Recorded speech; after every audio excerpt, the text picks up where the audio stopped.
Watch your back, there's a spiritual food at your back. Go.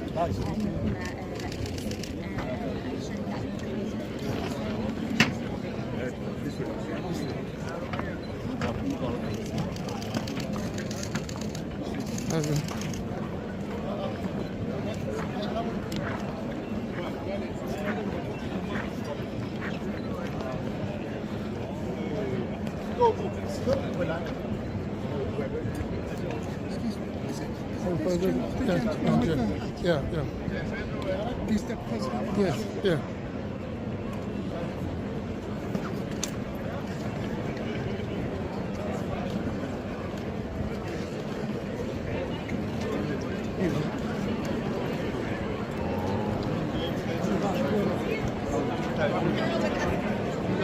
President.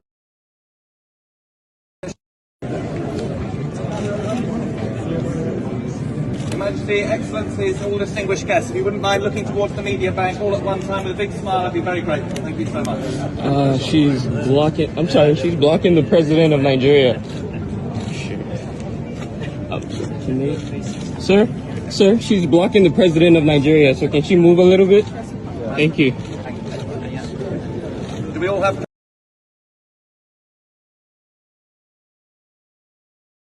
My name is Mazi Ezoke, the tormentor of bad governance.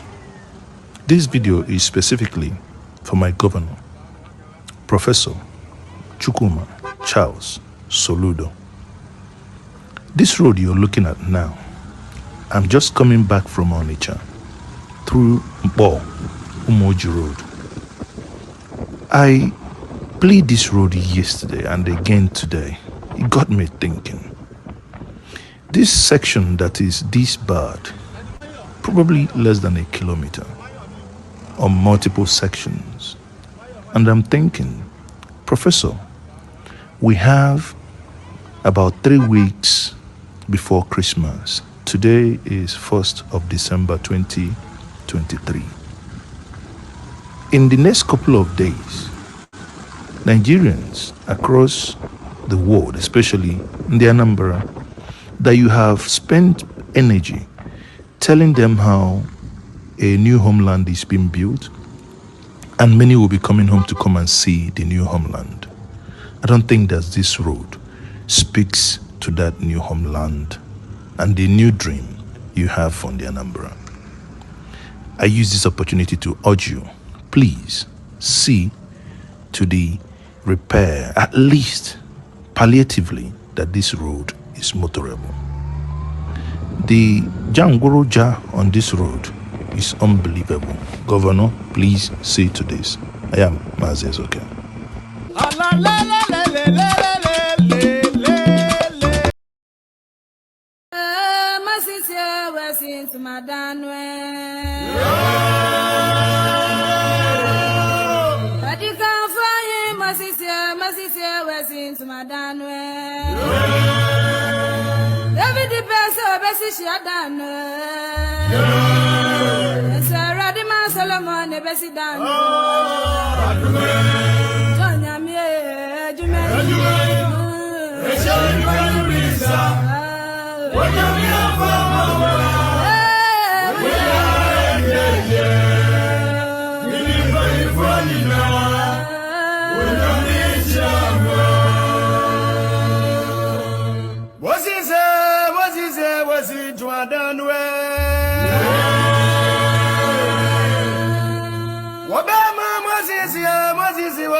Hello. In Dubai, President Bola Tinubu and 1,410 Nigerian delegates are attending the global climate conference called COP28. Besides China and Brazil, Nigeria has the largest number of delegates. Is it Christmas in Dubai or a climate conference? Suppose the cost to have a Nigerian delegate in Dubai is an average of 2,500. In that case, the total cost will exceed $3.5 million for a poor country that can only afford to set aside $5 million for a student loan scheme for its 2 million university students. Njenje Media CEO Mazi Ezoke will join us as he travels across the Southeast and South-South, exposing the region's poor road networks and other infrastructure and holding government officials accountable. A lot of diaspora groups are already having their Christmas party. The idea is to get it out of the way before members of the groups travel to Nigeria for Christmas. Are you planning to go to Nigeria this Christmas? How are you preparing? What are your fears? What are your concerns? What are you looking forward to? If you last visited home long ago, what stops you?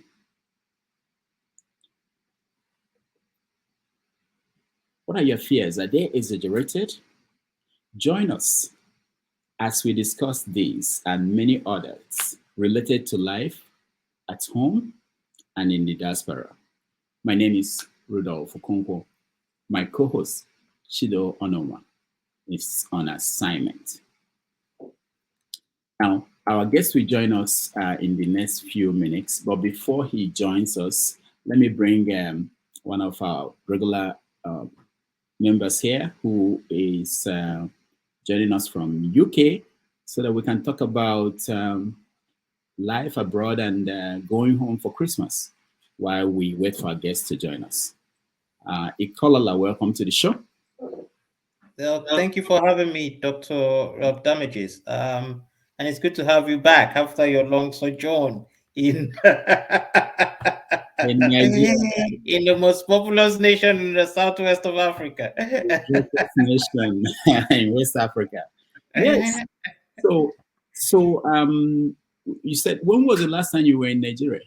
It was 15 years ago. 15 years ago. And that's a long time now, you know. So when I actually saw you being relaxed and traveling around and interviewing people, the most interesting thing was seeing you on the streets, you know, and most people know you. So for you to be okay with being on the streets, then things are not, the security issue is not as bad as what we read on daily basis. Well, but what were you thinking would have happened? Were you thinking that somebody would come and grab me?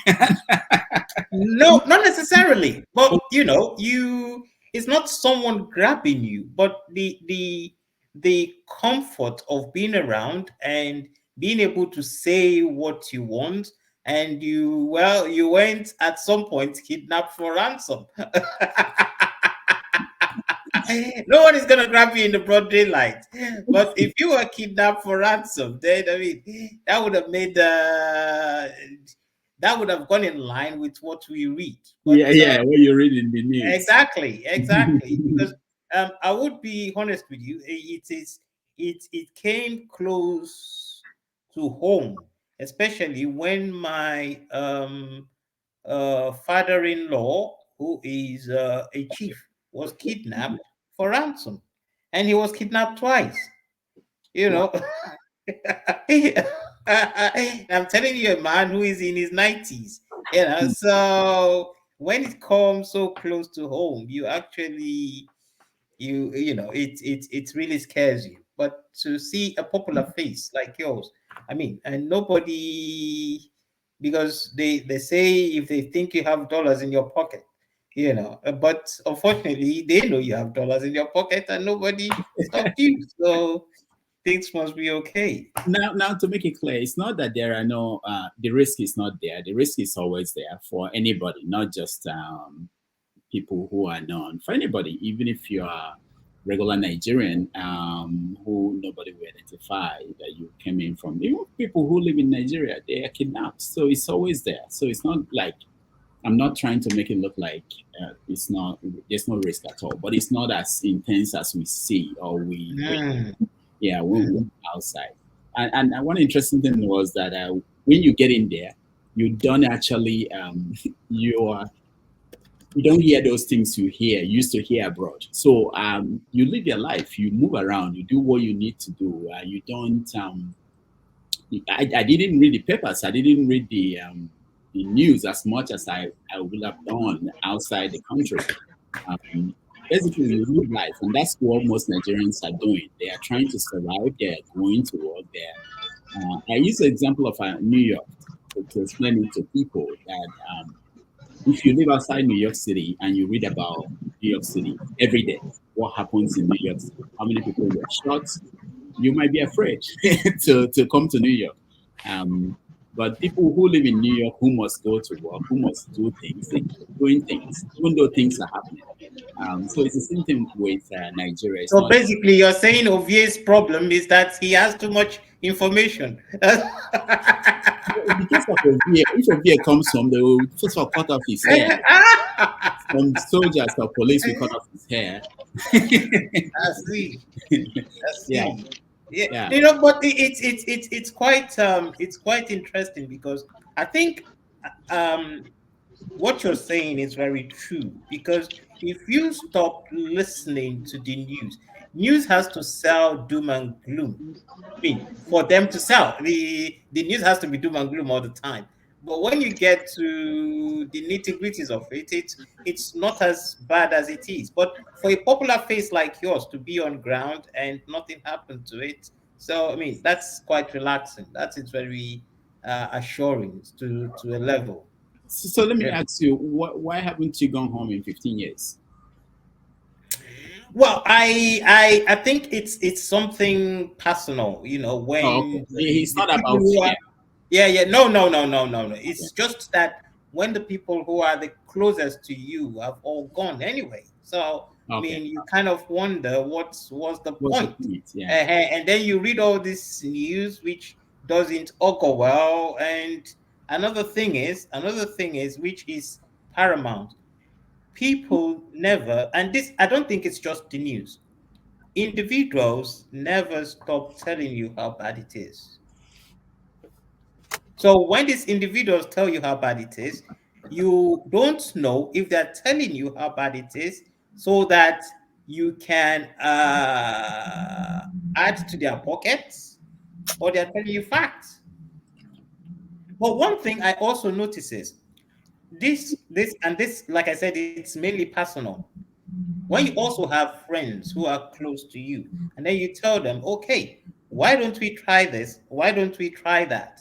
And these same people that came to you and say, we're having difficulties in this area, and you're trying to provide solutions because you know you can't keep putting money in their pockets.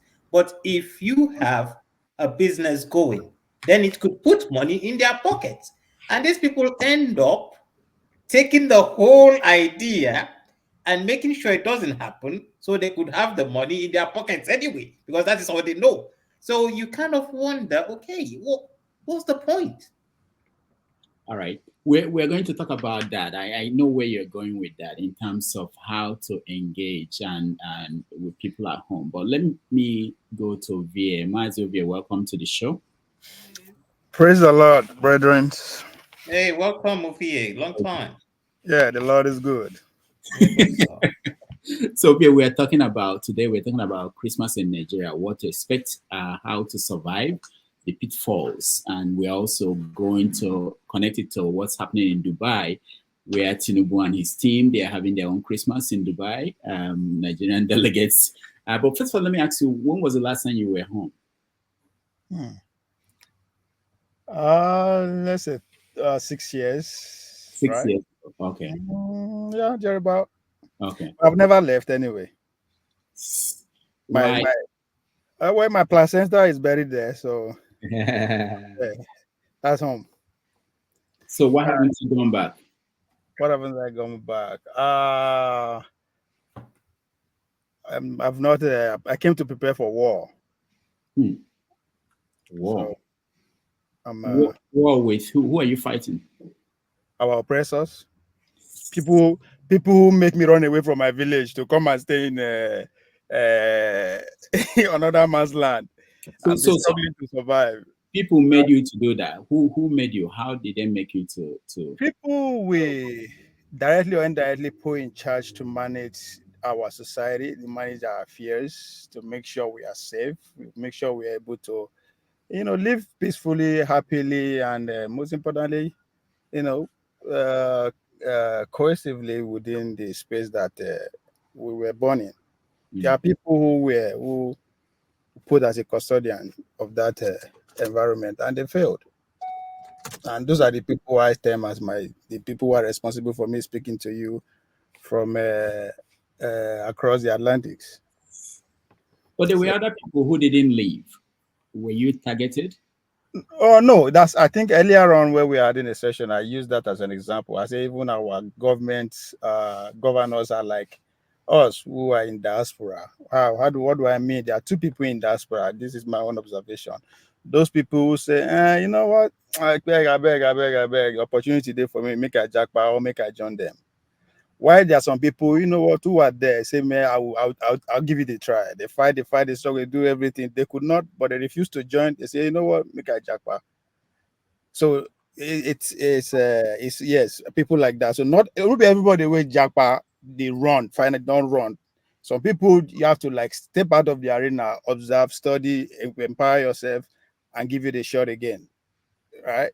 So it's better I mean, as an Olympic, somebody who all my life the spirit of Olympia with me. I have a coach, Yanko. It's a Bulgarian. Always say something. I'm not going to take you to Olympic just because you want to go and complete the number. We're going there to win or at least to finish among the top 8. So it doesn't matter with your performance right now. If you think you are doing well, it will just look size you up with the arena that you are going to say, my friend, go and sit down. You're never ready, right? So that's how I see things, and that also inspire why I'm saying free Nnamdi Kanu, because it's becoming obvious that the problem that I am, people that I am accusing right now, also the people who are responsible for whatever that he want power for his people, right? So we have an enemy in common here. So it's high time we start forming alliance. You said it, or you said they are in Dubai doing their own Christmas. We are not invited, even though now our money they want to go to the Christmas. We are not consulted. We are not invited. They say, yeah, we'll go die, right? So and those are not APC. Those are not APC. Those are not PDP. Those are not Labour Party.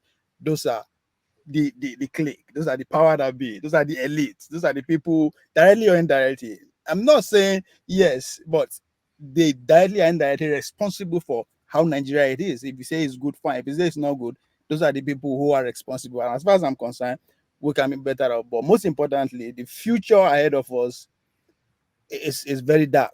If we continue like this, it's very dark. So we either do something now and see if we stand a chance, because it's trial and error. We say we only die once. Let's try now and see before they, because I felt that what we are having now is as a result of people that came before us.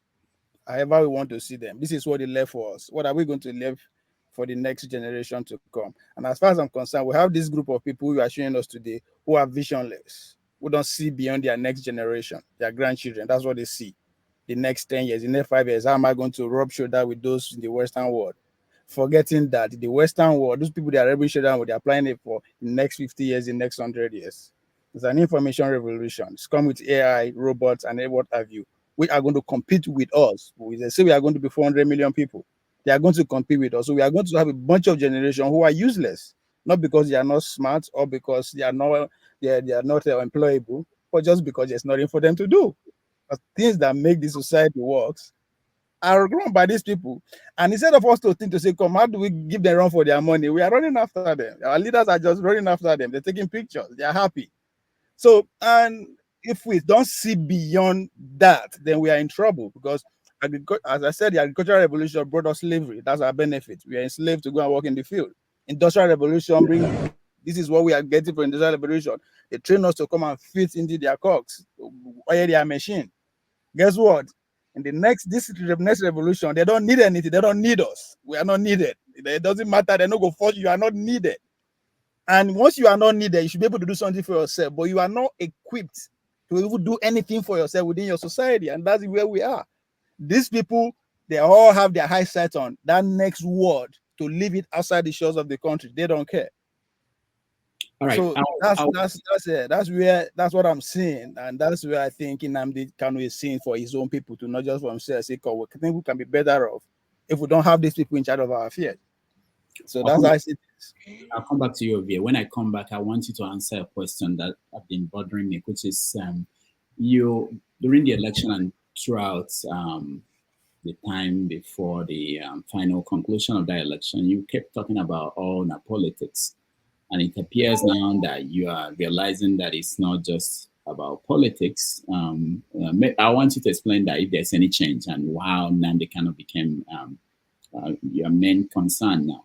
Color, you wanted to say something before I go to yes, yes, before you, I wanted to, because I wanted to ask Ovie a question, and the whole panelist a question as well. If we look at this 1,000 whatever number that was taken to Dubai, can we sometimes attribute these things to poverty mentality at the same time? Because with your analysis, Dr. Damages, you said it will cost $2,500 for each person that was taken to Dubai.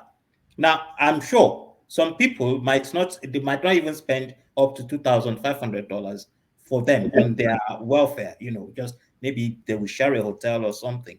And you personally, or Ovie, whom I know, from your economic standards as it is, if you choose to go to Dubai tomorrow or maybe go on a holiday, I'm sure by your own, you wouldn't spend anything less than $4,000.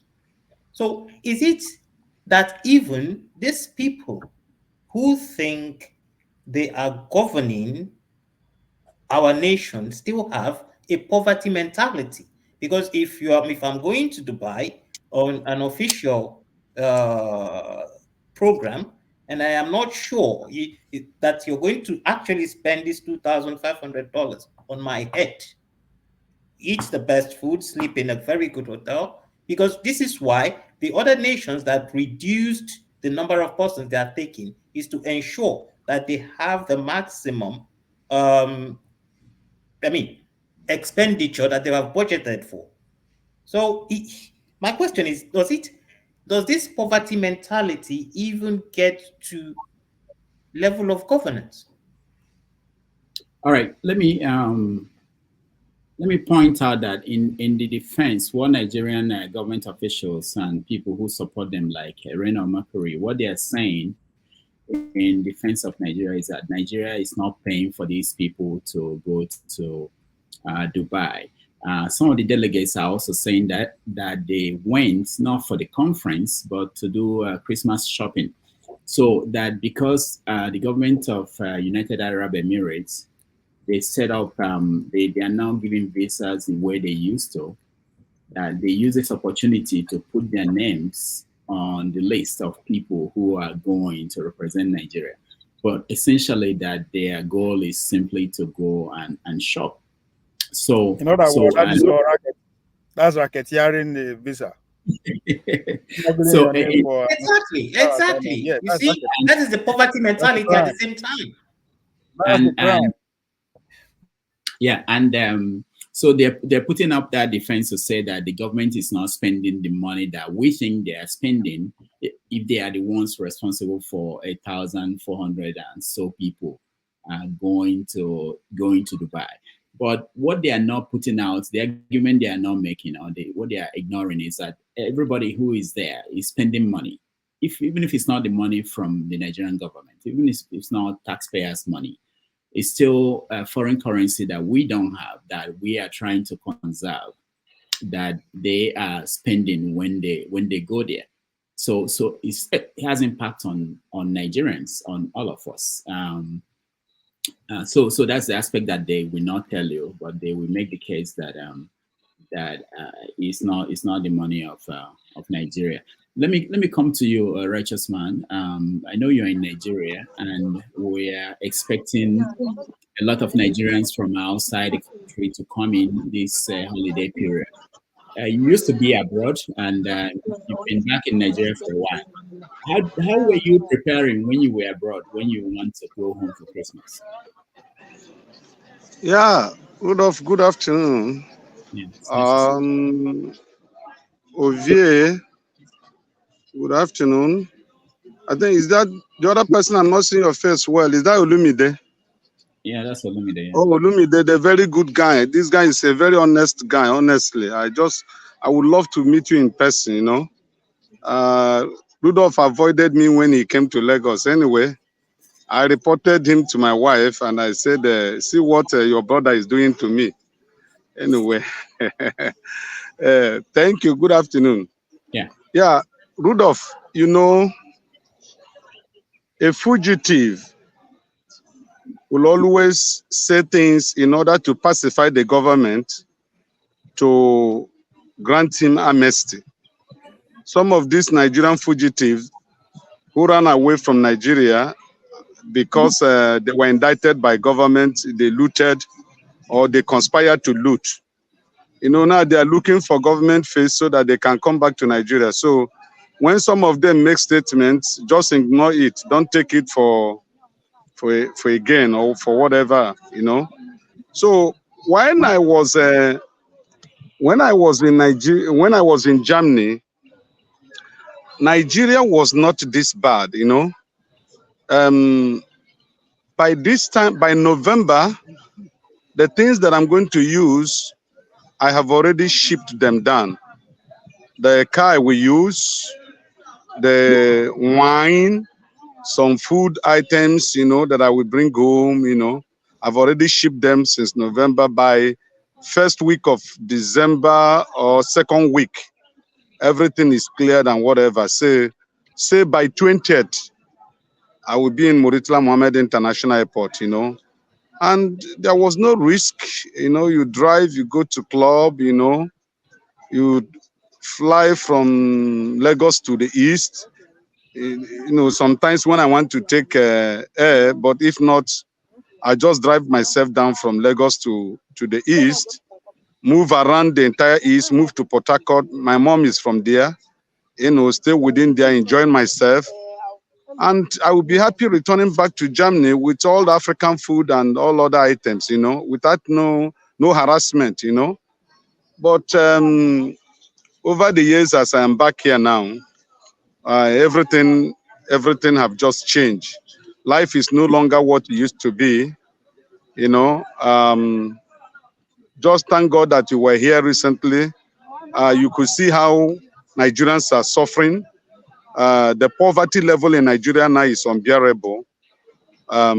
It's getting worse every day. And I keep telling us the truth. Whoever that minds, whoever that cares, any person that comes to this platform to tell the world that it is not as people proclaim or people say, that Nigerians are not suffering, that person must be an agent of the devil. The level of suffering in Nigeria today, I am not a baby, I'm of age. Since I was born, I've never seen this kind of suffering before. We had a Thanksgiving service today in the church, and the bishop that preached, he was asking those who want to jackpot to come out to for prayers. Rudolph, I was shocked. Even the bishop was shocked. Let me tell you, 98% of the congregation, 98%, the man started shouting. He said, okay, everybody should go back. He's no longer going to pray. That he wants people who are really serious, who God wants to go. But How will you identify who God wants to want him or her to leave Nigeria? He made an altar call again for the second time. The whole congregation came out, and he was forced to pray for them that, well, if it is the will of God, God will favor you, to go out. So that shows the level of poverty.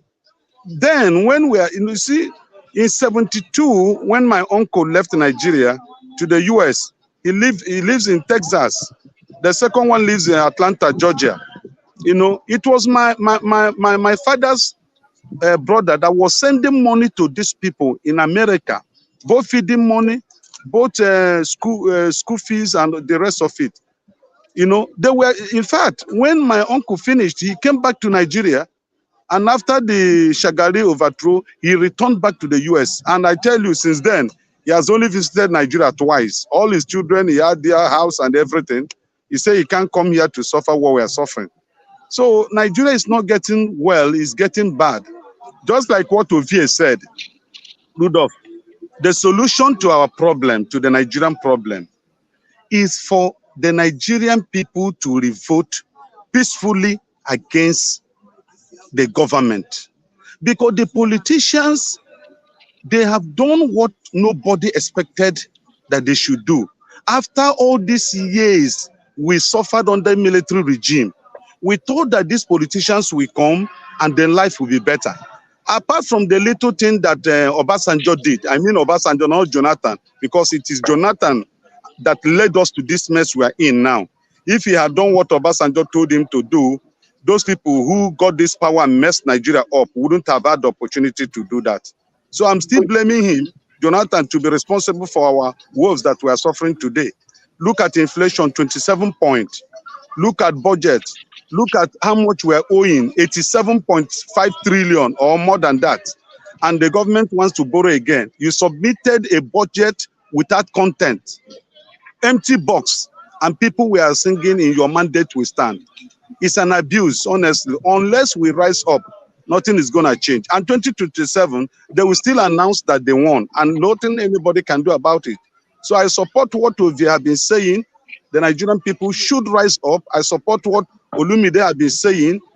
They are pretending as if we are one when we are not one, deceiving people, looting our funds. We have to do something. Thank you. All right. Thank you so much, Righteous Man. And Olumide, welcome. Thank you, Rodolph. So, Rodolph, I just have a question for you, that's all. But okay. I just want to, Righteous Man, see. Yeah. I want to, about that empty box, let's be honest and open. It doesn't matter. See, that senator or that member of the House that made that, it's just the guy has no sense.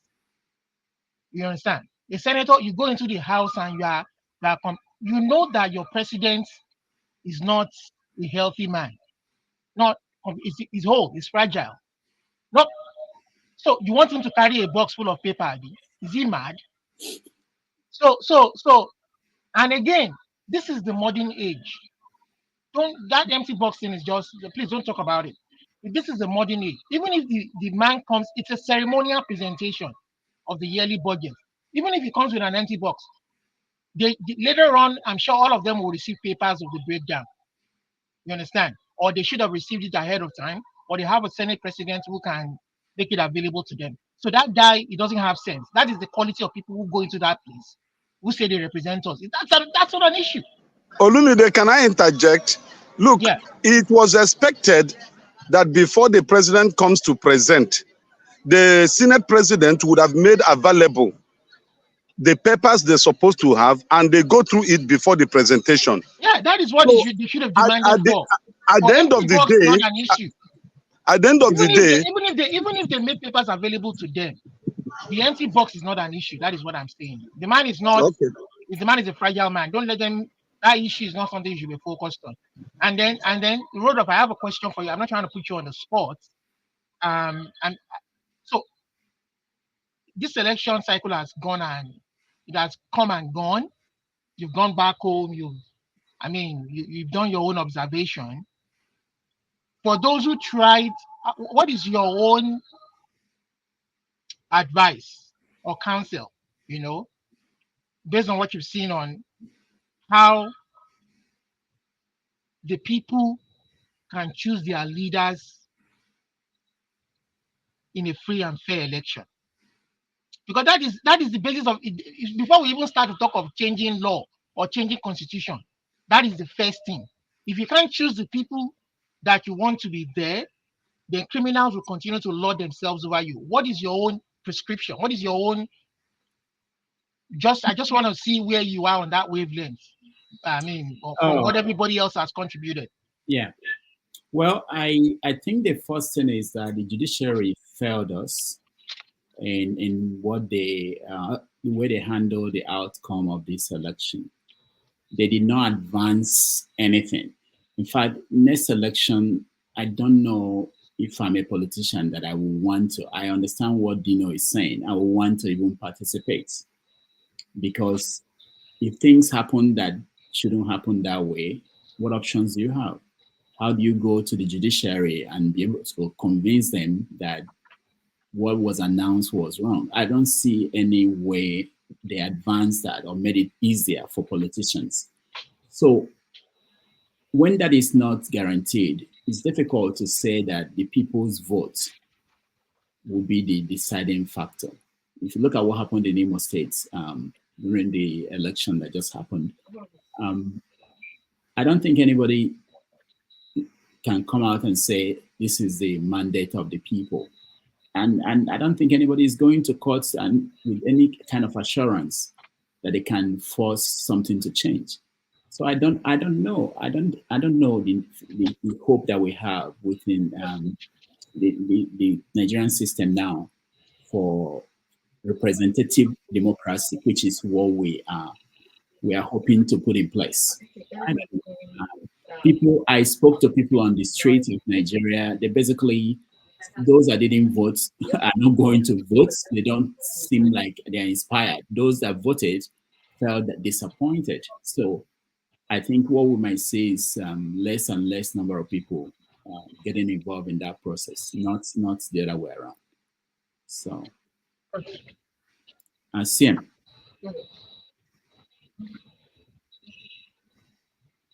Welcome. Okay.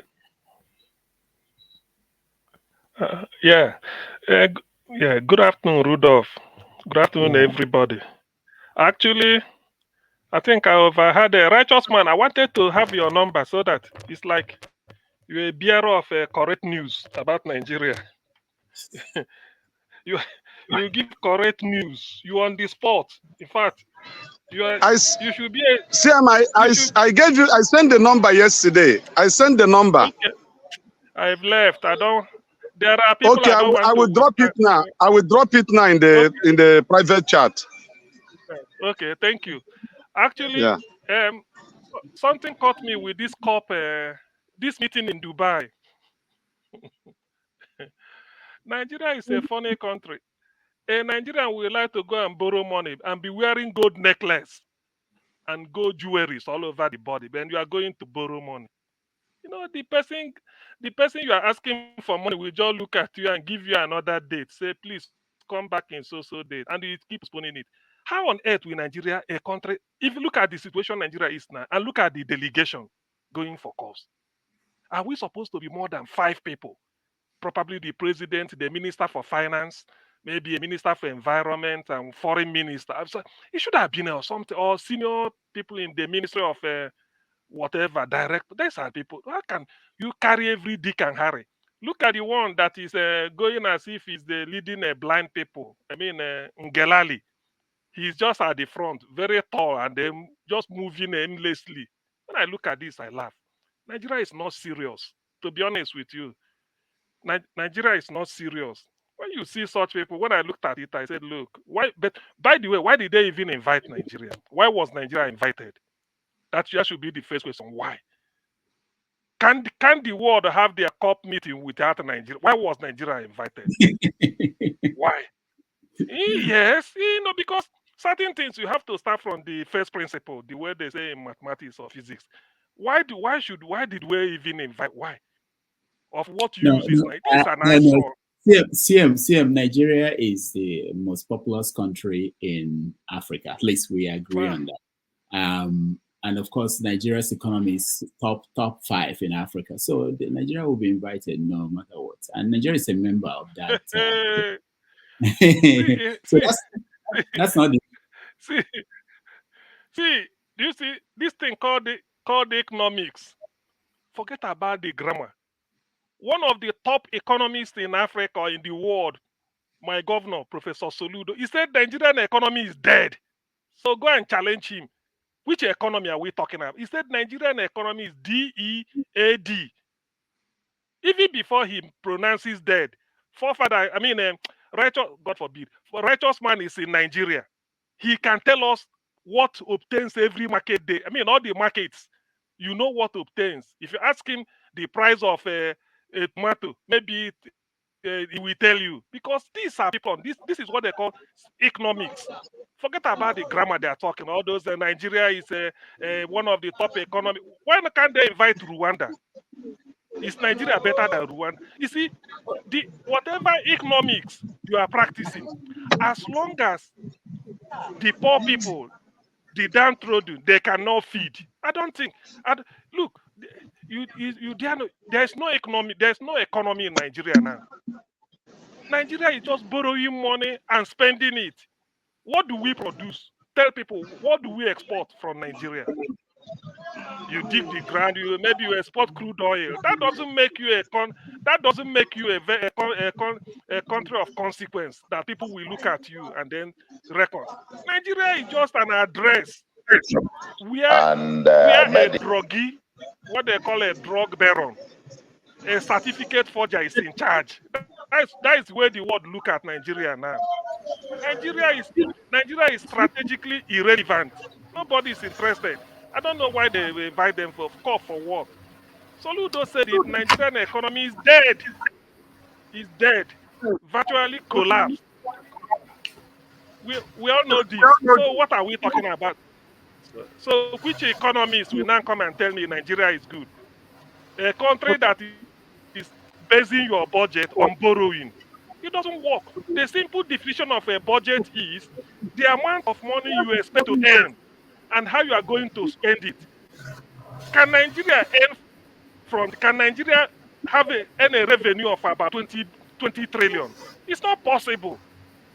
You just don't hope. Just hope that maybe if I borrow from Ikolala, I borrow from Ngozika, borrow from Rudolph, borrow from Righteous Man, then I base my budget on it. That my budget this year I'm looking to spend 100,000. I will take 19,000 from Rudolph, take it from Righteous Man, take from Ikolala, and then add it up, hoping that if Ngozika distorts me, I will go to Olumide and borrow and settle Ngozika and be owing Olumide. What sort of economics is that? Nigerians should be wise. The economy is dead. Without Nigeria producing it. Pardon? That's called a Ponzi scheme. Exactly. Whereby you're borrowing and they're paying someone else. That is what we are doing. Okay, according to what we know, nobody will doubt this. They said, they said 95 or 92, but let me use 90 so that people should not slaughter me. When you have 100 naira and 19 naira belong to somebody else, are you rich? You are not. It's only you are left with about 10 naira. For every 100 naira, they said it's 95 now or 98. For every 900 naira, Nigeria government is in Nigerian post. 95 is to service, not to pay debt. Service means to pay the interest on the loan you take. Not the real loan. It's still there. So what sort of country why are we deceiving ourselves? This is why people will come here and be talking jazz. This one we don't speak a convoluted grammar from here to heaven. They come back. Why are you deceiving? Nigerian economy is dead. Just imagine you are having 100 naira and 95 naira belongs to somebody. That is not your money. It's not your money. So that is the situation Nigeria is. They are borrowing money here and there. Are we supposed to be doing that? When we have almost all the minerals in the world, we have it. We have intelligent people. As I'm talking to you, they are stealing crude oil, and somebody is buying yachts, buying expensive cars. Do you know what it will mean? By the time The money, let me teach Nigerians simple economics. If the money they borrowed to buy all those SUV or national members of the National Assembly, if you give it to Innocent and the Innocent will supply them car, in the end, the Innocent will pay tax. So invariably, part of that money is coming back to Nigeria. This is simple sense. Innocent will pay tax. It's as simple as that. But the whole money you took it that way and you gave to Japan, nothing is coming back to Nigeria. The whole money goes to Japan. It's only car you will receive. But if you give it to Innocent or any other car manufacturing in Nigeria, Innocent will say, oh, we've made money this year, we will employ more people. When you employ more people, you still have to pay tax. And that tax goes back to Nigeria. So if a unit cost of the car is 160 million, of course, Innocent's one can be up to 160 million. It might be 40, it might be 50. So when you now say this is what a serious government will do, if they say the road to drive an Innocent car is not good, Soludo is using Innocent's car. Is it not there on that same bad road that Soludo is driving it? The governor of Abia State is using Innocent's car. Is he not on that same bad road that is driving it? So you see, when you see Nigerians, our inability to reason. That's why when people look at us, they say these people are really, they just write us off. How can you borrow money and then give to Japan to supply you car? When they ask you, say the roads are not good. No tax, nothing. Then the Japanese company will declare profit, expand their capacity, pay tax to the government of Japan. Then what will Nigeria do? Nothing. You see, economics is a simple subject. It only requires common sense. It only requires common sense. Thank you. CM, thank you so much. Ngozika, welcome to the show. Good evening, everybody. I decided to make my identity more pronounced. So yeah. So you're separating yourself from other. No. Real Enugu people, real Igbo people will know that Ada and Wawa make up Enugu. We always have this banter among us. We always tease each other about it, but yeah, it is what it is. All right. So are you happy waiting for people to come back for Christmas? Are you one of those people waiting for? I'm not going anywhere. Are you one of the people who do not want them to come? There are people who do not want them to come back. I don't think I care much about whether anybody is coming back or not. My own is Eboyen Arodiama. Wherever you are, be well. Be in good health. That's my own. If you have the resources to come home and celebrate, fine and good. It would be a din of joy for your loved ones here. Yeah, I'm sure they'll love to see you. I want any of my family members to come. I hope they do. My grandma, this period, I like seeing her with people. I like people being around her because almost all through the year she's always alone. So I'm always looking forward to my people coming home, not because of myself, but because of my grandmother. And I already told her that I will not be coming home this year, and she's cross with me.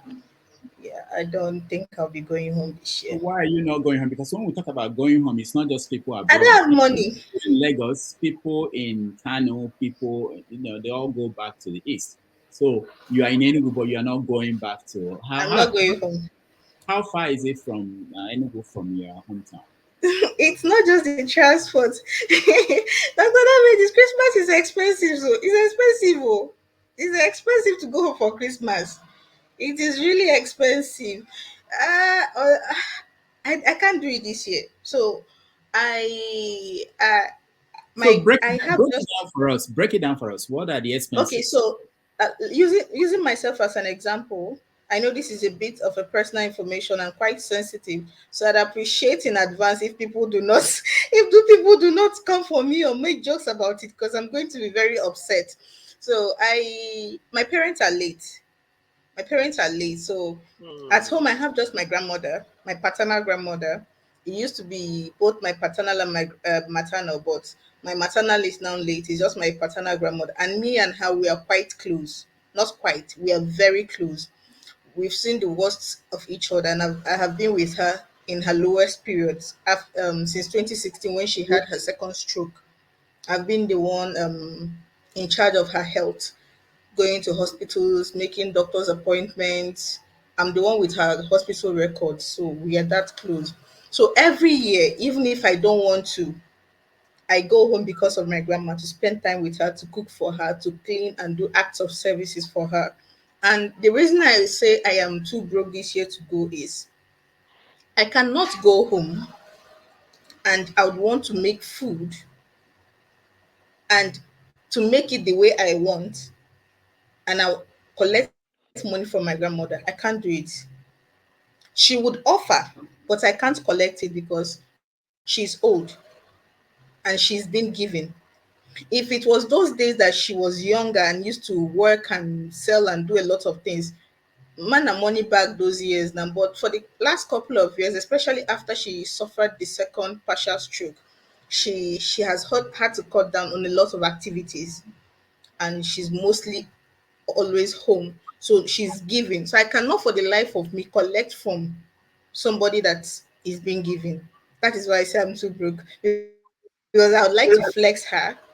I'd like to military to come up and bata, but I can't do that if I am broke. So what's the point of going home?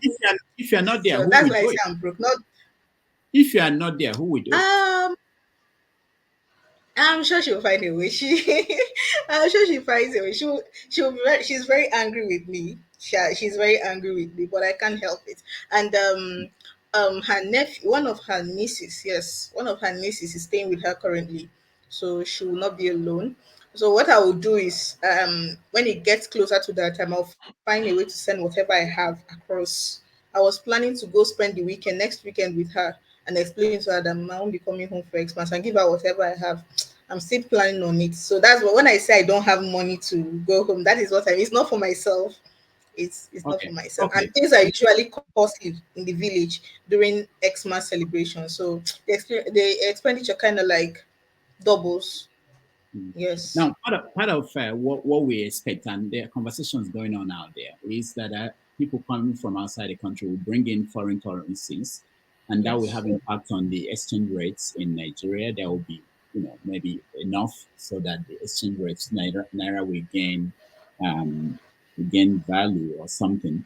Also, there is also the issue of people, especially men, coming back from abroad and taking some other men in Nigeria. So there are many angles to this story about going home for Christmas. You're laughing. So This man, why are you laughing? Are you one of those? Okay. so as a Because young Igbo yeah, girl, yeah. ideally, if I was looking to get into a relationship or get married, Christmas is just perfect. It's just perfect How is because it done? How is it done? Is it that people come in purposely for that? yes, a lot Okay. of people do. Okay. Yes, a lot of people do. That is what it is part of it. I think it has become an Igbo thing now. This CSC bata na-achọ nwaanyị ha ga-alụ. It's a thing. It's not just talk. Yeah, there are people like that. Okay. And when they come in, believe it or not, within the few weeks they spend, they actually find people and form a connection with them and then do something, maybe pay the bride price, or the ones that are more buoyant to even go as far as um doing everything once before going back. For me, it's I am not looking to. So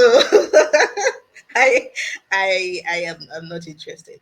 Okay. Okay. But But if the way it happens, you ask the one way it one more happens.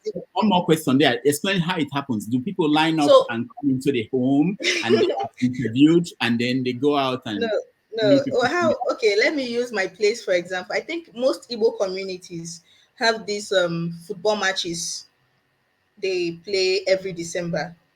In my place too, there's something like that. So some people, when they say that they are going to watch football, they are not going to watch football.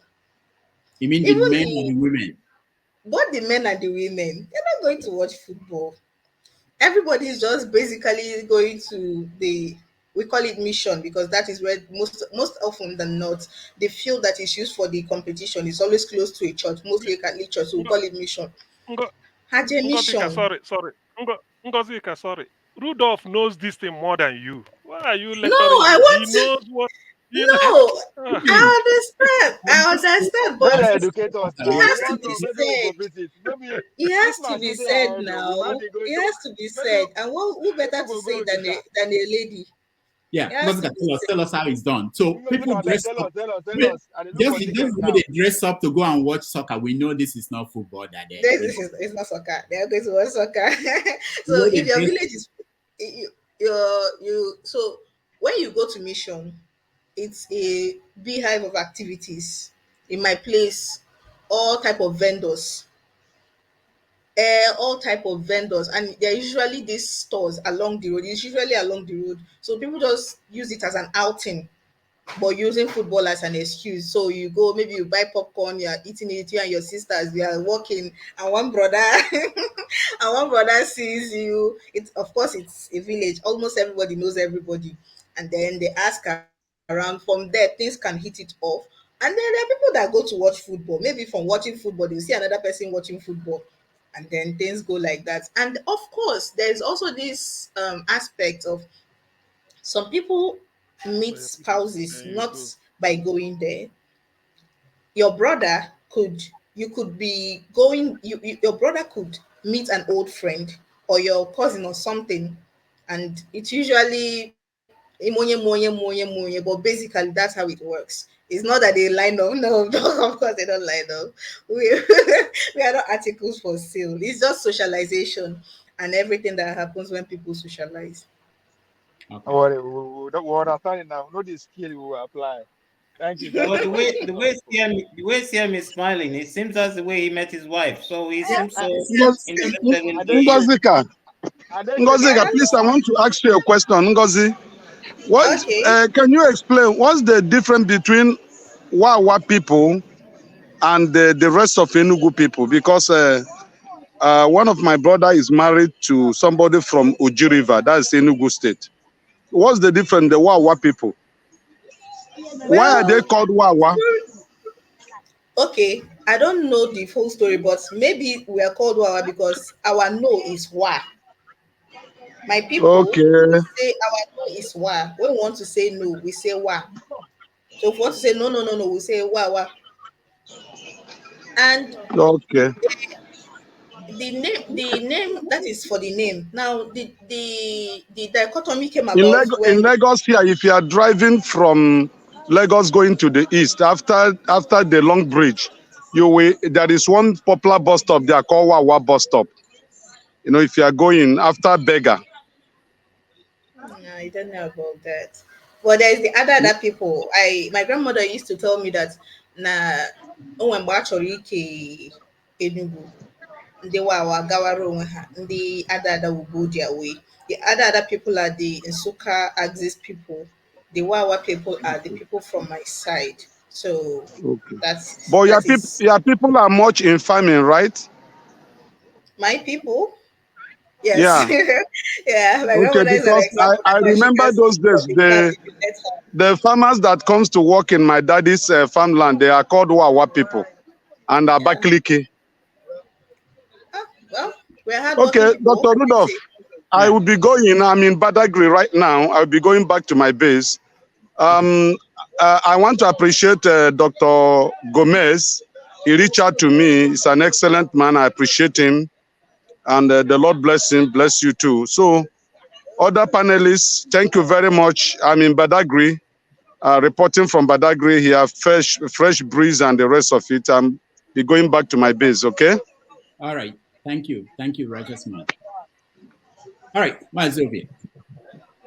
So, Ngozi, all I need is football boots, pair of shorts, and jersey.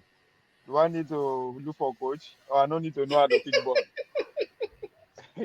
Oh my Eh, god.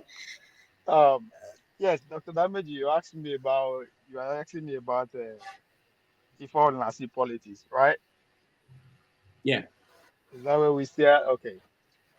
Now, I think we need to understand one thing first. The word politics himself. I think the word, if I should go back to my Greek icons, I think the word polity is derived from Greek, from the word police, which means city state.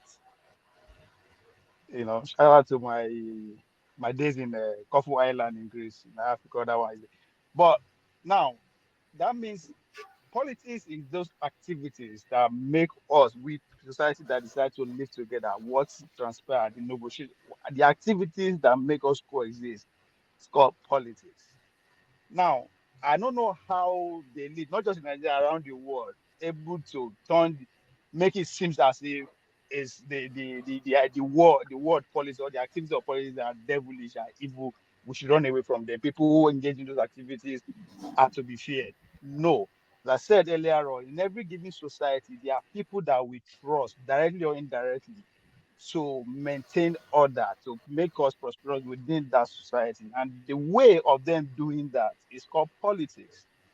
How you coexist with Hausa man, with Yoruba man, with the next neighbor, how you do business, whatever, those activities are called politics. Now, just that people that we trust so much decide to turn everything around to favor themselves, to be good instead of the good people of all. And that's why we decision are evil. And we all need to be, either we like it or we don't like it, they either use us as statistics or we get involved.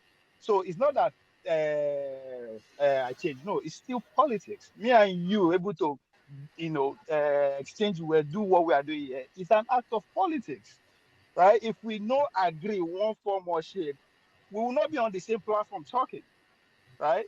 So these activities that we human beings take part in is called politics. We can't say that in terms of other animals because we don't know how to live their life. But in order for we to travel from one destination to another, it involves in a form of interaction with the next human. Those activities is called politics.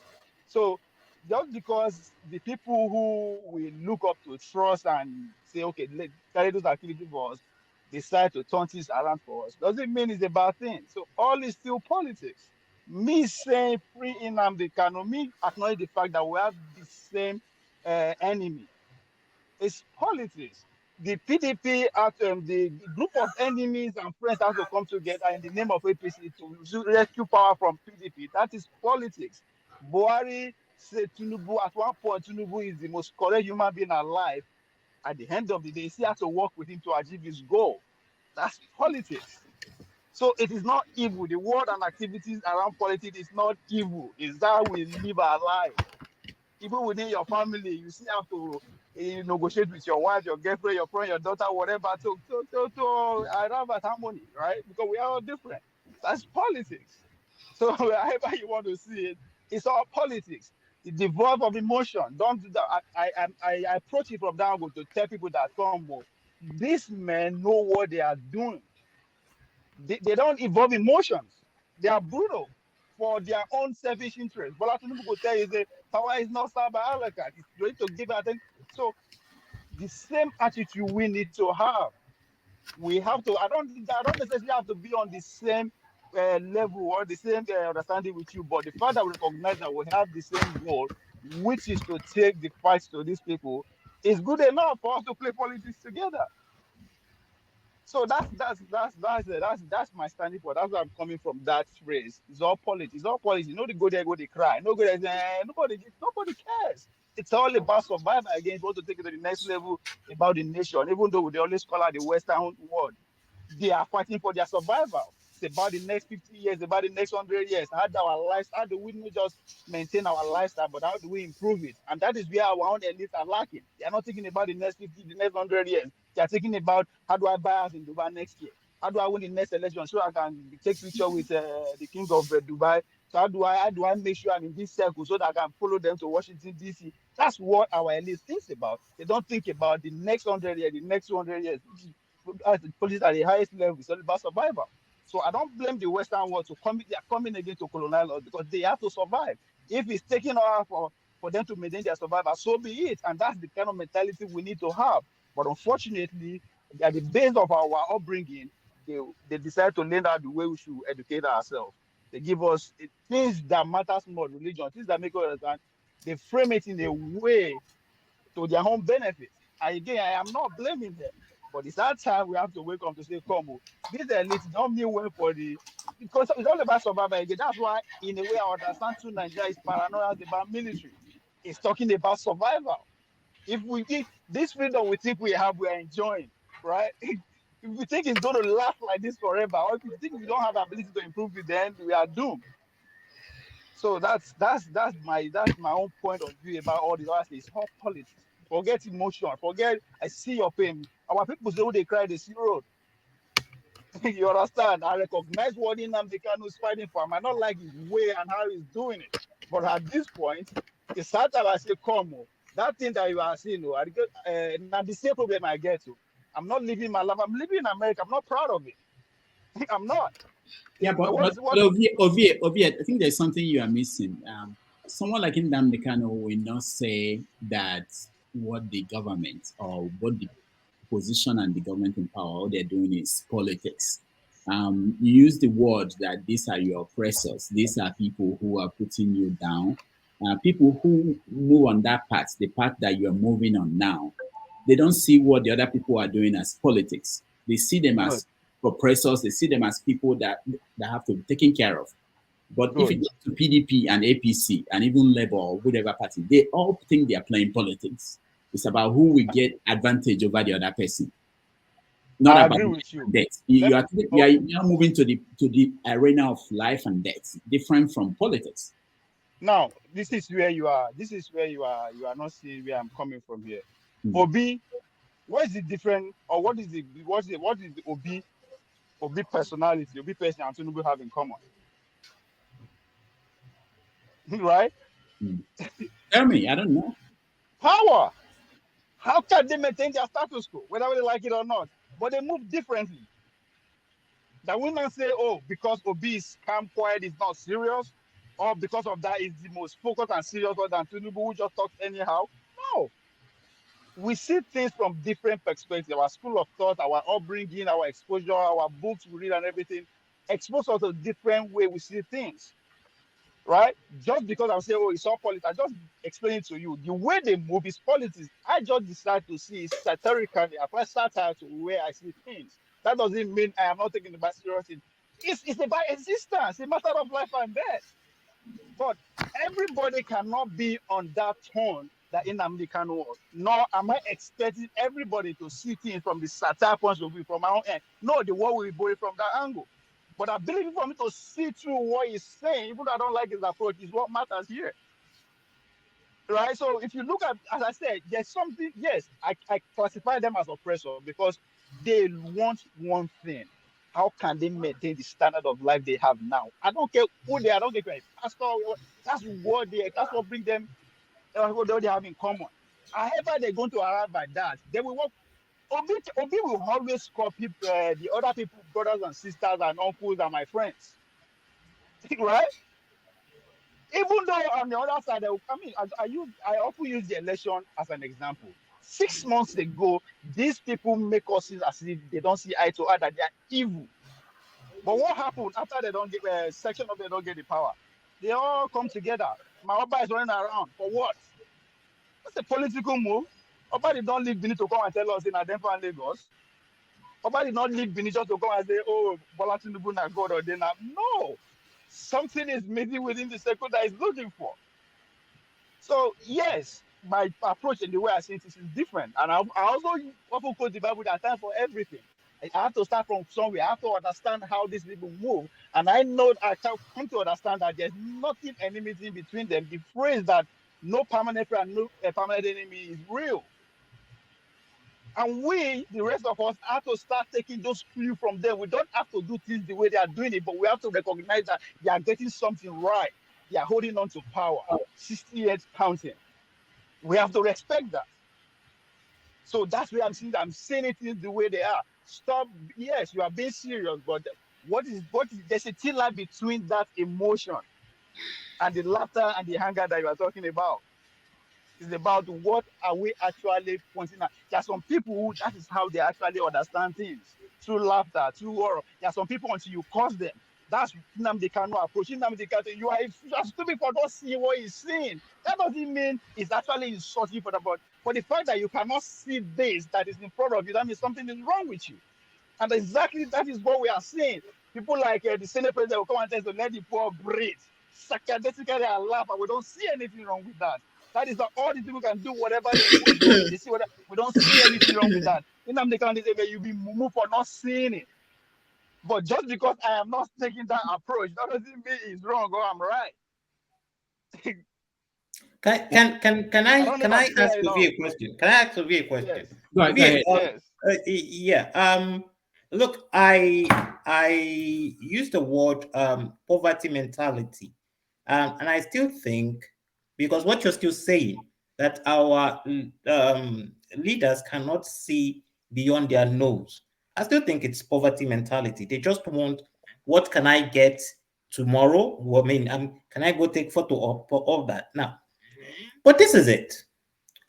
If you look at it properly, in the days of Abacha, when he fell, because he died and he had to go, people jubilated. But in truth and honesty, I wasn't happy, because I thought to myself, are we ready after this man? But what it has clearly shown is that because the institutions were not there, they weren't working.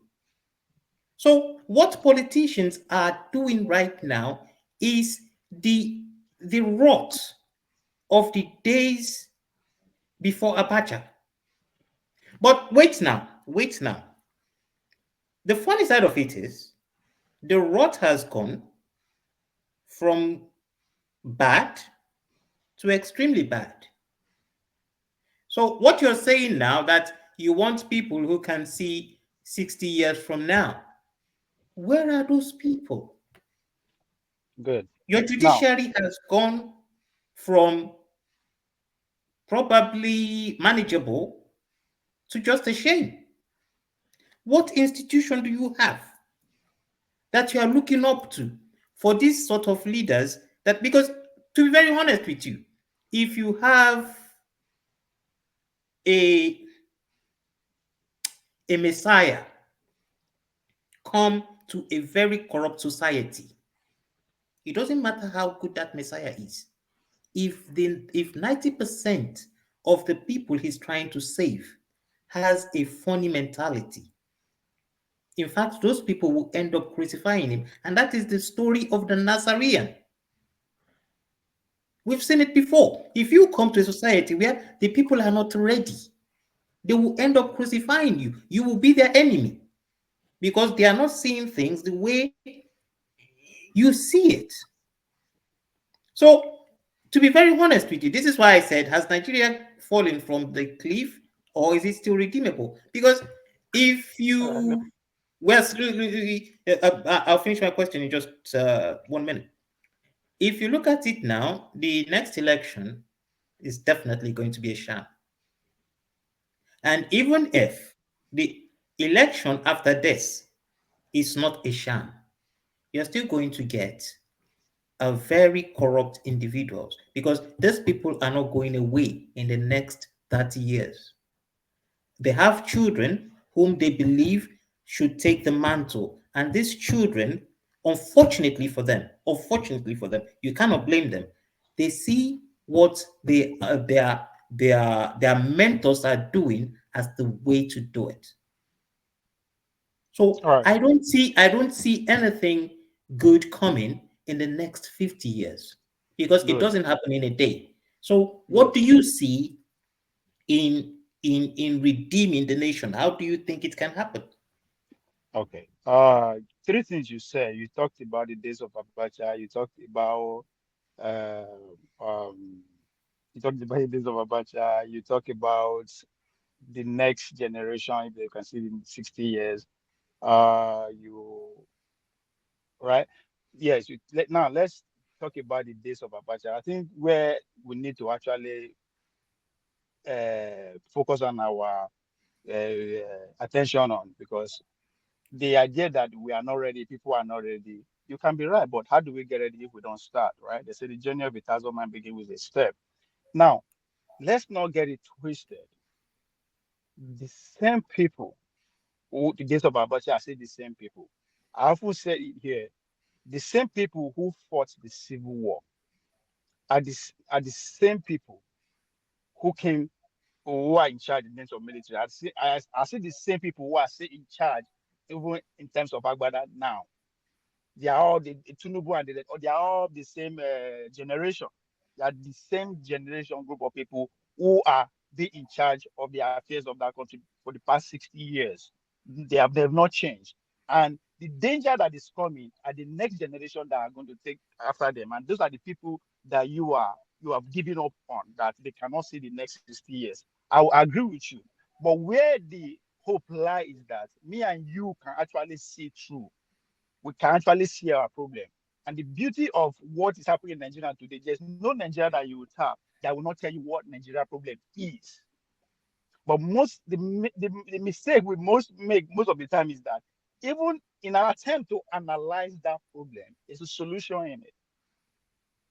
Because most of what we tell you, this did not start a day. So why do we not expect the solutions to just happen overnight? There are people who can see the next 60 years.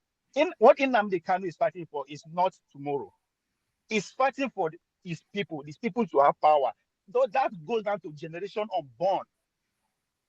Showore, if you pay attention, Showore, with all the insult and everything, he's not talking about how do we make today better. I say, come, how do we make sure we wrestle power from this bone and put it in the right direction? He's seeing the next 100 years. He's seeing the next 50 years. There are individuals like that across the length and breadth of the country. It is because we don't spend our time talking about those people. We spend more time talking about the problem. Right?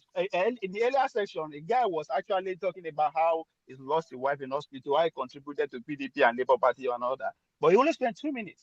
He spent the next 10 minutes talking about how money was misused, that the people were wrong, that we are not believed.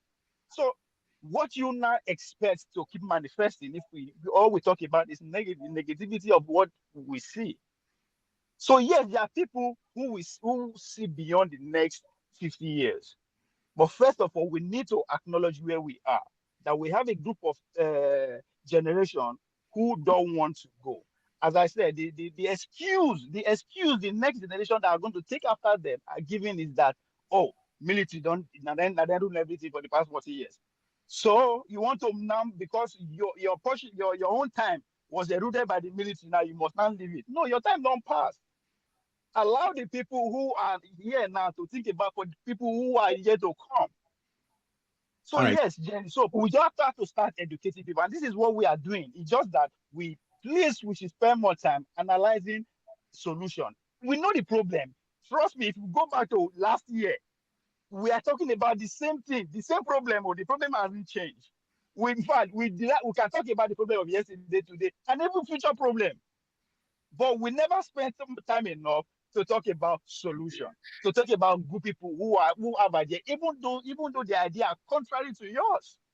And that's where we should try and avoid who is passing the message. What people will come and say, oh, you lie. Okay, I lie. What is your solution? Not just say I lie. Mm. Scared. I am not scared to lie. I am not scared to put my idea out there so that they can be scrutinized. If I'm right, I will not put them out there. I will them to myself. All right, Ovie, thank you. Let me go to Ngozika, then I'll come to you. Ngozika, go ahead.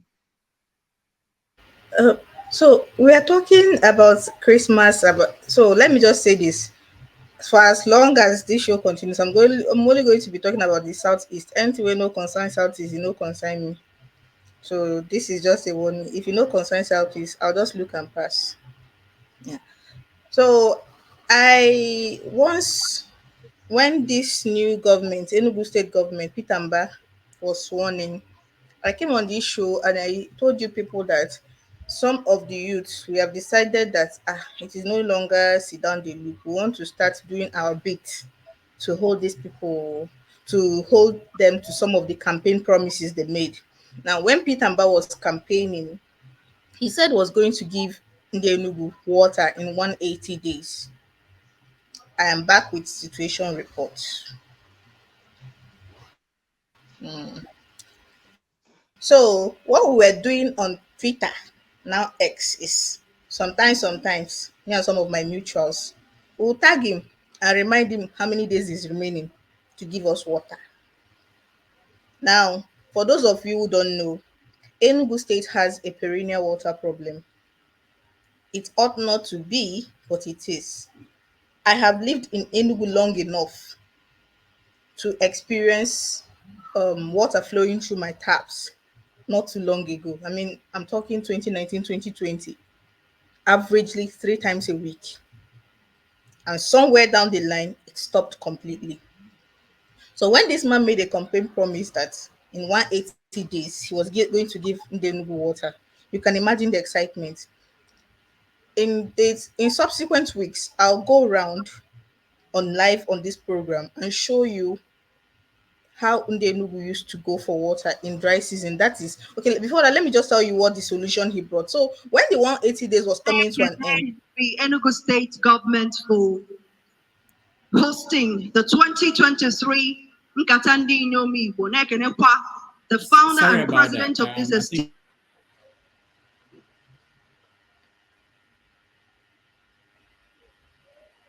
we can't hear you. We can't hear go you. ahead, Ngozika. Go ahead. I think Okay, it was, can I go on? yeah. I wanted to just say that what you are just talking about now, whenever Njenje Media comes on, he's actually in Enugu and he's going around looking for water that the governor promised.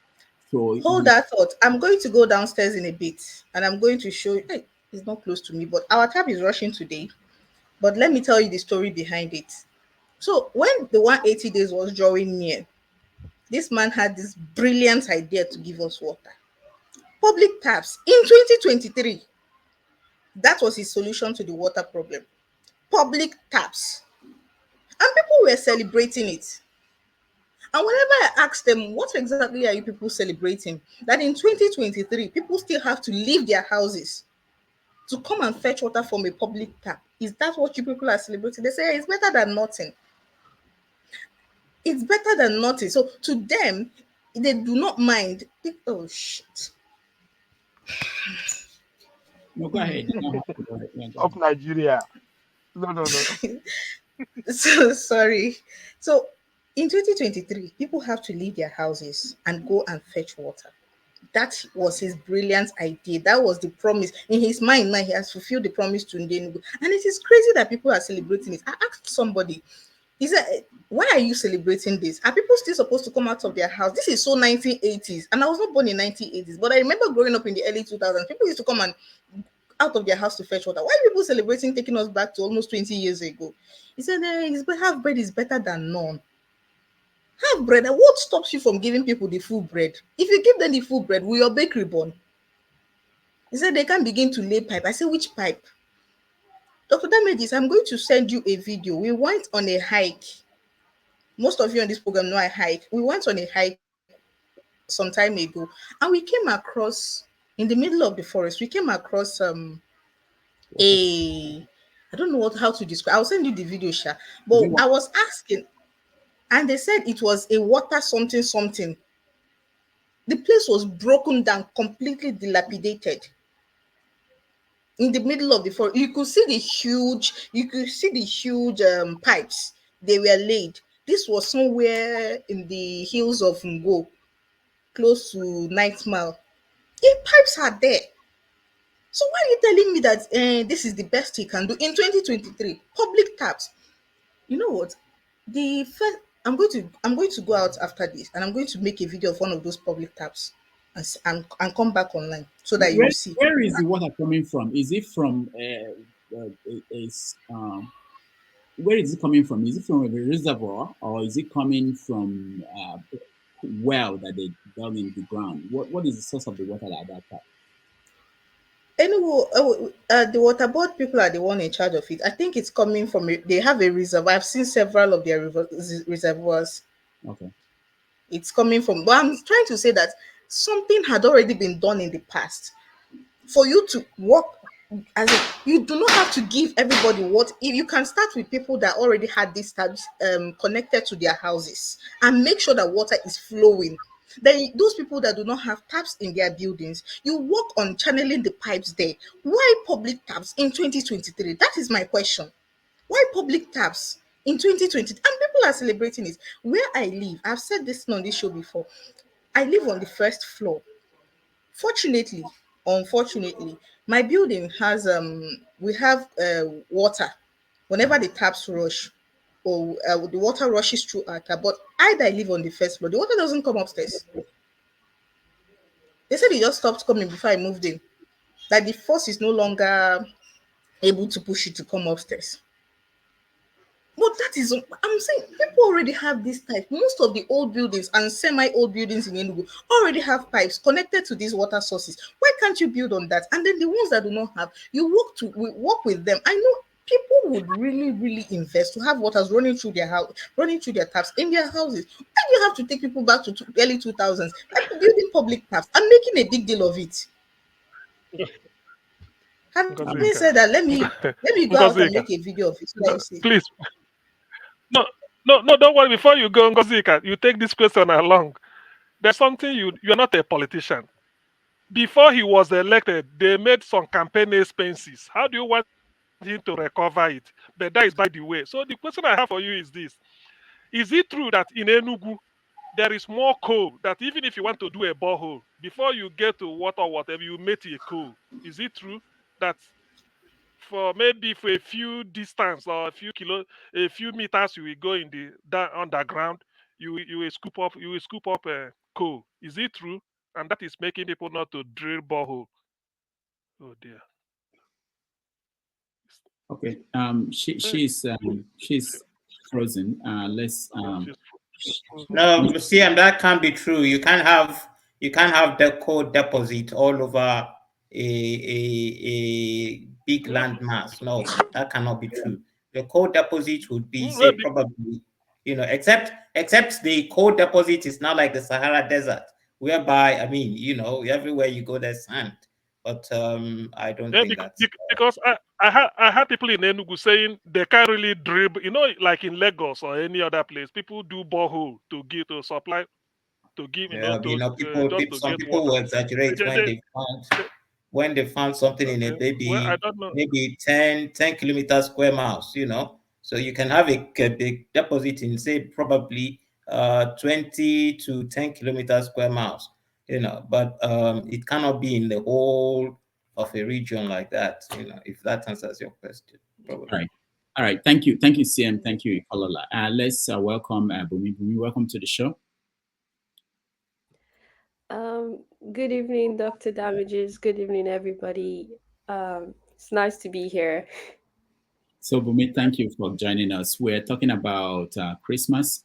Government officials in Nigeria are celebrating the Christmas in Dubai. Where do you plan to celebrate your own? I would love to celebrate it in Nigeria, but obviously I can't, so I'll celebrate it here. But maybe next year, hopefully I can go celebrate it with them too in Dubai, because Dubai seems like a great place to be. When was the last time you were in Nigeria? A while, maybe 6-7 years ago. So a long time. Okay. We are wondering if the reason why you haven't gone back, is it out of fear, or is it because of the news out of Nigeria, or you are trying to finish the mansion in Lekki? Harry is laughing. It's definitely, Harry is laughing. it's definitely not out of fear. Okay. There are other personal reasons, but mostly because of education, and also I'm still in school, so it's not very easy going back and forth. Yeah. Okay. But yeah. All right.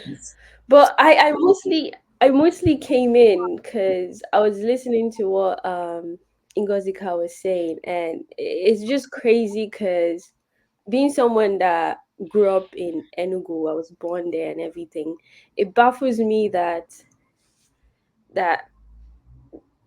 it's 2023 and something like that is still happening. It's like, I know I'm not that old, I'm still relatively young, but it's like, being that I grew up in a society whereby when it comes to the water situation, I remember that I would have tanks next to the house. And for you to get water, there are two ways. Either you rain falls and you get it through rain, or a tanker comes with water and you they transfer it to your tank. So for that to be the solution, to just have public boreholes, it's like, wow, like it's like nothing has really changed like that. Or is that like the innovative era of the people that's our next solution? But it's like it's not even innovative because you've had that before. So it's not out of, so it was, I think I really came here because it's very sad, but at the same time I think I wanted to put it, like, connected to what Ovie was saying, that I think it's the politics of it. They know what to do. It's not rocket science on how to create water to the people, but it's so intentionally done. And I feel like they've done it so beautifully, so well, that you give the people absolutely nothing, but because you've deprived them so much, they appreciate that nothing you've given them. So any government that comes and tells you that they're going to do this, but actually they under deliver, they're intentionally doing it because they need you to keep on begging, or they need you to just appreciate the absolute nothing that they're giving you. It's like this mental, they're actually just revise psychology, just abusing you mentally, giving you nothing but telling you to appreciate them. It's it's crazy. I don't even know how we don't see it from our politicians, that they don't want to help. It's so intentional. And I do think until we as a people get absolutely angry at them, they're not going to change. It's forever going to be like that. Get angry at them. But we as a people, we are not one. There are people who are quite angry at this point, and there are people who are satisfied, like people who we are telling Ngozi that it's better than none. It's better what we can do with what we have. So how do we come together and under one goal? That's the challenge I think we have. I think it's the same when you look at people who have been in like an abusive relationship for years now. It's like they know it's not good, but because they're so addicted to it, and it seems so normal that their body has become like that's all they know. So of course they're gonna tell you that even though I know I can, this person abuses me, they treat me this way, but because they know that they're sure of, okay, I'm going to come home today, this person's going to abuse me, but their brain knows that. They don't know anything else.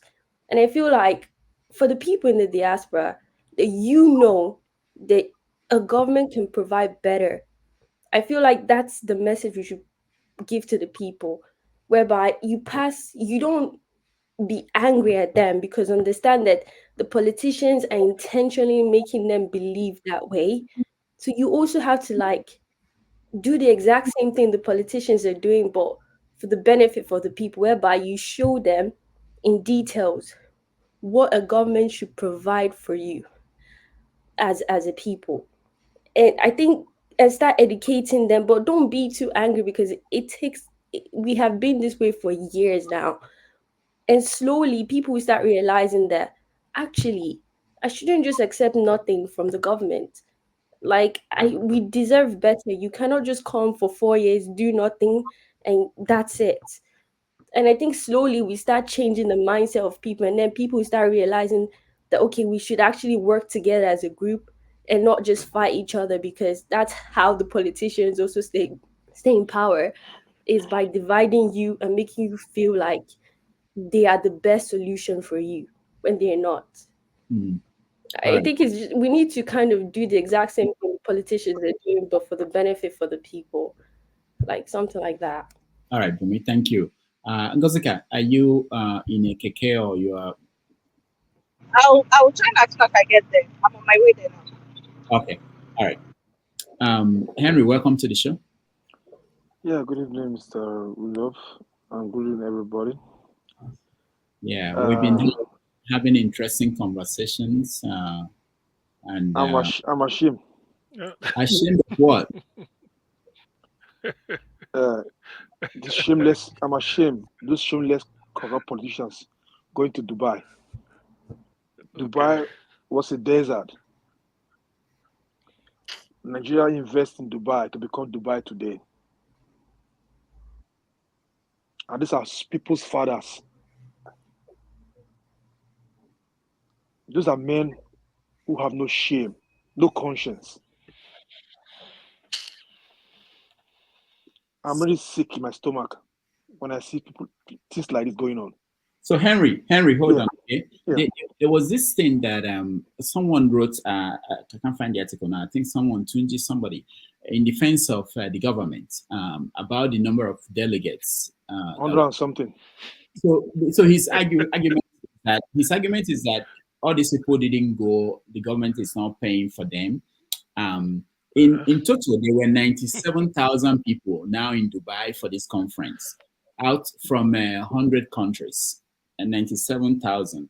So we have Nigeria is the highest. 400. No, we're not the highest. We're number 3 after China and Brazil. And if you check the size of the economy, the budget of China, the budget of Nigeria, the size of the population, you see that Nigeria is actually number 1 if you want to look at it proportionately, So, so what do you say? How do you? Rudolph. Yeah. You see, if China take 1,000 people there, it's okay. Because I can remember China invest on their people, on their citizens. Can I join in now? Okay. Henry, hold on. Okay, let's go. So I'm a bit unsure how to turn my camera, but have a look. This is our public staff. I don't know if you can see this. Yeah, we can see it. Yeah, we can see it. Major road. It's like a neonatal male organ. Anyway, we're continuing. Does it work? This is the tap. I don't know if you can hear me. This is the tap. Yeah, we can hear you. Yeah. Turn it on. Go ahead and try it. Let's see. Does it work? Turn it on. Any water? I don't. Giant of Africa. So I don't know. So this is I don't know. This is like the place that is supposed to be managing it. The building behind me. They are like the place that is supposed to be managing it. I don't know. Maybe they went to church. Maybe they went to church, and when they come back, they turn it on. I don't know, but I want you to see, like, this is a busy road, a major road. This is presidential road, right? So people are supposed to leave their houses, cross this really busy road, and come and fetch water here in 2023. And Rudolph, I would call your attention. This Galindio, Ovie, check your private chat. Ovie need you. Okay. It is managed. I told you what I want you to read this. I don't know if you can get this. Enugu State Water Corporation public notice. Please call 08174845454. Okay.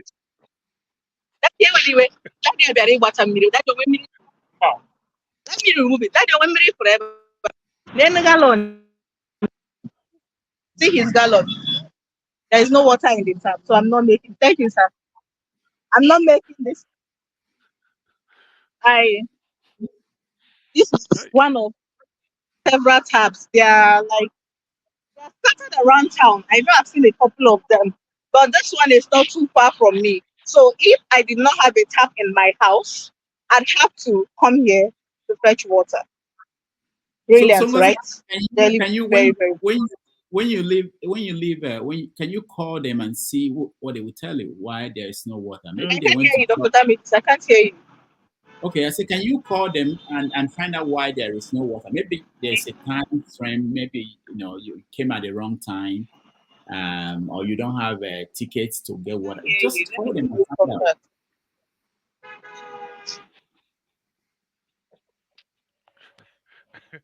Nigeria, and they say it's on Presidential Road. Look at the street, Presidential Road. Rudolph, I'm ashamed, really. Really? Yeah, but let's put it in context. Let's put it in context. I was in Lagos last. Rudolph, we give people my father's house, in our house, we give neighbors water. We have tap extra for them. Every day they come to fetch water, morning to evening, free of charge. We're not government. Yeah, We're yeah, not politicians. Yeah, I know. Shame. Yeah, go on. I will talk. Finish talking. I will come back. Okay. No, I'm just trying to point out that there are people who are growing up. Nigeria, I think the population of Nigeria now, most of them are less than 35. I think 70% of people in Nigeria are less than 35. And most of them, they've never seen water at home from works department of any city, any town, any village, So they don't know this. They don't even know it's possible that you can stay at home and turn your faucet and Rudolph, neither did they see military regime either. so you see the reality. This educated. Well, when they reach my thoughts, so Rudolph, some of the things we have learned over time is that these actions, they use it to steal and siphon money. Every year they budget money for those works, but they never do the work. They steal the money. See, when you say these people don't have ideology, they have ideology. It's just that the ideology is for their own personal benefits, not for the people's benefits. You understand? So some of the ideology is that when they see somebody who really wants to do the actual work and use the money to the benefit of the people, they say, why will you do all that? If you do all that, next year there will be no project to do.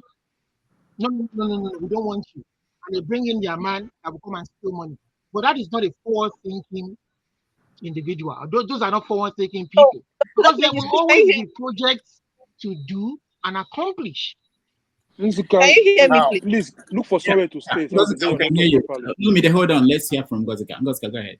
So let me just be clear on this. Before I left the house, I did say we had a tap in my house and the water is rushing. I'll go back to the house and show you. But I wanted you to see the public taps that the government provided for people who do not have taps in their house. And that was why I came here, to show you. And you saw for yourself. It is not rushing. I don't know about the other ones. This is the one I came to. And it is right along a major road. So what I am asking now is, I live close to this place. What it would mean is, if I did not have the tap in my house, this is the nearest point I could come and fetch water that the government provided. Not minding the busy road and the inconvenience of coming out of your house. What will it take them to make sure that every house has running tap in their house? What will it take? That is my question. I have had this argument with people over and over again. It is not politics. It is not. This is just the basics. When we demand for this kind of things, we are not. Nothing time you concern politics when it comes to Enugu State. I have said it. I don't care who is the governor. I just want a better Enugu. I just want a better Enugu. Where I would not have to go out of my house to go to a public tap to fetch water. It is embarrassing. It is not convenient. It is not right. And if you think it is right, then something is wrong with you. All right. So let me start going. All right, thank you. Let me continue, please. Henry, finish up and then okay. So, you see, you say Nigerians of Africa. These so-called lawmakers or these politicians travel to Dubai to celebrate Christmas, or they're going to a conference, whatever they're going there for. Are they going there with free, free of charge? They're going to stay in a hotel. They're going to take flight. And the same country, they say they don't have money. The same countries cannot even provide one basic amenity to the citizens. It is the right for the government to provide basic amenity to all citizens. Like UK, America, Germany, they have every basic amenity. They have water, running water in their house. They have 24 hours electricity. They have good road, good medical system. If the government of Nigeria is truthful enough, could provide one of those things I mentioned right now to the Nigerian citizens, you think people will be complaining? Just 1% of it. If they let them say, okay, let them change the system of Nigeria to UK. I think Bumi will not even stay one night in UK. It's so alarming. I'm so angry in my stomach. I have pains in my stomach when I'm angry about Nigerians. Those people cannot even think. You see, when they say Nigerians are not angry enough. They're not angry enough. If they do, all their party they are doing in the street of Nigeria, Lagos, they could have used the angriness, stay in the streets. You know what? 1 day, 2 days, a week, 3 weeks, shut the country down. They are not angry enough. They are not. You see, if they are hungry enough, when they shut the country down for 2-3 weeks, the government will come down on their knees, start begging. You see, they know how to be patient, endure. Me, I'm not patient. I'm not the patient somebody. I say it as it is. If you want to get angry, I don't care. Nigerians need to stand up tall to say, you know what, we demand this right now. We want it now. But some will say, my brother, somebody come give me. This one, they don't want to die. And somebody will die one day, even though you don't even protest. All right. Nigeria need to wake up from their slumber. They need to wake up. If you talk, you die. You don't talk, you die. What about it? I'm so ashamed. Thank you, Henry. So Dr. Labi, I haven't contributed after Obi. Remember, I raised up my hand and I wanted to make a contribution after Obi. So, in line with what Obi was saying about solution, Obi, you know I raised up my hand after you, and I wanted to, in line with solution, in making. So I think we missed an opportunity. I mean, if truly the Nigerian people want to be one, live as one, and create a country that is livable for everybody. From what I've observed, I mean, the only way out is these people don't want to listen to people who are speaking out about constitution, about making sure that democracy follows the tenets of what it should be. The only way to want to understand is the use of attrition. But nobody's ready for that. The use of attrition right now. So what I'm saying is that we kind of lost an opportunity. Everybody lost an opportunity to pick up from the last presidential election. Maybe everybody should have united to kind of making sure that the last 3 off-cycle elections were done in a free and fair manner. At least maybe that would be a starting point. You understand? But we kind of ignored it and left it to the parties to and then they did abracadabra again with all the 3 off-cycle election. So maybe there's another, because if you're going to wait for 2027 and hoping that clinching the presidential election will do it, I don't think so. Even APC themselves, learn from them. Before they clinched power, ultimately, they got one state, a couple of states after another, until they became politically relevant and they seized an opportunity when Goodluck when Goodluck was there. So I'm saying if another off-cycle election is coming up, 1 or 2 states, let everybody focus on making sure. When Buhari was there were civil society organizations that were putting pressure on the government to making sure that they hold a free and fair election. Otherwise, government officials will be sanctioned. And I think that kind of put them on their toes a little bit from my own observation. So what happened to that in that regard? Can this same civil service organization now come and make sure that pressure is put on the government to organize a free and fair election, not just at state but local government level, so that little by little, when these free and fair elections can be held peacefully without rigging or anything, and allow observers, internal and external observers to come in, we can get rid of these people little by little. Because I mean, waiting for presidential election in 2027, I think it's just foolhardy. Every election should be monitored. Otherwise, attrition is the only way out. I'm going to be honest. All right. If you want a united country, regardless of your tribe, whether it is in the north of whether it is in North, where, let's not say, if you want to be your brother's keeper, we want to care about who gets elected in the North, so that it is not these criminals that are empowering terrorists that will get elected again. If people have candidates in the North, let's stand with them, make sure that there's a free and fair, let everybody move down there and make sure that there's free and fair election there. And little by little, maybe this guy will be able to implement programs that will educate the Northern youths and get them off the streets so that they won't be used as weapon of terrorism. I mean, these are some of these ideas that I think can help. We have to be, we want to be your brother's keeper. They're holding election in Benin, everybody move there. They're holding election in Guinea, everybody move there.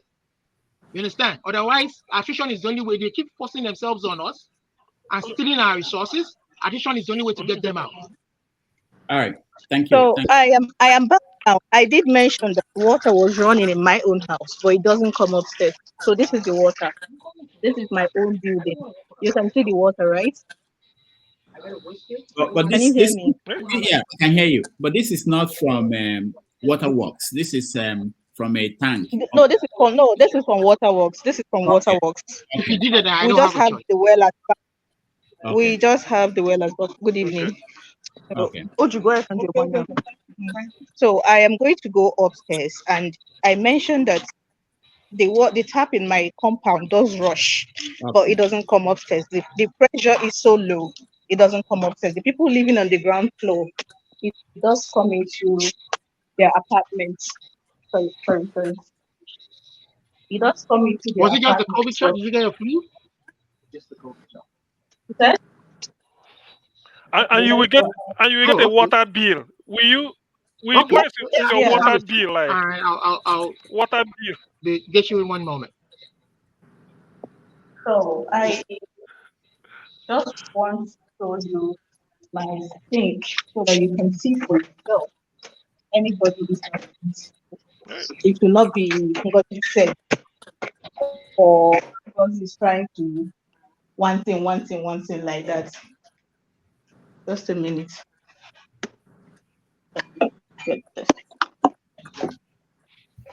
So this is my zoo. I'm going to go first. Sorry, I'm trying to get the light to enter the sink so that you see. Okay, so this is my sink. I don't know if you can see it.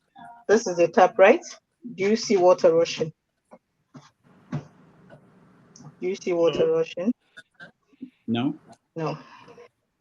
So it's not they say. Well, I am tired of having these conversations with people every time and they make it about politics. I'm just tired. I just needed to show you people that. All right, thank you, Ngozika. Ikolala, go ahead. Yeah, thank you all for coming. And sorry, Ovie. I'm just I was about to leave, so that's why I took the permission. But from all I've heard, I think it's just Ovie. It's good you're optimistic that a journey of 1,000 miles must start with one step. But I would have loved to share your optimism, but until I see that institution whereby people of this caliber that can see beyond come together and start forming a concrete institution that other people who might be losing faith or might think there's a chance can join and work together, because as it stands, I don't see it. And even the schools, the primary schools to the secondary schools, if it's not a high-grade private school, it's a shame, it's a shame. And if anyone thinks, because you hear people say, these people know what to do, they just don't want to do it. No, you don't.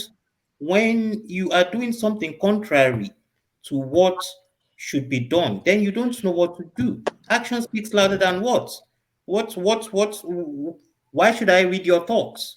If you should be making a pancake and you're making something else, then you don't know what to do. What is happening in your head is not a problem I should solve. I'm looking at what you're doing, so you definitely don't. So if some people think Nigerian leaders have a vision, they just don't want to do it because they don't have it. They don't know it. They don't know what to do, because they would have done it knowing that at the end of the day, it doesn't benefit just the populace, it benefits them.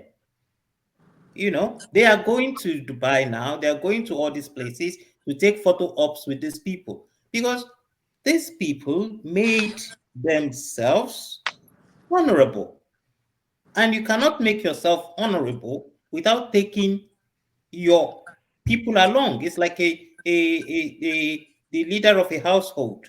You cannot be rich and every member of a household is very poor, and you want to gain pride from your neighbors. They will still see you as your household. You're as poor as your household. But if every member of your household is as wealthy and good looking as you, they would respect you, knowing that every member of your household is as good as you, and they would, so it's just poverty mentality anyway. But it's sad to see. It's sad to see that, because at the end of the day, this 1,000 whatever people they took, I totally bet you, look into it. Some of them are sharing a room, All because right. in some of these rooms you have two beds. So Mm. some of them are sharing a room. They can't even pay for them to have one room and the luxury to themselves.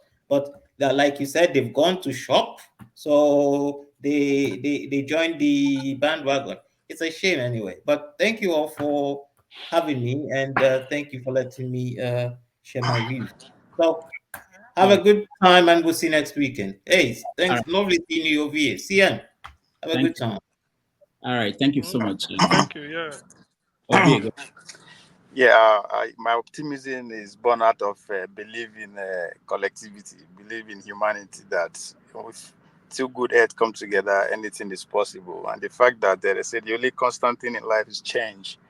It's just the ability for us to come together, either initiate that change or put ourselves in a position to take advantage of that change, is where we are having a problem as a group of people.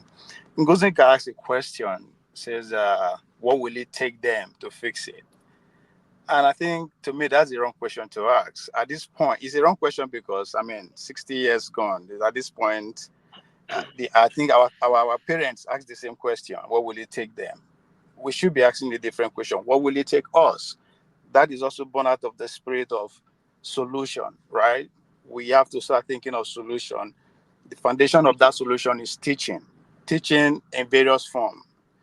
Our people from the south is know it best. Their own form of teaching is to adopt, make somebody to serve them as an apprentice and let that person flourish. That's also teaching. We need to apply that way of teaching in solving those our immediate problem that we can come together collectively and solve. That's where the diaspora will come in. I'll talk about that. People from the south is know it best. Their own form of teaching. I'm hearing, but I'm hearing myself. Teaching has to do with practical. Some people has to be on ground to actually show people how to do it, because I challenge those people who are carrying our poll during the election should carry our poll now. When Dr. Damaji says that 70% of Nigerian population are people beyond under 23, and they don't actually know that these things are right.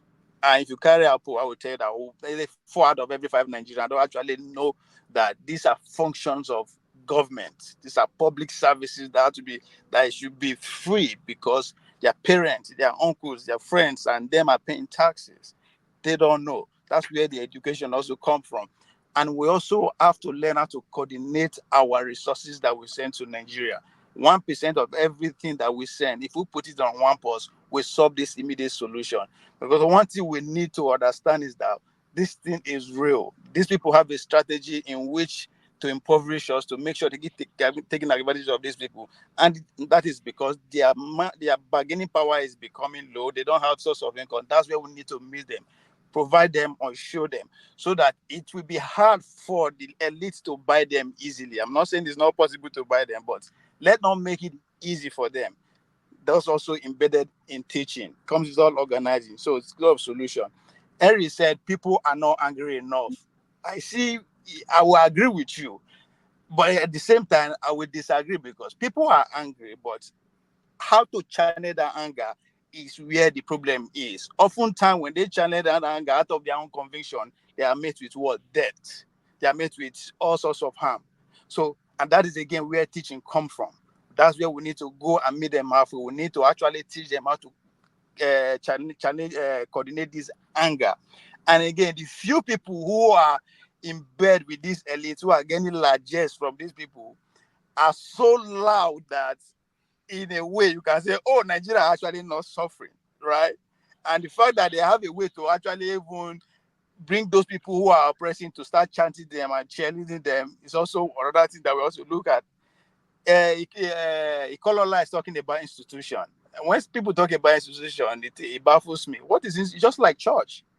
What is church? It's not a building. It's the people who congregate, who gather. Those are the churches, right? So institutions are the people. They are Nigerians. And that's why we say they also belong to this elite that we're talking about, because the current government that we have today, as I understand it, is a combination of military elites, business elites, the intelligentsia, the media, all of them, they are all in cohorts. Just look at Dubai trip. Content creators, you see all of them there too. So they know how to actually spot their talent and inspire them to take after them. They carry them. The tall man who is Bola Tinubu's spokesperson. His father was a minister. So now them they know how to 2080 recruit then. themselves. Time for us to register. Here's my feed, guys. I had to give you Obie, I just wanted to. This is one of our delegates. another Right. angle. Okay. I absolutely love this gorgeous girl. Celebrate. Right. There's nothing like starting your day with fresh fruit and, of course, some sweet stuff because I'm a sweet tooth.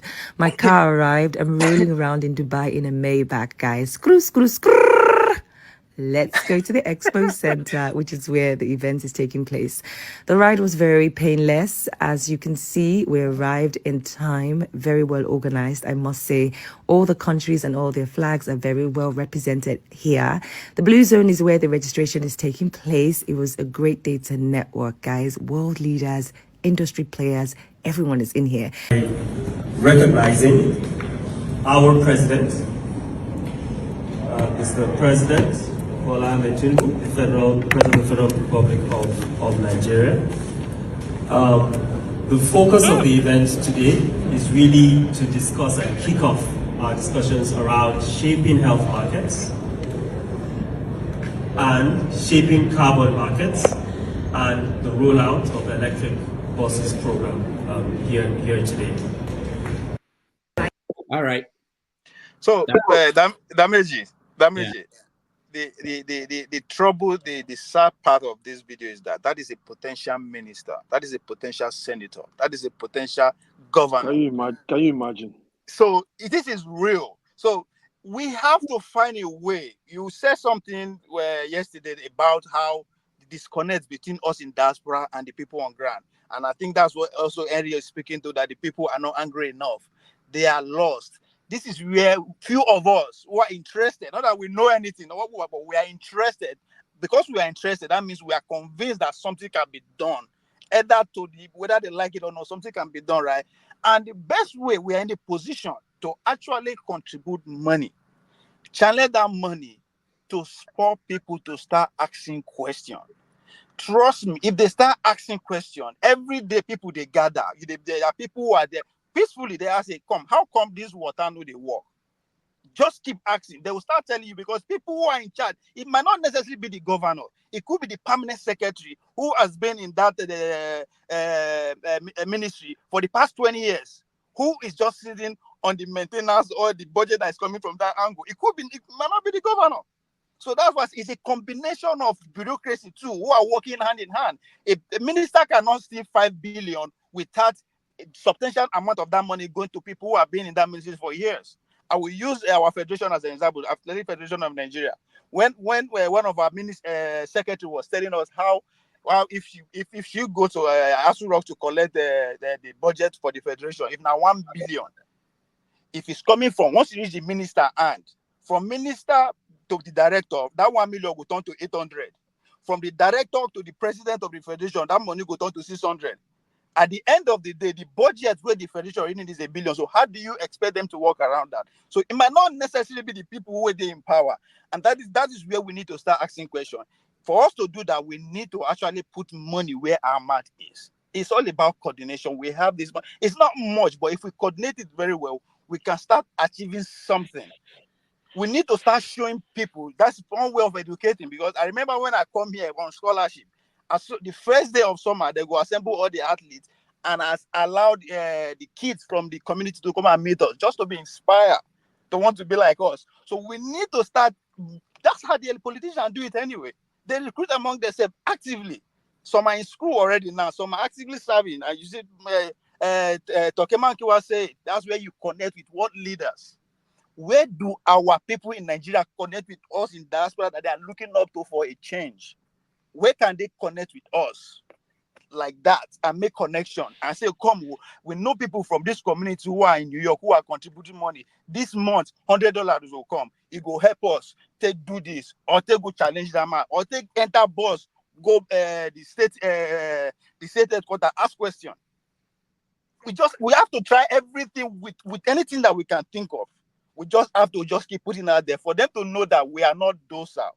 It is because they know that we are docile. That's why they can do something very, very outrageous and wait for us to react with their machinery from the media anyway, trying to dilute the whole thing.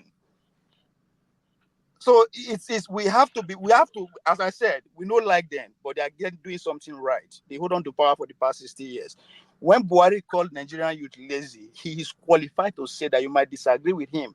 He's a man who attained the stage of leadership in his 20s as a sergeant, as a captain. In his 30s, he's done the governor. In the early 40s, he's a president. So if he's saying that Nigerian youth are lazy, he's saying something that during them as a young people could not tolerate.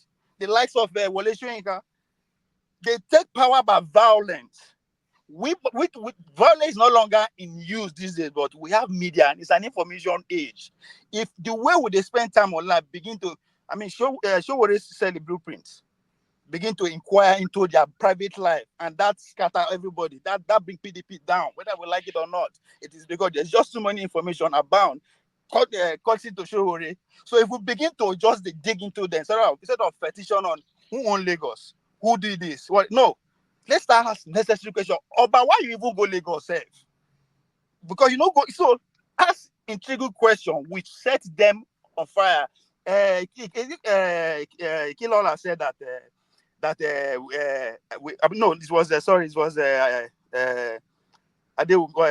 Olamide that said that we lost an opportunity in 2023. No, we didn't lose an opportunity. That opportunity was not created by us anyway. It wasn't created by us. Because people were focused on, things don't change. People are aware now. We get alternative. We fail to understand that the players self, they don't spread themselves around. So this is not our opportunity. This is not an opportunity that we set for ourselves. We should plan an opportunity for the next one. How do we do that? Educate more of our people, show them, empower them, give them however we needed to. Then we say, we missed an opportunity. We can't say we missed an opportunity that we never prepare for anyway.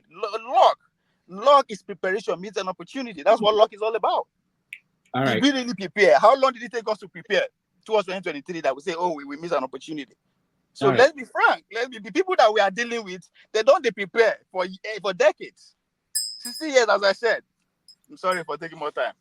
All right. Thank you, Ove. B, welcome to the show. Hey, thank you very much. It's nice to see you. Where are you joining us, if you don't mind? I don't remember seeing you. Maybe you did. Currently, I'm in Mauritius, so I'm speaking from Mauritius. Yeah. All right. Yeah. Very good. So, are you going home for Christmas? Yeah, I plan on going home for Christmas. I'm just going to be here for a while, then I'll be going home. Okay. Very good. Do you normally go every year? Not every year, but I try to go as often as I can. Okay. If there's money, I go. Okay. What do you plan to achieve? Some people are going to marry a wife, according to Jessica. Are you married? Are you? No. What is your goal? What's the mission? Well, my mission, I plan on connecting with people that can help me push my dream, because there's some stuff that I'm working on, and I want to go to Nigeria to talk to people and figure out how I can push it in Nigeria. So that's what I plan on going for. Okay, very good. So, government officials in Nigeria, they are also celebrating Christmas in Dubai as we speak. The UK.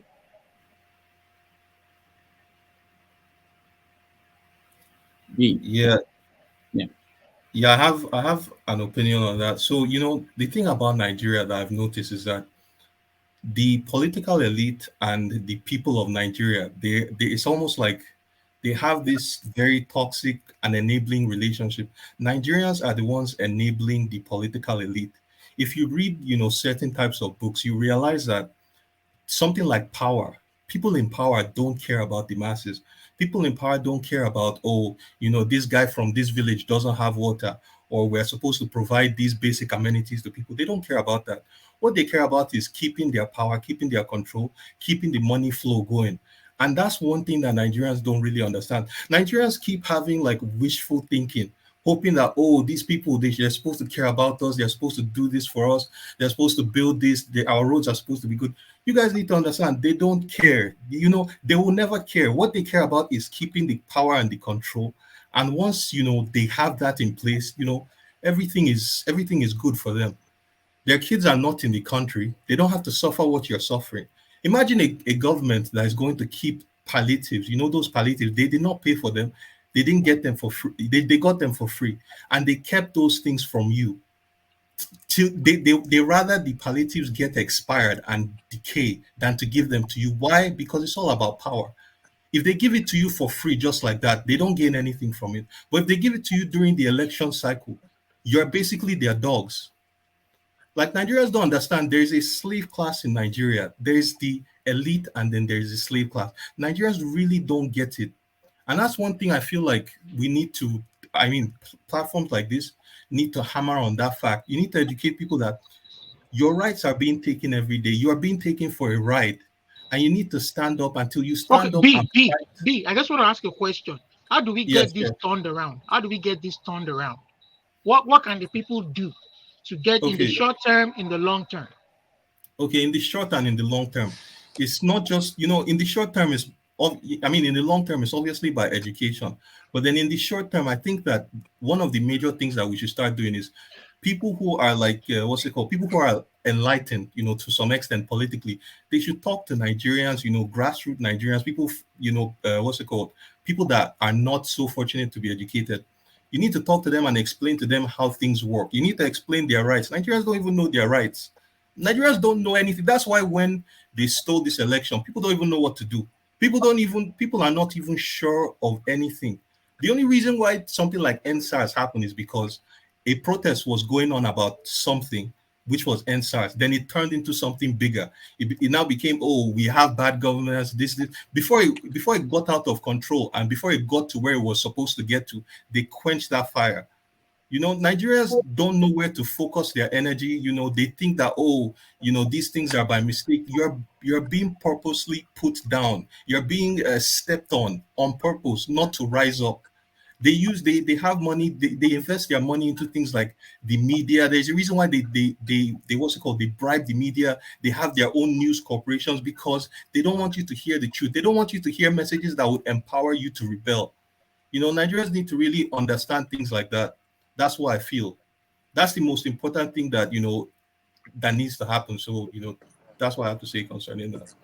All right. Thank you so much. We'll go to Mazi Prince, but before then, let me just give another perspective to this.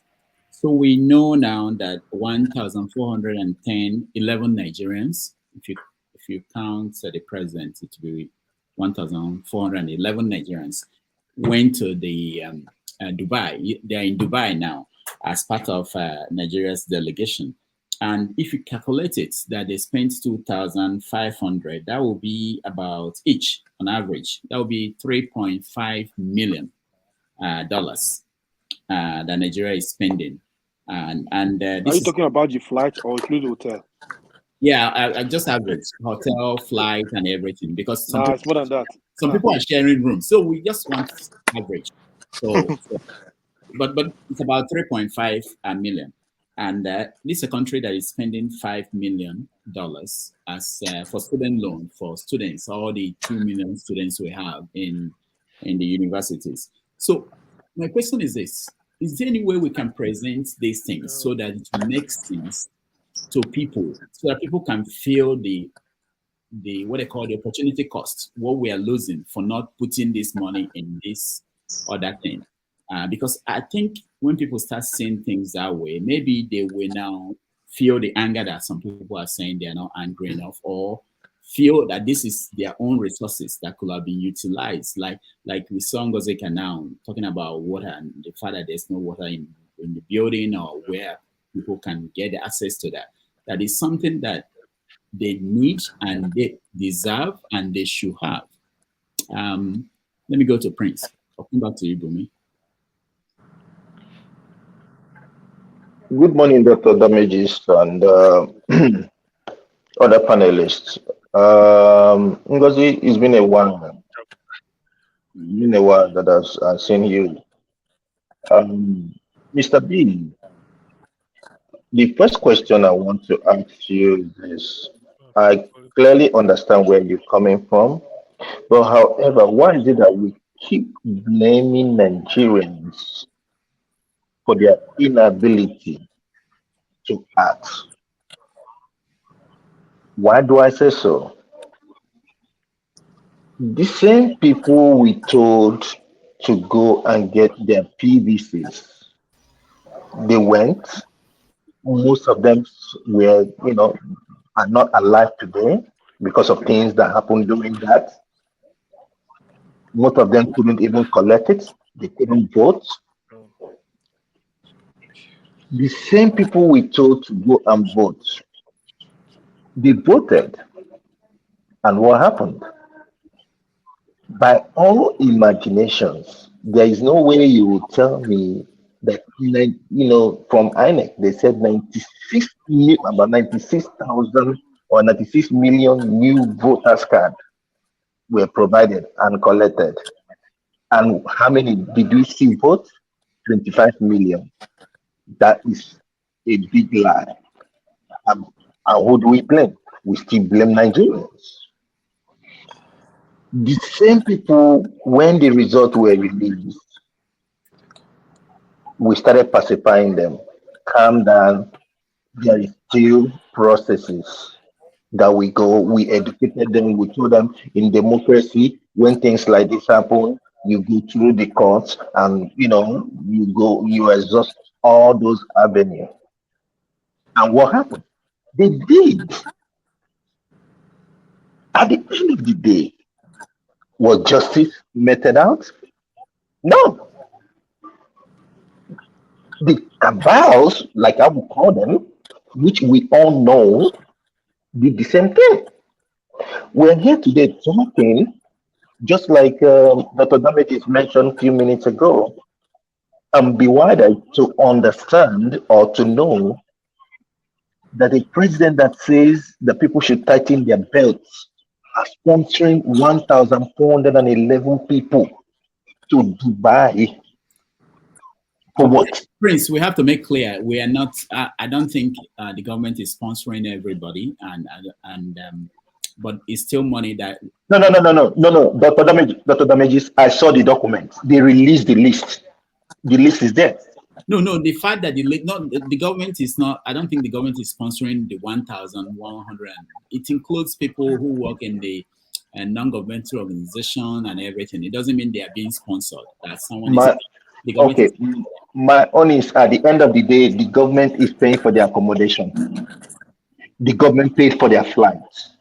So if they pay for all those things, are we saying that they send them, then they can go, they can escape?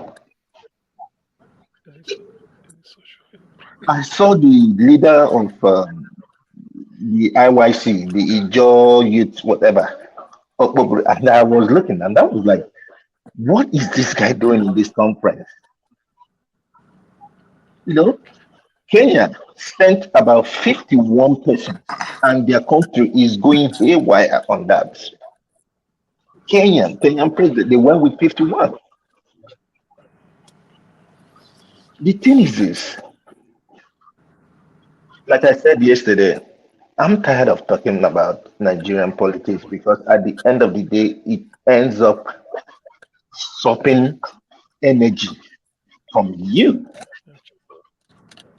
Nigeria is under state capture. And B, when you talk about people just want power, you say Nigeria or you say Africa. You are in the diaspora. Your mayor, your mayor today. Can I quickly say something? I don't know the city you stay in. I don't know what it is. Your mayor does a lot of things. Do they commission projects? Do they flag off or commission projects? No. But those things are done. There is water. It There costs is money. road. Okay? There are other infrastructure that are needed. And who does it? Is the mayor, not even the federal, not Joe Biden. Is the mayor that does that. They also have their own internal generated revenue. Most of the taxes when you go to the store and you buy things, those things you buy, the taxes you pay on that goes to the local the city, and talk less of the states.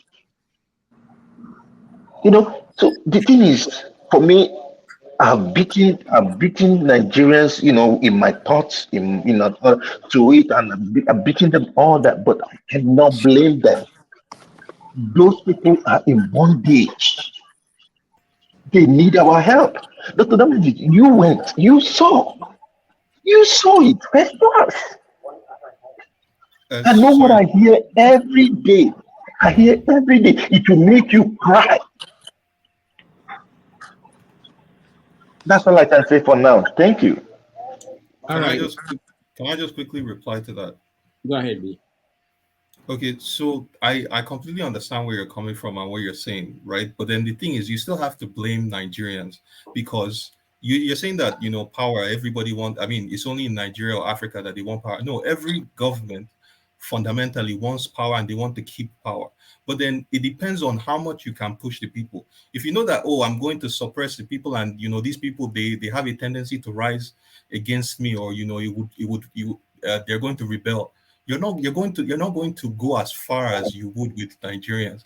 Nigerians have taken so much, I don't know how to say it. I don't know any other way to put it, but they've taken so much shit that now the government and the elite, they just feel like they can do anything. They can trample on anyone. Anything goes in Nigeria. If people are outraged for one day or 1 week, justice for Mohbad or NSARS, it would always be forgotten. There is never the fire is always put out in Nigeria. And that's the fault of the people, because you can't expect anybody to save Nigeria. Nobody can save Nigeria. Nigerians are the only ones that can save themselves. Nigerians are the only ones that can.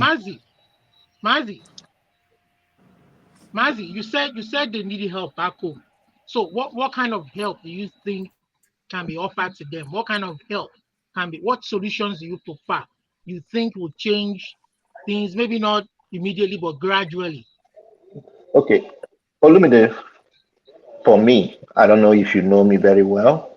I walk my talk. What am I saying? Not only do they need to be educated, they also need to be supported. We can support. I'm not saying everybody can be me. I'm not saying everybody can be, How but though? let we can be, we can show empathy. Just show empathy. Show what we can. A little, no matter how little it is, show it to them. They need it. They really need us. They need us, and they need us to keep speaking. Giving them money or what? Or You don't have to. I didn't say money. I say any way you can, any way you can. But they need us to keep talking, and they know that we are really on their side. Let me support Prince's argument. And B, I don't think it's fair. You are not being fair to be, blaming the people like that. You have to also understand what the people are dealing with, which also speak to what Mr. Rude, the question Dr. Damiji asked about our friends in Dubai. You need to understand, Bola Tinubu understand one thing, that for any revolution to be successful against the power that be, there has to be discord among them. There has to be a crack among the elite. A classical example is the Arab Spring. If there is no disagreement, there's no rift between them. No matter how the people try, you can only achieve much, right? He understands that. Hence, about 2 months ago, we give the military people 18 billion, right, in the name of areas or whatever. Look at the budget. They have the lion's share. That's to tell you, regardless of waiting the people do, the military guys will always be on the side of government. Again, you also have to understand the brain behind packing all these people to Dubai. There are two reasons. One is to also satisfy those other group of who want to be elite, who are emerging. Because people where won't join the group of elite are very dangerous, especially if they are educated. They are very dangerous. They know much as soon as just power they no get. So Bola Tinubu understands that, and he also, and again, when Rufo is saying that most of those people are not government official and all that, yes, those are the people that will be the soldier on the streets, countering this kind of rhetoric, singing praises of the government of today, like the content creators. All they'll be saying is good thing about the government. So the chaos will now be among the ordinary people where they argue just because we are friends with Tokemakiwa, for instance, right? It's going to be very hard for me not to be on side of Tokemakiwa because I know it's bringing goodies from Dubai.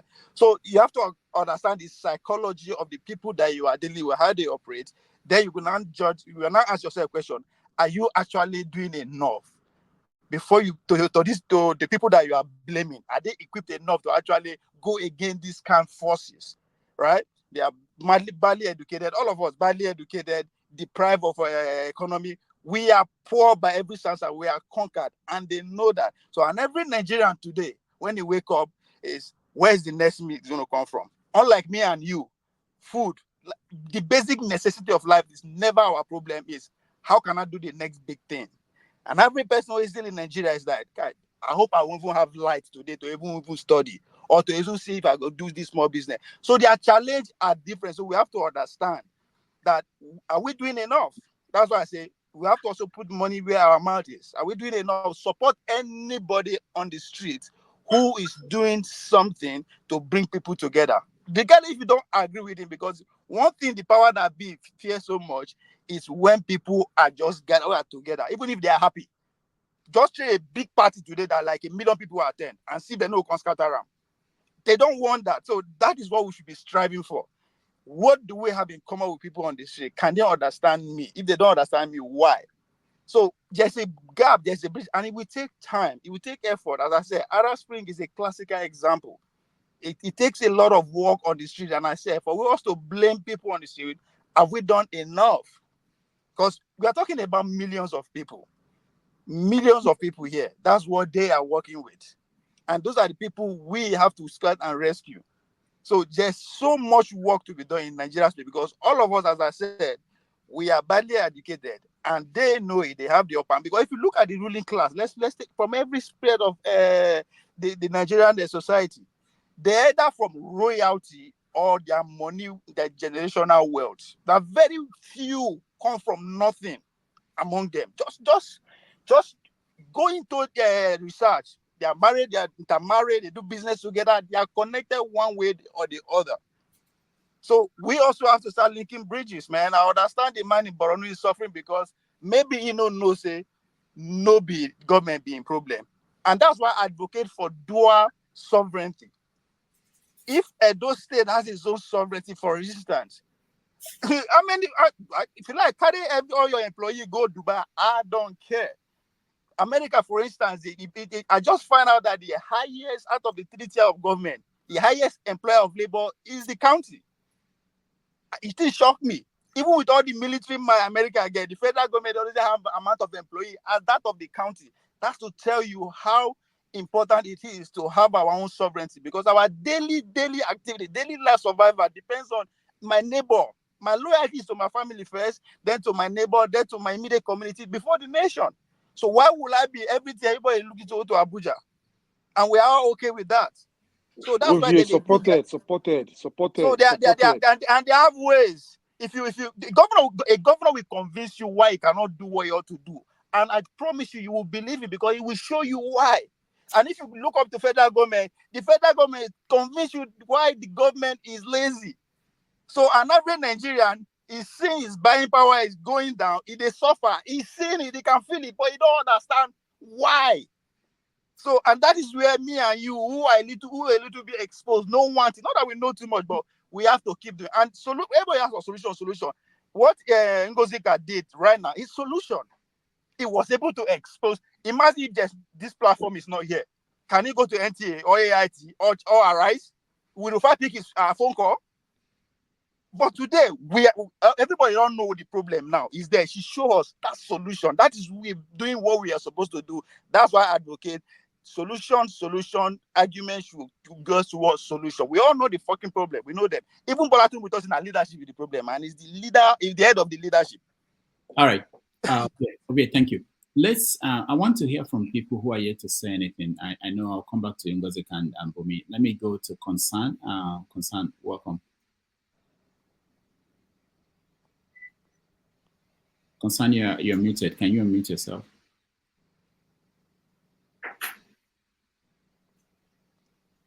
All right, Concern, we can't hear you. Let's go to X0. Welcome to the show.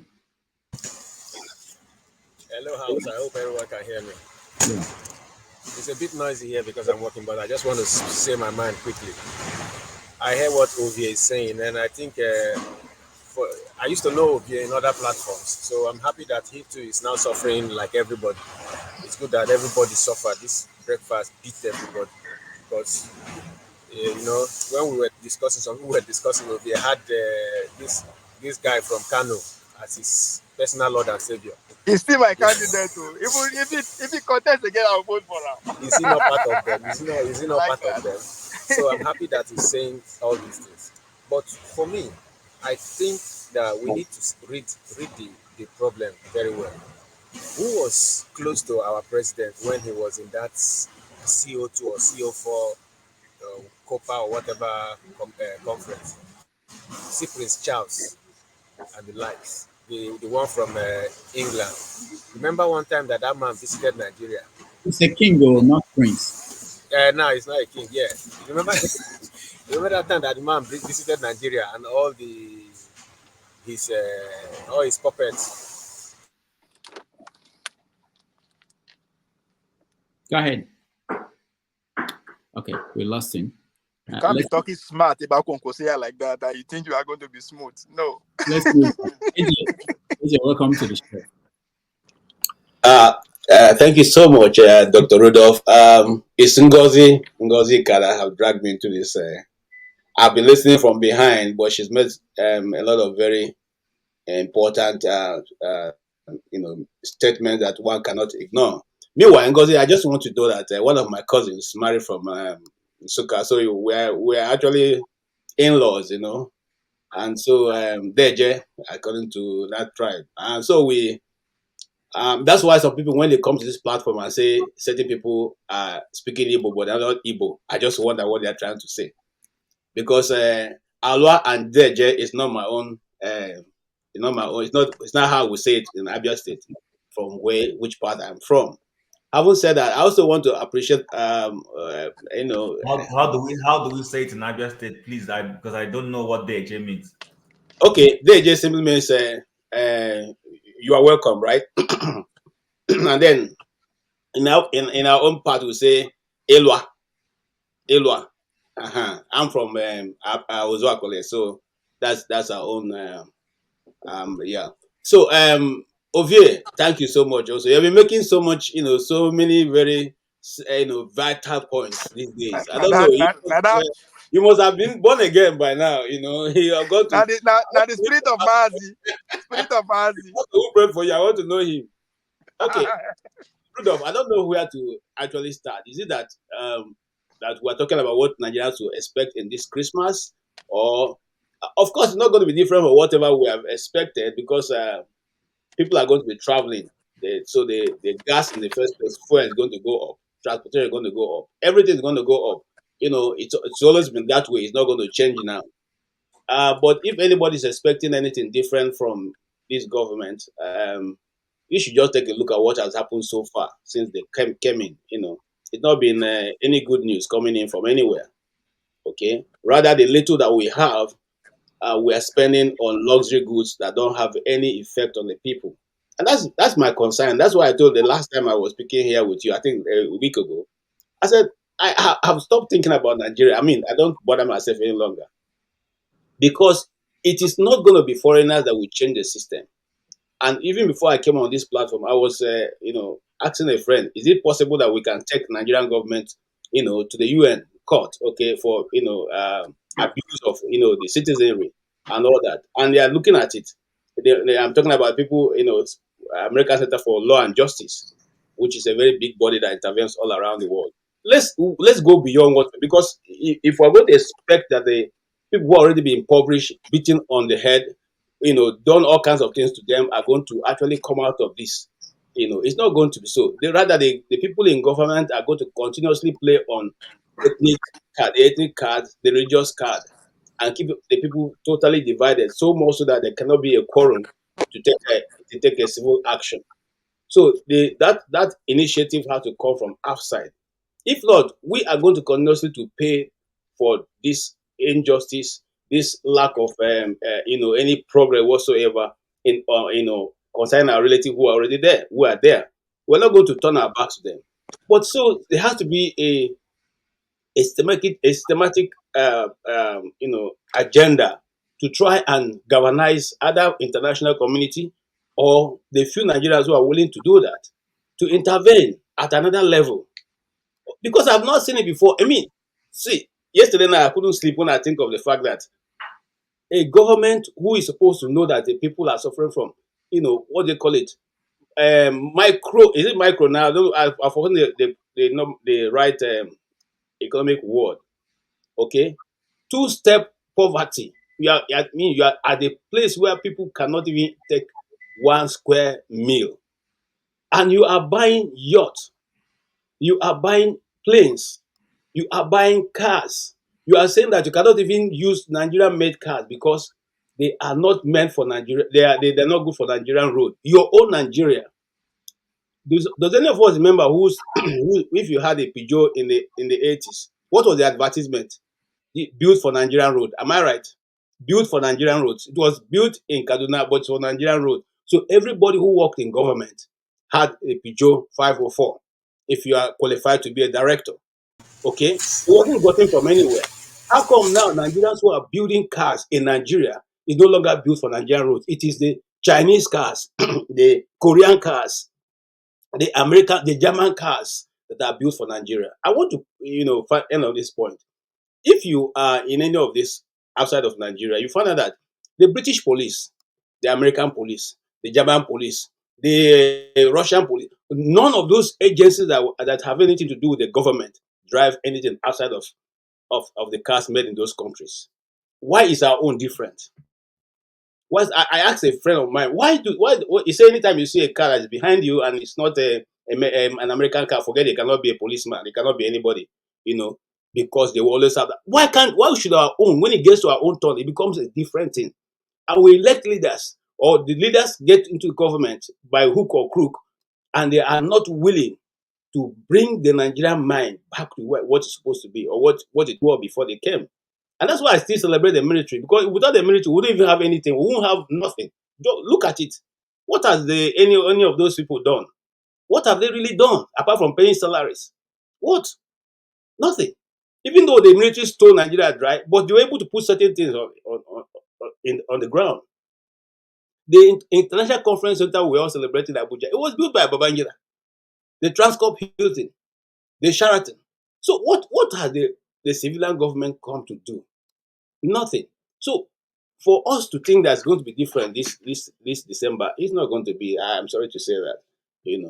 And I like what Ngozi said. I'm sure that Rudolph knows how these things are done.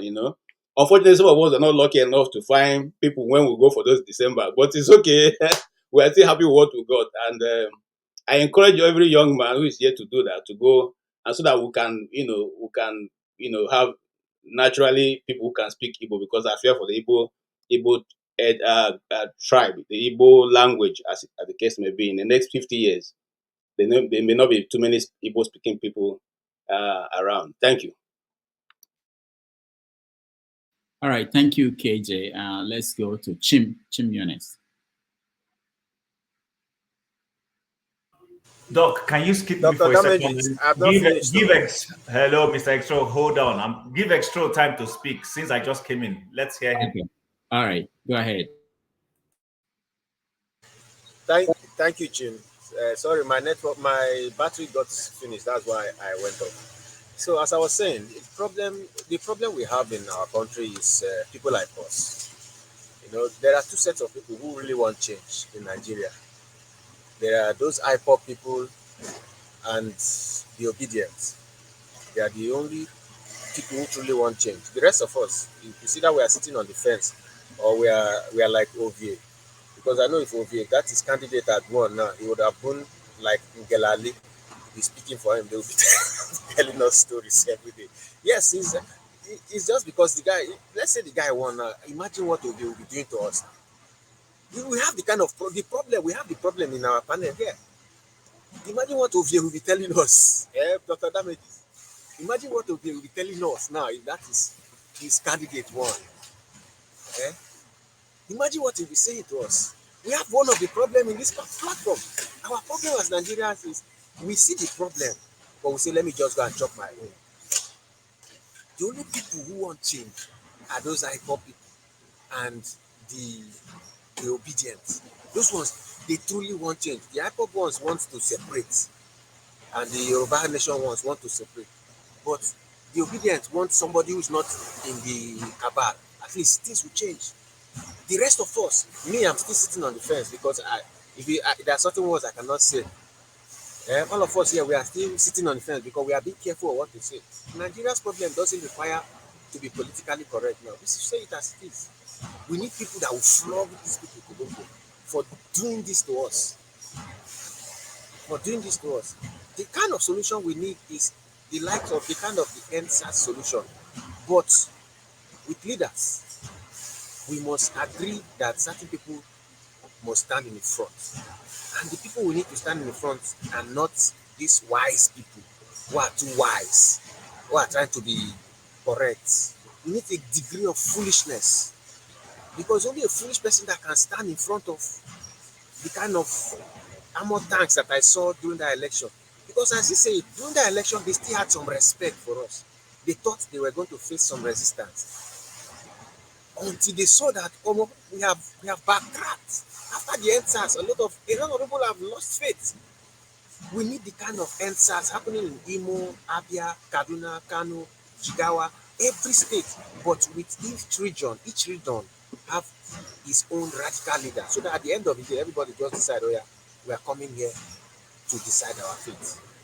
We need foolish young people, not old people who are coming to talk sense. We don't want sense. The country don't pass where they discuss sense. We need foolish young people. Go and look at the people that make changes. They are in their 30s, 25, 29, young and foolish. Ask yourself, if you are in your 50s and they ask you to go into a relationship, you will now be considering what is the person bringing to the table. But when you are in your 20s to 30s, all you want is love. You understand? You'll be falling in love like me. That's the kind of foolishness we need. Somebody that truly believes in Nigeria and believe it like me, that can destroy anything and believe that I can build it back. Because you have to have that kind of foolishness and faith. All of us here, we don't see life. We don't want to suffer again. So please, solutions, everybody, I listen to everybody's solutions, but please let us get the solution to the right place. Lastly, we can now pinpoint the kind of people who are behind this, our leader. Number one, that King Charles, that the ones, we don't know the rest, but I know that one has been wetting the ground before. We know that time he came here, sat with all the Igwe Achebe, the Yoruba leader and the Hausa. They were wetting the ground because they just left Brexit. Hunger is showing them pepper in UK. As this guy, what's his name on this panel? To Niger. Water is costly there. So they are coming to steal our gas and our resources. That's why they need people like Tinubu there. So we know that's for a fact. Let me rest my case there. All right, thank you. Bumi, you are young, and according to Exoro, you are the people that will save us. What are the solutions?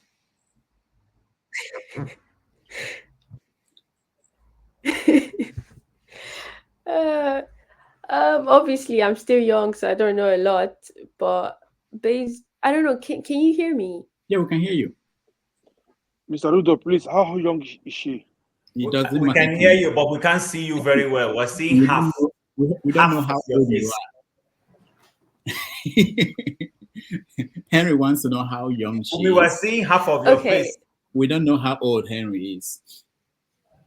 I'm 55. All right, so Bumi, go ahead. Okay, Henry, I know. Wait, let me change my internet. Okay. All right, let's go back to Ngozika. Ngozika, go ahead. So the language is for those coming back this Christmas. If they go back, if they are coming to Enugu, I have good news for them. If they're going to come to Enugu, I have good news for them. What's the good news? So 042, the city of nightlife and the city of Oringo, before all the bad things started happening to us, is gradually coming back to life.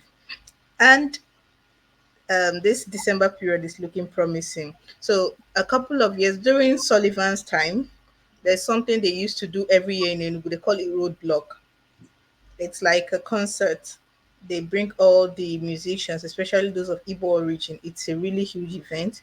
During the Buruburu's administration, it stopped. They didn't do it. That was when I came to Enugu, when I started staying in Enugu. So this guy now that is in power is bringing back roadblock, and they're doing it in a bigger way. I'm seeing masquerades, and so if you are coming to the east and you are not going to the village to find wife, you already have wife. You can come to town with you and your wife and children and enjoy beauty and enjoy culture. Enugu State, I've always said this. Enugu State has a very vibrant nightlife. It was cut short after the last governor for security issues stopped keke and minibus after 9 p.m. Then nightlife dwindled. If you didn't have a car or you could not afford taxi, you stayed home. But this period, I am seeing Enugu taking shape. A lot of events lined up from now to the middle of the month. It's looking exciting. That is for those coming into the east. Like I said, this time around, nothing concern anywhere. We no be southeast. And for those going to Abia State, Do they have my light friend there, there tells 24 hours light? my friend there tells me that the man is doing well. She like nobody say this because I see those pictures on Twitter and I think and I know I'm like this a Nigerian politician, nothing they can know Photoshop. But she said that this man is seriously changing the face of Aba. And I remember last year when I went to Aba, I came on this show and told you people how terrible the roads there were. I mentioned the Aba Port Harcourt Expressway that had this mountain load of garbage. She's telling me all those things are not there now. So if you're coming to Enugu or you're going to Aba, everywhere is soft and you're going to have fun. Do they have 24 hours electricity? This is a question I asked. Huh? Do they have You light? said? Do they have electricity there? 24 hours electricity Oh, for the this is people? Nigeria. You provide your own light. So why party when there's no light? People can see. Ngozika, let me ask you. Carnival. There used to be a carnival in Enugu. Is this still going on? Is that the roadblock? If it's the Oh, I don't roadblock, that is know. Okay. the roadblock is back. I think it's from 10 to 16th. The way just hold on a bit. Let me send you the flyer. So they said they are going to do a bunch of things, but the most interesting part for me is the masquerade festival. And okay, so Because if you don't mind me asking, if you're gonna talk about masquerade, tell them the cities. Are they cities now? Yes, I could call them cities. The cities to go in Enugu. no, Like I'm talking when you, about Enugu town. I'm talking about I know, Enugu town. Well, man, that's not fun. That's not fun. The place Wait where they now, let catch me fun. finish. Mr. Prince, let me They should finish. go. They I should go to already, all those Dr. Demeji already told you.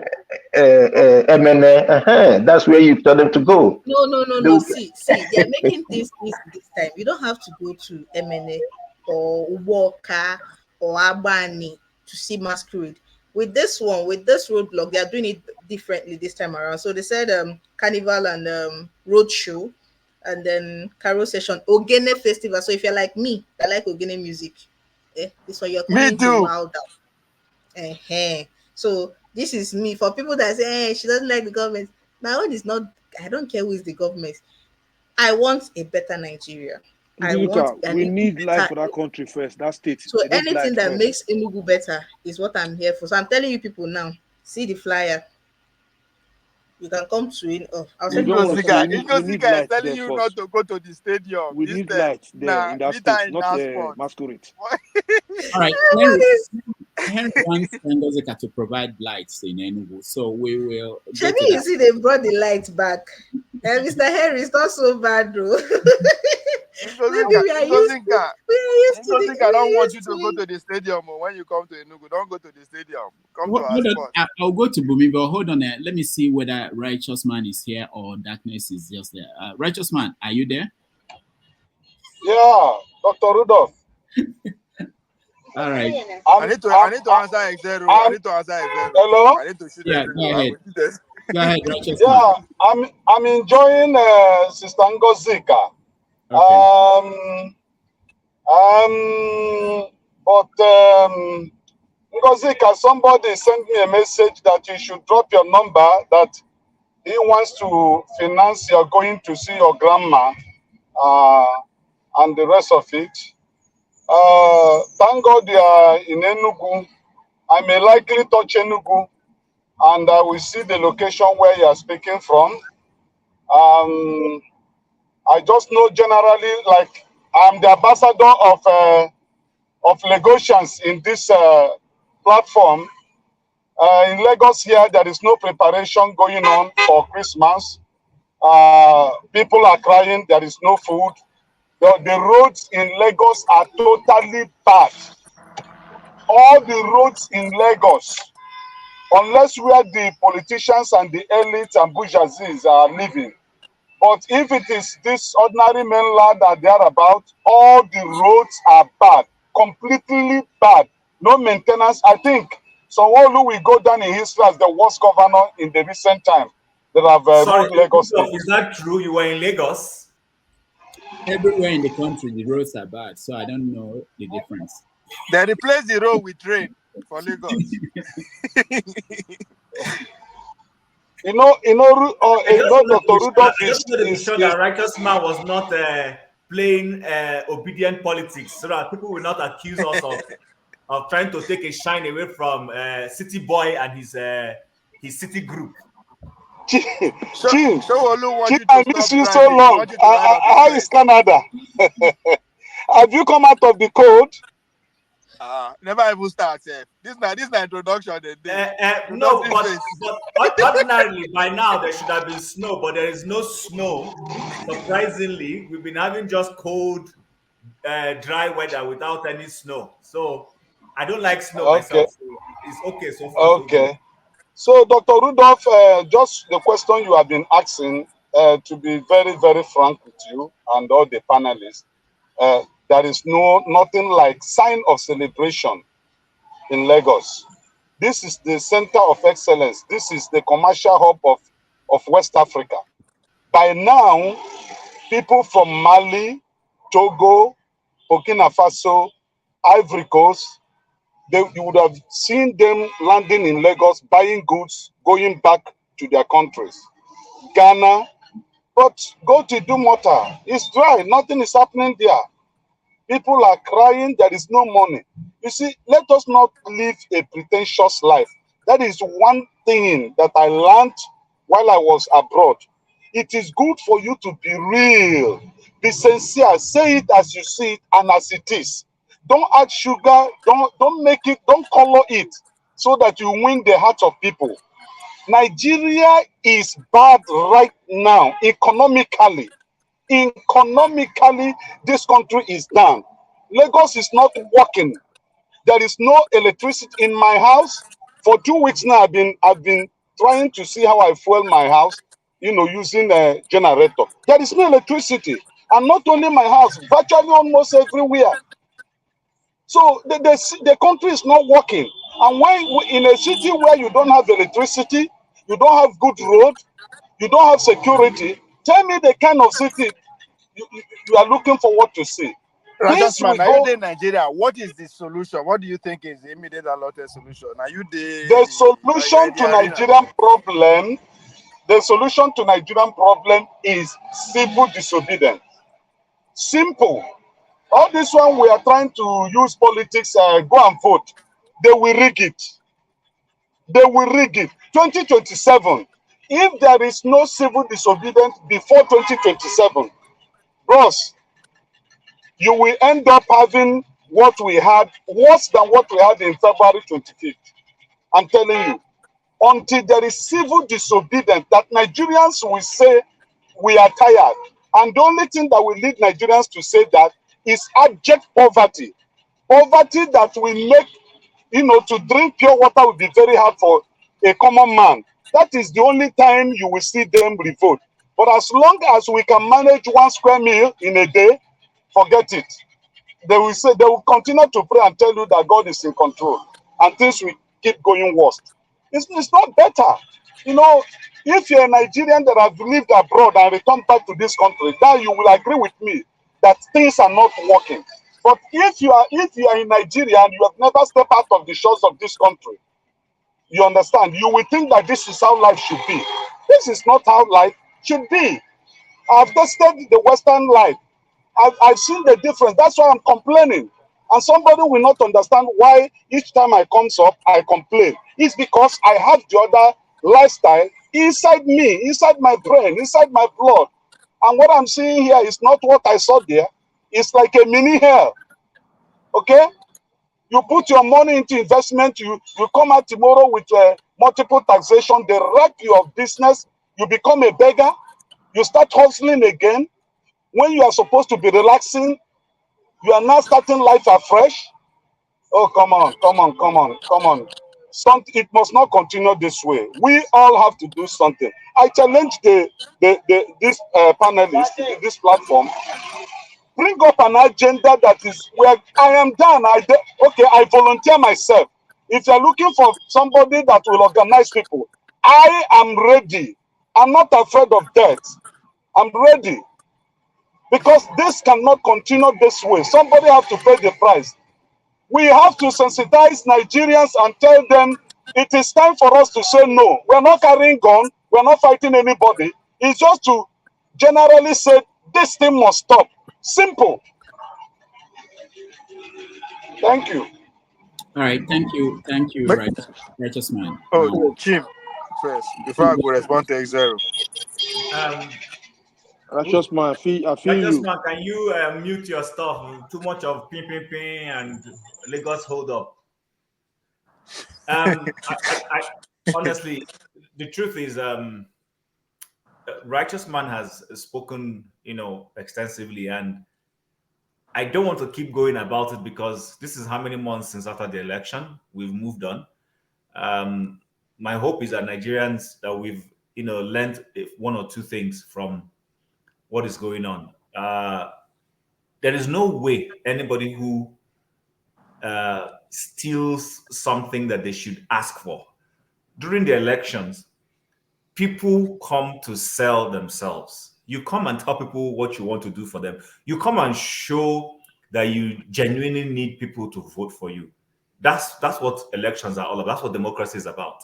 Even in similarly undemocratic environments where, let's say, you're going for a job interview, there's a level of keenness you show and respect for the organization you want to work for. You show up on time for the interview. Some people might even go and look for the colors of the organization and try and wear it to impress them. Maybe it may be your tie or whatever it is. Look for things that you can use to sell, to show some semblance of respect for that organization, you know, for them to recruit you. But when somebody ignored the media, said he would not show up for the media, he was too big, and his attitude showed. I kept telling somebody, this man, there is a pride in him and an entitlement, and he expressed that. Maybe he doesn't even know. His body language shows disdain for Nigerians.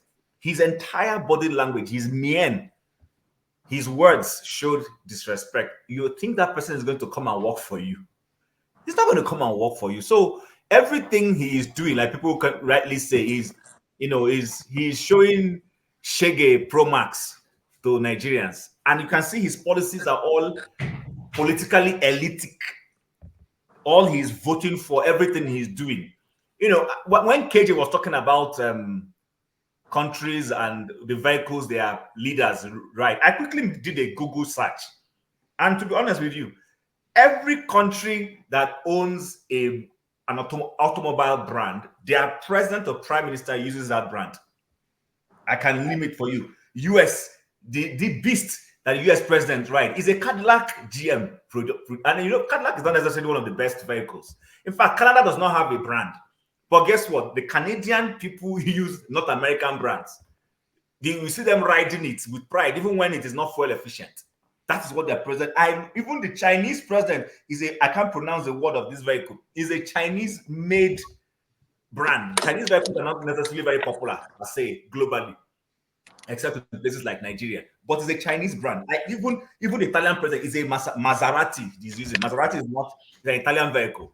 So when we see our leaders more proud of local content, they can't use at least vehicle local content. Even if you want it to be exotic, tell the local producers to make it as exotic as you want, specifically for you. But what it will tell Nigerians is that, look, the leader is leading by example. Personally, I think Tinubu, with all that has gone around him, has lost an opportunity. This is a man who, first of all, is having challenges with legitimacy. But you know, the things that he would have used to endear Nigerians to himself, to make even his harshest critics sit down and say, okay, you know what? Let's give this guy a chance. Things like cutting the cost of governance. I said it, he missed an opportunity. When he came in and started employing 50 ministers, I said, this guy doesn't care about Nigerians. For him, is political opportunism, try and settle his political people. You know, he had opportunity. Let's even say this so-called yacht or whatever it is called. He didn't vote it. He could have come in and told the National Assembly, you know what? If we have not bought this thing, let's cancel it. What stops him from doing that? Let's cancel it. It's not a priority for now.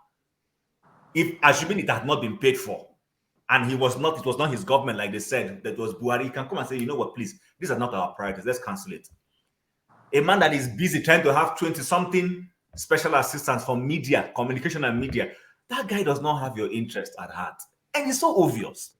But you see, there are some certain that, you know, presidents in the world, interestingly, while I was at church today, the minister who preached said something that is resonating with our conversation. He said there are two ways to know a good leader. A leader who is either leading by polling or a leader who is leading by foundational principles. Foundational principles that says, listen, I'm not here to pander to anybody. What is the right thing to do? And when he was making that allusion using Pilate, when Pilate was trying to decide on whether to crucify Jesus or not, he said Pilate was using, if it was today's word, he was using polling. What is the poll saying? What are people saying? That's not how you lead a nation. You lead a nation by looking at what is the right thing to be done. And our leaders consistently miss this opportunity. Listen, you can rub Nigerians' shoulder to massage them by doing some little right things. This particular president is not interested. Anybody who thinks this guy is going to suddenly do a U-turn and be a good man, this guy does not care. For this guy, it's all about a Milo con. It's my turn. I have paid a price. I was a Nadeko. You know, it is my turn. It is not about, okay, see, Nigeria has gone through some dire situations. Okay, I see that some people didn't like me. Okay, yes, I might have gotten there through some fraudulent means. What do I do to show these people that I can actually lead well? That's not what Mr. Let me cut you short. please, no vex. Let me just end here, please. No vex. No, I want to talk to Mr. Rudolph. Let's talk about this this post you put there. We have to talk about it too. Somebody's languishing in jail. Let's talk about it. Thank you. Okay, so we will come to that. But imagine this last trip he made to Dubai. Look at the expenses. Look at the volume of people he took to Dubai to go and do what? To go and do what? And this is a nation that is saying we don't have money. A man that is saying he's written his what's this called? Otimpus. Pardon my use of an Igbo language. Say he inherited a dying economy. You inherited a dying economy, but you are spending like a drunken sailor. And you are telling Nigerians to tighten their belt. I honestly, I don't understand. Nigerians will still celebrate. It's in us as Nigerians to celebrate. It doesn't matter. So I don't believe people are going to look for a way to celebrate. It's people who don't have money to travel to wherever they want to travel, they're going to go and borrow money and they will travel. So it's not in Nigerians to cut their coat according to their side. Nigerians will flange up. If it means coming online to beg Rudolph to send $100 to them, they're going to do it. They will collect that money, they will change it, they will go and enjoy, they will go to the village, they will drink themselves to stupor, they will enjoy. They will give. So, life too short, life too short. Life too short. I agree with you. So to that extent, I do not think Nigerians are going to try to make anything say, oh, it's that is why I don't think they're. I want me go see Kate sell a party. I want me she sell. No spare go see a party man now. So let me yield the floor to Henry. Okay, not Henry. Hold on, guys. Let me mention a few things. One is Ngozika sent me a video of the building she found inside a forest where she was going on a hike. Let me play that video. It's an example of infrastructure that are abandoned in Nigeria, across Nigeria, and let's see. Maybe water it broke. Then it broke or something. Okay. So what happened? The force of the water or what? Maybe. The expedition will come. Oh. Slow down when we can't see the people in front. So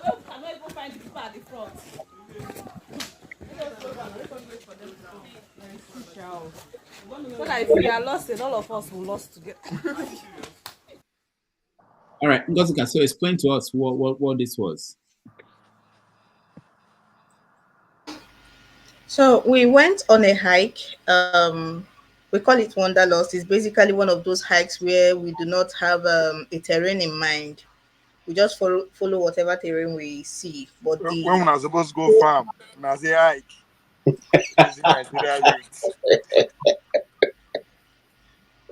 Can I speak? Yeah. Go ahead, ignore. So it was on one of those hikes that I think this was one of those hills in Enugu. Yes, because right after this place that you saw in the video, we came across a Fulani settlement. That's a story for another day. So we came to this place and the building. You could hear my voice in the video asking my hike mates, what is this place? Somebody said it's a water reservoir, and the whole place had fallen apart. I don't know for how long it had fallen apart for so long because everywhere was that thing did not happen recently. I don't know for how long that place had fallen off, but the mistake I made, the video of the pipes, the water pipes I talked about, I can't find it in my phone anymore. I would have also shown the video so that you see that is actually a water reservoir. For people that make excuses why Enugu cannot have pipe-borne water, the infrastructures are there and they were allowed to go to waste. I don't know how. That is what you saw in the video. And speaking of enjoyment, they call me for enjoyment though. They call me, so I might be going off soon. Enjoyment in that when we're not supposed to go farm, now they go hike. So Ngozi, you are among the bourgeois now. You are. You see, I'm looking. bourgeois. In fact, you know, your necklace, and you say I'll be looking at it. You know how much I can sell it to make money. You know. All right. Rudolph, when was the last time you hiked? No, I don't remember. I don't know what it means. It's a physical. See, there's something you people don't understand. Go to farm. I, Go to farm. Go to Go farm. That to would keep you farm. the busy. people that are farming, have they finished farming? Why are you not in Nigeria farming, Ovie? Why are you not in Nigeria farming? Instead of hiking, go to farm. Let me say Why are something. you not in Nigeria farming? Hold on, guys. There's something else important. So there's this a question asked by Kulata on the comment section. How much is fufu in my village? Unfortunately, I didn't try to buy any food when I was home because I eat at home. I wasn't going out. I don't know how much it is. But he's trying to say that there's a difference between the price of things in the rural areas, in the villages, compared to the cities. I didn't notice so much difference, especially for workers. So if someone is a teacher, I use teachers. My parents were teachers, so I use that as a measure. A teacher in my hometown and a teacher in the city, the difference in how much they make and what they can afford and the prices of things is not much. So I don't think it's a major factor. But I want us to look at this issue of there's a story that actually is on the reportage about this lady who has been locked up for how long now? I think people are saying 18 months. 18 months. Yeah. And you know that here on this program today, we've been trying to say we should encourage people to go out and do things in Nigeria and protest civil disobedience and things like that. But what we don't do is when people are picked up and arrested, people don't come out and support them. I can tell you there are a lot of people locked up today in Nigeria. People that were locked up when El Rufai was governor of Kaduna State. I don't think they are freed. There are so many people locked up. They are not big names, so we don't hear about them. So when you are pushing or encouraging people to challenge authorities, you should also be ready to support them when the authorities, when they react and pick them up. And not just support them by, making sure that they are not forgotten, but also Mr. Rudolph. There are people, hold on now, Henry. Also, when they are locked up, nobody's thinking about who is taking care of their families. How is the family taking care of, there's so many part of this that we don't think about. But we tend to think that, okay, go out there, start a media house. If you are locked up, if they close down nobody thinks about all the other parts of it. So I just wanted to raise that issue. Go ahead. Henry, go ahead. Man. But we have the so-called all these talk human rights lawyers. Yeah, they don't see all these things. Yeah, but now you handed it over to somebody else. What I'm saying is that it's your own interest too. You have interest. That human right lawyer, there's nobody wrote a check for him to be his job. In my Twitter page, I have it there. My Twitter page. No, I'm not saying you're not doing. I'm just saying in general that we have to do more. We don't have to wait for some people. There's no particular people whose job it is. So please, I want to go off. Let me just say something about the road that Jatwa case. I want to go off. Okay. In the next 5 minutes. Go ahead, let's go. Can I say? So yeah. This woman's case, I think the saddest thing about her case is that it's not even the injustice, it's the audacity. It's the audacity. Like, how? Deborah was killed by her classmates. They made a video of it. It trended on the internet. All the security apparatus in Nigeria did nothing to get her murderers. Now, all this woman did, according to reports, was complain about the way that girl was killed to her colleagues. And they reported her for blasphemy. She is a Christian, for crying out loud. If you're going to judge somebody for blasphemy, let it be somebody that adheres to that faith. We are not in a Sharia republic. No. The last time I checked, Nigeria was still a secular country. So if you people are doing your Sharia whatever, limit it to your faith, to the people that adhere to your faith. We right. can argue about the human rights aspect of it later on, but this one, the audacity of it, from the fact that she had every right to complain about somebody that was unjustly killed by her classmates, to the point that the people she complained to saw no were not outraged that somebody's life was taken. They were not outraged. They were more outraged that she spoke about it and reported her, and then the audacity to lock her up without even a fair trial. Well, and you people wonder why I go on hikes. Ha. All right. I'm building Go to endurance. farm. Go to Don't farm. know. I'm building Rudolph, endurance. Thank, I'm thank go you. to building farm. strength and endurance. Thank you, Ngozika. Let me just say also that in a minute or two, Rudolph. Mazes Okay is going to join us from somewhere between Enugu and I'll be watching. Onitsha. So he will I'll be join us. watching in the background. Thank you very much. All Make I right. respond to my respond. They call me out on many No, times. hold on. I'm going to go down so that we don't miss people. People are here to speak. KJ, go ahead. 2 minutes. Okay, thank you so much, Ngozi, for raising that. And Rudolph, yesterday we mentioned this case a little bit, but we didn't dwell on it. This lady was locked up, and unfortunately, even now, this I'm going to bring a lot of complaint. First and foremost, this lady belongs to an organization called the church. The church left her out. The community of people where she belongs left her out. The Nigerian journalists lost control of that story, or lost the story in the trend in the trend of events. The civil society lost her out, and then generally the news media all around Nigeria also lost to follow the story. Somebody is asking, why is she being prosecuted under the Sharia law? Then the last time we checked, Nigeria was supposed to be a secular nation. But if you cycle back to 4 days ago, the British government, one of the agencies say they recognize Nigeria as a Islamic state, and they are also they have no problem with dealing with Nigeria in that order. I don't know whether many of you lost that news, but I have it somewhere.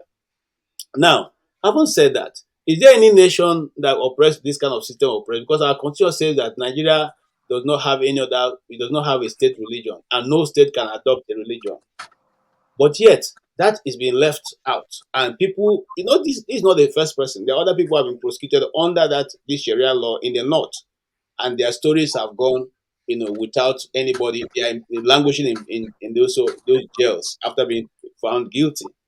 There are Christian girls who have been taken over and taken to the houses of the chiefs in that locality and kept there and married off and said that she declared to be a Muslim. So she became a Muslim, and so the parents did not have any right over her, and they are married off just like that. That case, there are many three or four cases like that have also been lost in the course of time.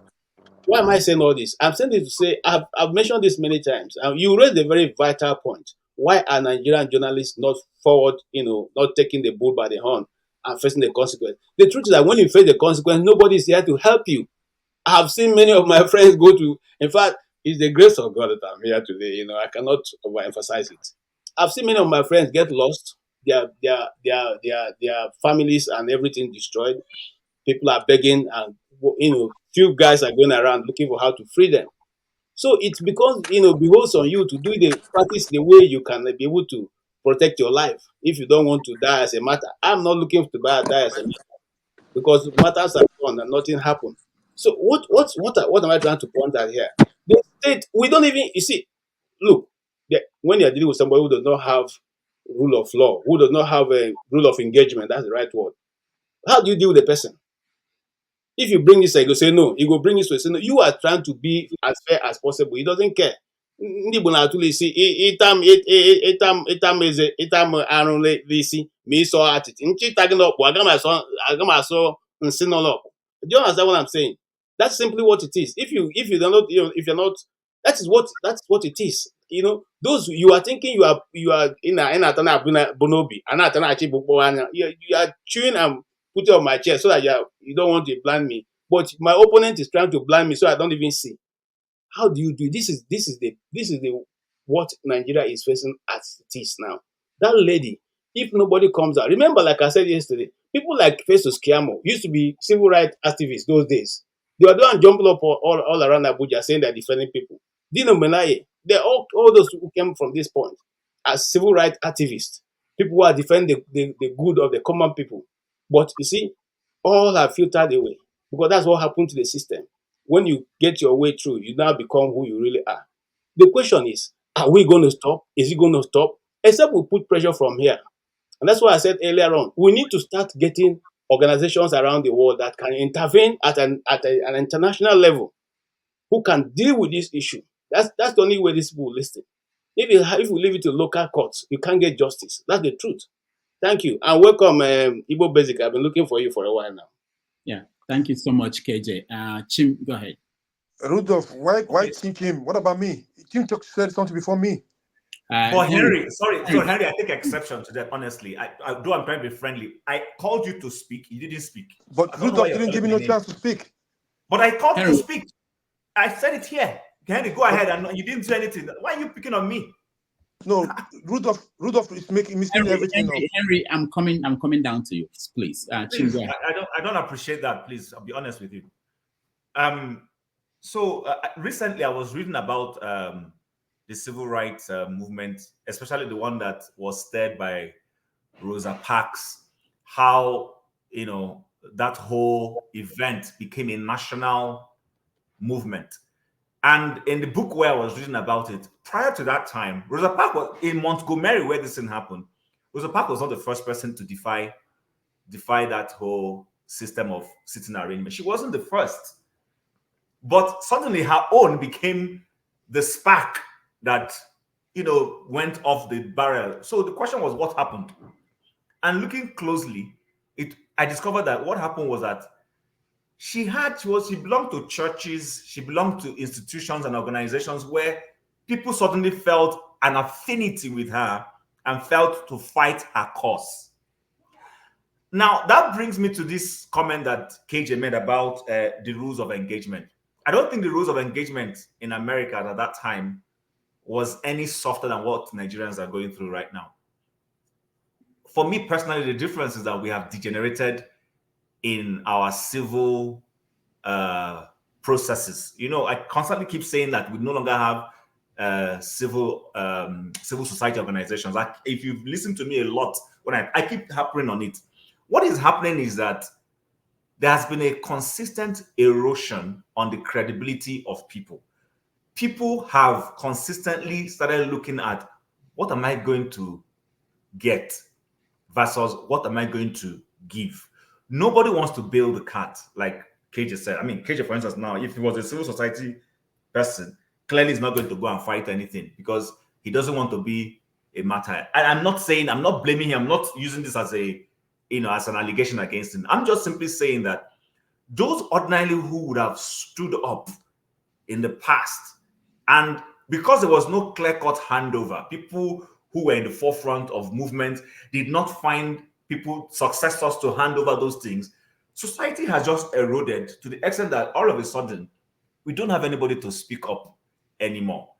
And so I don't agree that it's usually the ordinary people who do those fights. No, there are people who genuinely are born for those kinds of situations, but we don't have them anymore. They are dead. It's gone. There was no proper grooming. And that's because those who are even ahead of them began to become part and parcel of the establishment. People began to aspire to get into establishment. People like, let's even say the former NLC president who became governor. You could see that the moment he went into politics, he became an establishment. It wasn't as if he went into politics. You could have been an Aluta person, gone into politics, served your people, and continued your Aluta. But in his own case, he moved from being an Aluta, became establishment, and stayed in establishment. And that is what is happening consistently. So there's a lack of those kinds of persons right now in Nigeria. Because when you are saying this, I just wrote some names down. Where is Shehu Sani, who is from the north? Why is Shehu Sani, for instance, not being able to say, no, even though I'm a Muslim, this is not right? Because I believe he's one fair-minded person. Where is Bishop Kuka in all of this? Why is he unable to speak? Why are people waiting for somebody on the street to come and do that fight? Because these people already have a platform. The society has given them an image for which they could openly peacefully speak on behalf of people who are being oppressed, and the system will listen to them. Someone just mentioned on the timeline here that where is Aisha Yesufu and Showere in this matter? These are some of the people who are supposed to speak. It is not KJ Chimezie or Igbo Basis that's going to do it. Let's be honest. But these are people who already are notorious for such kinds of things. This is this is the role they serve in society. That's their nuisance level, their nuisance value. Okay, Chim, let me push back a little bit. Okay, go ahead. Someone like Sheikh Husani, I don't know if you follow his timeline on Twitter. He talked about several things. I wouldn't be surprised if he has talked about this case. He has spoken about it. Of course. So what I'm saying is this, you mentioned even Yusuf, Aisha Yusuf has spoken about it. They're not that powerful. They're not that powerful. It's the reason why they resonate what they say. What other people amplify these things, like if you share their tweets, if people continue to put it out there, it's not just because it's Shore or because it's Yusuf Aisha or because it's Sheikh Husani that it works. Once they tweet something, it becomes something. Okay, Rudolph, quickly, so that I can give others. So perhaps you don't understand where I'm going. Nobody is asking them saying that the onus is 100% on them, but just in the same way that a big Nigerian politician can call the police and get somebody to be freed. Do you know that someone like Sheikh Husani could make overtures? Was this in Bauchi State where this happened? Please correct me. Bauchi, Sorry? Yes. Yeah. There's a length of voice. It doesn't mean the woman will not be sued to court. He can go and say, guys, talk to this people and say, listen, hey, this is not right. You don't want this to blow out of context. Please, can you release the woman while you still charge her to court? Let her go and be with her family. These are some of the things that people with such clout can easily do while the rule of law takes its course. What I am saying is, same people can make calls now and free one of their friends in the cell. Rudolph, this is the fact. But they can't open and say, no, we're seeing an injustice. There's some level of clout and capacity you would have that the system will listen to you. I know we know that Nigeria is a lawless place where the rule of law, we agree. But still, in the midst of all of this, there's still some measure of noise that some of these people can make, and the system will listen. And that's the point I am making. All of us are not going to be governors. All of us are not going to be president. But some of us are going to be noisemakers, that the noise will help, rumble the system once in a while. That is where I'm saying we are losing that voice. Everything in society adds up one way or the other. There are some people who their role is to be that conscience. Look, one thing I respect I have for the former INEC chairman, I know people may have their views. When I was growing up, I remember his days as ASU president. The Jega. I know how Jega used to cripple Babangida's government and all those things. I saw him. And why I like him that much is that even though he got into establishment, but you could see he's not necessarily romancing the establishment that much. Apart from INEC job he did and walked away. You could still see people may say, oh, he rigged 2015 election and say all manner of things. That's fair enough. I'm not going to argue that. But there is some measure of respect I give to him to the extent that he speaks up. He says things when he wants to tackle government. We are losing those kinds of voices because everybody is looking for where to feed. This whole my pocket. KJ mentioned Festus Keyamo. He has moved from Aluta, moved into establishment, and he's happy now. So if that is going to be our pattern, I'm sorry, Nigeria is not going to change, because we need those kinds of, civil groups or civil voices that once in a while rumble the system. That's how every society has their own crazy people. But the moment we lose our own craziness, everybody becomes establishment. And trust me, those who are at the top of the establishment don't want anything to revert back to the way it used to be. And it's not in our interest as a group. That's just my point. Okay. All right. Can I just chip in? No.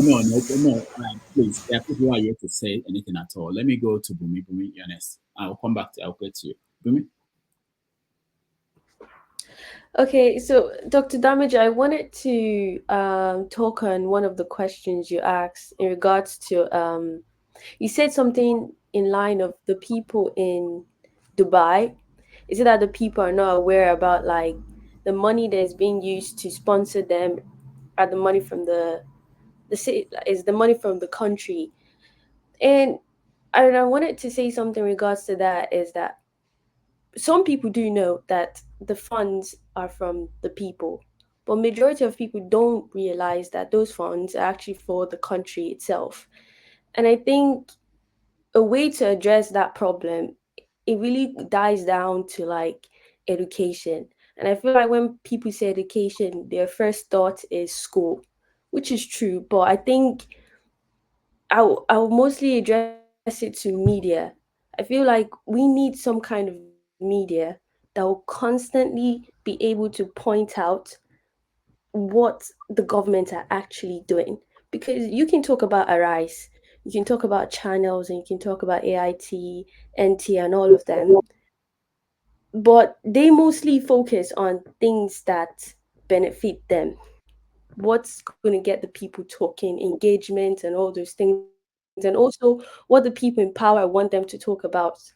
But it's like we need a media that is catered to just addressing the, like educating the people on the day-to-day activity.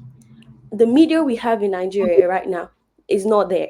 They're just there to just whatever news, let's just talk about it. It's just for vibes, entertainment. It's not there for the people. And I think it can also help in regards to like when Ngozika was talking about the water problems in Enugu. One thing that came to my mind is if we had a media that can talk about what it actually takes, the amount that it would take to actually have a like to create water for the entire community, how much it would cost, and works like all those things, and actually break it down so that the people themselves can know that okay, the government or the governor or whoever that is in charge is intentionally not doing this. Because now, when you have politicians that will come and give just nonsense excuses for not doing their job, the people are educated enough to know that, okay, this person is just talking nonsense. So I feel like in that way, it will keep politicians on their toes. That even if they don't want to do any work, they will not give you stupid arguments or stupid reasons for not working. They will actually have to think very hard, because what would the state governor actually use to justify just creating that public borehole situation when he said he was going to create water? But if we are able to break it down for the people that look, this is what he needs, this, that. When he's coming and when they're interviewing him, he has to be more reasonable for his excuses for not being able to provide that. If you can also point out to how much the state governor got as a budget, you can ask, okay, where's the money going into? So I feel like it then can get the people angry and hold the governors accountable even more. In a way, I don't know, I feel like like they kind of work together whereby people are aware. Now they're angry because now they know that they're being deprived about something, and now they can know how to maybe organize and hold the people in power more accountable. But that's just what I wanted to like say in regards to that answer. But I also wanted to like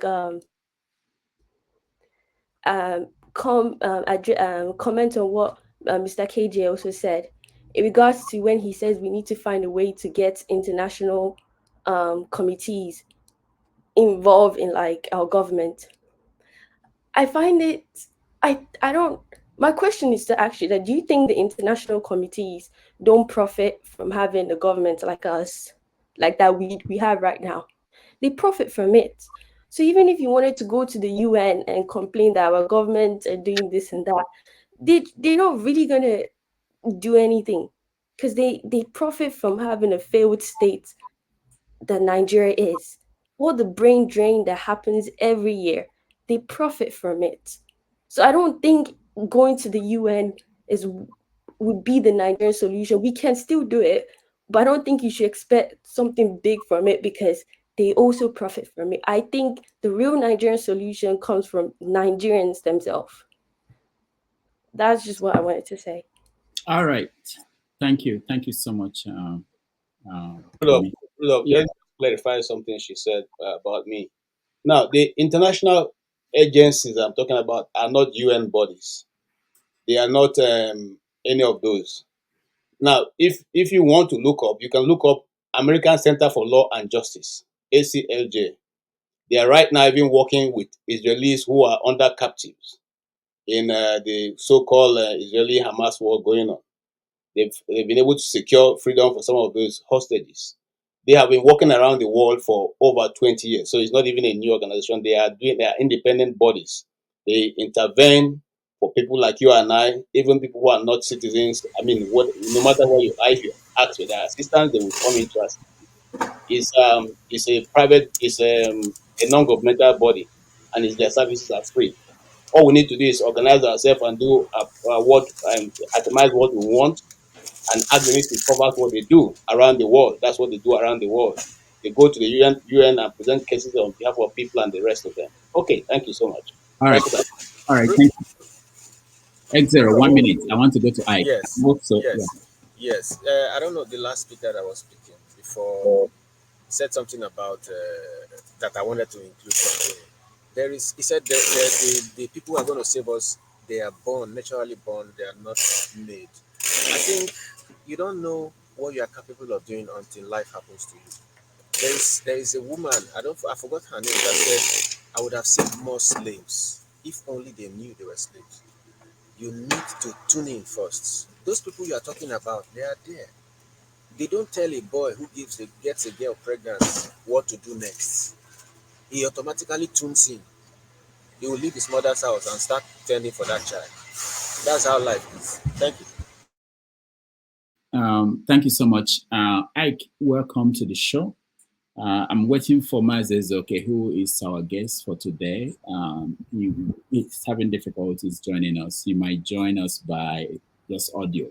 So I'm trying to reach out to him. But Ike, welcome to the show. He's eating Maziezoke is eating yam somewhere in Enugu, so that's why. No, he's Rudolph, traveling. I hope you don't remove me when Maziezeke comes. Select another person. All right, no problem. I will remove somebody, obviously. Go ahead, Ike. Dr. Damages, good afternoon. Yeah, welcome. Welcome back to Nigeria. I learned you went to Nigeria. Mm-hmm. And I just saw a comment that they were asking you how much is a plate of fufu. You are defending yourself that you did not go to buy food or what? I didn't go to buy food in the market. Were you on the mountain throughout you were in Nigeria? How do you eat? No, he was talking about when I was in my hometown. Your hometown. Yes, I'm talking about your hometown. Oh, we cook. I also participated in the cooking. You want to see? But you give the money to cook, right? What does that have to do with the price? How will I tell me the price of? Because when they go to market with that money, when they come back, they will, as a family, we stayed together. We share. As I got 200 and I can try it over 700, right? That's what I'm saying. So I'm abandoning what are you pounding, my friend? The surprise. It's from the farm now. It's from the farm now. So how will I itemize my labor and the final cost of the ofe? How will I put it in? Okay. You That's understand? Good. I'm happy to see you back anyway. Thank you. I hope everybody in your family is good. Yeah, they're good. They're good. Yeah. Okay. God is good. Sorry, I don't know what the topic of today is because I just came back from the church and today, hey, my brother Dan, I have not seen you for a long time. How are you? You know, it has been long. I've been in this. Yesterday I was in, but I was working, so a lot of things I couldn't, participate yesterday. So tell me, what are the things we have for today? No, we are talking about Christmas in Nigeria and in Dubai. While some people are preparing to go home in Nigeria to celebrate. our government officials are in Dubai celebrating Christmas. So we wanted Bros, to know. I'm fine. I'm in somewhere in Africa, hiding myself. Okay, good to hear that. Okay, so Well, Dr. Damage, so Christmas is not that people were not going to travel. And if people travel, does not really mean because they are happy or because they have enough to travel. People travel because they want to see family. They want to see their friends. Not really Please, can because someone hear me? yes. Can Not anybody hear me? Dan is somewhere in Africa, so he's delayed. He doesn't know that we have not called him okay. to speak. Yeah. So what I'm saying is that people will go home not because of they have enough or because they are happy or because Nigeria is good or because the country is good for anybody, even though with the cost of the fuel and the risk and the security risk and everything. Some people will want to go home to see their people, not really because they want to go home to show that everything is good. So I do not expect that people will not go home. People will go home, but probably the percentage might not be as maybe as you would have expected that it will be. I don't think it is only the monetary issue is one of the Sorry, reasons. can somebody hear me? Dan, we can hear you, but not your turn yet. So let's take you out first because you are delayed like 1 week away, according to concern. Go ahead. So I think that it's not only because of the economic situation, but I think the insecurity also. The future unknown will also make some people not to go home. So I do not have doubt in my mind that some people will go home, whether good or bad. It's not that Nigeria is enjoyable. You were there. Ike, when was the last time you went? Me? Yeah. I went, I think it was in 2022, I think so. Okay. So you are recent. Yeah. But the way you used to go, like when you are going, you didn't tell me that you are going to Nigeria. Maybe I'm going to come and wait you on the road or send people to kidnap you. Because the way we travel now is that people don't know you are traveling until the day you get home. Even sometimes if you are staying in a hotel, nobody knows where you have to stay. Only maybe out of your family, maybe your senior brother or your sister you trust too much. He is going to be around to where you are staying. At the end of the day, every morning they see you in the family house. But when you leave, nobody knows where you go. This is the country we have found ourselves, and it's not safe. You can't go and pluck banana and plantain and mango anymore. You go to the it's not more easy for anybody. So it's really sad. So that is my thought on that. On the issue of the spray, the financial spray of Emiloko, it's not surprising where Nigerians are crying.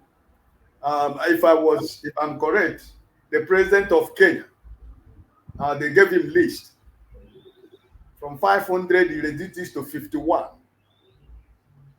But your president is, even if he have opportunity, is going to add more to it. So I'm not surprised. If you check about 1,400 people or 500 people that travel with him, check that money. If everybody is going to be sponsored by $1 million, $1 million naira, which I'm sure is going to be more than 1 million naira. And you check about the budget he made. You check about how much we are using to service day. Check about how much Nigeria is making as a country in a month. Check about all the stories they are telling us. They made an empty treasury. They made empty money in the account.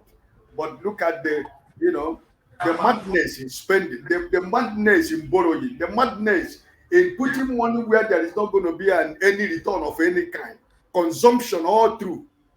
So if anybody here that is expecting anything that is going to come out of this paper, there is nothing that is going to come out of this paper. As it is, that's the way it's going to be. So I don't have much to talk. Today, by the grace of God, I was the pastor of the church today. Look at my message. What I teach today is what you sow is what you reap. Galatians chapter 6 from verse 7 to 10. Whatever a man sow is what he's going to reap. Thank you. So whatever this government is sowing, they're going to reap. All right. Thank you so much. And on that note, I want to announce that our guest for today just came in. We are going to welcome him. But before that, I just want to mention that Igbo Basics has an important announcement he will make to us. But that will be later on after we talk to our guest. Igbo Basic is celebrating something very important.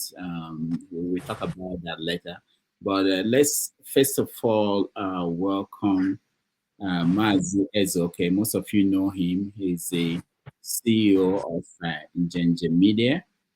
He's been traveling across the Southeast and South, trying to look at what the governments, different governments and different people who we've elected, what they've been doing. And he offered, today, I reached out to him today and he agreed to join us,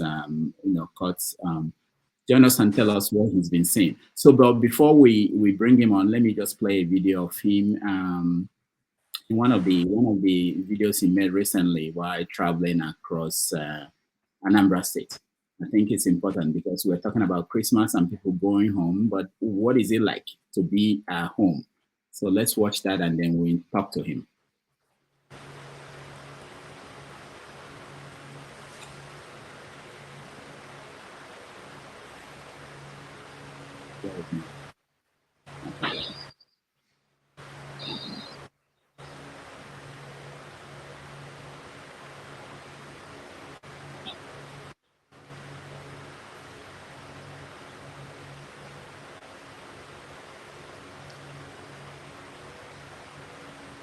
Rudolph, I thought you would replace your laptop.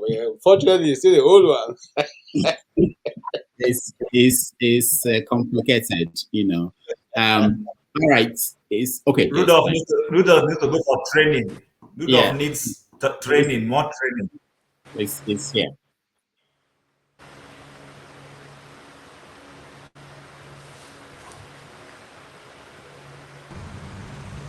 This road you're looking at now, I'm just coming back from Onitsha through Mpo Umoju Road. I played this road yesterday and again today. It got me thinking. This section that is this bad, probably less than a kilometer, or multiple sections. And I'm thinking, Professor, we have about 3 weeks before Christmas. Today is 1st of December 2023. In the next couple of days, Nigerians across the world, especially in the Anambra, that you have spent energy telling them how a new homeland is being built, and many will be coming home to come and see the new homeland.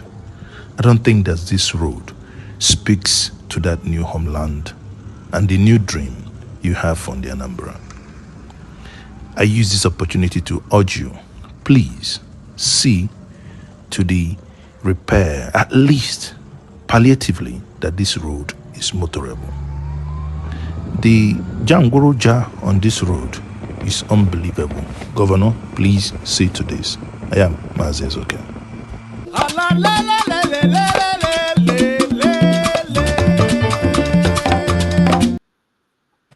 All right, Mazi Ezoke, welcome to the show. Thank you very much. I think I'm somewhat laughing to myself on the use of word Jangoroja. I was wondering, what is that? It's actually a different version of your name, Damaged Road. Okay. Okay. Nice to see you. So where are you? Where are you? I'm still in the Southeast. I put it that way. I'm still in the Southeast. Like I said when you called me, when you called me, I was driving around Enugu looking for the water that ought to be running. I mean, that's 2 days now. Yesterday, I drove around Enugu. I used keke. I used taxi. Driving around Enugu, and people were sending me on errand. I'm working on the video. Hopefully by Tuesday or Wednesday latest, the video will be out. And that video speaks to holding government to account whenever they promise something. The same thing that happens in my state of Anambra with the governor of Anambra State regarding Okpoko. I think one of the things we'll do is it mustn't, things mustn't be done in a particular fashion. I think if you carve your own niche, it could be anything, just hold them to account, because this is what they promise. And I believe, Rudolph, probably the reason why you are interested in the video you played is because viewers wouldn't know that is the road that leads to your house. So that's why you played it, because it's Nobi Road. So at the moment you had in Nobi, all your antennas stood attention. Actually, I passed that road just 2 weeks ago, and unfortunately, when I was in Anambra State, most of the time I thought I was a tourist. I forgot that I was a reporter. So, and I would see this, I'll be wondering, why is this like this? Why can't? And I would talk to people around me instead of taking my camera out to take pictures. That was what happened. So when I saw that, I said, "Oh, I saw it. I passed through this." Okay. The thing is, sometimes you wouldn't. It's actually this way. That road, I was going to Ball. Was going to, there is what's it called, building materials or Gidi, to buy. I needed to do some modification in my house. So, but when I passed through that road, it kind of struck me.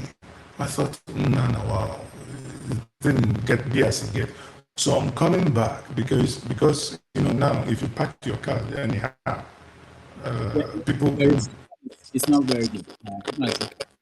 We're getting statics. Can you hear me?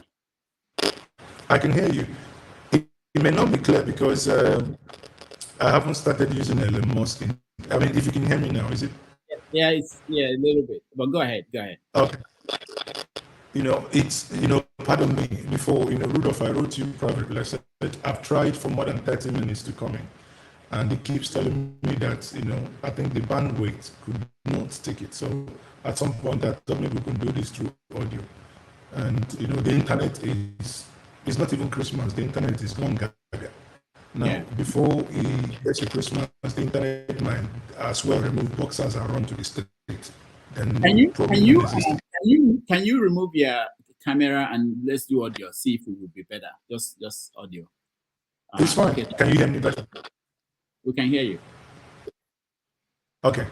So what I was saying now. If you can hear me, that's probably better now. So it's still the same. It's still the same. You can turn on your. Turn on. At least we can see. Wow.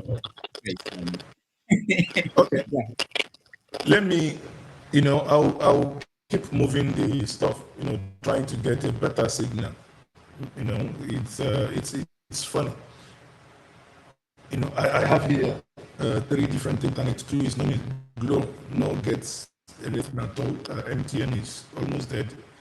The only one that is giving me partial contact is Airtel. So, moving like a ninja. So what I'm saying in essence is, to your question is, it's about holding government to account. So I'm somewhere within the southeast. I've been in Enugu. I was in Aba last night. Yesterday, closed up with at GRA. And while I was interviewing the people at GRA, asking them what they thought about the governance and water as regards to Enugu, suddenly I saw one man with a bandage on his legs, and I asked, he didn't want to, disclose his identity. I said, if you don't mind, me, anything I see is story, from that's my antenna, everything is story. So I basically started speaking to him, and he told me a baffling story of how he was attacked by headsmen, the boundary between Nsukka and Kogi State. And that's a story for another day. I mean, that speaks to insecurity. Now, what I will say towards this, of course, we do have pockets of, crime, which is normal, even in America now. You never, that might be wearing face cap, can be the next, school shooter. You never know. So crime happens everywhere. The same thing in this part of the world too. And but sometimes it appears that we may go in details regarding that, but sometimes it appears that many of us in the diaspora, especially those who haven't been home minimum 3 years, blow it out of proportion. But that's, like I said, a story for another day. All right. What do you guys think? Are you guys hearing him, or should we try to get into reconciliation? From my own end, it's difficult. I don't know what people who are watching at home, how it is for them. Olumide, can you hear him? Hello? Yeah, can you hear him? What did you say, Rodolphe? Can you hear him? Yeah, I can. Okay, all right, good. Okay. Thank you. Chim, you wanted to say something. Go ahead, Chim. Yeah, I can hear him, but there is some dissonance in the background. I'm not sure how that is good for the production eventually. But yeah, I can understand. I've lowered the other. I can understand what he's saying. I can understand what he's saying, but there's that dissonance in the voice. What does dissonance mean?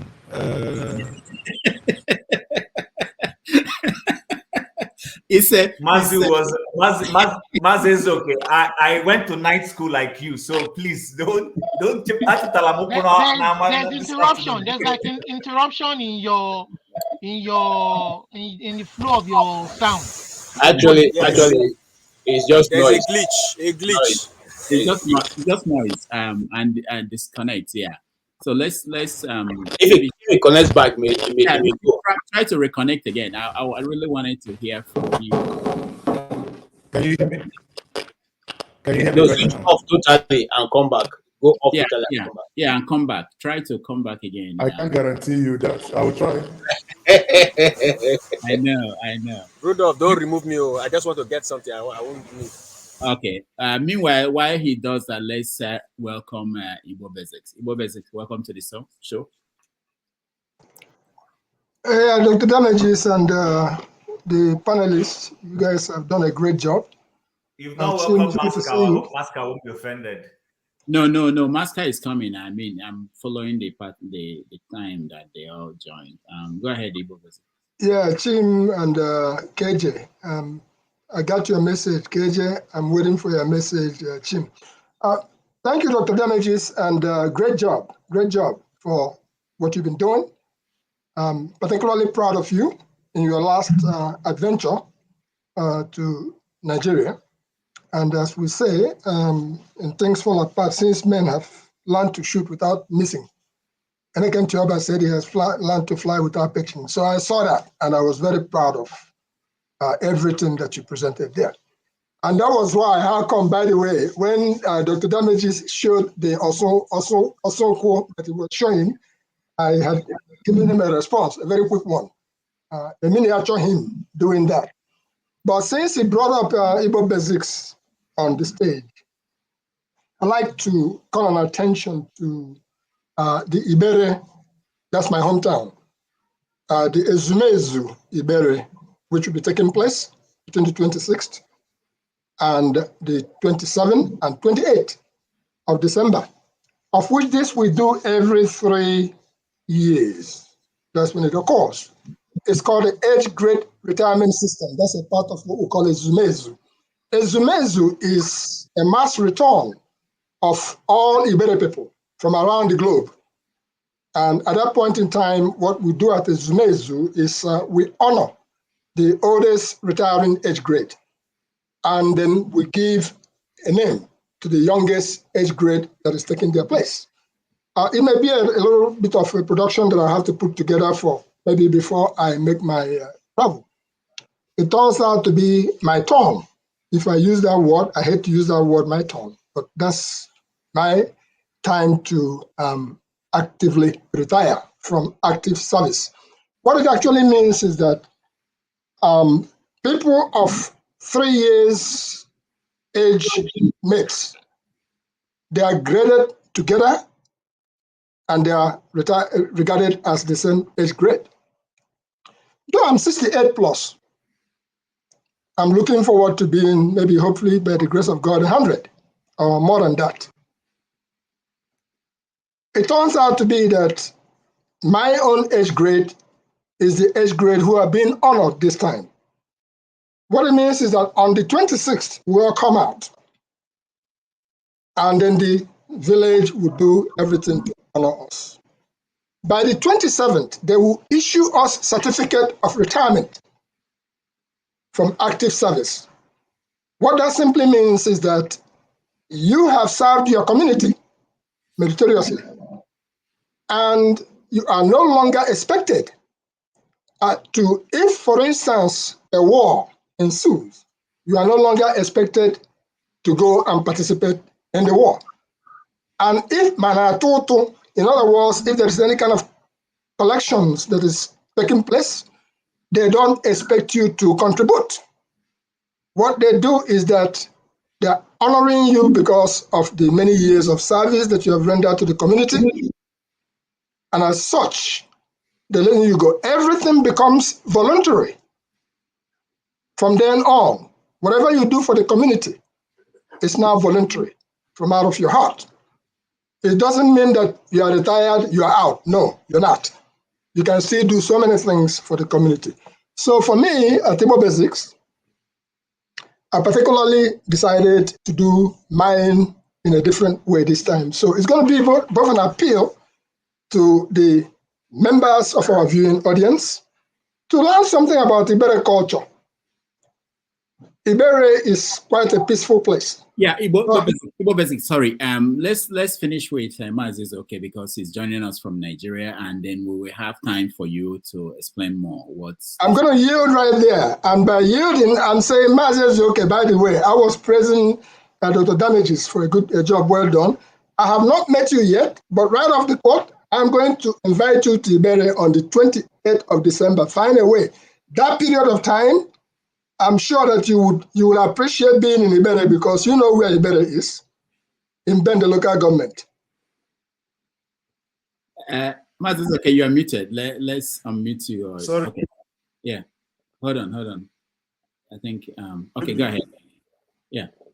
Will you be sending army and police escorts because there is a no-go area? No. The last time Zebudaya came, I came from Nobi to Ibere, it was for the burial of Mazi Okono. That is fine, but that is Zebudaya. No, you're equal to the task. Mazi is okay. You know how to fly without pitching. Don't worry. We'll take that offline. I'll try my Thank best. you very much. There you go. All right. I yield. Yeah, Mazi. I've changed position now, so yeah, this is better. This is better because it makes it easy for our people listening at home. All right. Okay. So how far have you been gone, and what is the ultimate goal? Well, I think the let me start from the last question. The ultimate goal is infinitum. It's a continuous thing. It's just basically documenting what government has been doing. It's a task, it's a voluntary task undertaken to begin to, I wish and I pray that many of you watching and maybe some viewers here would also join, that will begin to take government to account. When you hear government say, like I was in Rivers, you hear government say, oh, they build bridges, they do this, they do the other one. Honestly, I say this, if you go to Lagos, right, and you hear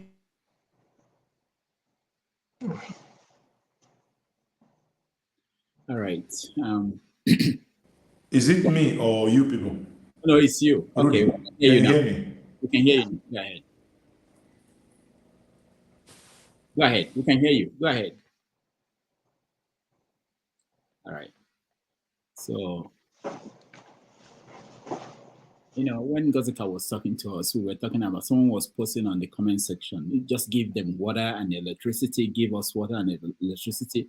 Can you imagine if we just have accessible internet in Nigeria?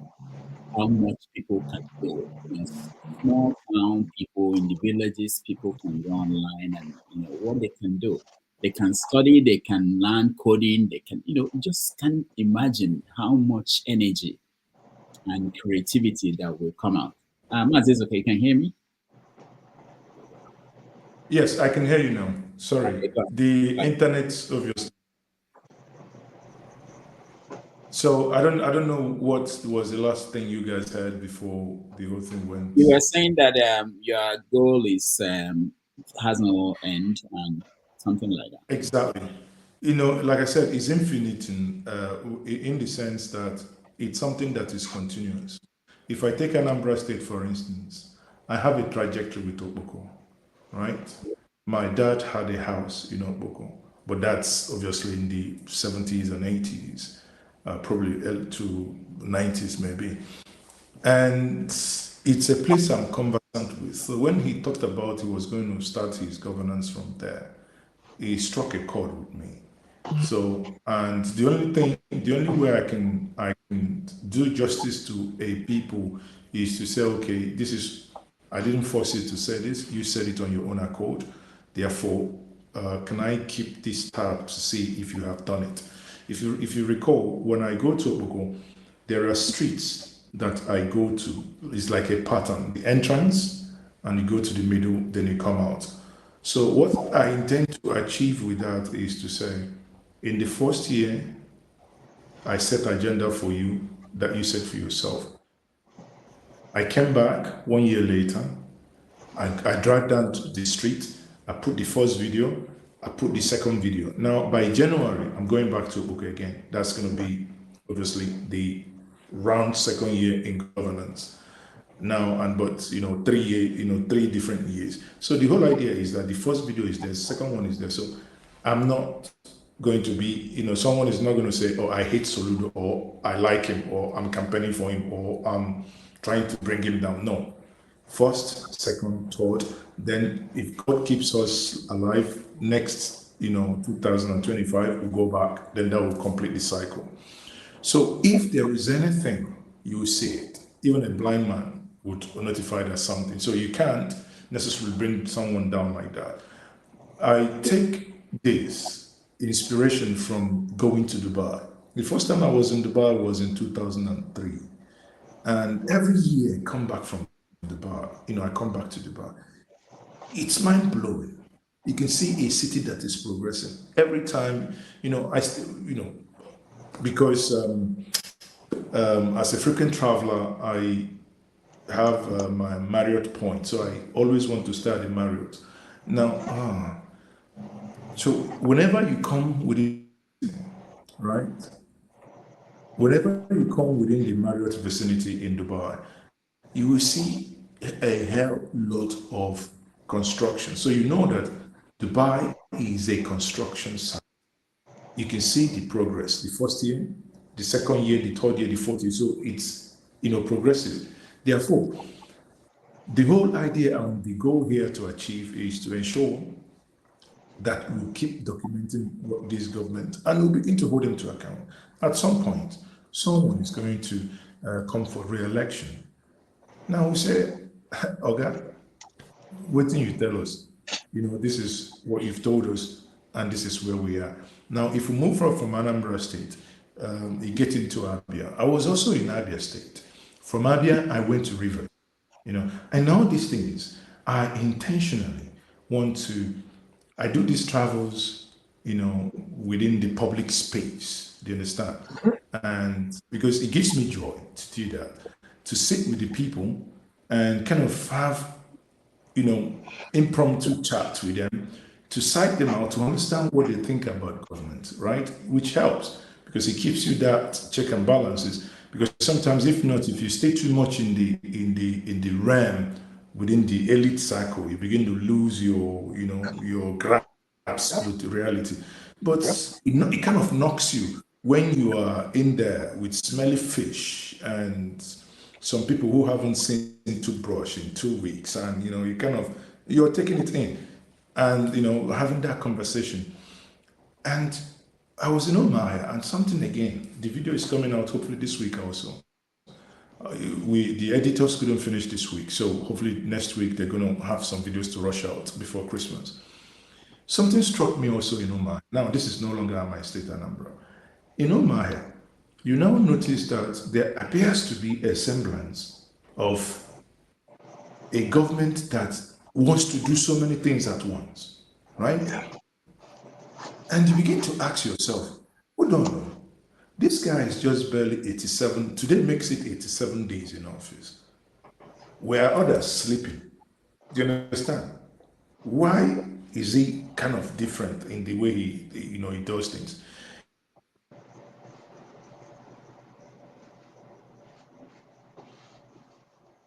All right.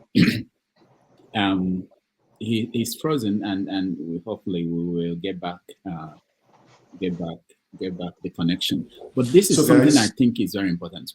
guys, Go ahead. Yeah, we can hear you. I am deeply sorry. I'm deeply sorry. It's the internet.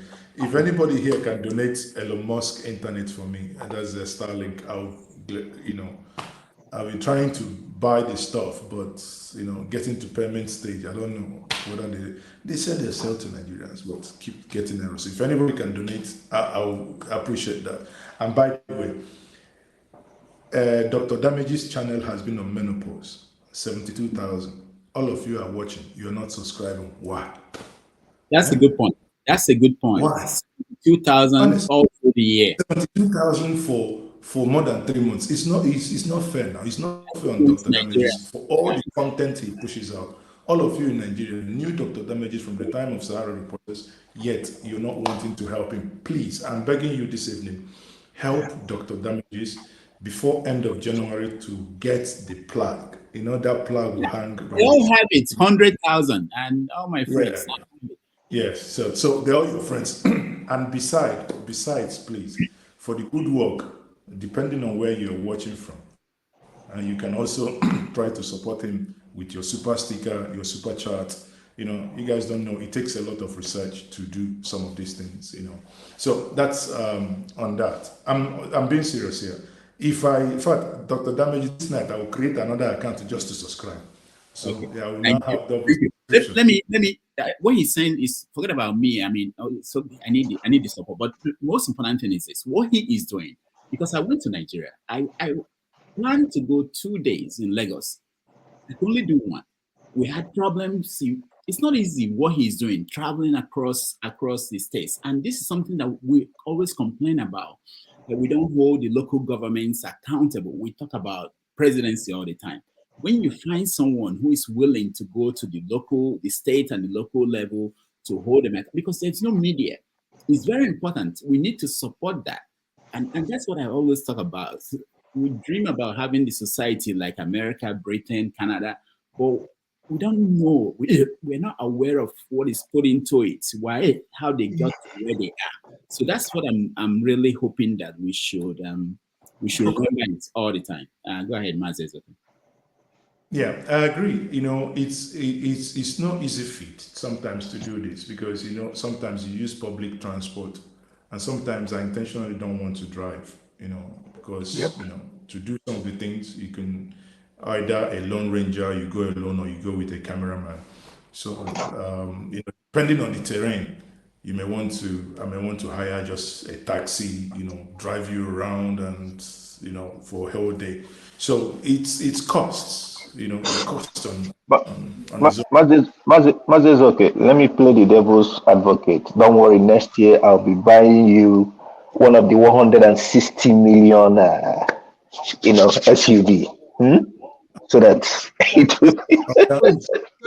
Please don't buy me next year. Get him Starlink. Stop talking about SUV. Get him Starlink. That's what he talked about. Exactly. SUV is 160 million. Starlink is less than 500,000. So which one? And it will Is give me Starlink, they sell it in Nigeria or? yeah, yes. Yes, Okay. they do. I think I'll probably do a program with Rudolph over Christmas, and if it does not crack like this, and I'm using a proper studio camera, I know that I have gotten the Starlink because it's something that I must have to do.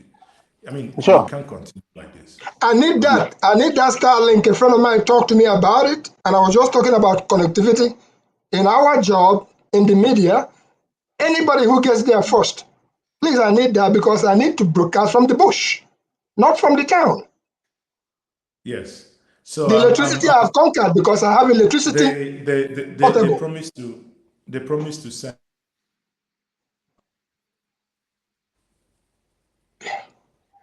Let's just go on, Mazi. Okay, so they promised to say let's send it within 2 weeks. So what I'm saying, people, is now I'm taking these states one by one. So in Abia State, you see someone who is very pushy, trying to get a lot of things done. Now, if you know Abia State very well, from the Tower Onoma here, getting into town, before the Opera basically roundabout, you will see that the road there was a time, I think Igbo Basics might recollect this. Yeah. There was a time, the narrow road, he built a toll gate there, and people nearly have accident, like every minute there. So that toll gate had to be removed because the road was narrow. Now, the funny thing is, it did not occur to him, expand the road. Then put toll gate, right? He did it. But what this guy is doing now, he's knocked buildings left, right, churches, everything, and using, expanding the road now, double lane each way, right? And in doing that, I just, I was amazed. It took me time. I just stood by the side. I was looking at our brothers. The what we call the caps were casted, so they had metals in it. Now, instead of caterpillars come and knock these things off, the scavengers come with Monday hammer, knocking them off, taking those metals for themselves. You see, that is amazing. For many, it will mean nothing. But for that, because that construction is going on, you can see that how some people already have opened up a shop there. It's feeding a family, sort of, right? Now, but the bottom line is, when I now start asking people, were compensations paid? Also, just like in Anambra State, where Professor Soludo was, or rather is constructing a flyover in Ekulobia, that is the capital of Agwata, our local government. Online, people say, oh, nobody was paid compensation. Yeah. On ground, I say, I want to see that person that was not paid compensation. I mean, I like to cause little violence, right? Let me to that person. But there was nobody. Someone will now call, say, okay, can you record this off camera? Yeah, forget everybody what they said. They were all paid compensation, with only the exception of the petrol stations that argue that what they were paid is not enough, or rather, it's not commensurate to the line of their business. But were they paid compensation? What I can tell you is not. Now, if there is anybody watching me now globally that knows that he or she did not get compensation, please ring me on 07008 00422206. I want to speak to you. It's a challenge. The same way, this commissioner of Lagos said the houses that were demolished in Lagos, is anyone who has C of O and his house was been demolished, come. Please, let's not shy away. Government like Rudolph said, we cannot make any progress. Even if you break this country into however many you want to break it, the other components, you must still hold individuals to account, because if you don't hold people to account, the reason why people sit for exam is just for them to actually know whether there is anything else there. So in ours, we must hold people to account, because if you give them blanket check, they will basically mess you up. So if I come back to Abia, something is happening in Abia. From Abia to Port Harcourt, man, oh man, I don't know. I think that's the worst road. To be honest with you, that's the worst. The video is also on my platform, right? You can go and look at it. The worst road I have used in the last 6 months. Maybe the one worse than that will be the Nsukka Benue, maybe, if at all. But this is unbelievable. So from Port Harcourt, since 2006, I have never played any of those road, any of those by road, but I had to do Port Harcourt Lagos by road, just to get a glimpse of, how the whole thing is. Something I haven't done since 2006 December, but I had to. And on getting to Benin, I said, now wow. What thing happened for these countries? So Benin bypass was, a different planet. But the good news is the same Benin bypass that when I made pictures and I said, this is terrible. A sibling of mine left Anambra on Monday and used the same Benin bypass. He left Onitsha at 10 o'clock and got to his house at Ikorodu 5 o'clock in the evening. And when he called, there's his home, I said, wait, you used plane? He said, no, they drove that. When they got to Benin bypass, there was some palliative and remedial work being done. And the same thing applies to some sections of the Enugu Port Harcourt Expressway. After UNTH, the new UNTH, there is a section they are doing na as of today, on the right, if you're heading into Enugu. Then Enugu, Onitsha, you can see the section after 9th Mile being done by MTN.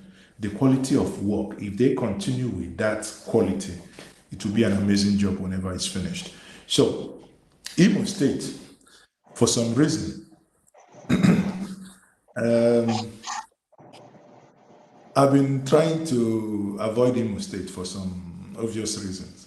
Okay, so but aside that, then within the South, I think honestly, my people, we can do more by holding government to account.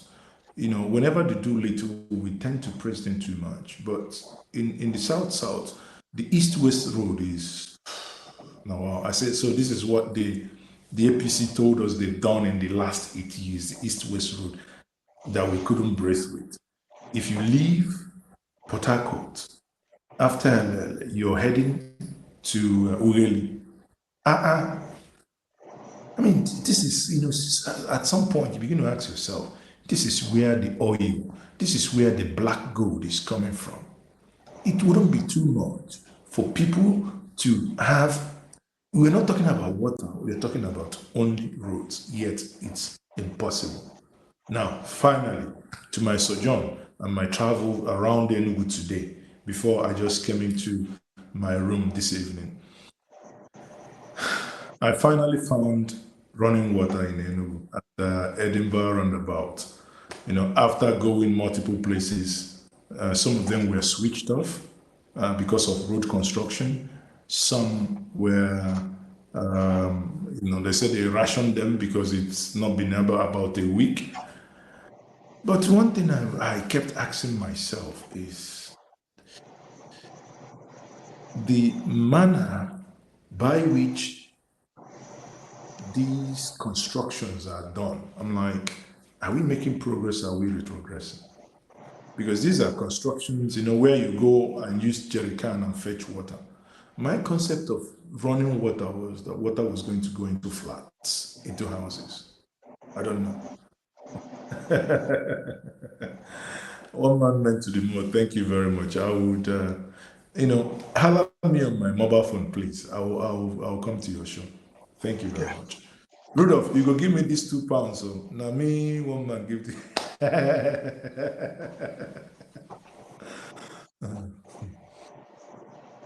Rudolph, you appear to be muted. Yeah, I was saying that you should deduct YouTube percentage first before you. Before you conclude. Go ahead. So but the thing here is, I want to make this very clear. My verdict, I haven't gone to Enugu yesterday and today. I haven't spent the whole day, the whole, half of yesterday and the whole of today, driving and moving around Enugu. At some point with car, at some point with I chartered a keke, a big man, open roof. I asked the guy, "Can you do open roof for me?" He opened the roof, so I was cruising like a Lamborghini, taking the shots. My verdict is that 95%, in fact, if not 99%, of the people interviewed in Enugu, randomly, I do not know a single soul from all those interviewed, are happy with their government. I was astonished, to be honest. I was really, really taken aback personally. I was astonished. But my personal verdict here is, I will not judge yet, because yes, I had an interview with him before the election when he said 180 days, that I took that challenge to come back after 180 days and see if there is running water in Enugu. There is. However, it does not cover the whole places. I had to make a list, because when people started talking to me, so these are my lists that I made. I can say that in GRA Enugu there is water, Housing Estate but there is water. These are places I visited. Transekulu, there is water. Wani, Achala Layout, Agbani Road, Emene, these are places there is no water now. But even those places there is no water, you can see the construction of those water collection point that is there. But like I said before, I still, honestly, I don't know if those water collection point is really the way I would have anticipated that, that would go. But maybe, without giving excuses, but maybe as someone explained to me today, he was saying, well, the reason why that is done is that it's going to take time to get water back to in everybody's compound. Now, as a quick fix for people, at least, either you call tanker or whatever, so that you come and fetch water.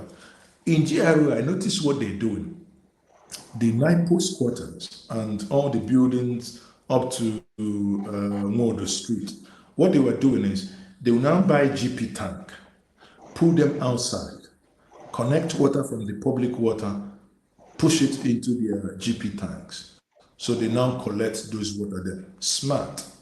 Because you can as well collect those water, go to your house and pour them into a buta. But these guys, just put those, line up each flat, one GP tank, each flat one. So I was asking one lady, how many people are in this flat? He said 4. I said, no wonder, because I could see 4 GP tanks. It means one flat, one GP tank, one flat, one GP tank. So, and they said the water runs some not daily, but once every other day. So, but which means before the GP tank finishes, the water comes live again. And when you drive around, if you get to Otiba, for instance, after Kilimanjaro, before the stadium, you see pipes, and these are things I was still showing my videos. You see very heavy pipes being still buried. Some of the old ones, they once done with asbesto, like a ceiling, these asbesto material. Those ones are being dug up, and the new PVC ones are being replaced with heavy construction is still ongoing. So my Enugu verdict is, I wouldn't say job is done, but I would think in as much as water is running, I will give him a benefit of 1 year. So come back in Enugu by May 2024. Before then, I then give my verdict as to whether water is in Enugu or not. Rudolph, thank you very much. All right. Thank you, Moses. Okay, we really appreciate this on-the-ground reports. We need more of this, and I will give opportunity to maybe 1 or 2 people if I know that you have to go. If they have any question for you, they should ask. X0. Mazi, good evening, sir. Very good to see you. Good evening, my brother. Yes, the last we spoke, you were still doing the obedient campaign, fresh from the elections. So I was asking you questions about the election. But I don't know. Today, what you're doing is marvelous. What you're doing is going around checking up on the states. I believe the southeastern states alone, right? And then seeing their promises and the developments year after year. I think it's marvelous. But I want to connect what you're doing with what recently happened, where Iwanya said something in Lagos at the press conference that they are working on building some markets in the southeast for the southeasterners that are being affected, in fact, that are trading in other parts of Nigeria. I want to know if you have any idea of this. In what state are the southeastern governors aware of this? What are they doing as per this particular issue for the southeastern traders all over the country? Or are they just aloof? Don't they care about these people? Because I know that they did a meeting recently where the five eastern states planned to work together and connect all the five eastern states project wise and investment wise. How is this relating with the southeastern traders? Please help us. I think I'm not a government spokesperson, but I'll tell you the ones I know. In a long while, maybe because of the person of Iwanyang, the Ohanes and the Southeast governments are really working together more than before. The synergy between the two is what it ought to be. Now, on the issue of markets, I do not have details. The last time I interviewed Iwanyang was in his house in London, August this year. So as of that time, we didn't basically, in the course of the interview, I didn't know about that. But it's one of the things I would put in my questions to ask next. I will interview him. But there's something happening that not many people are talking about. If you come to Anambra, I take Anambra for instance.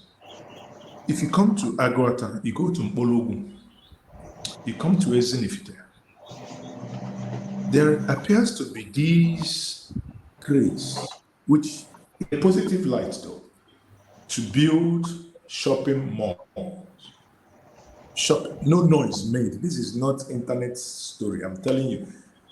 Actually, on Tuesday, my elder brother was telling me, Mazi, report about these things now. This is marvel. He was blown away. I said, no, I know the report. Not be everything you will carry go internet now. So the people are making their strategic move. So allow them make these moves on their own until when they start trading. But I've been there. Last week I was at the one at Iborogu. The one in my place is there. And these are, running into hundreds of shops. This Christmas it will be officially opened. And by people are selling stuff now. There is this bulb that I basically started buying now. I bought one of them there, 4,000. Is an electric bulb, but is rechargeable too. So even if NEPA take light, you will not go blind at least for next 4 or 5 hours. What I'm saying in essence, to what you're saying, that is also already on the individual and community level. Some people are really coming home without making noise about it. And I believe that is the way to go. Not everything must be on the pages of Facebook and all other places. That's my candid take to All it. right. Thank you, Mazi. Anybody else who has a question for him? KJ. Okay, Mazi is okay. I thank you. I thank you for your bravery. And you are one of few Igbo men I see that is very soft spoken. And I don't know how you got to be that way, but I don't think you're that gentle, because looking at you from this point, you must be almost 6 feet or more. So Yes, I know it can but be a bit more intimidating than what you're presenting. am I more, Yes. more soft spoken than my good brother Rudolph? Oh yes. Well, you guys, you are yeah, yeah, a little bit more because I watched some of your interviewers. People harass you, and you just come back, like Rudolph, you just come back very normal, as if that whatever the person said didn't really bother you. But I thank you for what you're doing. Thank you, In brother. fact, that interview was while you were talking about your power bike and all that. So I know that ego dinapa, very well. However, I want to appreciate your courage, really, to be, travel around those local government areas. The way saying it, people may not appreciate the danger that is involved in it. Not only because of the bad road, but the security also that is involved. And I will dare to say that those of us who can support should also go ahead and support in the media, because I first encountered you in a friend of mine's program. That's Dr. Chidi from Canada. You've done so much work, just like Odinkano too. You have done your own bit of reporting the eastern part of Nigeria and speaking truth to power. I may disagree with you, Sha, in one or two places, but it's okay. I appreciate you, and please keep doing the good job, and God will bless you. Thank you, sir. That's all I have to say. Thank you very much, KJ. I was thinking you should have asked me to say my account number after all the praises. Thank you. After Ike, Olumide, Ike, guy. And my brother, God bless you. Good afternoon from here. Yeah, good day, my brother. Sorry, I stepped away when you were making commentary about the Abia issue. So I wanted to know what was your total finding when you move into Abia, what Alex Otti and his administration is doing. Okay. The video on Albia, if you haven't subscribed to Njenje Media, will be out either tomorrow, Monday, or Tuesday, 6 p.m. Nigerian time. So it's about 15 minutes, between 15 and 18 minutes, depending on when they finish the editing. The whole summary is, it's a full package, is in there. But I think Alex is trying to do something. I think he came to govern. I'll put it that way. I think he came to govern. I might be wrong, but that's my initial impression. Okay, thank you for all you do for, like my brother KJ said, it's a lot of risk traveling by the road in Nigeria and, going all this, meandering all these nooks and corners of Nigeria. I pray that God will continue to sustain you and keep you safe. Okay, God bless you. Thank you very much. Sorry, mine is not a question. I just want to find out: is it in Njenje Media TV or in Njenje Media TV Live? No, in Njenje Media. Well, in Njenje Media TV Live is when I'm live, but it's just in Njenje Media TV. NJE Media. Okay, Olumide, you're next. So, in JJ, I just want to applaud everything that you're doing. I mean, yeah, I know your platform, and once in a while I try to tune into your program, and I've enjoyed every one of the programs that I've attended, and I know how forward thinking you are. Now, but I want to react to what you just said, and about if you um support in order to be able to do more. So, guys, this is time to put our mouth, to put our money where our mouth is. I don't know if JJ will accept. I think what we need is a connection between the diaspora and home. Like I mentioned earlier, we're looking for solutions. If somebody like Njenje Media now is able to use his resources to help us bring enlightenment more into this democratic process, openness, accountability, and Olumide, you be sued, oh, there's a phone call coming in. okay. So what I'm saying is, how can we support Njenje towards specific solutions? Like, for instance, now we are talking about one Nigeria. You understand? How can we take back the country in a step-by-step fashion? For instance, there's an off-cycle election coming up in, like I said, there were 3 off-cycle elections. We missed the opportunity. We're also basking in the loss of the judgment of the election, Supreme Court judgment. Now, there's an off-cycle election coming up, maybe Benin. How can we support it? Number one, support a credible candidate to come out so that the people can elect who they want. Number two, what has this current governor done with the people's resources for the 8 years that he has been gave? What are those projects that he's claiming that he did? How much money is that money that he has spent? And how much money did he get from the federal government? So that people can begin to look at all this. And if he is able to help us bring this into light, how much resources will he need to get this into the limelight? You understand? Is it local government elections? These basic things affect us. The presidency is okay, it's fine. The guy wields the most power. But what if we can focus on local governments, state governors? How can we put our money where our mouth is? How much resources will you need to get this job done? You understand? Just bring it into, we are not saying attack, so that people can see and judge for themselves. And then when we bring a candidate that we know will do the job, we'll say, this is what I will do. And this is what he will go there and do indeed with the money and resources that he receives. Sorry, can I quickly say something on this, Olumide? So over the period of time, I've been doing some introspecting on some of the questions you asked, but there's one thing that I have come up with, and that is I believe that when you're doing strategy, you don't have to place all your views open in the open. One of the dangerous things that the so-called defeatist things that I feel some of the obedience did was everything was placed on social media. You have ideas and quietly go behind the scene and have this because listen, the people with the establishment people we are trying to take off, they watch some of these things. So you can't always let them know what your moves are.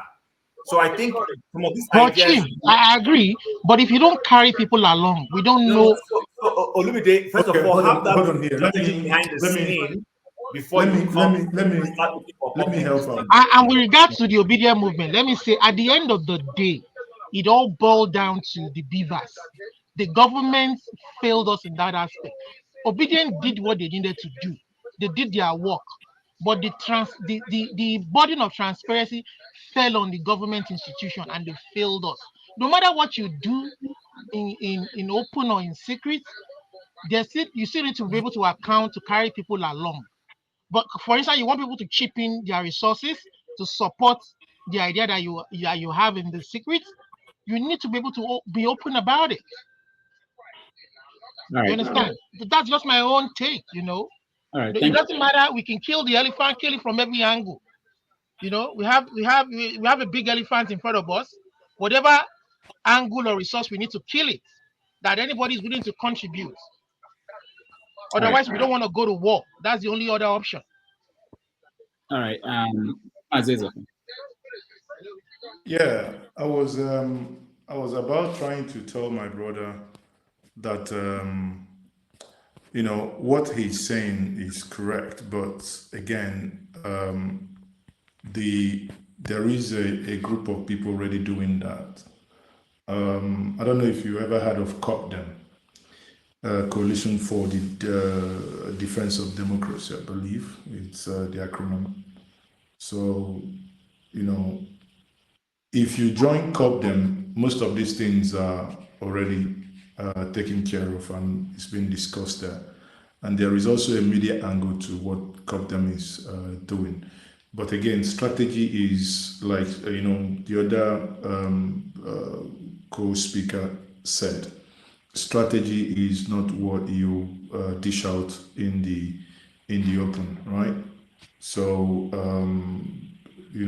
I can send you the link. While we are talking, I think I could try to find the link, but I think it's copdem.com or copdem.com.ng. I can just pick that up, but anyone can Google it. COPDEM, COPDEM. So if you just type cop them, you see it's Once we Nigeria. know Cop them. Cop them has been here before, so I think even Olumide knows them. We know them fairly enough. Okay. Well, Chim, you are the one who is cutting Mazi off. You must. Chief, I know one of the problems is that I can come across as somebody who is very abrasive and aggressive. Isn't that so? No, Olumide, we'll take off offline. See, you actually need to give me your number. I need to call you. Please, I want to hear from Mazi. Make una hold na peace. Sure, no worries. Okay, Mazi, go ahead. I will. I call instructors this. So like I said, I mean, I just said. But the basic thing is all the ethnic groups need to be united. These guys are united. All right. These groups are united. Olumide, thank you. Let's hear Mazi. Mazi, your line is that again. So maybe you can rejoin. Go out and rejoin. A call came in and gave me that. Let me see if it's going to clear. I think it has cleared. No. I think my line is handling that. Yeah, it's not. It doesn't serve us very well. While we connect, let's say hello to Maska. Maska, welcome to the show.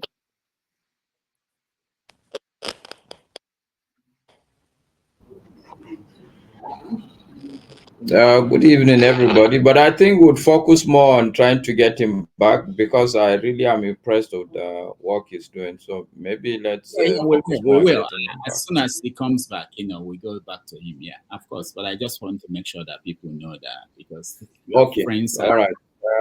Your friends are telling me that I am that you have not said anything.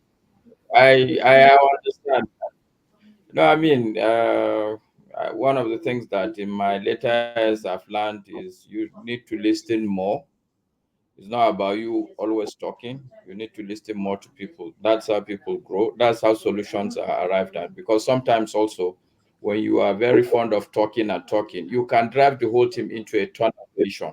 Because you think what you're thinking is right, you are not listening to other people. Then you want everybody to follow you until when you reach a dead end, and then everybody is looking at you. You are looking at everybody. So I think when I come, sometimes really is to listen to people. And somebody like Mazi, I think it's really impressive what he's doing.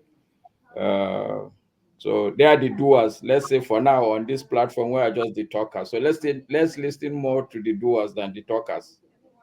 All right. Thank you so much. Mazi is okay. Go ahead.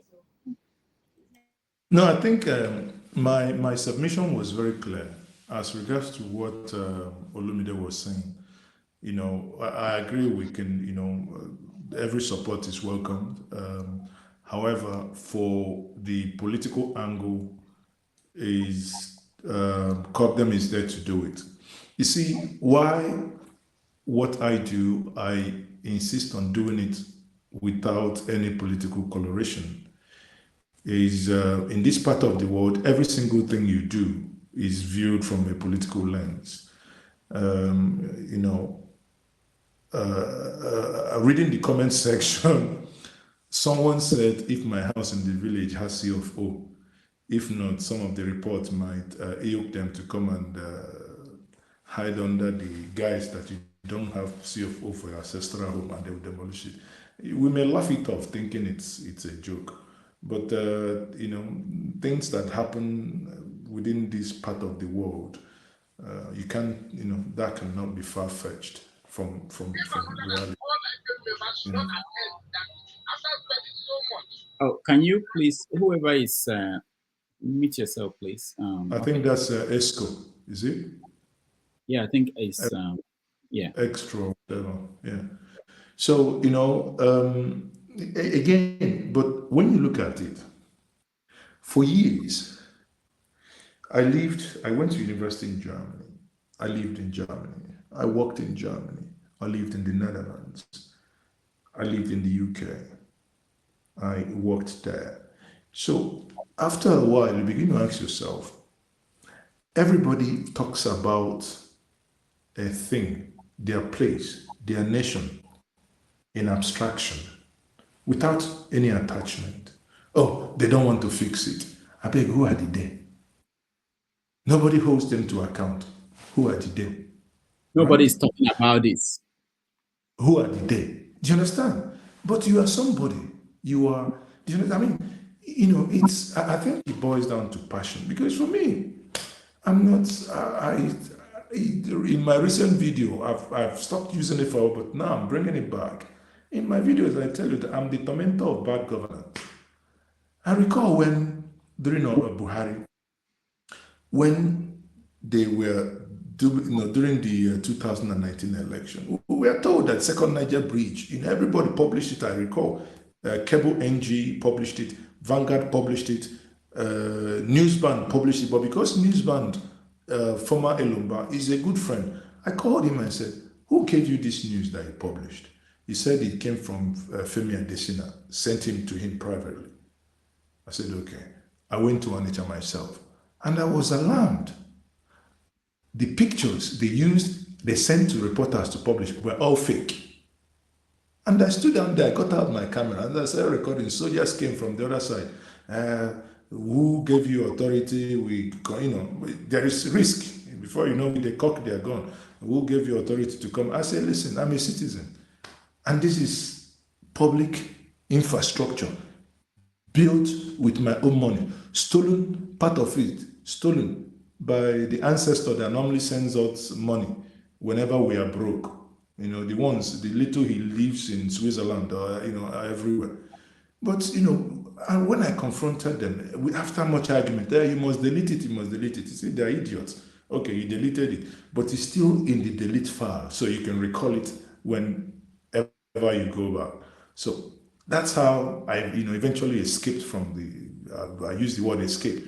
Escaped from there, and I came out. I called APC out. I said, this is fraud. The same thing when Hadi Serika, I knew some things that happened in Enugu, but because these reports, I am very careful not to, say things that I'm not sure of, that I do not have evidence, right? But I know some things that happened in Enugu in terms of the 10 billion that was brought up. But because these reports weren't so confirmed, the one that I confirmed is the one I could confirm from the guy that did, a German who did the airport runway light. And I got to speaking to him. He became open because when we started talking where I studied in their country, he was East. So he started telling me stuff. And you're like, now, wow. So for me, I made up my mind, that guy was scammer. The moment we now talked about Air Nigeria, I was one of theirs, Air Nigeria cannot happen, under him. And eventually it didn't happen. And he scammed everybody. And somebody is telling us that President Buhari is fighting corruption. Fighting corruption, my food. They're all scammers. Because that he was not aware. Yes, he was not aware, yet he is in Castina picking his teeth. Why is he not aware? That someone you agreed something on, you guys want to now rape us without any form of protection. Now, Festus Kayamo is coming out to tell us the things we knew before, and we are being called names. There was no airline. We know the shame. A country of 200 million people, somebody will go and get borrowed repented aircraft, bring it to us. 2 days later, it flies out, repented again. And that person is not in jail. Come on now. You see, sometimes, when you talk about things on a national level, it appears, there is a lot of animosity. People view it from, he's Igbo, he's Yoruba, he's Hausa. Nobody looks at it actually from the real issue. Just like when my argument has always been, when you hear Fulani herdsmen, Fulani terrorists, Fulani this, I'm like, the nomenclature doesn't necessarily, help the crime itself. For me, you kidnap somebody, whether Igbo, Yoruba, Hausa, we must as a nation be able to deal with the crime of kidnap. punish you to the, however without minding what ethnic affiliation you've got. But now, you want to question, for instance, what you've seen in Lagos. They say, come on, come from Lagos. There was something we posted on the community section, trying to generate a genuine conversation where the Oba of Benin is saying that, Benin built, that Yorubas didn't build Lagos. And even one of the Yoruba Obas affirming what he said. Now, the Viagra mouth, former Minister of Aviation, took his own mouth, started running diarrhea through his mouth. And he began to wonder, must all this conversation turn to ethnic? When can we have discourse to actually understand? Must it be ethnic every time? You see, so many of us now, before the whole thing turns into ethnic, this, then you move away. You come to your own side. Now, somebody is going to ask you, there's one on Twitter, X. It says, abusing the Ohanese president. He's a fat pig. He is this. He said the Igbos built Lagos. Why haven't they built their place? I just laugh. I say to you that is saying this, have you visited Southeast? Maybe some of you think that Southeast is in one, I don't know what you guys have in mind. I'm not saying Southeast is the best, but for Christ's sake, I am here in Southeast. This house, light, they see my face. This is solar here in Southeast. So I don't know, it comes to a point that you begin to say, okay, maybe because of misunderstanding, because of the way the politics has polarized the mind, maybe it will become much acceptable that we all go back to our various enclaves and begin to hold our leaders to account. So I take this crisscrosses and south. Now come and tell me what thing concern me for Abia State. Then I'll know what to answer you. Or you come and ask me what thing concern me for Rivers. Then I'll know what to tell you. But if I go to Castina now, you say, Kai Mutani, make I dequamat, waiting I they do me per here. I go say, to, I don't dequamat, make you never dagger me. It becomes Mazi, you were doing well until now. Masker. Masker said you were doing well until now. Mazi, the question would I say a question that I have, first and foremost, let me align myself with your thoughts. They don't know that you are a high chief. That that KJ is saying that you are kind of like quiet. Yes, as a chief, you're supposed to be quiet. You're not supposed to be loud. No. I don't know. So that's what it is, and I want to commend you. For those, let me interject here. For those uninitiated, they will think this is for fancy. But I know.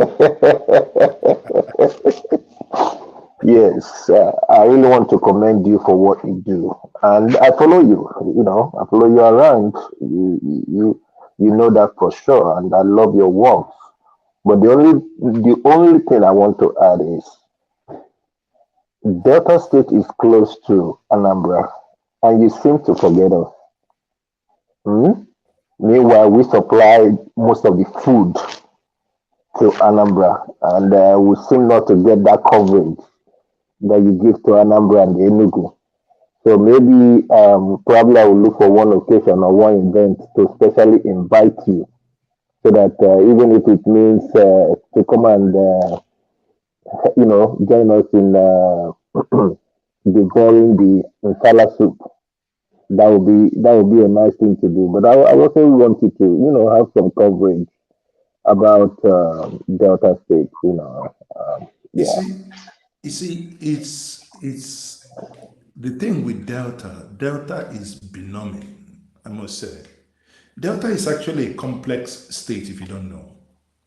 Delta has some Igbo parts, some Ishekiri parts, some Ijo, so it's quite complex. And because of certain things, I haven't really have run-ins, with the exception of Asaba, or really going into, because sometimes one or two times I've made attempts. It's a place that they say, if you want to come in here, you go see us, you go settle. I said, I beg, I don't get that kind liver today. Go settle people before I enter where. So if you can make it happen, I'm here. Let's see. But Delta is big. But the level of decadence and corruption in Delta is benign. I must say. I said this: Delta, Rivers, Akwa Ibom. These three states, in my view, haven't lived up to the petrol oil dollars that they've earned. They haven't, actually, with the exception of what, the little sprinkle done by Akpabio. I call it sprinkle because he could have done more if, he was more diligent. He could have done more. That was petrodollar boom. But he didn't. He didn't, really. Today, we are still talking about the Bakassi port. I don't want to get into some, I haven't seen, sorry, but I haven't seen within Southeast and South, with the exception of Donald Duke, I haven't seen dedicated leadership that want to create something. I haven't. Year in, year out, I have not seen. And that's where I feel Probably because they are not probably because they are not as exposed as Donald Duke, because Donald Duke lived out before coming in or whatever it is. Yeah. your Ogidigbodi Bobo, what they call them, live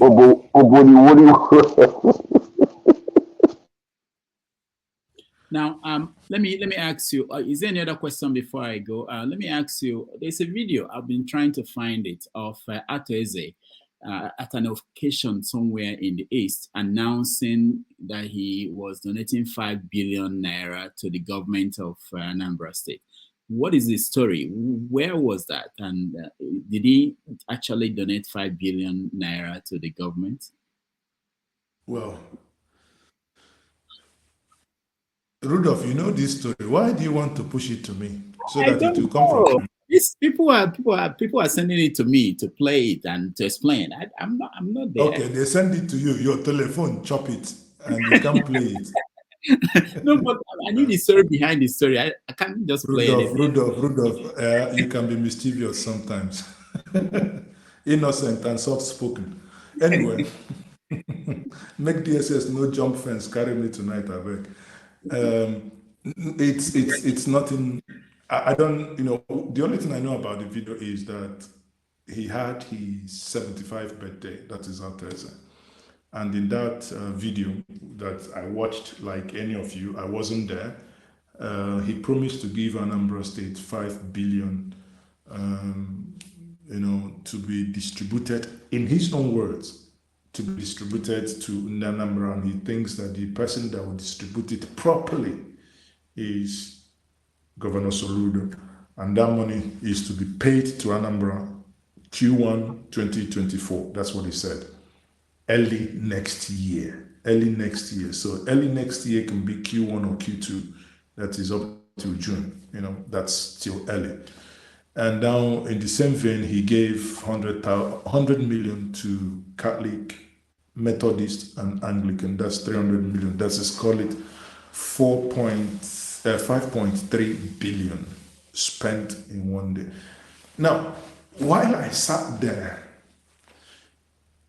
watching the video, a lot of things started, the problem is that because we haven't made millions, talk less of billions, so it's sometimes very difficult. It appears you're discussing another man's wealth because it's not my wealth. So whoever makes his wealth can dish it out however he wants. But were that to be me, I would have thought that there were more structured way I could, do that. If were that to be me, I could actually use that fund as a seed fund to spur the Southeast governors to dedicate certain percentage of their monthly allocation towards a joint project. And 2 projects I have in mind: rail, regional electrification, that is regional electric generation. That if we have 5 billion and each state government commits to dropping 250 million or 200 million every month, maybe they will say it's too much, but 200 million every month, what it gives us every month is 1 billion for the 5 eastern state governors. That in a year we have 12 billion.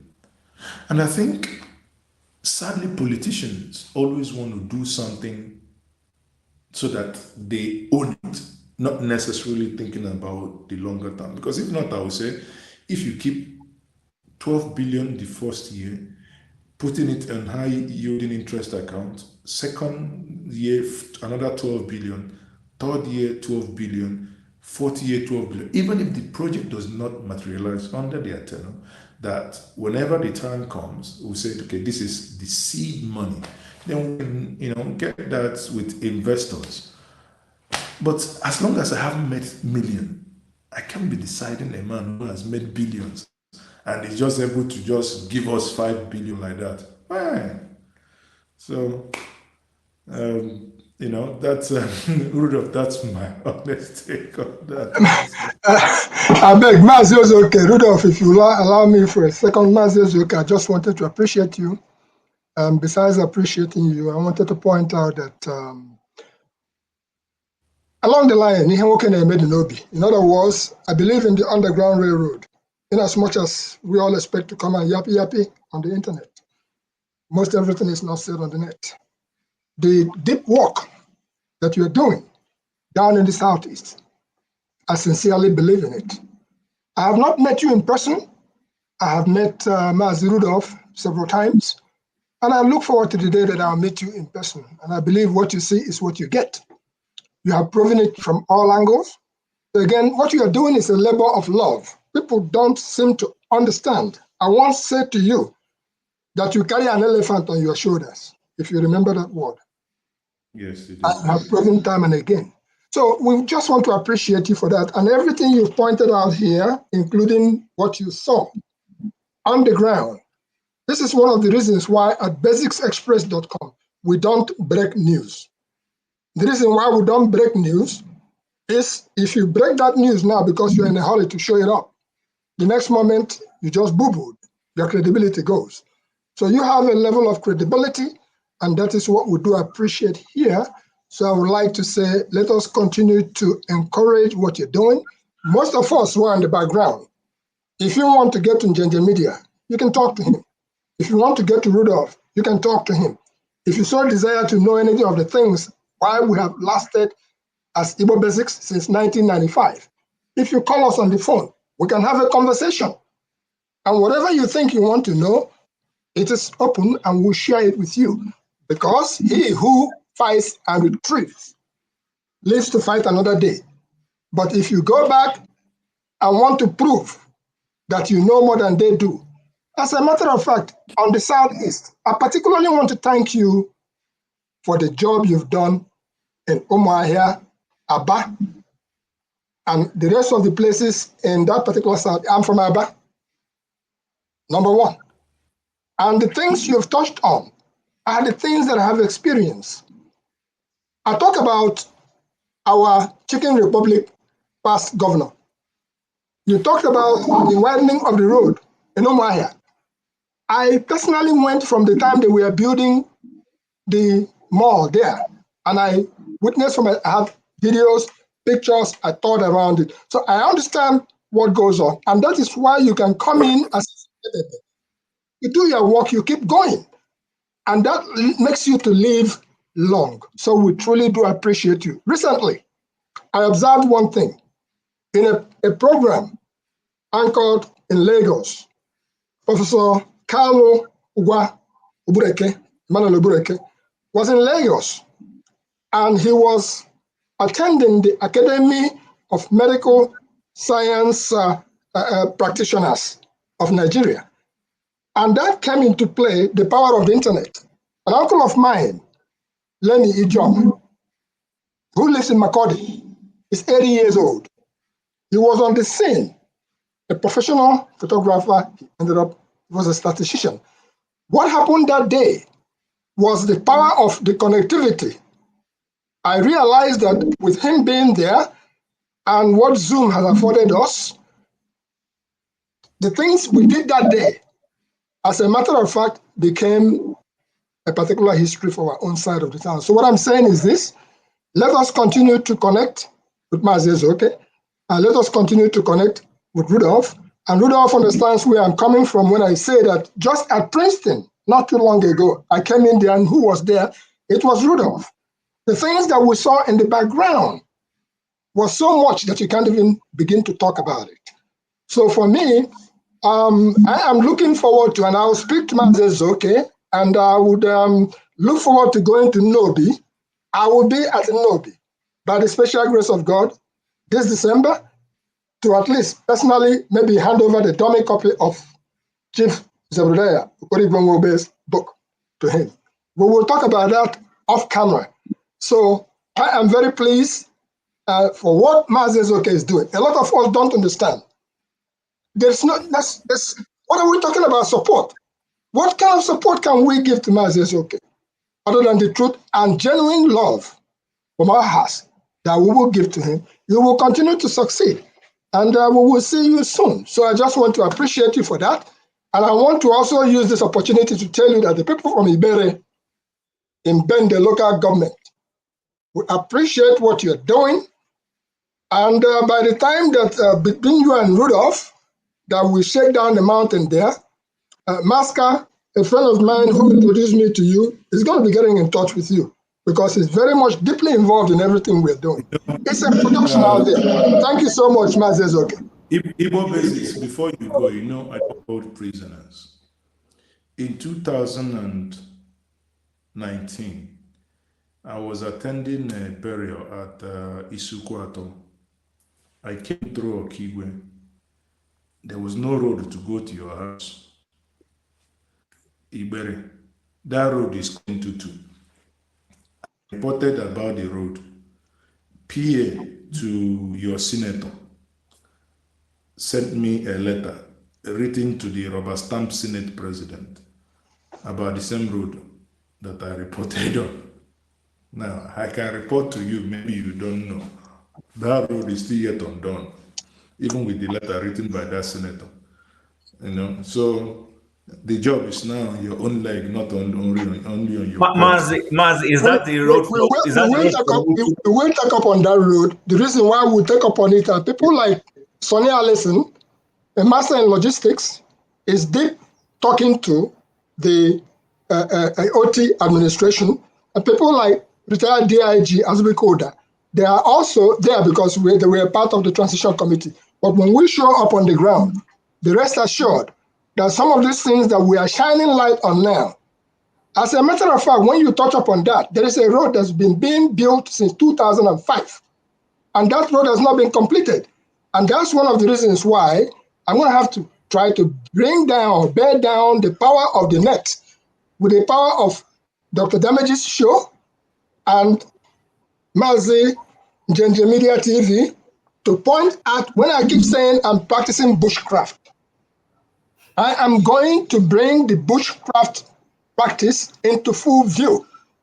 Look beyond, and you will see the reason why I'm going to do what we're going to do this December. Thank you so much. All right, thank you. Thank you, Igbo Basics. Mazezoke, I'll give you the chance to say the final word. Oh, KJ, what's KJ? Mazo, let me thank you again. This will be my final comment. You were in Omar here, and I appreciate your going there. What I wanted to draw attention to, maybe next time when you find your way there, can you please look at the National Museum, the Museum of the Biafra Museum, War Museum, and if you get the chance to put in a word with the government.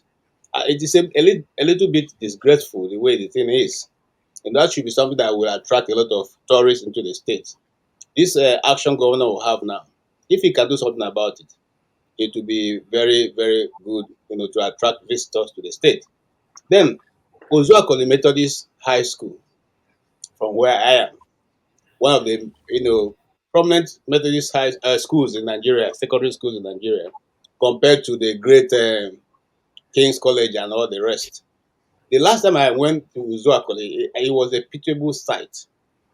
That school has produced a lot of people, great men, in Nigeria. If the governor can also be able to look into it, or if you can use your good office to mobilize people who can help to revitalize that Methodist high school, it will be KJ, very. I will counter You you see, here. Government College Umwa here has old boys that are revitalizing the school, like So Uzuakoli old boys should similarly do the same thing. beyond the Uzuakole, the school that he attended, he's abdicating his duties and moving it to me. If I can No, use my good office, hold Mazo, on now, I wait. never went. I never went to any of those schools. I grew up in the north. I went to all my schools. Okay, but Yes, that's your village, ba? I never went there. That's your village. But that's your village. No, okay, so it's because it's your village. That's why you're pushing for it. Listen, I'm talking to a high chief. Chim, what I say? Am I a red cap chief? I'm talking to somebody who is a red cap chief and has what it takes. What are you saying? Well, if Do we carry the same then weight? you haven't addressed me properly. Where is your kola nut and palm wine? Hey, Chai, nah, And please. snap and Eweliwo, snap. Let's Eweliwo. I Omaz, owe you Colonat and Schnapp. I owe it to Okay, you. you can monetize that account. all right. Thank you so All much. right, God bless Mazi, I don't know if you still want to hang on with us or I'm here. Okay. I have nowhere to go. Okay, Okija, welcome to the show. Yeah, I was like, is he going to sit Mazi away without me, talking to Mazi? I mean, I saw your hand now, so I'll come to you later. Sorry, before you throw my brother under the bus, Mazi is okay. For KJ, Hey, I'm beginning to redeem. my 2 hands are up. I have surrendered to the chief. Hi, chief. My brother has bailed me out. So please. All right. Okija, go ahead. Yeah, Mazi, thank you very much. I appreciate the job you do. Actually, sometimes when I want to know what is happening in Anambra, I go to your, to your channel and see things. Thank you. I'm conversing with your book. I grew up in Onitsha. And Obuko and then Kotako, I don't know, Idemili, I don't know what they look like now. GMO. Yeah. So it's like, I was I had a lengthy discussion with someone about water last night. And actually this morning I called my uncle in Oka and we were talking about water. And all of a sudden, you were talking about your visit to Enugu. And I want to ask you a question. Do you mean that do they have water running inside the house or just those standpipe government put many places? The water it's outside. The connectivity is now outside, but some people have taken the connection further to their GP tanks. You see one thing, it is very hard to unlearn. That's one thing when I was thinking about it last night, it's very hard to unlearn. Growing up partly in Enugu, Upper Chima, number 1 Ekede Close, when the public water rushes through the kitchen, we cannot close the gush with our hands. It will splash everywhere. That's tell you with the velocity with which water was coming out then. But for over 3 decades now, there are generations born now. They don't know. Honestly, a lot of fact, maybe over 60% of Nigerians don't know what water. Pipe-borne water. Is. I recall one time because obviously in my village house we use overhead tank from the rainwater we collect on the ground, you pump it up again, you use it. So I recall my daughter wanting, thinking that that's normal now, open tap and drink water. I was like, no, you want to die, So don't drink it because she doesn't know the other way, right? So you just open tap, you drink water that comes out of the tap. You don't think because it's somebody's duty to make sure that the water that comes in your house, it's 99.9 healthy for you to consume. But we now have a generation of pure water sachet knowers and their fathers overhead tank constructors, and GP tanks, so that people are now happy that water ran and it is now in GP tank. But the process is not yet complete. So hence I said I reserve my comment until a full cycle is done. Let's see, if what we see today is it. If it is it, actually, then I would object because that is not it for me. It's not what it ought to be. But for a starter, in the absence of absolute nothing, it is good enough for a starter. But to be the final bus stop, I object. And if I have the opportunity to sit with him, I wrote him a message, say I'm coming into Enugu. Can I interview you? Nobody spoke to me. Nobody made this, but I hope I will get the opportunity one day again. And they will always see my own is that I have the privilege of always saying my mind. I give them the peace of my mind. What you go do me? They pay me now. So I go speak my own. I go. Thank you. Okay, please. I've not finished. I just said something, then he jumped in, and I've not finished yet because I don't know what like in Anambra. I grew up, like I said, I grew up in Onitsha, and we had water. The water was running, and all of a sudden, then it stopped. And then there was a Greater Onitsha Water Scheme, World Bank. I was small then. World Bank assisted project. They laid pipes in all the streets. They put meters. Every compound, got a meter. And it ran for a couple of months, and then it packed out. I think they were saying that the source where they were getting water, in case a lake that flows into River Niger, that it started diminishing. But then because I spoke with my uncle this morning. I don't care about Enugu. I'm concerned about my state. So I don't know if you will take this up. Whatever you meet those people. Because in the background, some people, I'm talking to with people, and we are trying to see, what could be done. Because on the chart, they have the pipes are there. They laid pipes. We were small then. They laid every street on the chart. Pipe went through it. Then Oka was running, but I was talking with my uncle who lives in Oka. He said they stopped working 18 years back. I went to Unizik. And we had a pipe on water. Even though the company where I was living didn't have pipe on water, but my uncle, he lived near. I used to go to his house to fetch water, pipe on water. But I was asking, he said he stopped 18 years ago. So what Soludo, he said that the Anambra, the water works, like when you get to near Fite Junction, the Aroma Junction or something like that, the water works close by. He said the water works is still there, but the workers, they're not coming to work, they're not getting paid or so whatever. So what is happening in Anambra? Said why they can't have water?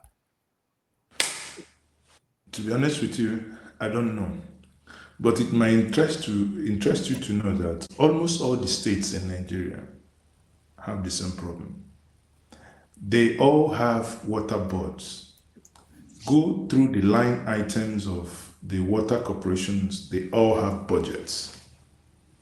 Isn't it time that we begin to demand for water, right? It's not Anambra, it's not Enugu, it's not Lagos. Just think about it. There is no state in Nigeria. Abuja, some areas, you may have water in Jabi, public, but aside Abuja, there is no state where you have proper water. So the question is, it's like I said, it is a culture that I've come to stay that the more you reflect on it and think about it, you get angry. There was a time, about 2 years ago,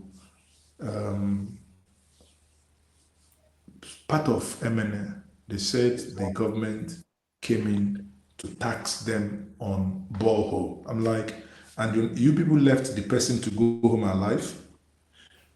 You did not provide water. Somebody used their own money to dig borehole. You want to come and collect tax, and you want to leave that compound alive. You should have done justice to that individual. Right? But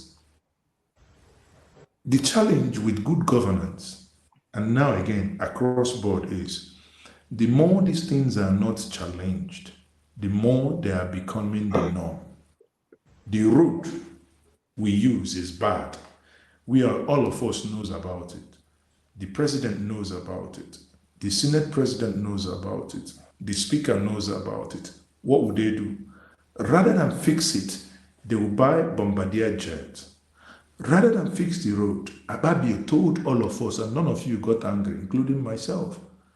Instead of fix, the roads are bad, that's why they bought SUV of 160 million. Think about it. It's an insult. The roads are bad. Therefore, we will buy SUV. What happens to you holding the executive to account, or make sure that the next coming budget that you impute that all the roads will be fixed? Declare an emergency. No, they won't do it. The water corporations, some people use it as a means of commingling state resources. Every year in year, they are budgeting money for water board. In all the states, no one state is left alone. In all the states, yet there is no running water, and people are digging borehole everywhere. You know, sometimes I think, all these borehole, where would they dig? One day, we are just creating hole everywhere, dig. I don't want to be alive when the consequences will start coming, because this is not sustainable, right? And we think it's a sign of big manism. I have borehole in my house. I have my area. We don't have water. I use 10 million to dig borehole, and then insecurity. Fix insecurity. No, rather than fix it, they're all buying bulletproof now. So tell me, the government, because no matter what, it boils down to governance. Everything we discuss here boils down to governance. Governance, those in government will determine how you and your children and your generation will live. Therefore, it is not a business to be left for cucumbers and carrots. It must be for deep thinkers who understand the implication of decisions they take. Nations will want to dump something on your nation, and you have an idiot somewhere trying to negotiate to get a kickback for something to happen. Again, it's not only on national level, it's also on the state and local government level. If I take a poll here, how many are we? 1, 2, 3, 4, 5, 10 of us. Tell me, who is your local government chairman in your local government? I bet you that 80% of us don't know. Yet, every day we come on because we can speak grammar on Twitter. Tinubu has gone to, UAE with 1,400 people. That one is another madness. But we have a greater madness in your backyard, the one that affects you directly. We can't keeping quiet. So, and that is the driver of what we do. So I'm only calling that, one man, one media company is not enough. All of us, if not for anything, if we make this thing uncomfortable for them, make these things, thank God our mothers are now beginning to form Umada WhatsApp group that will make it that they begin to find its way in the Umada group too.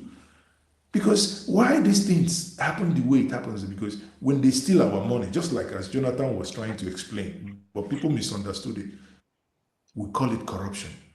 When you tell somebody in your village chairman, you come and say, I'm not going to vote this man, he's corrupt. Everybody will be looking at you because it means nothing. And nobody will bring any objection. He's corrupt, he's absolute nothing. He has no tie to your local language. But when you call it the real language, when you use the real language, say, I'm not going to vote for this man. He's a thief. You will see some people adjust their cap and some will shift in their distance because that is the language. That is when people begin to understand. But if somebody is in Abuja, you don't see that person. All you see, if the day you'll be lucky to have light, 1 hour, you would probably see the person at the National Assembly snoring, not making proper presentation, but snoring while the budget is being read. When he wakes up, he says, Mr. Chairman, I second the motion. Which motion are you seconding? Motion to sell it, right? We have a lot of work to do. That's my final submission. All right, thank you. Thank you. Wale, you're next. Thank you very much, everyone. Mazi is a, I don't know, I'm not Igbo. I wanted to say Igwe, may you live longer than your forefathers, but in wisdom, yeah. Thank you very much. I think you really spoke my mind. And the question I was going to ask you, because I've never been to the East, and I would love to. I love the dance. I love the culture. I have an Igbo friend. And every time they display the culture, I always feel like, when can I travel around Nigeria to enjoy, the beautiful culture? But anyway, you've said so many things which I might not be able to pick every single one of them. But let me pick it up from the money aspect. The gentleman that gave 5 billion. I know we are not here to tell anybody how to spend their money, but sometimes I do ask who actually love Nigeria. And you've answered that question, that we all can contribute at the local level, even within our own family, within our own friends and colleagues. Who is your local government? We don't know. So this money, if someone is rich enough to enrich his own people, electricity could be something, no matter how little you do, people will praise you and thank you for it. Rather than giving money to people who are just going to enrich themselves through that money, I think it's just propaganda. I'm sorry if it sounds like, because I don't work for the person's money, but if I truly have such money and I want to make impact on people's lives, I know what they need. If it's, like you rightly said, even if it's just one railway from one town to another, people will enjoy it. Farm produce will be able to get from one place to another. People will be able to, you see, there are so many ways we can help. And someone like you, I know you're doing a lot, because I've seen some of your work. And I really thank you. And I wish people could be like you to contribute to your own cultures, to make every region beautiful. But we have people who are just say they are nationalists, but what do? Than to cut the get the cake and just enrich themselves. I can't say more, honestly, but thank you for taking your time and for what you are doing. Don't relent. People who appreciate you, and you're doing well. You're doing well. Thank you very much. Igbo Basics, I see that, I see your hand, Rudolph. Now, here. Now, joint venture. You are on the come for phone, not before internet. Okay, thank you. So, Rudolph, yeah. There is something my brother said, and I will use this opportunity to address, because this platform is not only for people of the Southeast. There is a misconception, and I will start with saying, my brother, I thank you for your open-mindedness.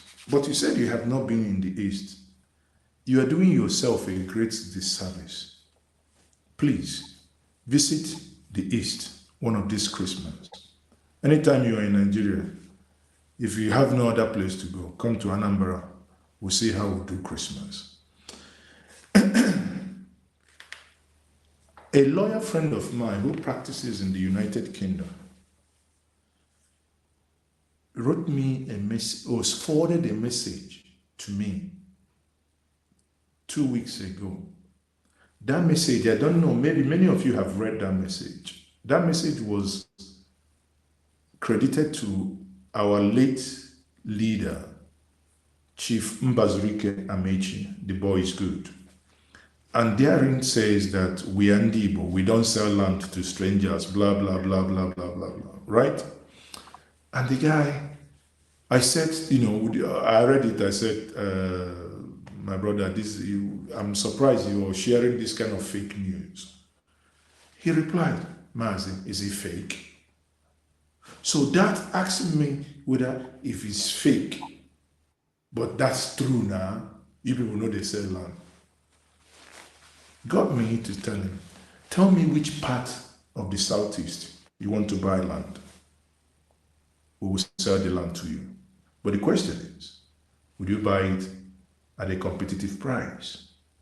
In my village, even Rudolph will tell you now, there is no 50 by 100 meter land you get in the node now today for less than 7 million. Whereas that can fetch you, other places, 1 hectare. 2 weeks ago, I was called upon, there was a land, slightly over 1 plot of land for 10.5 million. And I said, I never see this kind, I don't get money. I told the guy, because this young boy is scouting for land. So I forwarded that message to the guy in question. He didn't answer me. The next time he said, but the land is not in Okana. I now sent a couple of, these flyers, land they sell in Oka to him. I said, this is it. I will help you make sure that you get the land. Now, he's in England. That was the prejudice he had, that Igbos don't sell land. He sticks with that. But his question is, why would Igbos go to somewhere else and buy land, but they don't go the other side? If you don't leave your comfort zone to move into another person's territory, you will never understand why. The Southeast, you may be watching now thinking, oh, what Mazi is saying, why would a plot of land in a village be over 10 million? Let me explain why. The whole of Southeast, that is South, 5 states, Abia, Anambra, Imo, Ebonyi, and Enugu, is the size of Kogi, 1 state. Right? If you understand that, you understand the population here is so dense with a culture of every male child, which is a different conversation for me and the Igbo, which many who have watched my Igbo program where I discuss strategy for the future generation, that this would hurt us, this concept of every male child building a house is a different conversation. But if you put that together of being the smallest, having a high volume of inhabitants, and having a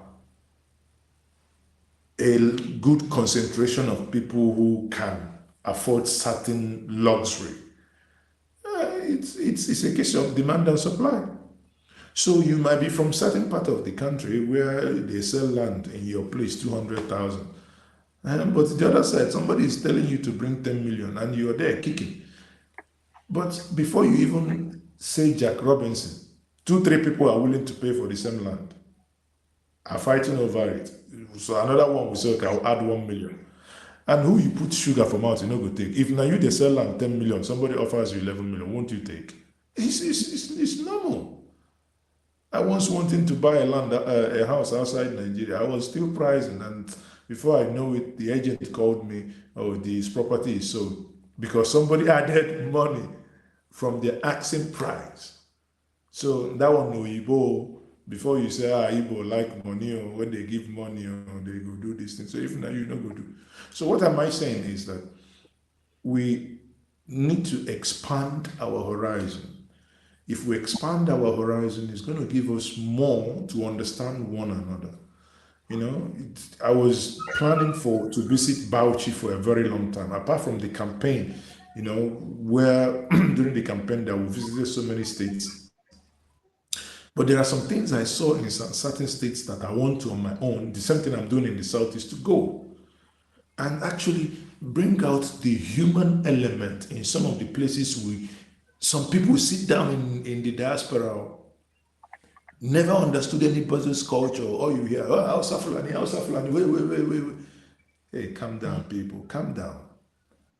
There is more to just stereotype, labeling people with one brush, across board. Okay? Again, honestly, I just hope that would eventually get to a point where we need to understand more of us. Thank you, Mazi. AY, next. Okay, thank you, Rudolph. Mazi is UK. I mean, this is the second time meeting you on this platform. Great job Thank as you, always. Yeah, thank you for all you do. I have a question. Then I have a couple of questions. So the first one is, the work you do is really a great work. I don't know if you're only doing it in Southeast or you have other people doing it in some other region. And do you reach out to the government? For example, you work in Anambra.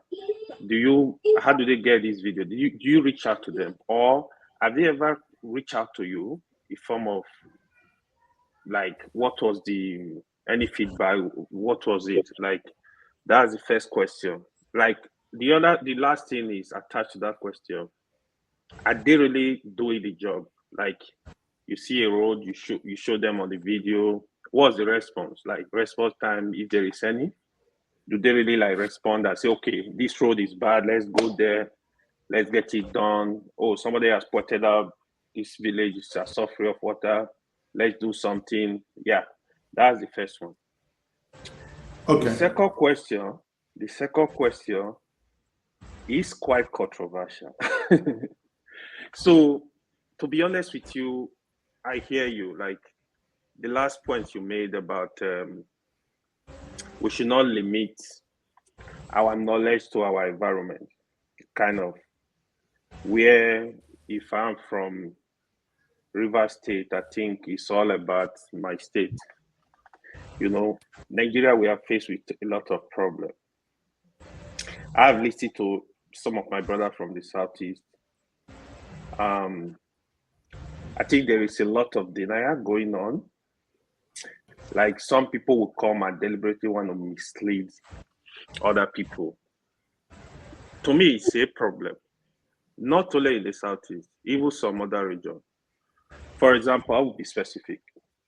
A situation where you see member of IPOB or Eastern Security Network brandishing weapons, and they speak Igbo. Even when they few that speak English, the English will know this is a typical Igbo man, no doubt. People will come here and tell you, no, they are from other part of the country. Even South speak Igbo. To me, it's a bit problematic.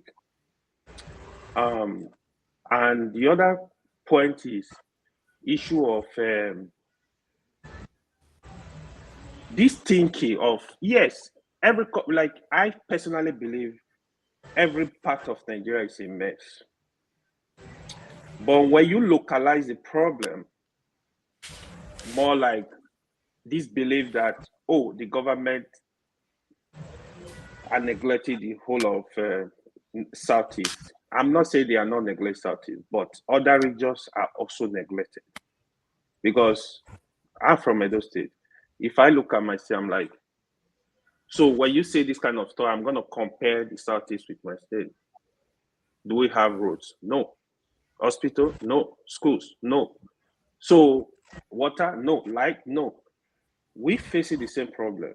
Down to the north, down to Cross River, down to everywhere. Same problem, insecurity.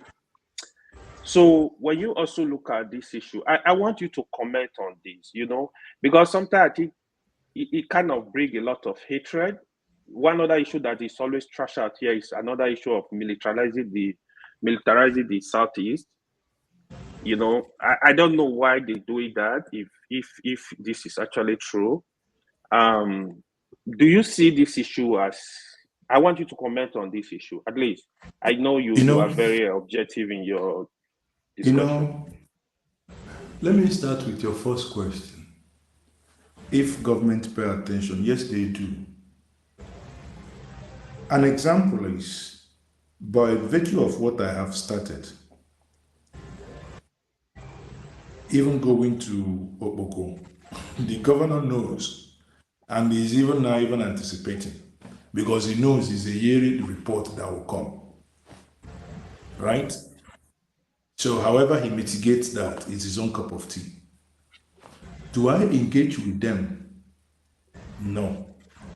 I don't want certain engagement to retain my independence, right? I come into a state, I do not announce my presence, and I don't reach out, except where I want to have a one-on-one interview, right? If I want a one-on-one interview to know certain things firsthand, before the election, I sought to speak to the Imo State governor on certain issues concerning security because there were some informations I was getting. So I needed to put it to him, not Commissioner of Information, not third party, but him. Sadly, that didn't work out. But, there must be another day. So in my state of Anambra, the video that Rudolph played before, when I posted it in a forum where even the governor and all his commissioners are there, basically who is who in Anambra is in that forum. So I posted it there. Within a space of 30 minutes, they responded to that video. Well, that they are aware these rainy season, that is still rain, because if you look at that road there, you can see some water, collection of water there. Oh, that is rainy season, and they are all also in so many roads, they cannot be everywhere at the same time. I said, thank you. Rain has actually stopped. We'll have about 2 weeks. So my intention is, because of the response they've given, and the person that responded was from the government. So the governor cannot say he hasn't seen it. Because, when somebody reads, you go and check who read. So he has seen it. The question then is, you follow up. Based on that now, I have started that message. That message can no longer be deleted. On 25th December, my Christmas gift to that person that wrote it is to say, good morning, sir. I'm standing on this road, oh. Ha ha ha ha ha, what I don't dry, oh. But you can see now, it has been done or not done. Do you understand? That is it. And people will be wondering why on a Christmas day you're just going somewhere. But it's just because, continuously, it's because it's a feedback mechanism. So that is it on that plank. On the other one that you asked about insecurity and people are denying, sadly, you haven't joined when I addressed that. And I addressed that this way. I do not care who commits crime. The job of government is to fish down the individual. You see, you and I can be having argument. It's Fulani. It's this. It's the. Okay, I don't care. You come from Mars. Whether na Malian headsman. Oh no, it's not Nigerian headsman according to Lai Mohammed. These are headsmen from Mauritania, and so effing what? Your job is to get them, put them in their right place. Ignore what any other person is saying. But the thing is, the moment you begin to trivialize these issues as to it is done by this organization A, it is done by this ethnic B, we have lost it. Why did we get to a point of having an Amoteku? Why did we get to a point of having an Ebubago? It wasn't needed. But because there appears to be a failure of those saddled with the responsibilities of protecting life and property, total failure. The people now think on their own, okay, then let's protect ourselves. So if we had, if the government had done what ought to be done, we shouldn't be in this place. We shouldn't be having, such argument as to what is here, who is doing it, which language does he speak. I don't care which language you speak. Crime speaks one language. They shoot bullet. It doesn't matter, my brother. An Igbo man shoots Mazi bullet. It doesn't hurt differently from a Fulani or from a German bullet. Bullet in a bullet. And our problem should be who shot it. Does it feel right? Oh, okay, if I deny now, that bullet didn't come from an Igbo person, it came from Fulani, so it will heal or it will hurt more. Or if the leg was bent already, the leg will heal. So let's not get caught up in that, kind of thinking, minuscule level of looking at issues. But look at it holistically. When a crime happens in America, Mr. AJ, does anybody tell you, oh, this crime is done by someone from Maryland or is redhead from Chicago? Or no. The individual, everybody, all the law enforcement will hunt down the individual. Then before they begin to talk about the psychological evaluation, who's this, the other one. So that's my honest take on it. I don't know if you have any follow-up question to this. No, he shouldn't. AY will, but I will stop him so that we can get to other people. Steph, sorry, go ahead. Good afternoon, or good evening.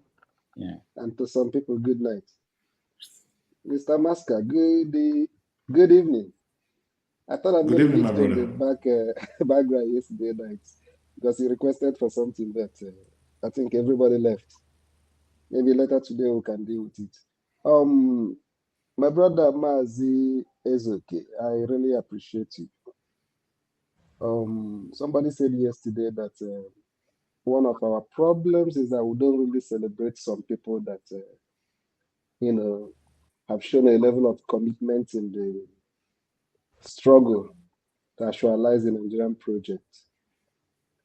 One thing that gladdens my heart anytime that we gather like this is that in the deepest heart of most of us, at least majority, there is that deep love for Nigeria. There's that deep commitment on the part of everybody. How can things work right? Which means all of us love our country.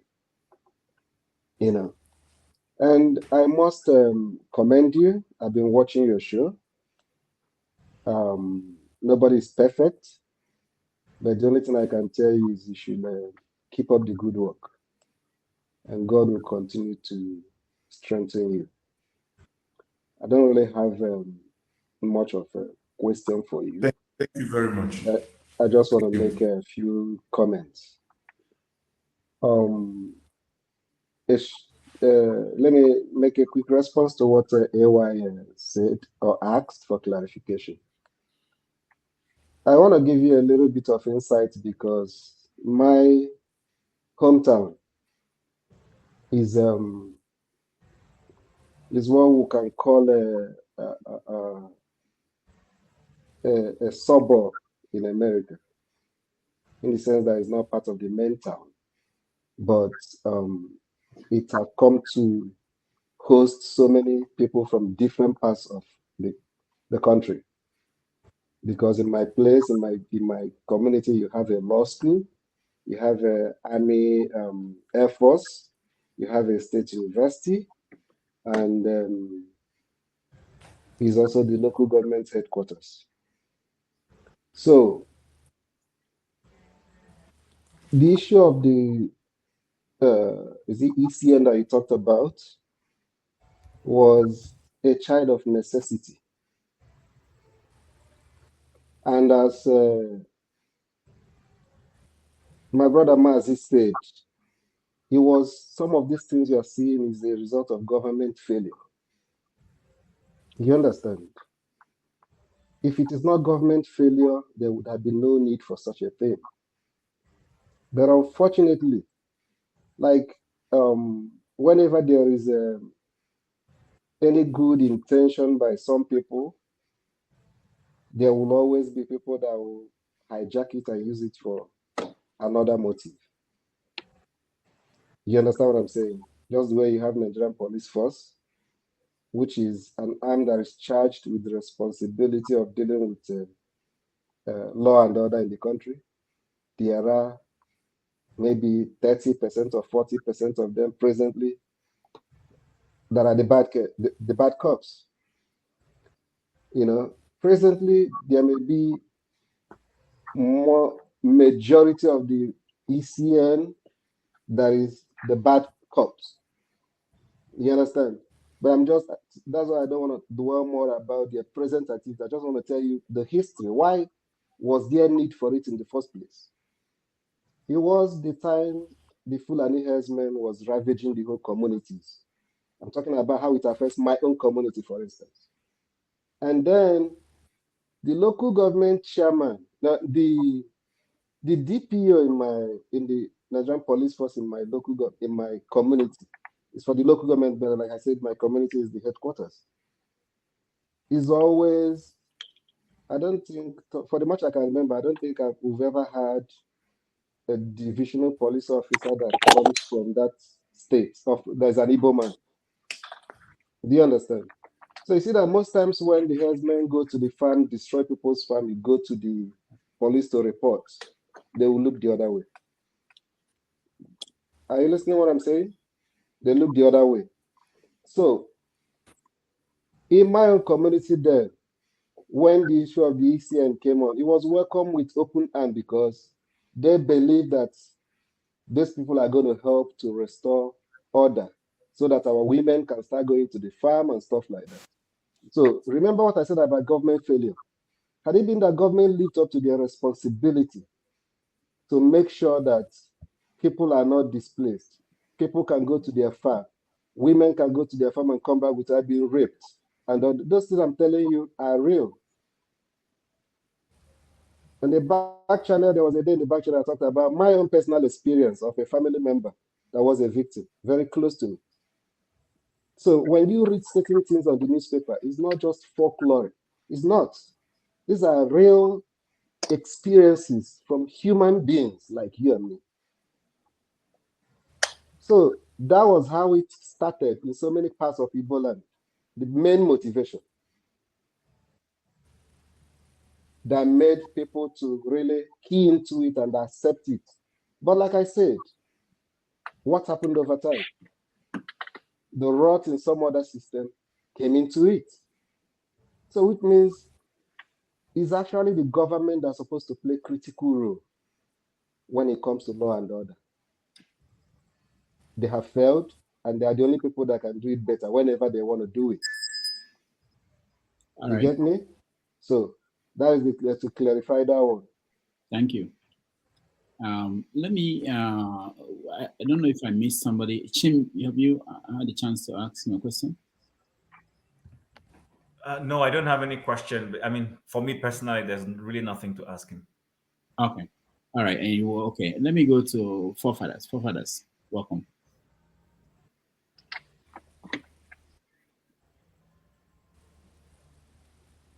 Forefathers. Forefather is stuck. Are you there? I don't think so. I think he's... No, he's Forefather. Rudolph. Oh, he's Forefathers hasn't paid. He hasn't paid his internet bills. Forefathers, are you there? He's mute. You are muted. He's sleeping. No, he's not. He's moving. I can see him. All right. Yeah, he's moving. Maybe he's on the phone or something. Okay. Maybe he's on Google. All right. So ChatGPT. so Maska. Okay, yeah, that's true. Maska, any question for Mazi is okay.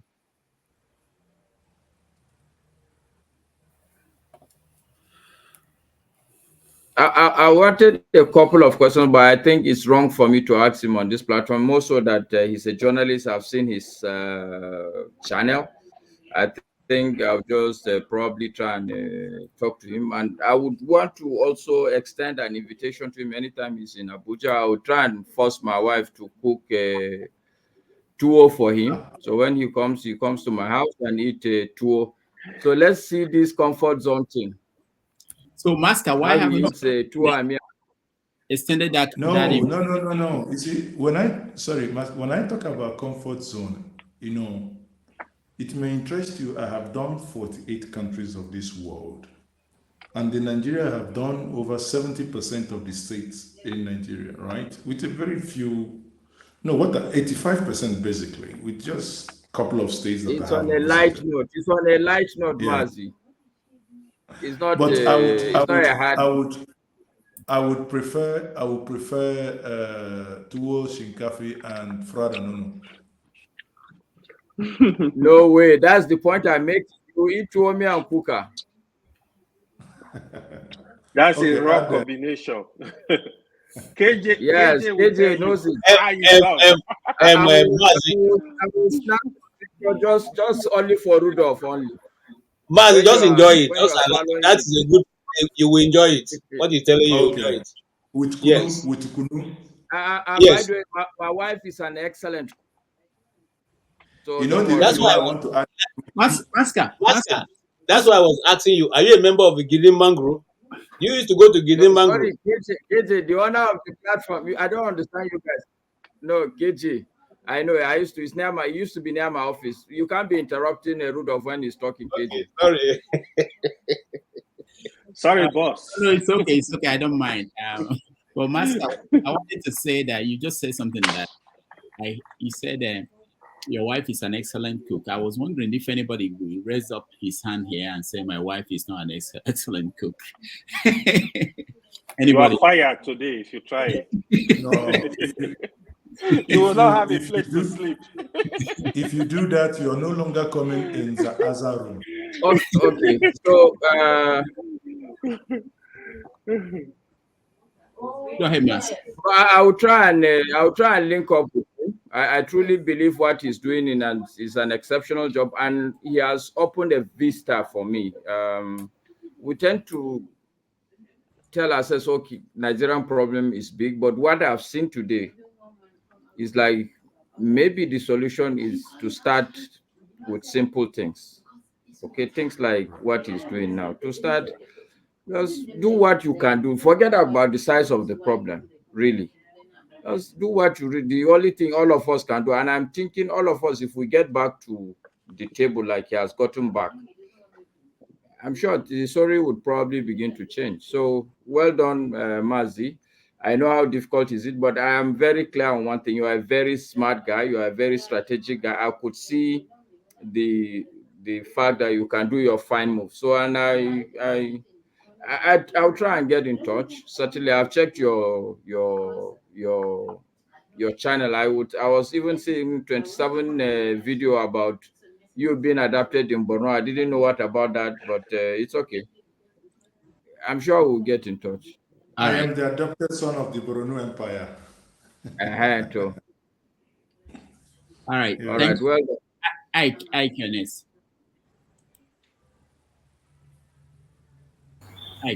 Yes, my brother is okay. The question that I have for you: will you be surprised to see your governor join APC in future?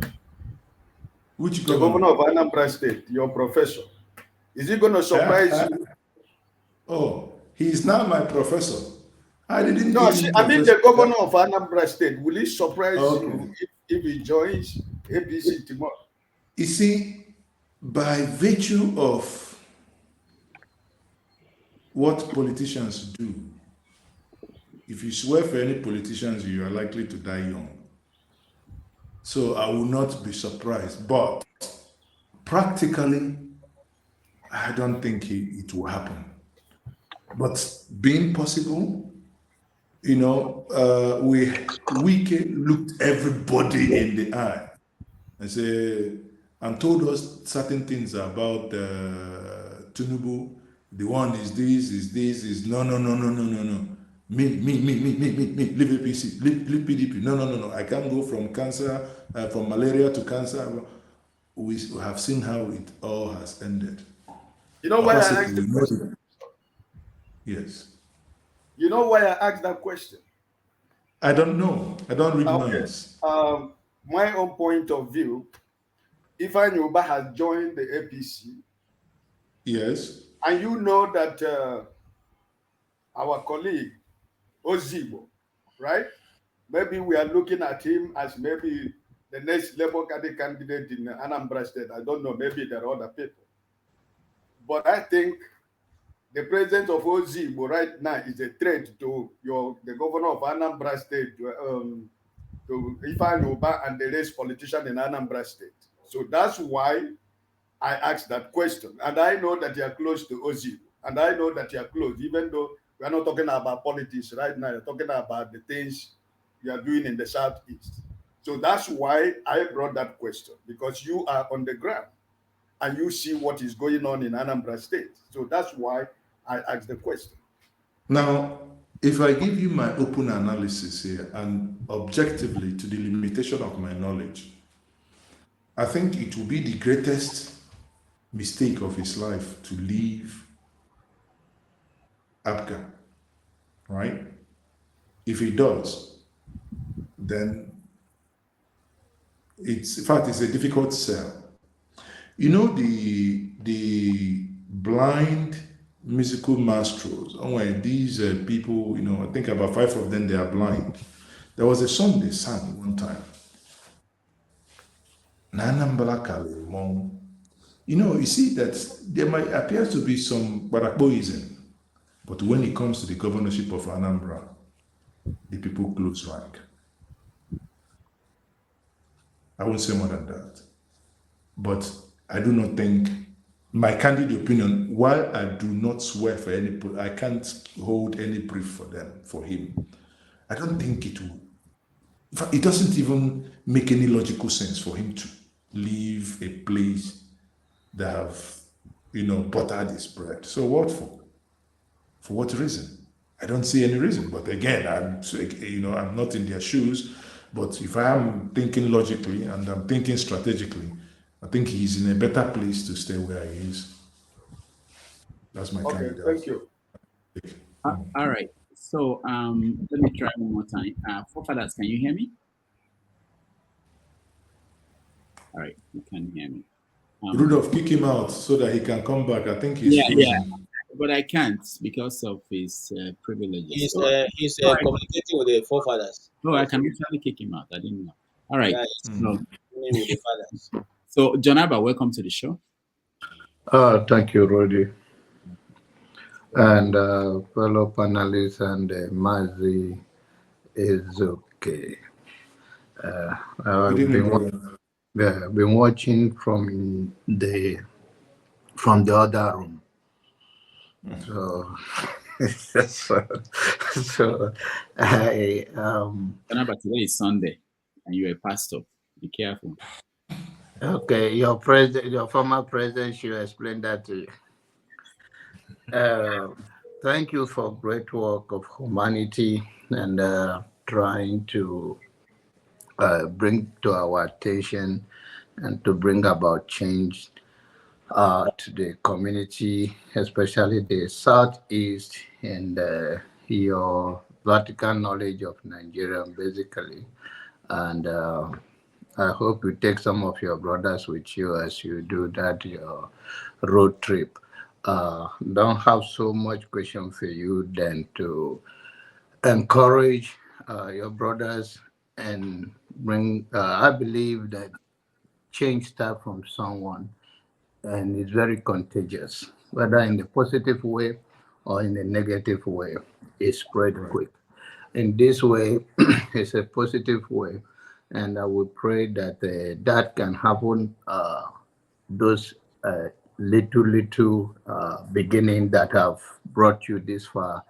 We go, maybe Masca will take it to Adamawa State or Kano State, where he's from, and all those regions, and we all can come to the table where we make Nigerian work for us. One of the things I admire about you is about your oneness of Nigeria. And when you were talking, KJ looked like he fell inside water, but I think it's awake now. Thank you for what you do. Thank you.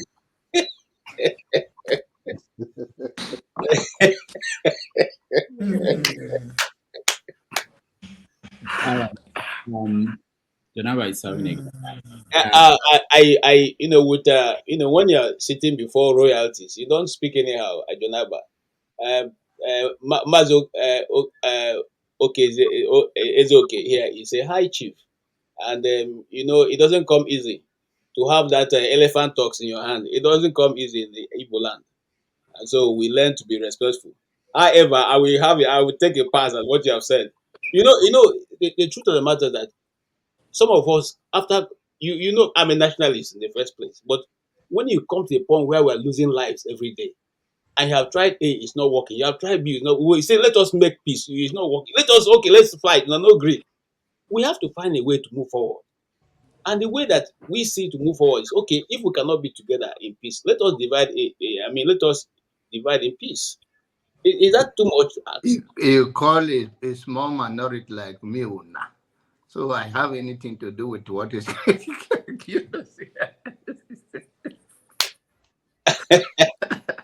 I give up. So Maz is okay. Let me go to, because they're talking about the chief and the title, and it's a very common thing that apparently is happening at this time. When people come home, a lot of people will take up chieftaincy titles, and what is the trend now? Because I see a lot of people want to put on the red cap. I went home and more than 4 people came to me and said it's time. So what is the trend, and what is the driving force, and what are the wider implications for the Southeast, for these titles and chiefs and double high chief? No. It's normal. It's the ways of our ancestors. It is the ways of our father that when a man comes of age, that you are expected, if you are in good standing, that you take the Ozo title. Good standing. I like that. We'll go back to that. Yeah. Mm-hmm. So and this is not honorary. This is not the one that maybe you built a hospital for your community. The community can say, okay, they honor you and say thank you. Not that one. But when you talk about Nze na Ozo, that is you have to be a man of character, a man that chew his words before it is altered, and a man who, when the chips are down, you must stand by the truth. And the worst you can do is to remove your shoes and stand by the earth and say and make pronouncement that this is the way you've seen it, because even if everybody is going one direction, you wouldn't have to join them, and you say the truth. And many may not believe it, many may believe it, but the God that created the heaven and earth, even in America now, there are some sciences, and some people believe that certain diseases can be cured by having communion with the earth, because there is an energy on the earth when you walk barefoot. And that's when somebody says, okay, this is the truth, and he stands on that. So for you, what I believe you have experienced in Enugu, our mutual friend Sonny. Yes. He got Sonny took us on. Yes. I was there. With him. You were there? Of course, I was. Yeah, I was there with. Even actually that day I slept in Enugu. I can send some of the pictures now. I was there with Seaman. You know Seaman now. Yeah. So myself, Seaman, so I was in his house. I left Sonny's house around 9:30 that night. So no, around 10 actually. Around 10. So I slept in Enugu that day. So what I'm saying in essence is what they are trying to tell you is, the elders will tell you that they will think that Rudolph is now of age, and they have observed you and want to indoctrinate you and bring you into the household of the nobles. And that's why they are cutting you. But as long as you do not soil your hand, because I can put a counter motion if I think that I have begun to suspect you in some crookery way, then in that case you may lose that privilege. But in this case, I believe I will concur. If they ask me, I say I will concur that you should come. You have arrived. Did they actually go to chiefs like you to seek the opinion before they give that title? No, amongst they do. If because it's not, they don't necessarily go, but it's like someone wanting to marry, in the church, they do announcements, and after the announcement, they say anyone who has anything that would, not augur well.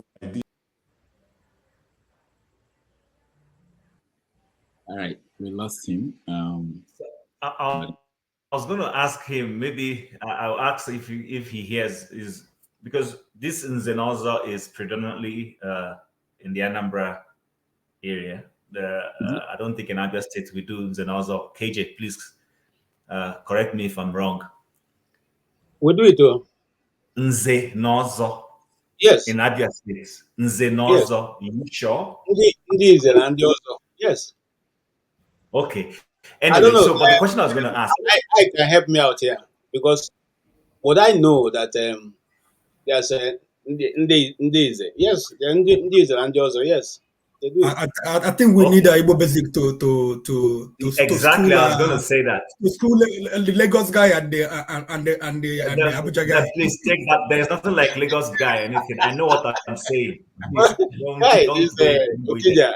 But the forgot question I was going to ask him, is he said when you have come of age. So I do know that although he made some allusions, I do know that usually it is based off accomplishments. When I mean not necessarily this modern day accomplishment that you built a school or whatever, or you gave money, but accomplishments. So for instance, we have when you say you call somebody Ezeago or Ezeji because of you give him that title because he's a very good farmer and has very large tubers of yams and all those kinds of things. But I know at some point it became bastardized. People were buying. So I wanted to find out from him when he says come of age, is it come of age that okay, Rudolph is doing these great things in the media and we recognize his efforts in the media space and we want to give him a title, or is it of age that Rudolph is now 50 something going to 60 and therefore we need to give him a title? So that was the question I was going to ask him before. Unfortunately, his internet went off. In addition to this Nzenozov question, because I know that we have 5 states, and some of those titles do not necessarily align across all the 5 states. Okay, that's a good one. Let's go to Ndubisi. Maybe he knows. Ndubisi, are you titled man? You have the required. Me, small boy like me to be titled. You want my people to cost me. So you're not titled. I'm not.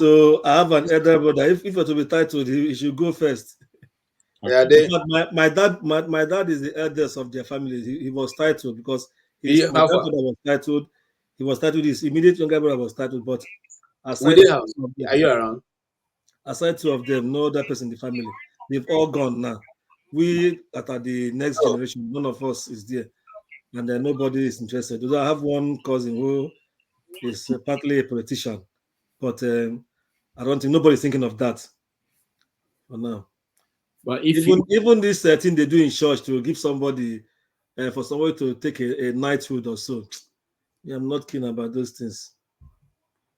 Yeah, I think I think in Igbo land, in my part of Igbo land, the way it happens is they have the society, and then if you have the money, and you go and become Zenozo. But this new one they're doing high chief. I have issues with those ones. Since Igbo they started having Igwe and the Eze and stuff. So I think sometimes in some communities, but not in Okija, in some communities the Eze or the Igwe will bring someone and give him title. Okija, they don't do that. You have to go every villages. You have your also society in every village, and they have the general also society in Okija.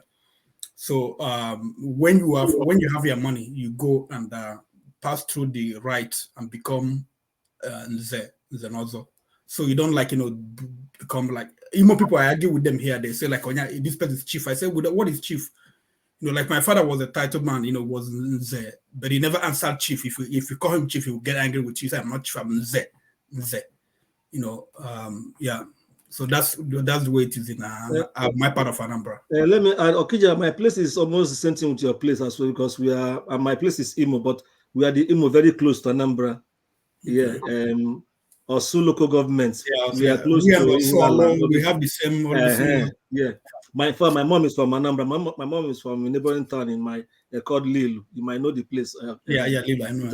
Yeah. So I have a cousin from that place who was recently made a titled person, but they did that because of his contribution to the community, not just for anything. He didn't buy it. In fact, he even rejected it. They had to urge him. Some family members said, "Oh, this is just." He was even asking them, "What are the nitty-gritty traditional things they do that is non-Christian? I doesn't want to get involved in those things." They said no, that it is now modernized. If you don't want to do some things, that was how he eventually, because his mom would not even want it. That was how eventually he got the title and all that. So it's like they modernize it right now. I can do it from US. They are calling me asking send money, saying they will do it in absentia. Exactly. But it just belong to that local society. It's not like but if you go somewhere in Okija, with your red cap, they have to verify. If you don't have red cap and put a red cap in Okija, it's a big thing. It's a big offense.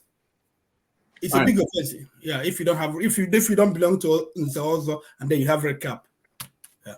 All right, thank you. Before we get back, can I react my question to him? Hold on. Yeah, you will. But hold on. Let me just mention something. There's one John Iro Anya on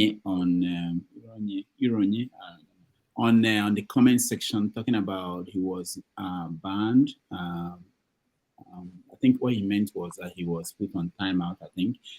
Because if he's banned, he won't be able to comment. But I want to use that to illustrate something. He said, trying to find out why somebody will be insulting a whole tribe, and I insulted his mother, and I'm being blocked.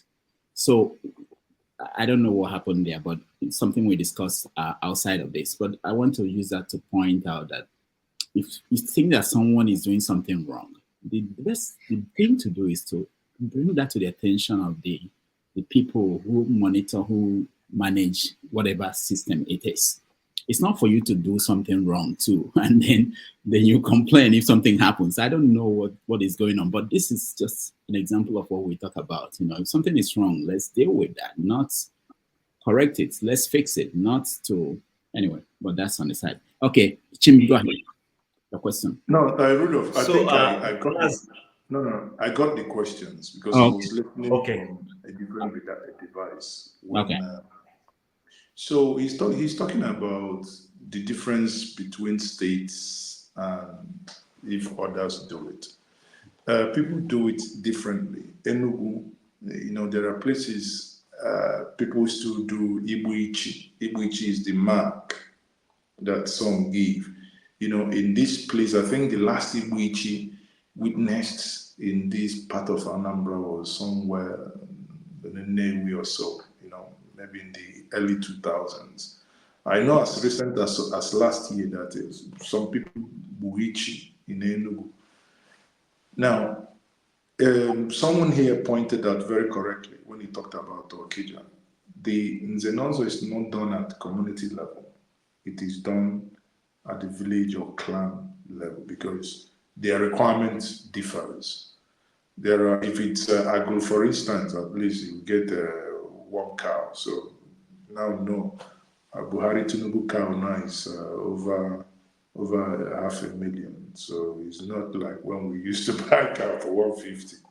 Now you need to work, and for those that like to go to the Azaro, so you don't go so that you save money. Now on this, on the other hand, I think we must not confuse the Ozo taken and chieftaincy. They're not the same. Chieftaincy is like someone getting an honorary degree, right? Community can confer you that. I'm from Anambra. I cannot take also from another community. It has to be from my clan because these are the people closest to you. These are people that saw you as a baby. So you are somebody dipping their hands in the pot of soup. They know. So you can't hide it from them. But that someone, okay, you died 10 kilometers of road and the people are so happy and they say, okay, we honor you, say thank you, is nothing more than a piece of paper that people say, oh, we'll give you media award. You are the best governor. We know the person is a thief or he stole all the state money, but they give him media award, so there is nothing more than that. But the real deal is you cannot adorn the red cap until you become an also initiate because it's a society. But actually, in the real sense of it, is a society of the noble, those who stand by the truth. Is the I think it's what the knights are trying to do in their own English way. Is traditionally, if you read things fall apart, that Okonkwo, it's by virtue also of the things he has accomplished. Because one of the questions is, how does a man come of age? Not necessarily age per se, that you're 50 or so, but that this society, quote unquote, your kinsmen are beginning to see you as someone who is of Reliable. value to them and reliable, exactly. So someone who is of value and reliable to them, and they want to indoctrinate you and that I'll call, if you ask me the privileges, I don't know, maybe the privilege of adorning a red cap, because I know Rudolph in all his brilliance, he can't adorn a red cap for now, because if he does, Try me, don't try me now. I'll go and get mine. Rudolph, in fact, I will try you, because if you do, I will go to your house. All the female and male goats there, I can take all of them, and no police can question me because you have committed sacrilege. In fact, this Christmas coming, I'm looking for goats. So if do it, let me have reason to go. All right. We'll try something now. In a few moments to see. All right. Don't Photoshop. No. You're not too far from Chicago. That's below the belt. Don't use the vendor. That's below the belt. All right. Thank you for that answer. Let's see again. Forefathers, are you there? Can you hear me? Okay, you have you have any questions for before you say that? I hope that Ngozika will come in. Okay, yeah. So because Ngozika was also sharing his massive before you came. And sorry, before he says something, Rudolph, there is something I noticed while I was talking. Go ahead. While I was talking, I noticed, I think when he kicked me off, I noticed that there is now an app, StreamYard app. So when you download the app, it makes the communications more stable. So I just downloaded the app on iOS. Oh, okay. Very, I didn't know that. I didn't know that. Okay. Yeah, I just noticed it now. Okay. All right, Forefathers. So go ahead, Forefathers.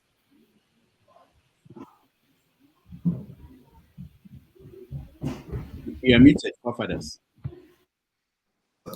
Yeah, I thought that. Greetings to everyone on the panel, and greetings to Mazi Azioke. Thank you for coming in. And clearly, everybody is appreciating what you've done. I've been trying to catch up on the video. That's why I didn't respond the last time. But I couldn't get what you were doing. But I gathered that you were doing some work on water, supply and electricity. You mentioned something about saving some funds for power supply. Maska mentioned that maybe some of all these things is how we can, start making changes for the country.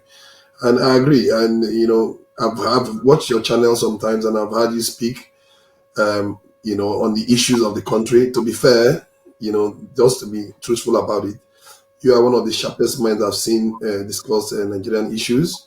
However, there is this gap that I notice within the space in Nigeria.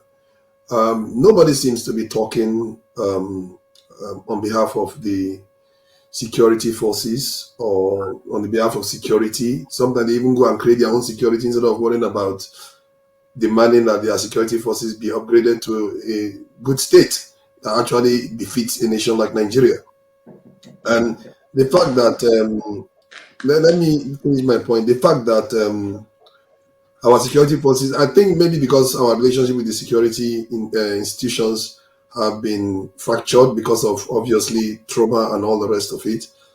But none of our intellectuals or politicians or activists ever champions them. And the strange thing is that, given that these are the most powerful institutions, if you are on their side, don't you think that is a powerful person that is going to be actually be able to effect change in Nigeria? I say this because I've seen cases where nations want to go after somebody, but because of the security forces on their side, you can't touch them because they represent them. And in one of the examples is like Napoleon. Napoleon was removed from office and sent on exile and everything. He came back with 700 men, and they sent battalions to go and take him over, and they joined him. Then they sent another one, they joined him, and he went and took over the country. So why is it that Nigerians have not produced individuals that champions these vital institutions in a nation? That's my question. I will start this way. Our good friend, a pastor in Onitsha, Odumeje, he normally says, Enwe division of labor. So this job is divided.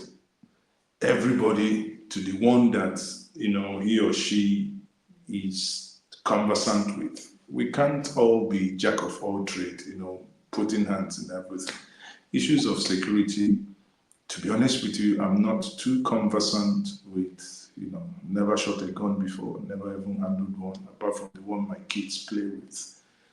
So it's an area that I do not have deep knowledge and a very deep dive into. However, I think maybe you were not around when we touched on it briefly, when we spoke about the concerns and issues that has to do with security and the reason why, as you alluded to, rather than people advocate for the reforms within the existing security structure, they go create their own. Is the same reason why I was once a staff of Nigerian Television Authority, worked with the headquarters, and you look at some of the things. I was telling one of my boss even the other day, a couple of weeks, I said, well, since I left NT over 20 years ago, it has remained the way it was. It hasn't really improved because before Abuja may be born in NTA is showing you Agungu Festival, and Rudolph is from America, broadcasting, discussing the issues happening immediately.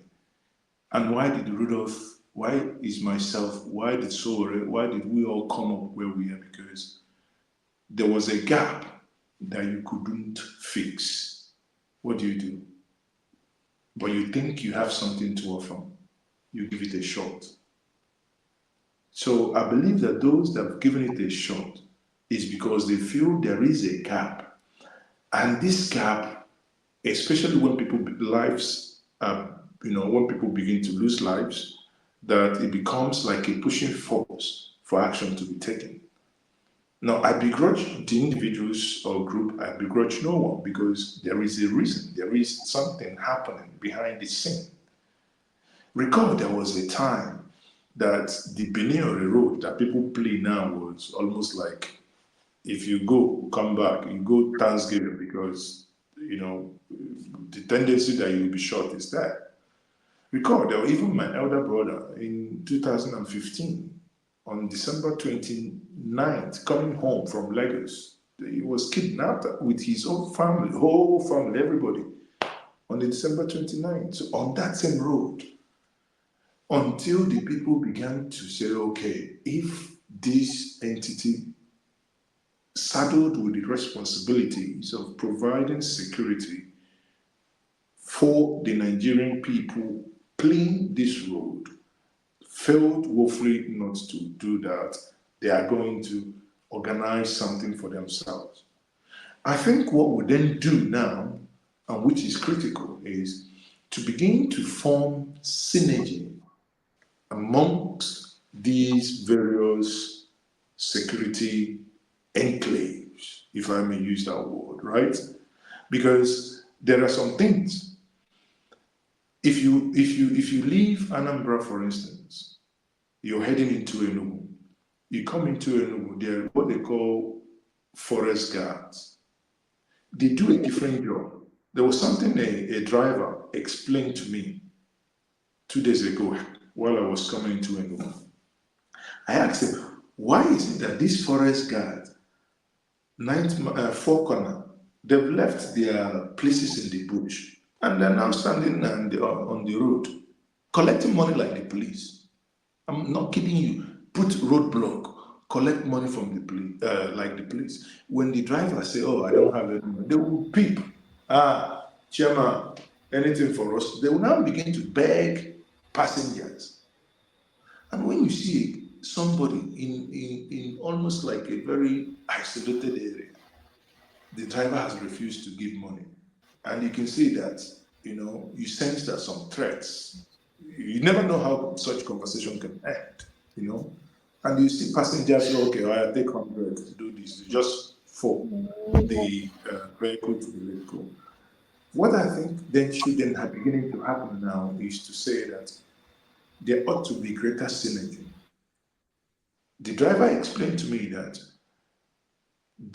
we're able to use the old road to get into Enugu is as a result of even those people on the road that once there is any kidnap on that road, they are the only people, because it is their village, because it is their locality, that has the temerity to go after those in the bush. Now think about it. Your federal police, very unlikely to. In modern world today, what you consider bush is actually nothing. If a drone goes up, the person there, he carried somebody enter bush, you see that it's nothing, because you can actually see the individual move, right? You see the target, you see the abductees and the abductors. So what am I saying in essence is, yes, there is a reason why these things happen. However, I think one thing we should be advocating for, and I'm open for collaborations for us to reach out. I know there was a time in the Southeast that efforts were made to, bring, among the various outlets, but a certain group didn't want, because they said, no, they don't want anything to do with the government. But again, there is limit. In as much as you and I may detest the government, but there is limit to what an individual effort can do. For instance, monthly salary. You will be contributing money till you die just to pay people 50,000. But when you have a structure built into the security vault, that these people are already recruited, but you can't do away with them. Come, let's give them proper training. 1, on human interaction. 2, on gun handling. 3, on security threats and understanding the environment. Give them proper structured training. Having a structured that if I know someone stops me here, if there is any incident here, they know a chain of command. So I believe we can still work our way around with the government to really get things ironed out. That's honestly, whatever I'm saying here, I'm saying it the way I feel and understanding the local, thinking here and how we can actually do it better. That's my take on that. Thank you for that. Just to add to it, because one of the reasons why I asked that question, because even Shore, when he was here, ended up calling the Nigerian security establishment mercenaries. And he also wanted to hire mercenaries as a policy to come and save Nigeria. And I feel like there has not been anybody championing these powerful institutions in any nation. If you go to America, go to any country, people that champion these institutions are some of the most powerful people in the country. And I really wish Nigerians know about this, because if you don't fix your national security, everything else you are doing is going to fail.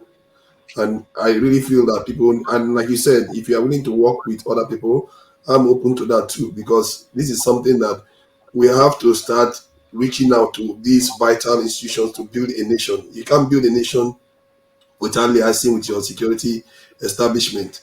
They say if you look at the Bolshevik this revolution, the same thing happened. By the time they came to take over power, the security forces had already cleared the way for them, because they had alliances with them too. And I feel like we as a people, we have treated the security forces as colonial, a kind of impostors, and they've been traumatizing our people for such a long time. And we don't recognize the vital role they are supposed to play within the society. Hence, we don't produce people that champion them anymore. And I Yeah, but hope even that, if, my that's brother, true. even if you see, let's be real here. Why I see the point you're making. While I may not also not go as far as Sovereign has gone, but there is something that is a practical, knowledge to every one of us. The same people you are championing will be the same people they will send to come and arrest you, and they will come and arrest you. So when the people, you see, that is what education and enlightenment does. You defend people pro bono, and they will still be the same people that will be used in your arrest. And they can't even say, query the person sending them. No, Oga, this is not right. No, because everybody, Oga, sorry, I know what they do for me, but they say, make I come. Okay, instead of put this handcuff this way, make I do and this way, but arrest, I go arrest you. That's kind of story will be here. But that doesn't negate an excellent point you made. It makes a lot of sense. But also, you alluded and you used the example of what's it called, Napoleon, right? But also know that time has changed. Napoleon lived in a different era where he could command such a number of, army. That now it wouldn't play out that way. Even in that, you must also bear in mind that Nigeria, our security now force. In one of the seminars, in one of the book launch that I attended with the former President Olusegun Obasanjo, that is a book launch of Chief Simon Okeke, former Police Service Commission, when he launched his book in Abuja earlier this year. Obasanjo said something that stuck with me. He said that if you need to get into the head of the Nigerian police officer, go back to its name. It was never designed to serve you. It was designed to oppress you. Its name alone shows you it is a force, not Nigerian police service, but Nigerian police force, meaning everything a force. There is no service in it. Therefore, in that launch, the former IG of police, Michael Kiro, forcefully argued that there ought to be need to unwind the police system, starting with training and even renaming it from its current name.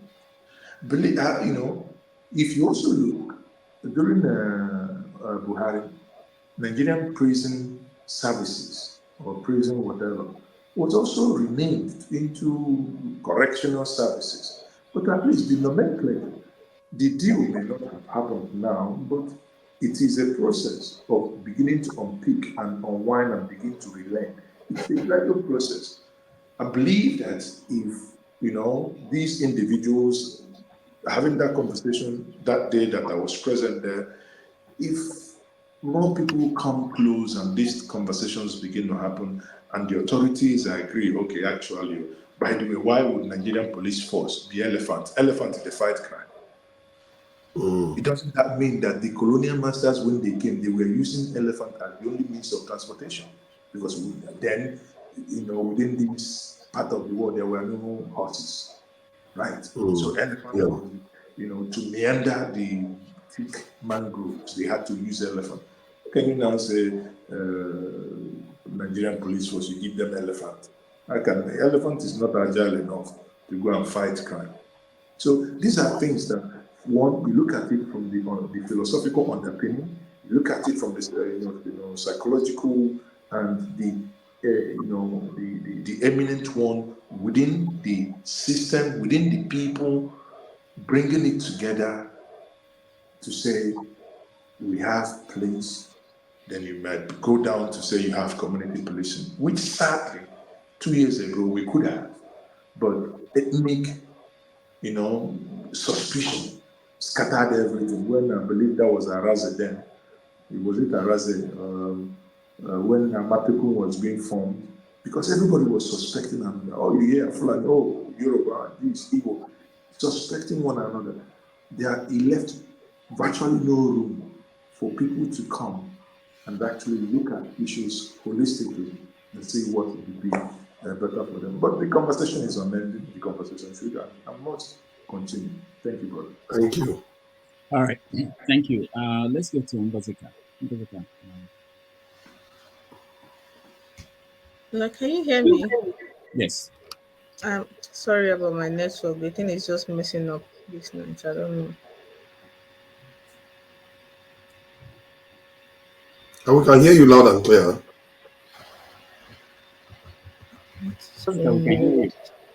Okay, fine. Well, I'm back, everybody. I went to have some fun, and I'm back. I said I was And we're going to still have some fun. I went for karaoke. My friend said we should go for karaoke. I can't keep myself. Maybe I told you people that wanted to vote Tinubu that time. If you vote Tinubu, I won't be the worst hit though. Yeah, I'll still be going for my hikes and be going for my small get out with my friends. I won't be the worst hit, and I'll keep sleeping with a clear conscience. I when I came in, I heard Mr. Mazi Ezuki saying something about forest guard and security. I didn't get the whole thing because I came in and my network messed up and I had to go off. But what he said just ties into what I just experienced. So I went out.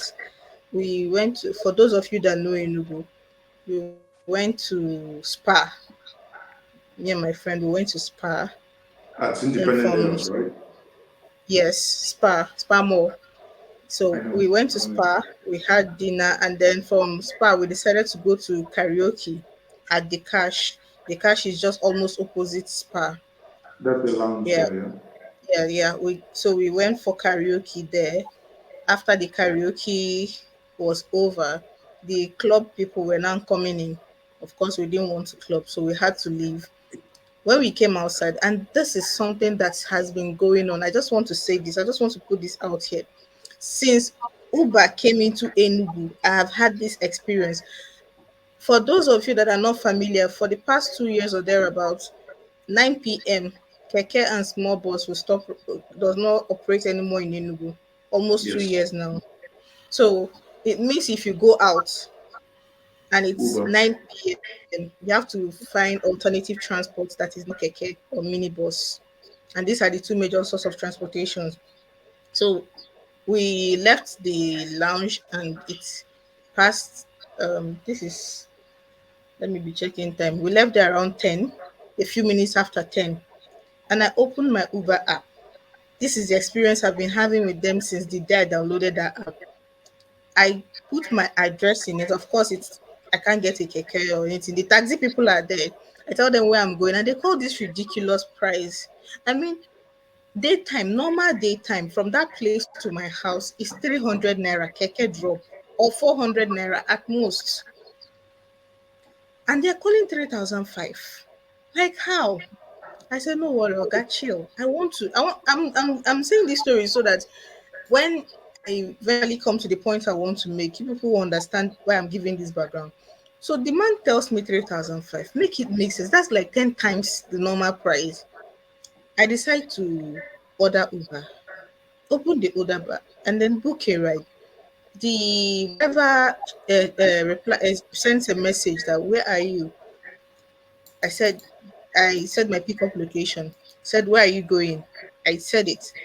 And he said, you're going to give me like times two of the amount. Okay. The amount listed on the Uber app was 1,001. The driver says I'm going to give him 3,000 naira. I said, how? That is not the price listed on the app. He said, it's night now. It's night now. So me that came out at night, I didn't know it was night. You that saw the ride and picked the ride, you didn't know it was night. And I am saying this because when we talk about insecurity, or when we talk about the impact of these things, it's not linear. It cuts across. I can argue from now till tomorrow about on why the ban was placed on those. I still have my issues with it. I believe it could have been done another way. I do not think, I still do not think that banning keke and minibus from operating from 9 p.m. is the solution, because people are still being robbed with them. I still do not think it's the solution. I just want people to see that it's the react the side effects are worse. You have people being ripped off.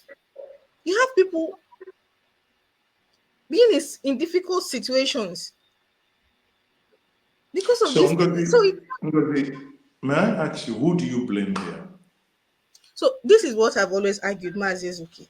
This has always been my argument. I remember when that thing started, they were using keke to rob people, and not just keke. Nke the minibus, minibus, you won't know that no one chance key by that you've entered one chance. They will rob you and push you out of the minibus. I remember clearly. This was in 2021.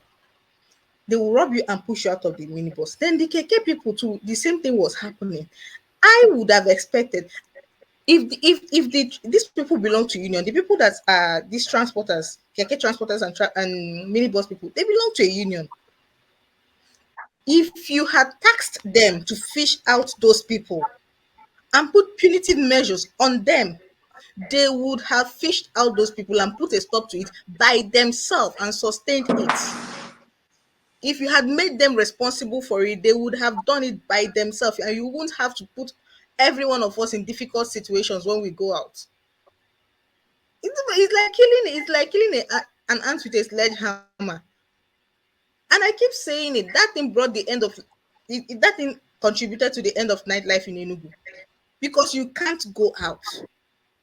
Even the Uber self. That is if you are lucky and there is one in the place where you are at, or there is one willing to go to your location. So what happens when there is no taxi that wants to go to your location? What will now happen? You sleep outside. It doesn't make sense. The other day, let me just use this illustration to tell you. The other day, that was on Thursday, 30th, no, 29th November. I entered one chance at Ogui Road. Mazuzoki, you know Ogui Road. You know how busy Ogui Road is in the daytime. I entered one chance. All those minibus in the daytime. They had already taken my phone. The only luck I had was I'm always holding my phone in my hand. So if for any reason I put it in my bag when I'm sitting in the bus, once I want to get down, I will remove it and hold it in my hand. So when I wanted to get down, I was very lucky I didn't get down before I started reaching out for my phone. I reached into my bag and I couldn't find my phone anymore.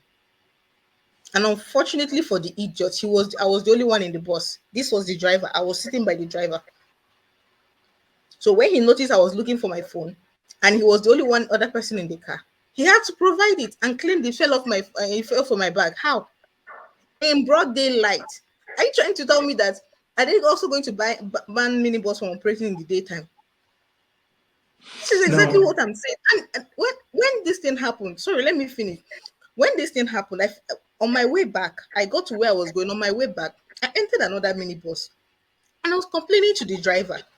I told him, look at what happened. He asked me, was it registered?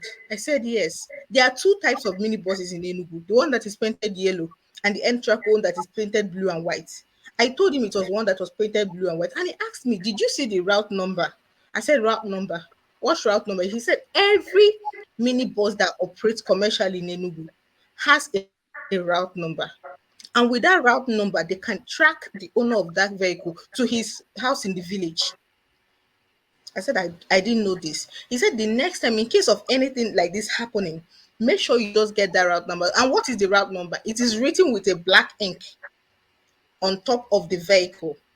Starts with Front an and back. R and then some other numbers. So if something like this is in place, are you trying to tell me that if they really wanted to track these people, they could not? Because if you see somebody in your loading pit that does not have a route number, you already know he's not one of you. And then he's a suspect. So why will you allow him to operate? Why will you not raise an alarm? Why will you allow your business and every other person's life to be affected by keeping quiet? That is my issue with the whole policy. I think, hold on, I think I can help you address some of these issues because these are things I've witnessed in Enugu. In the last couple of months now, starting one, the price variation, again, I blame no one but ourselves. Even during the day, you order an Uber, the Uber will ring you and ask you a very stupid question. Stupid. I normally tell them, if I order, I say, don't call me. Don't call me to negotiate price on their messaging this because it's very stupid. Where are you? Akbara Avenue. But you saw it in the location. Where are you going? Immigration office. It is in the location. So why do you have to call me and ask me the same stupid question? Oh, Oga, how much did you see on Uber? Are you blind? Can't you see it? No, we don't see it. They just make this. It's a lie. They do. So, okay, but 1.5 is not enough. I will go. Fuel is increased. I said, but Uber has taken that into consideration. That's why they increased the prices. No, they didn't. It's not blah, blah, blah, blah. Okay, it's 2,500. You go, right? During the day, you can argue that, say, oh yeah, cancel. Sometimes, for 15 minutes, you and them will be in loggerhead. They won't cancel the trip. Thank God Uber has added, driver requested that you cancel the trip. So comfortably choose that one, cancel that trip. But what it does is that it kind of makes you, both most times, makes you to not go fast because the first person will call you, second person, before you now get someone who wouldn't bother to ask you to increase price. I understand what you say about night listening. The other day I was leaving the Sam's Hotel and I was getting into town, but that was after 9, right? Like you said, there is no taxi, there is no bus, no keke. You have to use the taxis, and they will really want to choke you. I think this is not where we blame government. You talk about the shuttles. These shuttles, the ones that are registered cannot contravene these things. So these people, either they steal or they hire somehow, and they don't go to the pits. They just off the road. If it's Abara, if it's Ogui Road, they run the streets. So if they run the streets, it's for you to really be very careful and look. Those numbers you mentioned, it's normally in front and at the back. But that is not even the issue. A friend of mine was kidnapped coming from Holy Ghost Market, a taxi. But she made a very terrible mistake. She entered and sat in the front, was pressing her phone. He said all she knew was the taxi driver brought a handkerchief, and that's all she could remember. Placed it in her nose. The next thing, she woke up in a bush, calling the family to pay. So eventually, the family negotiated, and $500,000 paid. She was blindfolded, one-man job, a gun and a knife in Enugu this Friday, not just 2 days ago. Found herself eventually around, this happened around 3:30. She found herself around 8:15 at, if you bust out of Four Corner to Port Harcourt Expressway, somewhere around that side is where she found herself before she now made herself this thing home. Now, From Holy Ghost. yes. Wow. From that market, what's it called? Obete Market, is it? Okay. Yeah. Coming, she went to buy something from Obete. So in essence, what I'm saying here is, if you look at it from the other side, many people are grumbling on the security measures taken by the Enugu state government. And I honestly, if you understand all these things, me, I'm indifferent. I actually like them because every single place, every single traffic light you see in Enugu now has CCTV camera. If you Oh. contravene traffic, it catches you. Oh. And drivers, beginning to, I was surprised. One told me, I don't want to, when I want to go and renew my license, my document, that they will bring all the contraventions. And there are people standing by. So, I believe in using technology to also, and that's what I think the Enugu state government is doing now. You have CCTV everywhere if you go from ShopRite to zoo or whatever, zoo estate or Ogui Road, you see most times during the day that they are now obeying traffic. And it's not by accident. Not that the people have suddenly changed, it's because of those cameras there and the consequences thereof. If you are caught or if they see you, and if you go to Otiba Junction, you will always see, I think it's called rapid response. Those people Yes. mark every They're time also they at are marked. Mbokete. We saw them Exactly. tonight. Yeah. And so they are They are there marked. now. And some people complain. I say, listen, if you have nothing to hide, who cares? They are there for a reason. It's because of the security, or rather the insecurity in that state, that these measures have been taken. So, my dear, there is one that we can do for ourselves. The one of Uber, I think it's crazy.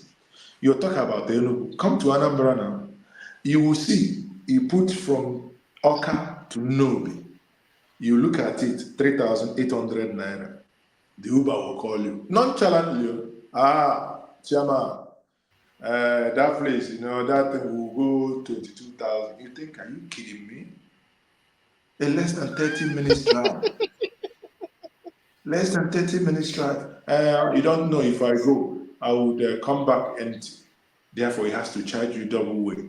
Eventually, you negotiate, you think you're kidding. You negotiate 15 or 12,000 for a journey of 3,000 or 4,000 naira. If you don't want, you can drive yourself. So honestly, we cannot blame government in all these things. What we do ourselves is I'm unbelievable. not really blaming them. I just think they could have done it differently. The inconvenience is not worth it. It's not worth it. Unless all of us The will ripple agree, effects are any not worth driver, it. unless all of us will agree, any driver that would call you and make that report to Uber, driver I'm is not high even talking contact. about those Maybe ones no. again. I'm talking about this 9 o'clock thing. It's really bad. It's bad, No, bad, but bad. those 9 o'clock thing, why I think it's good is because it's saving life, because that's when they operate. Businesses are forced to close before 8 o'clock so that they can get home. So what The do you want to economy is do? being affected. It's still the same thing I've been saying. There's other That ways they to go. should. No, See, no, listen. Now, okay, let me explain something to you.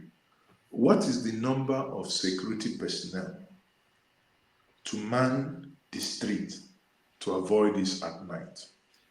Because you need to look at cost. You need to look at manpower. Do you understand? Because the issue is at the end of the day, you don't know, especially at night, you don't know which vehicle is likely to contravene. Do you understand? I mean, it's like for instance, there's something they are doing. You mentioned the rapid response squad that are at certain roundabouts. I know I see some at Otiwa and I also see some at Bokiti. What I am saying is instead of forcing people to go home or stay in their houses or close their businesses before 9 p.m. because of transportation, why not make use of this show of force the government is now doing? Yesterday, when we went out, this evening, the keke that was carrying me when I was going to Spa, I was the only one at the back of the keke. I was given a free pass. I was the only one. But the keke beside us that was coming up, there were three guys at the back. Call it profiling, call it stereotyping. Two of them had dreads. And the driver, of course, is a guy. So four guys in a keke. They were stopped. But every other person that was not quote unquote suspicious looking was let go. They were stopped. The keke guy and I, we made a joke about how they are going to be thoroughly searched. These are some of the things they can do instead of forcing people, instead of crippling business. Anybody that has lived in Enugu in the last couple of years will tell you that since that policy came into place, nightlife in Enugu has fizzled out. It has fizzled, it is almost non-existent as we speak. The only people that can go out at night in Enugu now are those that can afford the exorbitant prices of taxis or that have their own private transportations. Those are the only people that can go out. And it's making businesses close on time. Imagine you were, for people that know Enugu, imagine if you were living in a place like Abani Road and you sell at Otiba. You have to close your business before 8. Because if you not close before 8, there is no way you're going to get a bus to Abani Road. Because once it is 8:40, any keke you are calling, they are waving their hands to you. They are not going. So you have to close like an hour before the ban time so that you can make it. And what happens to your business? Say you come out and the whole day you did not make sales. And you're counting on party goers, on club goers, on night strollers to patronize you at night, and you're forced to go home before 8 o'clock so that you can get a bus. It is not the way to go. I have always said it. It is not. They have to find another way, because even with the policy, people are still being robbed. People are still entering one chance. I was on the show the other day and I was recounting the experience I had at New Heaven, where that boy was killed when they came to rob a PO. Is it not the they were using? This is 8 o'clock, and that boy was killed, and those people were using a keke. Has it stopped crime? Has it stopped all these things? So the approach, the sledgehammer approach is really not working. It is doing more harm than good, and that is just my argument. All right, That is thank you. just my Thank you, argument. Professor. Hopefully, Sorry. When this what's his name? Chief is okay comes back. But why not don't you guys talking about Uber? Don't you have the local Nigerian ones, to use? Talking about Uber, don't you? I think they have Vote or Yes. Bolt or whatever. Yeah. Yeah, why not use that one? Why? I mean, like, why you people spending money? Uber, the guy is they are in California and they make money from Enugu in Nigeria. Why not, use the local apps? Which local apps are those? I don't know. I thought they have one Bolt or whatever. I don't know. Bolt. Hold on. Yeah. So we And can. then also, you guys have to know that even if in the US, Rudolph, what like in Yes, some that was great representation by your children. during some time, maybe the demand is high, they increase the price. But they do that. But I don't know how they operate in Nigeria if they do that, because there are sometimes, like heavy traffic or like a rush period, Uber, the price goes up a little bit in some places. So I don't know how that is implemented in Nigeria. So you have to be, I mean, like, I don't, if that period, no other vehicles are available and Uber increases the price, I don't have any problem with that, because that is consistent with the way they do business in other areas. Thanks, Tim. Yeah. All right. So yeah. So let me say this. I used what they call InDrive, I think, in Lagos. So so when I got in and I needed vehicle to move around, I was told that stay away from Uber. And it's InDrive that is better. I think that's an Indian company. They all have problems. Most of the problems they have, all these ride sharing companies, it's Nigerian problem. So the drivers try to beat the system to cheat the companies, and the companies are aware of what the drivers are doing.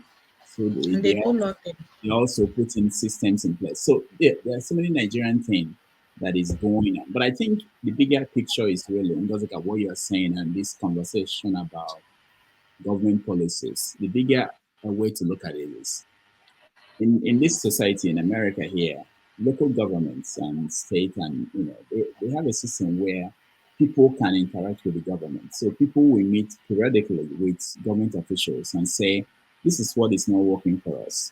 This is what we think we can put in place that will be better than what we have now. That way, to be an input from the community to help make something better and modify things, that's the only way you can. But governments will always do things, and sometimes they do things that won't work. I'll give an example too here in America, and they did it. Because of an accident where a school child was passing and then a vehicle hit the child, they now put in cameras anywhere near any school in the area where I used to live. And these cameras were saying that you have to move at 15 miles per hour. 20 miles per hour, yeah, school zone. 15, yeah, and they otherwise they give you a ticket. And in a week or a month, they gave everybody tickets, and people revolted, went to the council and said, "Look, this cannot be happening. You can't give everybody in the town tickets because of," and they changed the law. What I'm saying is that what is needed in this situation is simply for the people to have an interface, a way that they can give feedback to the government. While we agree that you putting this in place to solve this problem, it's not very conducive. It's leading to some other things. So we are saying that there could be a better way, and that's all that is needed. Government will keep doing what they're doing, and people will give them feedback, and hopefully they will work on that. I think I just want Rudolph, and that's what government will not accept more. What a chief is doing. You guys have to. You don't have to, just like Rudolph is saying. You people don't have to let it go. You can go to government house. I mean, like I've no situation. No. Let me tell you. You want to see the governor? They will say no. Go home. Come back. Another person, maybe 7 or few people, go one day after the other. The person will go for 1 month. Listen. I've seen a situation. My friend, his uncle was a governor, and he told me a situation whereby people came to complain, and that was the same thing. So all of a sudden, people said they came to complain about the same thing for about 3 months. So the person who was in charge was one day like, okay, he got tired because he kept telling them don't come, and they kept showing up. So one day he decided to have the governor see them, and the governor made an appointment with them. So if I go to Lion House, I won't even get past the gate. Yeah, that's why you guys have to just like the best we can do. So it's what he's doing his own. He can't say that it's not going to work. I've been before I came to US. I've gone to complain to the what do you call it? The not commissioner of police. The area commander, whatever. I mean, when I was small, but they were like, you can't see the area commander. We kept coming, and then one day I saw the area commander. All right, KJ. Yes, what I wanted to say was that the time that Okija did that was many years ago when the government was listening. That's one. Two, we are talking about a government who told you people that you're a mob and they will not listen to mobs. So what are you saying? You guys wake up. She said the truth. If you like, you can go and be sleeping outside there. They will not I won't even get past the gate. I'm talking about the father's gate. I know. Let me. We're going to take a break. We've not taken a break since morning. We're going to take a break, and hopefully, forefathers will be back to take it from there. But Ngozika, let me say this: it's not about this specific case, but every case in Nigeria or even in the world. There are always reasons why something will not work. What is needed is just one reason why it will work. And you can try many things. I used to give speeches where I would tell people that letters written to editors will make impact in any society. It may not be one letter that will change it. People make calls to the White House and eventually forces them to do things. It's never easy. Change in any society, it's never easy. And if you see societies where things are working, it's because some people stayed by it and kept fighting. If they tried this, it didn't work. They tried the other thing. And they recruit more people. If you get critical mass to support any position, you will be able to make a change. And one of the ways to do that is what we are doing, talking about it in public. Any opportunity you have, recruit people who are experiencing the same thing. And then try different options. Call radio stations, write newspapers if there are newspapers in Enugu.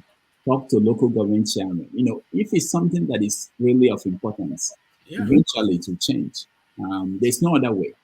Yeah, at least you guys have access to radio station. If you go to radio station now, about 7 of you, you want to speak on the radio, they will say no, but keep coming until. Well, what do you want to talk about? The We want to talk about this. psychophants around there will block their ears. No, but they have a private radio station. Last time I was in Anambra, they have private radio station. They were criticizing the governor. I mean, like, we were calling governors some names I couldn't believe. I say this in Nigeria. That was in 2021. 2 years ago, they were calling. Let me give you what Dr. Damages said. We were already talking about something like that. It's still in the works, but let me give you an example about so that you understand the kind of people we're dealing with. A couple of weeks ago, a major bridge that links Enugu town to the express fell apart. The bridge broke. Our governor went there, made a speech, and took pictures and said that the bridge was going to be fixed. Now, what that bridge used to do for Enugu was it prevented all these huge trucks from entering town. So they just take that bridge and bypass down and enter directly into the express. We don't have to deal with them. Since that bridge fell apart, I cannot count how many times I've seen near accidents with those trucks. I cannot count how many times. Is it the roads? There was a particular week I dedicated like 3 days making videos, tagging these people. Look, see what is going on. See what these trucks are doing. Are you waiting for when a calamity happens before you get these trucks off our roads? Before you do something? Nobody. Instead, what I was getting was, you people will not see anything good with the government. Every time you people are always complaining. The man just came in how many days ago? That was how you people were. That was how you people said. He said he will give water. Now he has given water. Nobody is praising him. Now it is a road. Or when he make a metu. That is what the sycophants around him. Of course, he won't talk. I'm just an ordinary citizen. He won't it. That message will not even get to his media handlers. I'm telling you, it will not even get to him. He won't even see that message. It's if you read stories here, how people achieve things. Look at Abia State. You have Umezoke now. Talk to Umezoke. Maybe like let him do a video. Get people. Let him interview people. I mean, it's not easy to change it. Civil rights movement in America. I think of the world so much on this issue. I do share your sentiments, Ngozi, my sister. But I think you are not even the most hit in this issue that you're describing. You made mention of businesses that have to close hours earlier. Those are the direct, the people the policies having direct effect on. The motorists are supposed to apply longer hours. Those are the people. You said that they have a union. Maybe if you really want to take it upon yourself to solve the problem, because I know you are not the one that is mostly affected, but if you want to take it upon yourself, maybe you start by mobilizing those businesses that are actually suffering economic loss. They should be in a better, because they are the ones that are actually directly affected in terms of economics. Maybe build a synergy with them and advise them on how they can go about it. We talked about how the motorists can use their union to assure government, because usually those things are better addressed when you are pushing up alternative policy. As far as the government is concerned, presently, what you are discussing, they believe that they are saving life. You understand? And that is the most important prerogative of any government. They will tell you the crime statistics has fallen down, even if it's not completely eradicated. But they will always look at the numbers. So if there is alternative, then I think it's those businesses should be able to present a counter argument. This is what we are losing in terms of income. This is what we were making 2 years before. This is what we are making now. The motorists, the union will say, okay, we have a proposal how to solve this problem. Hold us accountable. You understand? Every government will want business activities to thrive, even a longer period, because they make money out of it. They make money out of it too. But sometimes when it comes to the issue of security, I know that most times government take positions that may not be palatable to ordinary citizens. All right. Thank you, Steph. Let's take a break and then hopefully we'll be back and then go from there. I hope you get a break, Dr. Rudolph. I hope somebody will come in because Yeah, you're not a machine.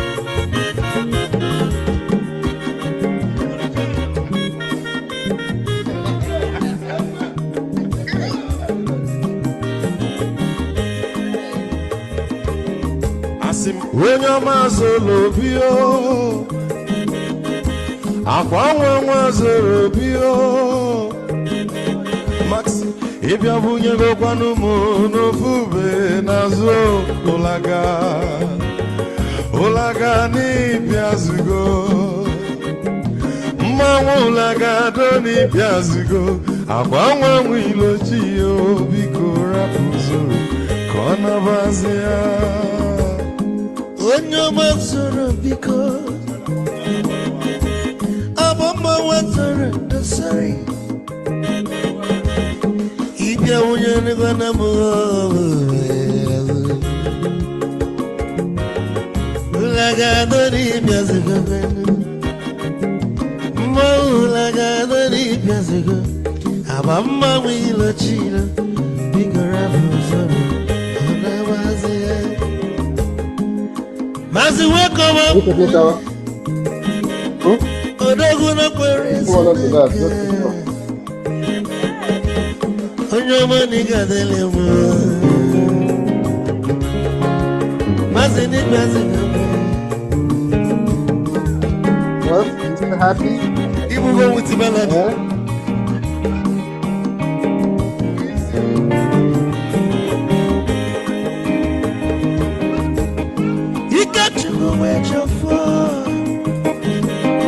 Odogu na chala noka, ezi nwanne m legadele mo, ụlagado n'ibia zigo noe, mma ụlagado n'ibia zigo, amama wilochilo, biko rapụ zoro anabazi te onye ọma zoro de. Mama was a sorry. Even when you're going to move,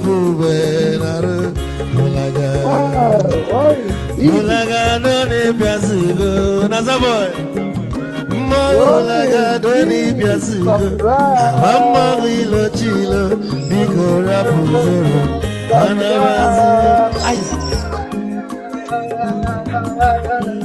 the can never be careful. I'm up on Nika Gogodia. Well, you work well on the catch of a bag. Hey, you want?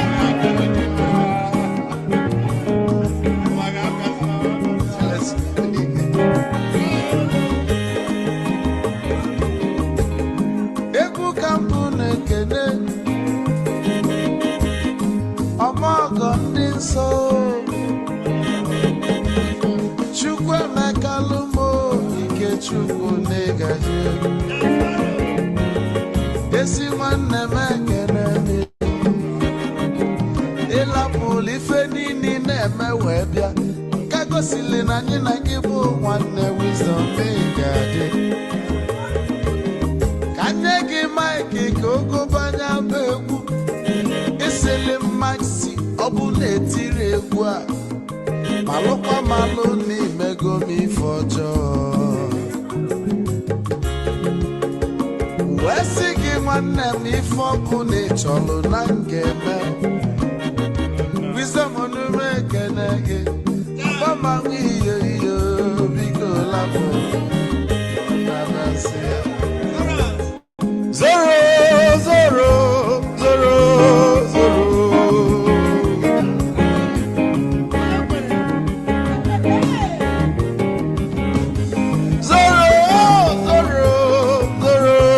zoro.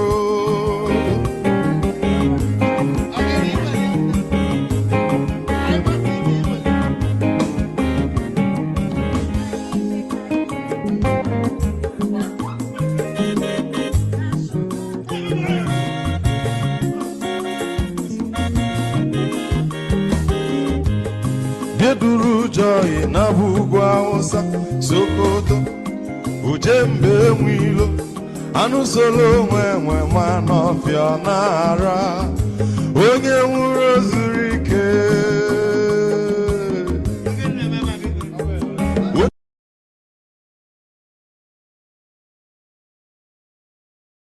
Welcome back. Someone is asking the people that were singing that song. I don't know, and I'll find out and share with Rudolph, you. Yeah. Rudolph, you start paying us for that our video. Rudolph, can you share it? I need that video. Honestly. The title is Onyoma Zoro. I'm not sure. I think it's something Madu that sang it, but the title is Onyoma Zoro. I know the title of Is this. this on YouTube? I've checked it on YouTube. Yeah, but it's just this particular one and this particular group. I don't know. But Okay. Yeah. I want to thank everyone that joined me, and I will hand it over to Forefathers to take it from here. And next week we are going to have traditional shows. We will have a guest that will also join us from the beginning on Sunday. So thank you all, and Forefathers, over to you. Before you go, Dr. Damages, I don't know. Oh, hold on. Let me also thank Mazi Ezeoke, because the initial guest I had didn't turn out, and he accepted and left in the game. So it was always good to have people like that who could join us and learn the gap. Yeah. So you were saying something, Igbo basics. Yeah, you may have the opportunity to talk about more about your events, your retirement.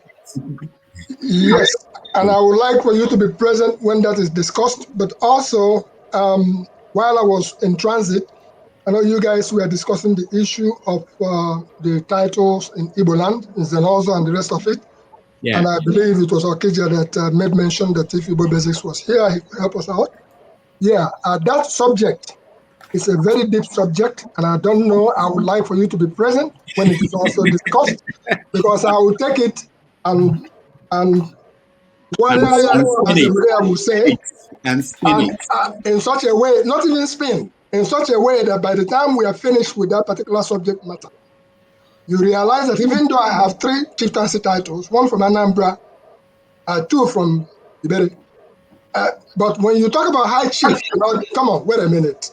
Chief is not an Igbo construct. That's a foreign construct. By the time you take away geography and come back to Igbo, the questions would be so deep that we will educate our viewing public as far as these commercial chieftaincies are concerned, as I call them. All right. So I hold my peace for now. Yeah, Igbo Basics, thank you so much. That may be, we'll have to move it to another time, not today. Yes. Thank you guys, and I appreciate everybody, those in the comment section and those watching at home. I appreciate all of you. Forefathers, thank you. Thank you, Rudolph. Thank you for everything that you'll be doing for everyone. And the contribution, as you can see, the night crew seems to have, jumped in immediately. And I want to start. All this is made possible by Dr. Damages. And we don't subscribe to the channel. That is something we seriously need to get good at doing. People are going to hate me. I need to start doing that more regularly. Once I come in, we need to start encouraging people to subscribe. Please subscribe to the channel and share, because what is going on this channel is not that common within the Nigerian space, where people can hear their views from every part of the country. And we actually ask people to confirm whatever they are saying with facts. And you rarely hear that. It's very, very few you hear that without all the slant that comes with it. So thank you, everyone, and for coming here. You come here to spend your time. So what do we want to talk about today? Do we want to talk about controversial issues or easygoing issues? Or you want to carry on from where we stopped? Forefathers, if I may. Is that Shopper's drug mart? Is that Shopper's drug mart? Yeah. Okay. Okay.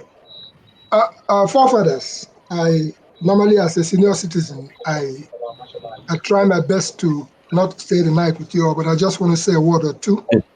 The subject of... Did you call me? No, not yet.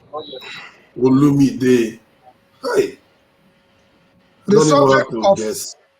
the subject of subscriptions is pretty much something that has been hammered away. You see, AY will remember that FOC in Abafo, free of charge. When we say FOC in Abafo, free of charge, because it's so free.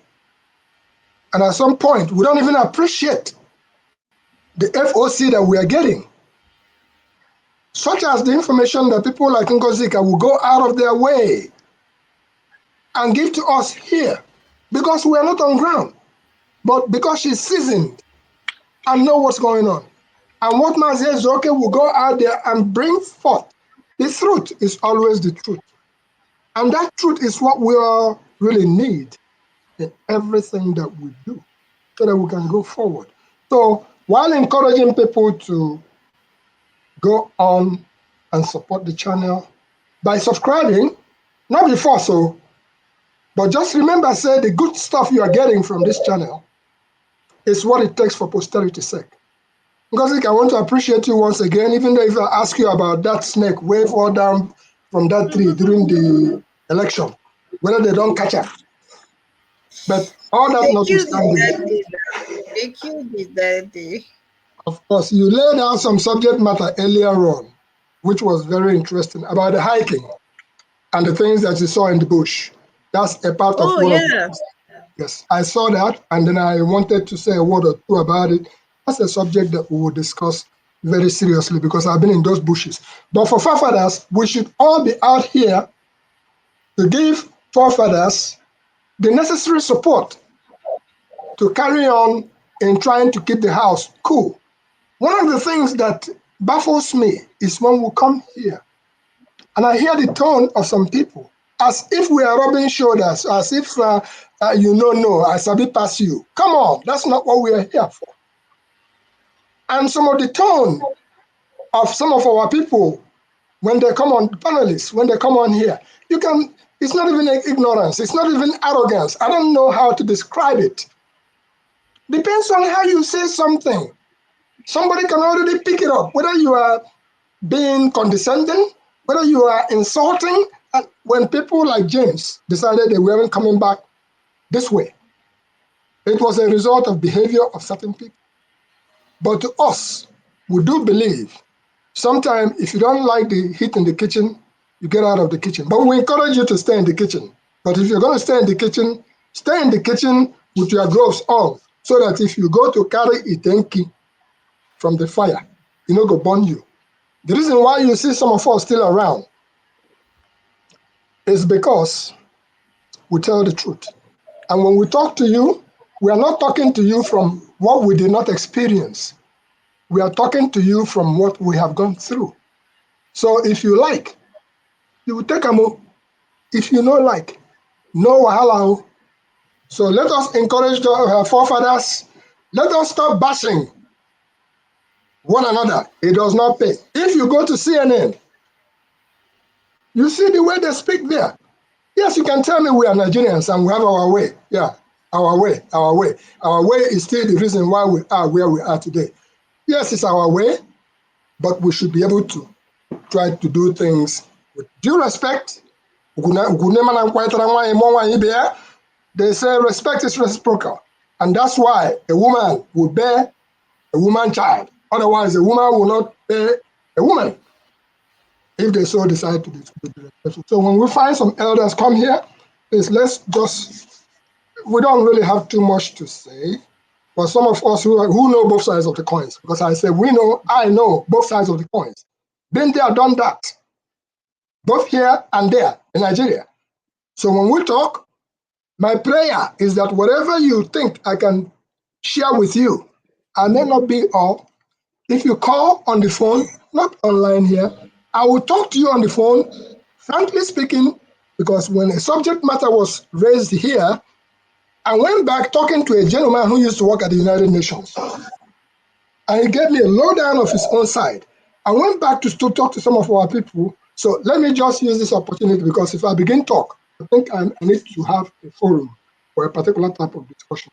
Let me use this opportunity to say the first Secretary General of World Book Congress, Ken Okorie, who was a lawyer. He was the founding Secretary General of Audible Congress. I learned he had passed away, and I'm using this opportunity publicly to say, may his soul rest in peace. And so let us recognize that some people have played their part, and they will keep moving. You take us for granted we are today. By the time we are gone, you're going to scratch your heads if I had known. So please, let us be respectful with one another. John Abba, I'm going to be in your Igbo Basic. My question to you, where have you been for a couple of weeks? I didn't see you anywhere. You should tell us where you've been. I was inside the bag of Dr. Rudolph. You know, Rudolph went to in Nigeria. Yeah. Okay, and while he was there, some of the normal things that we normally do wasn't happening. So I followed him, and guess what happened? When he sent out the picture of that thing he was posting, and I sent a picture back to him. I said, "Don't wake Igbo Basics up. Be careful what you ask for, because you." So I brought a replica of something like Rudolph, somebody like Rudolph, who was a younger version, doing exactly the same thing, and I sent it to him. So he cracked up laughing. He said, "Wow." So what I'm saying is I've been around, and I know that I'm preparing for a major event in a couple of weeks. And so if you don't see me, I'm listening in the background. And KJ and Chime, who are from my neck of the wood, I'm going to throw the dice to you guys so you can roll it, because it's a lot that is happening this December. That place now at home, whether they like him or not, Nigeria is our home. And that's my case for now. Congratulations, and please keep doing what you're doing. I'll reach out to you. I left out my information earlier on, but I need to get your contact, because if I'm passing through where you are, I'm heading to John Abba's neck of the hood, I should be able to get in touch, especially if I come to the better quarters in Hamufu. I should be able to say, I'm passing through, if that's okay by you. Very well, sir. Very well, sir. Thank you, my friends. And because I'm passing through also, I will come and say hello. Thank you, Igbo Base. I will be in touch. Ugozi, is the football feed me? I want to go. I heard you telling us a story today. You can't relate. You can't relate. I will come like a sore thumb. You stick out like a sore thumb, because once you open your mouth, they will know you are not from here. They will know I'm not a member. But you did a gallant job in those presentations. You did a gallant job, and we are really appreciating what you were presenting, because they tell us all those national dailies, Daily Times, so Kiniko, Guardian, all of them. The things, I read them every now and then, but what they're telling you is what the national wants them to tell you. They hardly tell you the truth of what you're saying. And Ma says, okay, collaborated with some of the things that you presented when he came online to say, but this area. Enugu is a small town, so anybody that says, if people in Enugu tell you this is happening, unless they are lying, it is easily verifiable. Yeah, it is easily verifiable. Enugu is not really that big, so I just sometimes when I see people point fingers and saying, I don't bother, because all you need is just to call somebody in Enugu and they will collaborate whatever I'm saying. Yeah. So you are a great ambassador to us, and we deeply, deeply appreciate the things you are doing. And that is why if any of us passing through, if no for whatever it is, we will knock on the door and then authoritatively. I can do that, chicha. But you know they cook achara soup. No. That's somewhere here. No, we don't. Well, Enugu. CKJ. Enugu is our place, and by the time you look at all soldiers, we'll give you opa, or we'll give you achicha, or we'll give you abacha. That's welcome. But you see, when we talk about Enugu, some of us who are old soldiers, When I talk about 1974, some of you were not born by then, of how we rode a bicycle on national competition. That cycling competition, I was involved in it from Enugu Stadium to Ogu and back to Wow. Enugu. Yes. Wow. That was the That's a competition. long distance. That was the competition. And I won the gold medal for intermediate cycling from that stadium to Ogu and back to Enugu. And on the senior side, there was a gentleman from Ebonyi State, Igwe. That guy was carrying first until we got into town in Enugu and a vehicle knocked him down. Yeah, that happened. So I'm not telling you that I was told. I'm saying that I was involved in that race.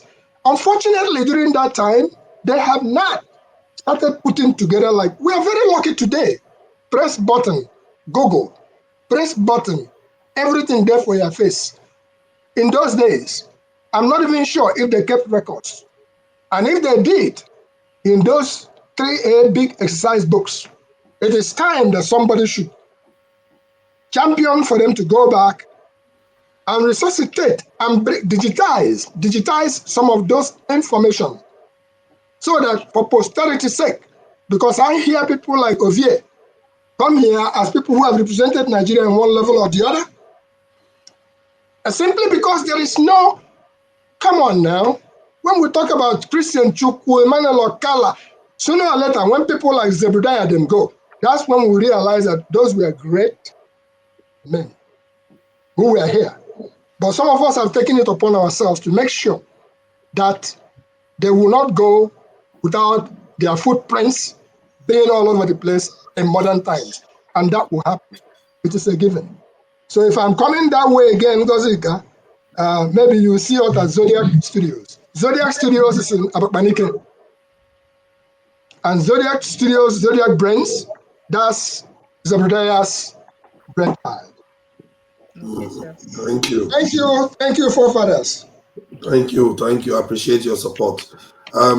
Yeah, I wanted to, broach this topic about, we heard about two countries have this visa-free thing that they are doing, and then that will improve, people coming to their country to do business and have exchanges. And I heard when Ngozika was testifying to some of our experience in the Southeast, where nightlife basically died off, which is another aspect that we lose out on. We lose out on economic activity again in those areas. It's like we don't do a lot of things to stimulate economy to move on. And because Kenya did this now and Rwanda has done it, what is stopping Nigeria from doing it? It's not like everybody is rushing to want to come to Nigeria. Why are we not opening it up for the few that wants to come and make it easy for people to come and do business in Nigeria? Don't you think it's something Nigeria, if Nigeria does it, most African countries will follow suit, don't you think? To have visa free, or are there any threats to Nigeria for African countries to come to Nigeria for free? Forefathers, if you rent a Nigerian and Nigeria says, oh, every African can come into our country visa free, would you come to Nigeria? Exactly. So why are we not opening the door? Why are we acting as if we are hard to get when nobody wants to come? When nobody wants to go. The idea is that you don't want why do you think Africans to not come to Nigeria?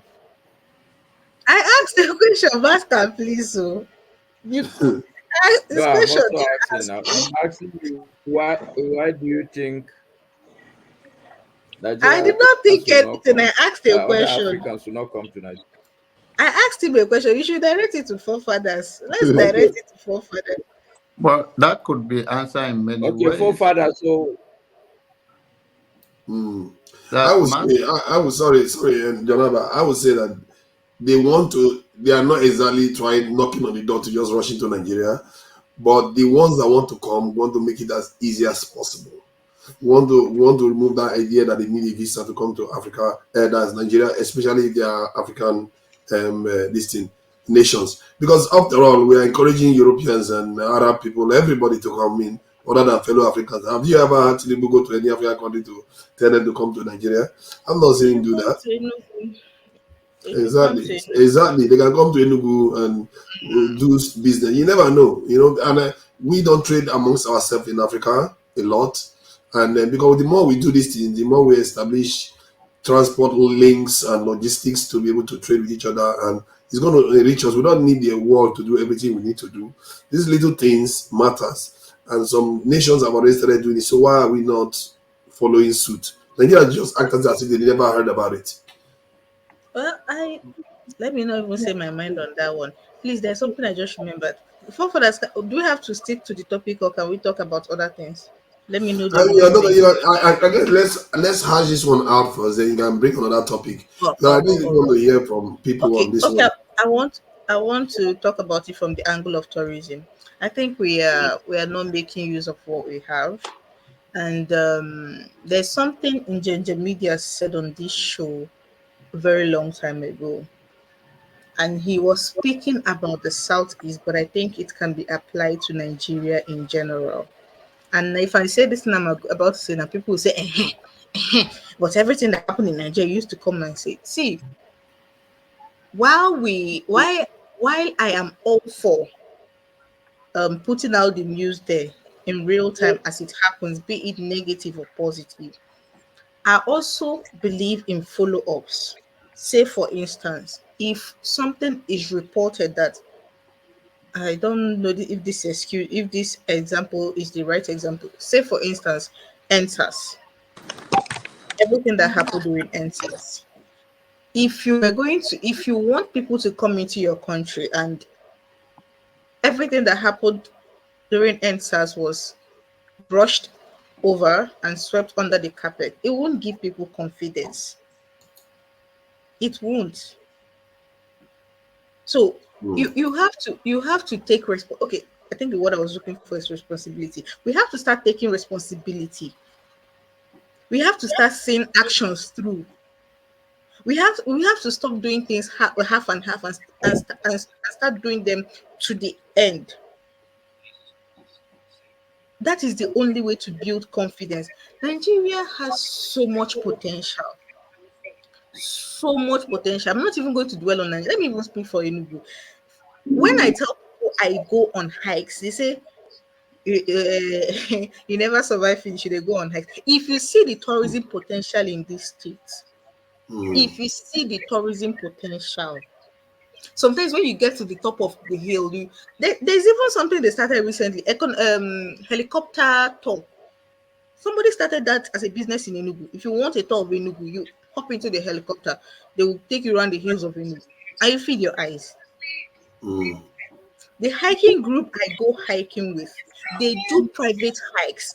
People from outside the country call them and they organize hikes for them.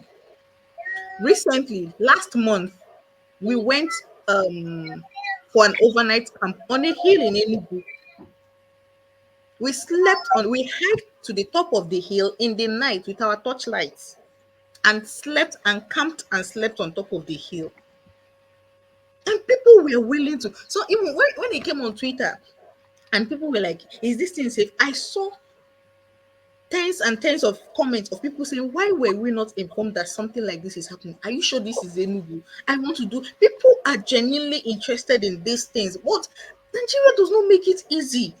Why do you think that is? Because if you look at every time Nigeria wants to do Because anything there are no about tourism, they shut it consequences. down. Because when things happen, there are no consequences. There was one There in are no Calabar consequences. festival that is, I was in Calabar or Akwa Ibom. There was a festival that was going on there. They shut that one down too. African countries were coming there to celebrate African culture. Anything that brings the continent together. Some of our leaders will start it. Like First Act was supposed to do that too. They killed it. And the one in this in Akwa Ibom or Calabar, they killed that one too. And there's no tourism. We don't encourage tourism at Oh yeah, all. look at me. Look at me that is an indigene that is living in Enugu. Anytime I tell my family that, okay, I'm going on a hike, if you see the kind of things they tell me, do you want to get lost? Do you want to be kidnapped? Are you okay? Why will you go and be entering bush? Why will you go and be climbing mountain? And you can't blame them. You can't blame them. You really can't.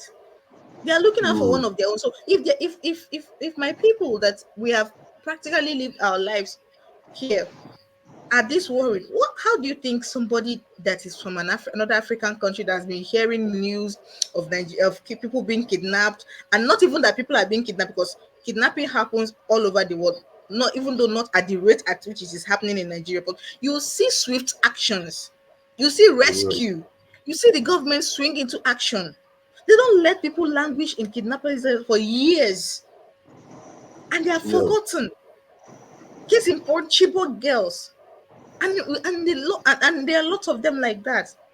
So when you say, why do you think they are not coming? We know why they are not coming. They know that if anything happens to you in Nigeria, Oyo is your case. Not that they don't have things they want to come and do in Nigeria. No, they do. Not that they don't want to come, they want to. But if anything happens to you, Nigeria does frustrate people to come to Nigeria. I remember once in the UK, somebody wanted to come to Nigeria, and it took almost a year to sort out his visitor as a business person, because they said the moment he's not a visitor, you have to go as a business person that wants to go there and do some work. So he has to change his visa, and they made it life very, very difficult.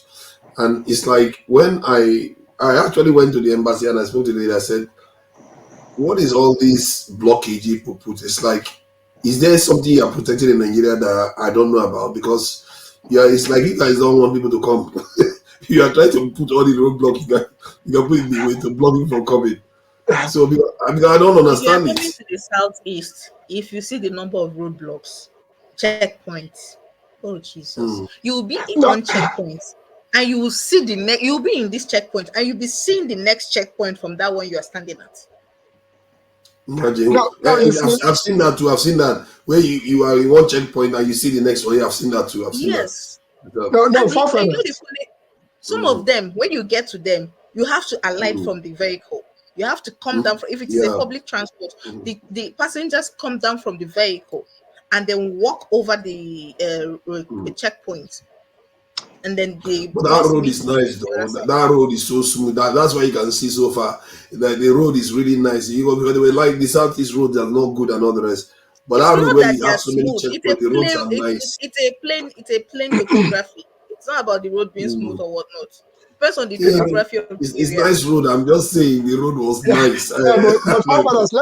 Forefathers, let me piggyback on Ngozika in the sense that being ancient and modern, that's the language I'll use here. I had the privilege of visiting places like Obunike Cave. That is in Enugu. When we were in high school. In Anambra, when we were in high school, we were able to visit places like Obunike Cave. And on the other hand, we were able to visit places like Ifutu Falls and Ezofara Ranch in Ahafia.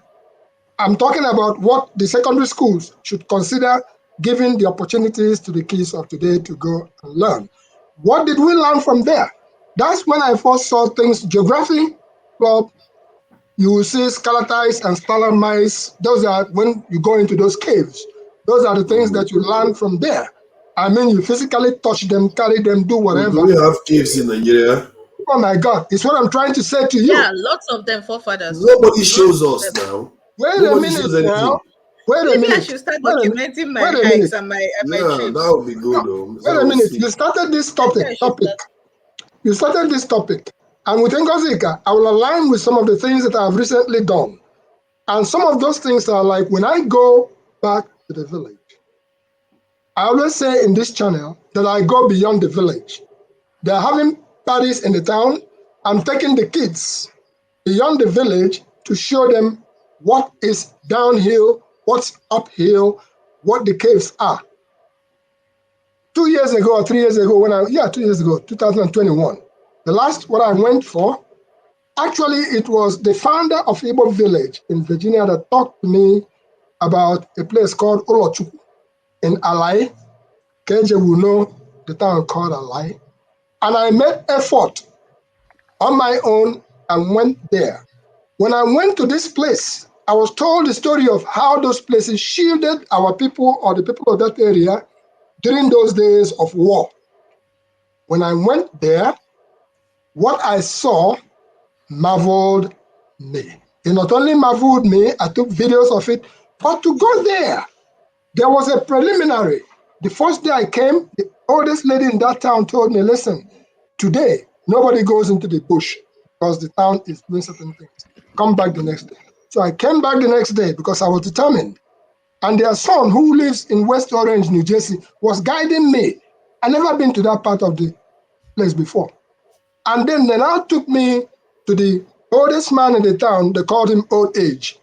It was Old Age that guided me with another younger man. And the father of that younger man said he was going to go with us. And when asked why, he said that he hasn't been that way in over 30-something years, that he needs to go there. So we went. The rest is history because I recorded it, and it is in igbobasics.com, one of those videos that you find in igbobasics.com, the videos. What I saw there, you can see for yourself what I'm talking about. And when I also took the children beyond the hills and I explained to them to a place we call the Tree of Life, I explained to them, your mothers may have not come here. Do you know that the joy in the faces of these kids, some of them came from Australia, some of them come from the US, some of them were lawyers. The joy in the faces of these children, I realized that I made an impact on them that will remain with them for the rest of their life. So it's a very good subject that you brought up, forefathers. And while Ngozika is pitching Enugu State, I'm going to pitch a place called Ibere in Abia State. And I'm going to also pitch Abia State because Abia State, as you all can see, things are happening there. And we are going to be behind Alex Oti all the way. Aba, nightlife has come back to Aba. People are testifying to that. And if anybody wants to mess with that, our advice is very simple. The owners of the town have to protect the town. There is no way you can have a thief in a town without knowing that a thief exists in a town. There's no way you can have a herdsman in a town that you don't know that the herdsman exists in a town. And if there is anybody amongst the big men who is engineering this, we should do to them what we did in Aba in those days when there used to be a case of big boy. The Aba people knew what to do. When you have a good place and it's being contaminated, go inside the house, Aba cheese. Then we come out and we show you say the next day the whole place will be quiet. So it is encouraged. Tourism, Ibere has Princess Hotels. And here we now have another one in Omwa here, Sun City International Hotels. But the Princess Hotel I've been to in Ibere. And this December, as a result of the Ebotomma that we are going to hold there, if you come to Ibere, you will not regret because you will shake your head and say yes. It's not only this in tourism. You know, if you have like you know, a kind of Southeast Silicon Valley, or in the north, you have some industrial or agricultural excellence going on there, you will find that other countries that are interested in it, they will be coming in. Because like when the UK left the European Union, you can see the impact of it immediately, just because people require visa now. European citizens didn't come to the UK that much anymore. So it tells you what we are missing by not having this visa-free access for other Africans. So we really need to consider it. And our leaders, when all these things are happening on the continent, they act as if they don't even hear it. They don't even say, oh, thank you, well done for doing that stuff. That, you know, we are going to be looking at exploring. No, it's like nothing to do with them. They carry on as if they don't know what's going to better their own people. What are they afraid of fellow Africans? Open door for them so that they can come into the country. Just like you want your people to travel to their country to be able to do business and progress all of us. So I don't know. Who else want to chime into this? AY, you want to add to this? Yeah. I wanted to add what Ngozika what she was saying, right? Like it's not only in Enugu State. A lot of states in Nigeria, they have tourist attraction. Yeah. Some of them, they are just there. So that's why part of the stuff, like when people say, oh, some states are not viable, these are stories. Masca, we know Arugugu Festival in Kebbi State. Yeah. If you make that international, the money they're gonna raise from that festival alone, your carry game reserve is there. Look at the festival, Carnival Donald Duke started in Cross River. We have a lot of places. Even in Edo State, there are places you're gonna visit. You're gonna like, wow. When you come to the West, this little stuff, they magnify it, they rake in millions of dollars from it every year. You see, the thing about tourism, people miss to an extent is that when people come to your country, about 1.5% of them, if let's say 1 million comes, some of them will want to come and live in that country. Some of them will want to come and invest in that country. So it has knock-on benefits that comes from this in tourism, and that is even the greater one. Then, like even our Nollywood invites a lot of tourism already. Yeah. Only Nollywood alone is doing that, and it seems it's only Nollywood that seems to be doing that, and the government is not encouraging them to even pour in even more by just removing the visa requirements for African nations. Yeah, it is a problem. All these boil down to the diversification of the economy. Now if you see what we're doing, everybody just is more oil. Like oil is the only thing that make people exist in this world. There are a lot of things. But what do you think is their reason for not wanting to open the borders of Nigeria? Is there anything that is making them think, okay, no, we don't want African countries to be coming. It's not good for us. What is it? Yeah, okay. KJ, you can go ahead. Yeah, let me just make a contribution. I'll step out. The forefathers, the borders of Nigeria are not closed. I'm sorry, Blackstone. Borders of Nigeria, the Nigerian border is not closed. It's porous. It's very porous. Everybody coming from anywhere, whether it's from Cameroon, whether it's from Chad, whether it's from Niger, whether it's from Burkina Faso, whether it's from Benin Republic, it is porous. And so nobody's present. They're all coming in and going and whenever they want, and that's why it was difficult to control the light arms that was coming in when the fall of Libya came. And you see, to be no, he's talking about the airport flying in. That's what he's saying. The legal migration, legal migration. Let me tell you something. Even flying in, you see, it costs more to come to Nigeria to go to any other African country. And I asked that question when I was still back in Abuja. Why is that so difficult? And we had a little investigation. I found out that the taxes that the NIA,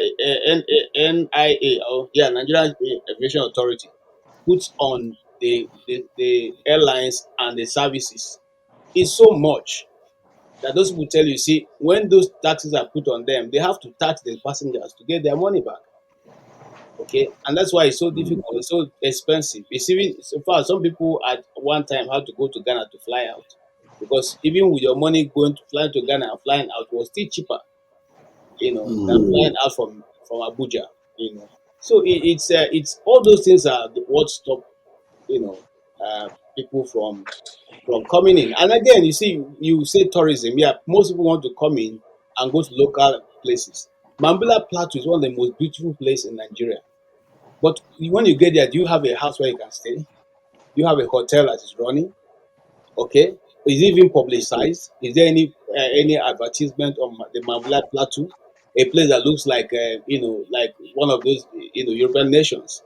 All right. I think one of the coldest places in Nigeria after Plateau, or maybe one of them is one after the other. All right. If you are going to Jos, there's a waterfall. I'm trying to remember the house name. Okay, by the road from Abuja to Jos. All right, you stop there. They in fact they do some local selling there. You can buy all these things there. But if you go down there, there's a waterfall there. It's so beautiful. I've shot a video right down there, so I know exactly what I'm talking about. It's so beautiful. But what is the facility around that area? Okay, yeah, who is the tourists? Who are the people who will give you guide around that area? Who can protect and say this side is deep? Don't go this way. Go this way. Nobody. No, I'm coming. I'm coming. I'll soon round up. Now, if you come to Abuja, when you go to Niger State, all right, there is the falls there, Gurara, right? Gurara waterfall. Yeah. Okay, we go there. It's in fact so beautiful. You can stay. You can go there in the morning and come back in the evening and still be fresh. All right. KJ, don't try it. They will kidnap you. But those places now you can't go there because of fear. And even if you go Don't there, try it again. there's no proper hotel.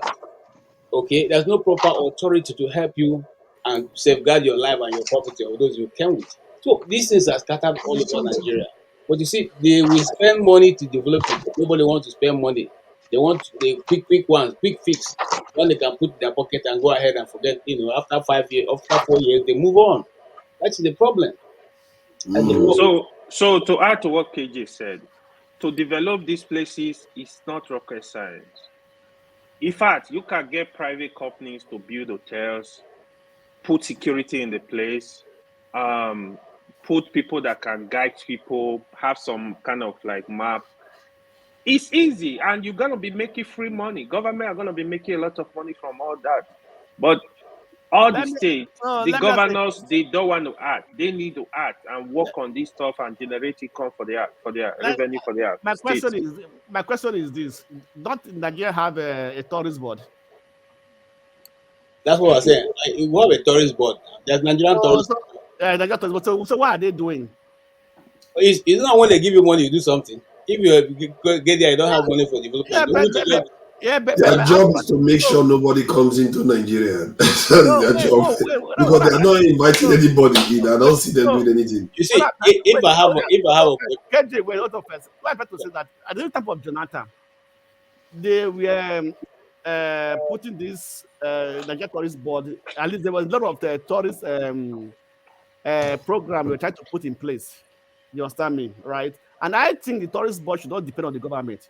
At least that's going to generate funds from all this area of tourism, this area of places of attraction that are tourist activities.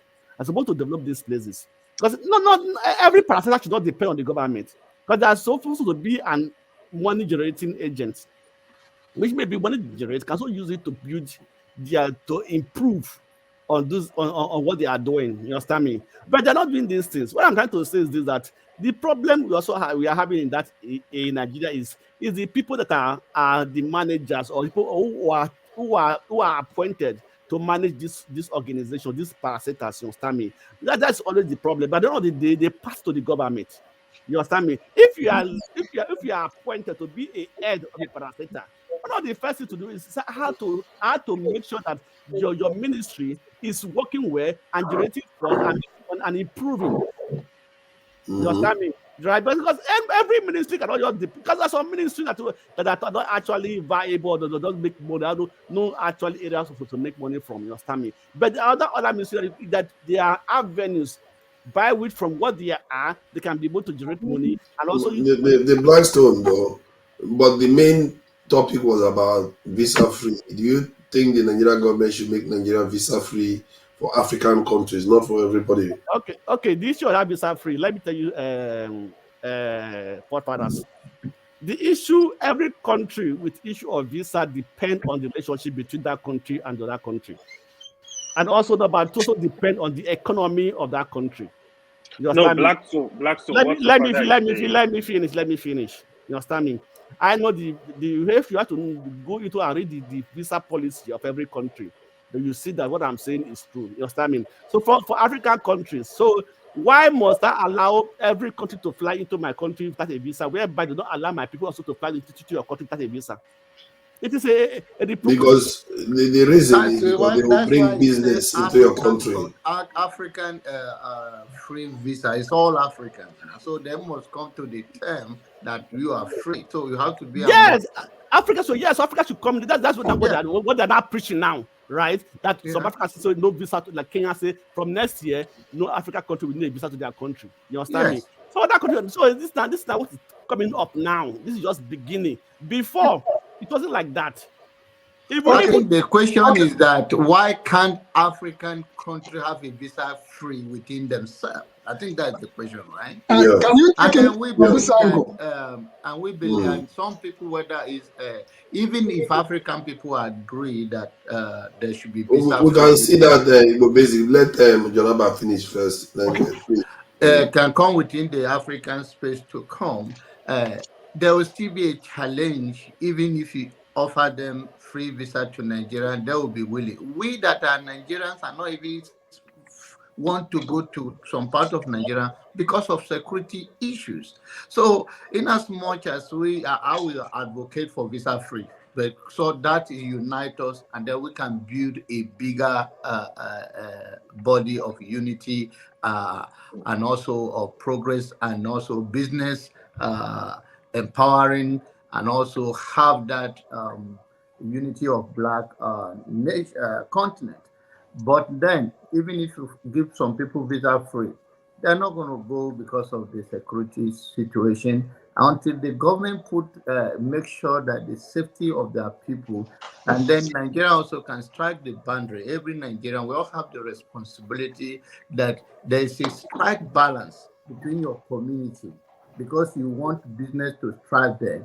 We have to enforce that there is a safety for the citizen and for any visitors that come to that zone. You have to make sure that is in place. Once you make that possible, we have, like in Bauchi, Yankari Game Reserve. There are a lot of places in Nigeria, and those departments can generate their own money that even government can benefit, and it can create employment and build on it. But as far as the issue of security is not addressed, that somebody can just be afraid of being kidnapped, how do you think that even if you open up for visa free, that is going to impact us that much? I think that is the way we should focus on doing that, and let a citizen take some responsibility in their own community. Like Igbo Base was saying earlier, that there are places you go when there is a stranger you know. Every bad boys in the block, people know who are they. So if you are not knowing, they used to say that if you are a young man and you live in a certain area and police do not know you, then you are a good person.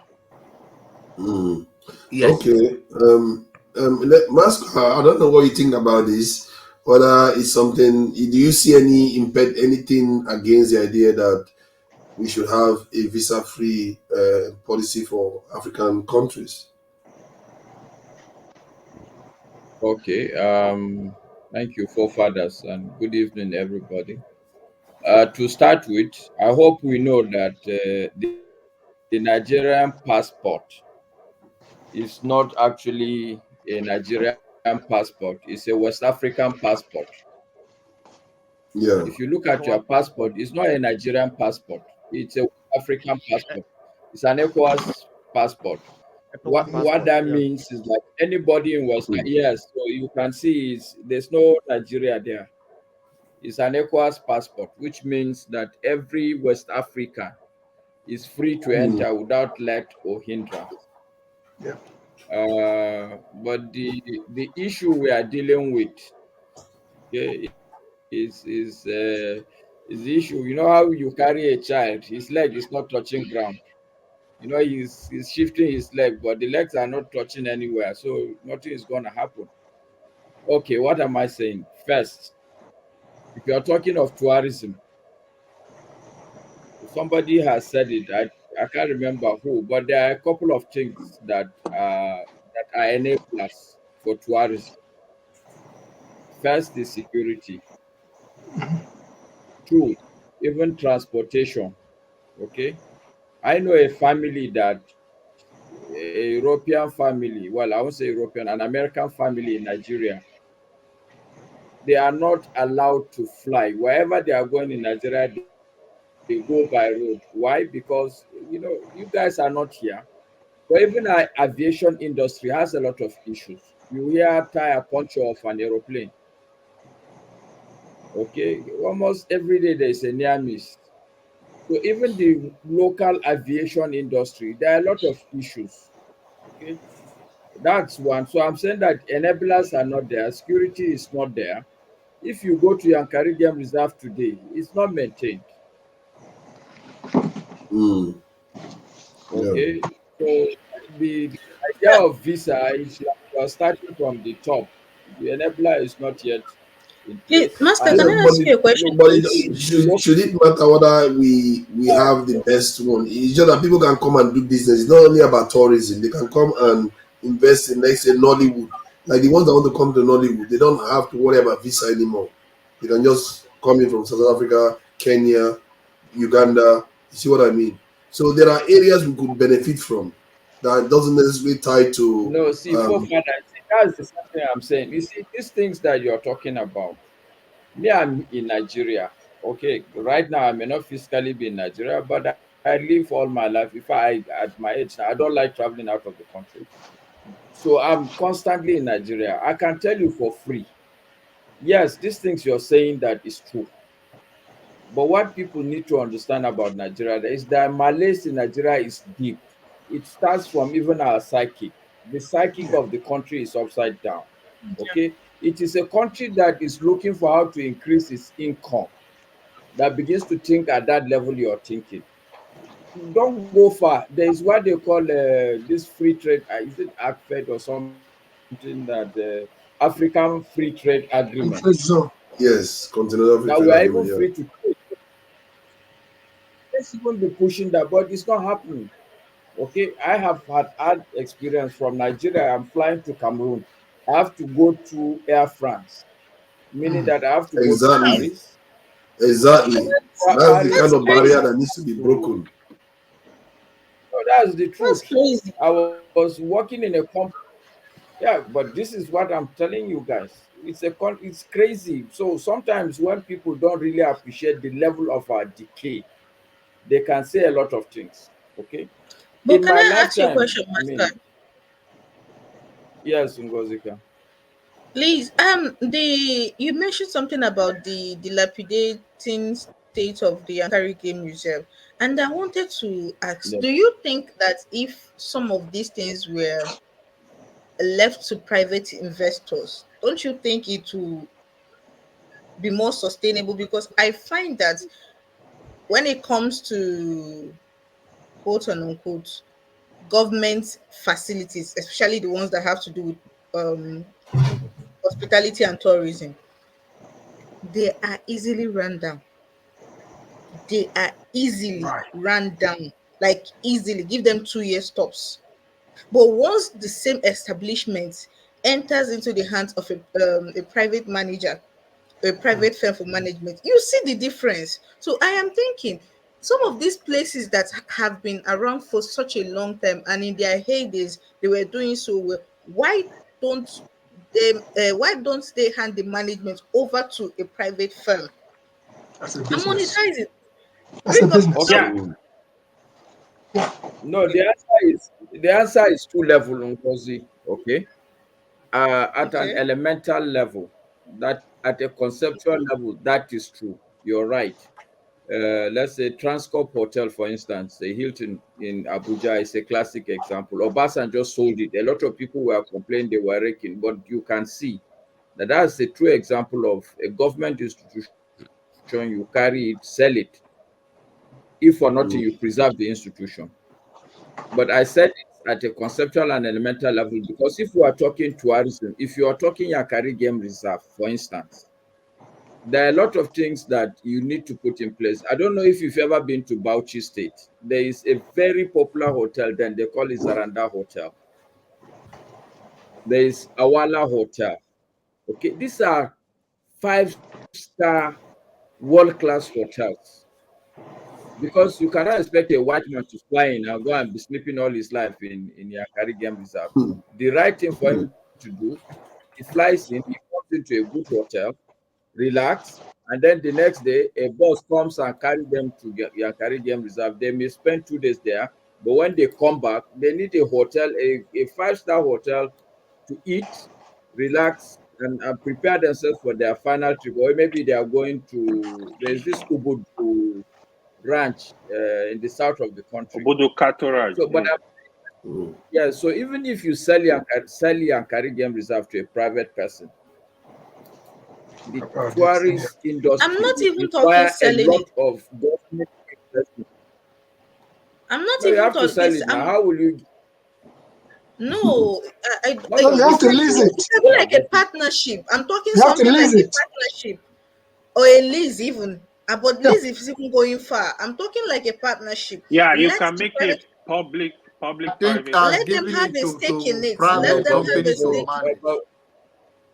Sir, I think you are talking But about you see, giving it to Ngozi, private another company thing that to you need to manage. know from a business perspective, I as a businessman now, okay, Mm. I will not want to go into any government with any business with any government because today this APC is governor of Bauchi State.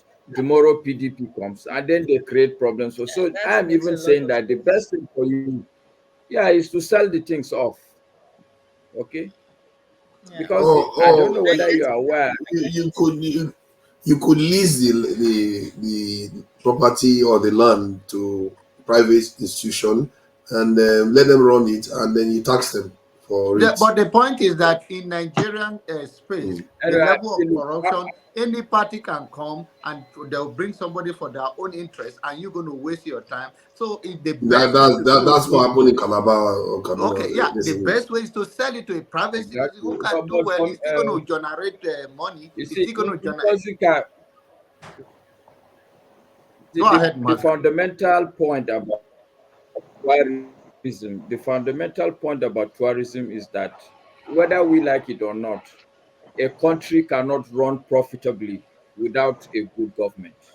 Simple. That's And true. you can't carry tourism, you can't do tourism if there's no security. For instance, all these things you people are saying, let me tell you the truth. If you carry your passport now and you go to Seme border, okay, and you want to show right that my passport is okay, you spend the whole day there. What the I person know there that will for sure. require is for you to give him That's $2. that's So what these they're are gonna things do. I Yeah. don't know. On a serious note, That's what that's what exactly. they do. So because that's the mess we've all found ourselves in. So you can't. And again, let me tell you, if for instance you are saying you want to sell and carry game reserve, who are the people that would run it well? Let's say the people from Bauchi State, for instance, the ones that are good enough to deal with this kind of issues, they have low-hanging fruits. They can get government contract. So why do they have to Yeah. worry and go and start carry game reserve and go Mm. and be doing all these things? Or government can give me a bureau de change license. I start buying dollar at official rate and start selling. So these are all. See, look, when we take this country as a basket, the truth is that there are so many issues. If this is a bag of potato, there are so many rotten potatoes inside that in fact you may just throw the whole bag if you're not careful. And that's what most of us are doing. Even on this platform, you say one Nigeria is not going to work. Because when you look at the bad potato inside that bag, it's like what is this now? It's not even a bag of potato actually. Some of the things So that but Pascal I was just not talking to about. Some not to discourage you, Nkozika. Sorry, Igbo basics, because I have a responsibility also as we show the bad picture. The reality also is that I wanted to encourage Ngozika because even if my lifetime, okay, we have spent as a company, we will carry ourselves over for a whole weekend from Kano. We go to Yankari Game. All the natural enticements, they are still there. There's what the Yeah. popular thing there, there's a warm and a cold spring. These things are still there. So I am sure that in time to come, what I tell the younger generation is that the our age, our group, our generation, we were not even smart enough to spoil the country completely for you. What do I mean? All the natural, all these, what do you call it? The natural attractions, they are still there. We haven't been bad enough to spoil them. I tell people, for instance, the oil and gas reserve for Nigeria were the 10th.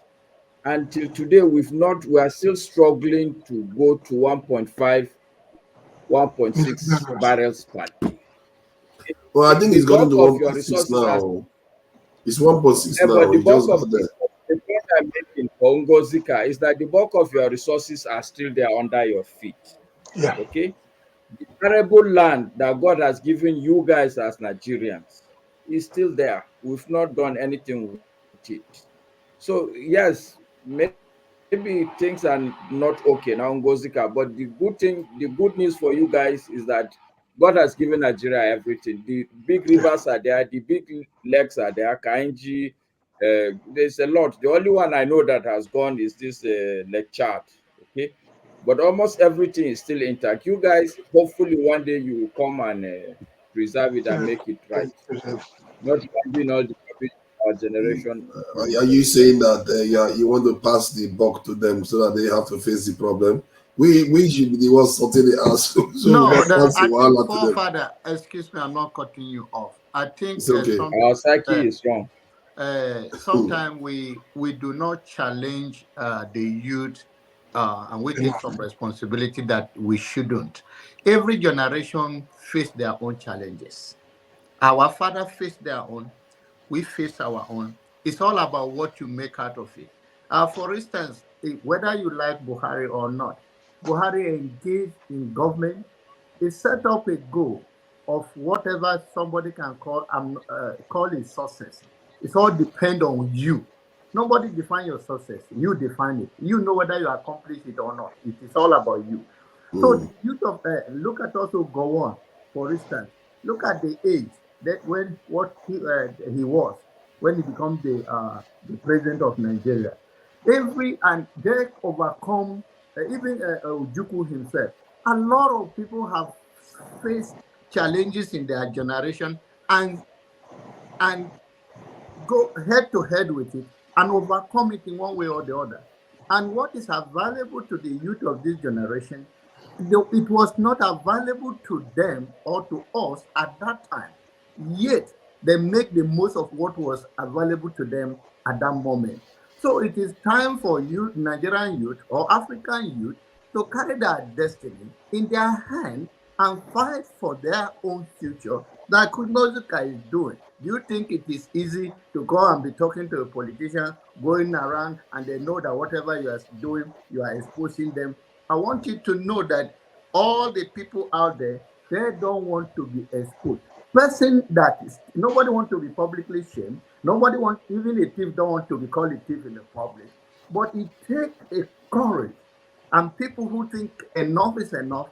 And that is the beginning of what we are saying, that you guys, you have your destiny in your hand. Like, I would love to support you in any way I can, because I personally, I know the risk and I know what it takes. But if we have people like you in Benin, in Lagos, in Bauchi, in Kano, in Brunei State, and all the places in Nigeria, all the youth,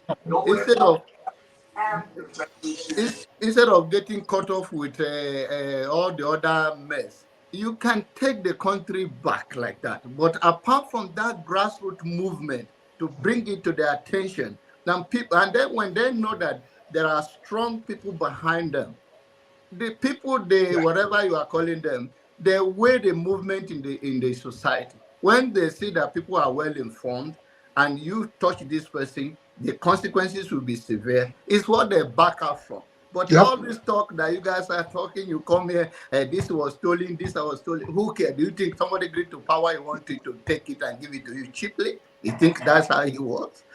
So I think you are doing a phenomenal job, and I will encourage you in whichever way, and let us keep that pressure locally, and we can go far and and you guys can take the country back. But any other thing, and you guys think, oh, the next generation, how long are you going to stay by the wayside? Some of us will come out from nothing. Nobody give us anything. Some of us, we started going to stream to fetch water with our head when we are 7 years old. And today is the different thing. And no, we have no godfather, we have no godmother that is on top. And we overcome individual challenges and serve the community in the best way we could in our own little way. And that is what we should do. If you go and look Nigerian TikToks, another nation, are the youth anything that is something that is not even creative? Are they all taking laughing gas? Oh, everything is about laugh and laugh and laugh and laugh and laugh. That is, I'm sorry. no creativity. Yes, nothing that they are showing the next generation. Nothing they are doing that. Okay, we are talking about Yankari Game Reserve now. You can go and show this. Oh, look at what is possible here. All is everybody full 1,000 square laughing. Everybody take laughing gas. Is that how things work? My original point was that don't worry, I will let you speak on my original point I'm not was that speaking. I just have two questions. I know. I'm not speaking. Can I'm I asking just say questions some? for I hear you. Jonaba. You are going to One for speak. Jonaba, one for. See, my original point was that there has to be some urgency to what is happening because we can't leave, we don't have a lot of time. What is the people that want us to remain where we are? If you, I think somebody said, if you feel like something should be done tomorrow and you can do it today, do it today. Otherwise, you're not going to get tomorrow. And Okay, that's can I that. ask Go one ahead. question? Yeah, go. Of course, go Question. ahead. Olumide. One for Ngozi. Thank you for your good work and for your doing for your community. But I want to ask though.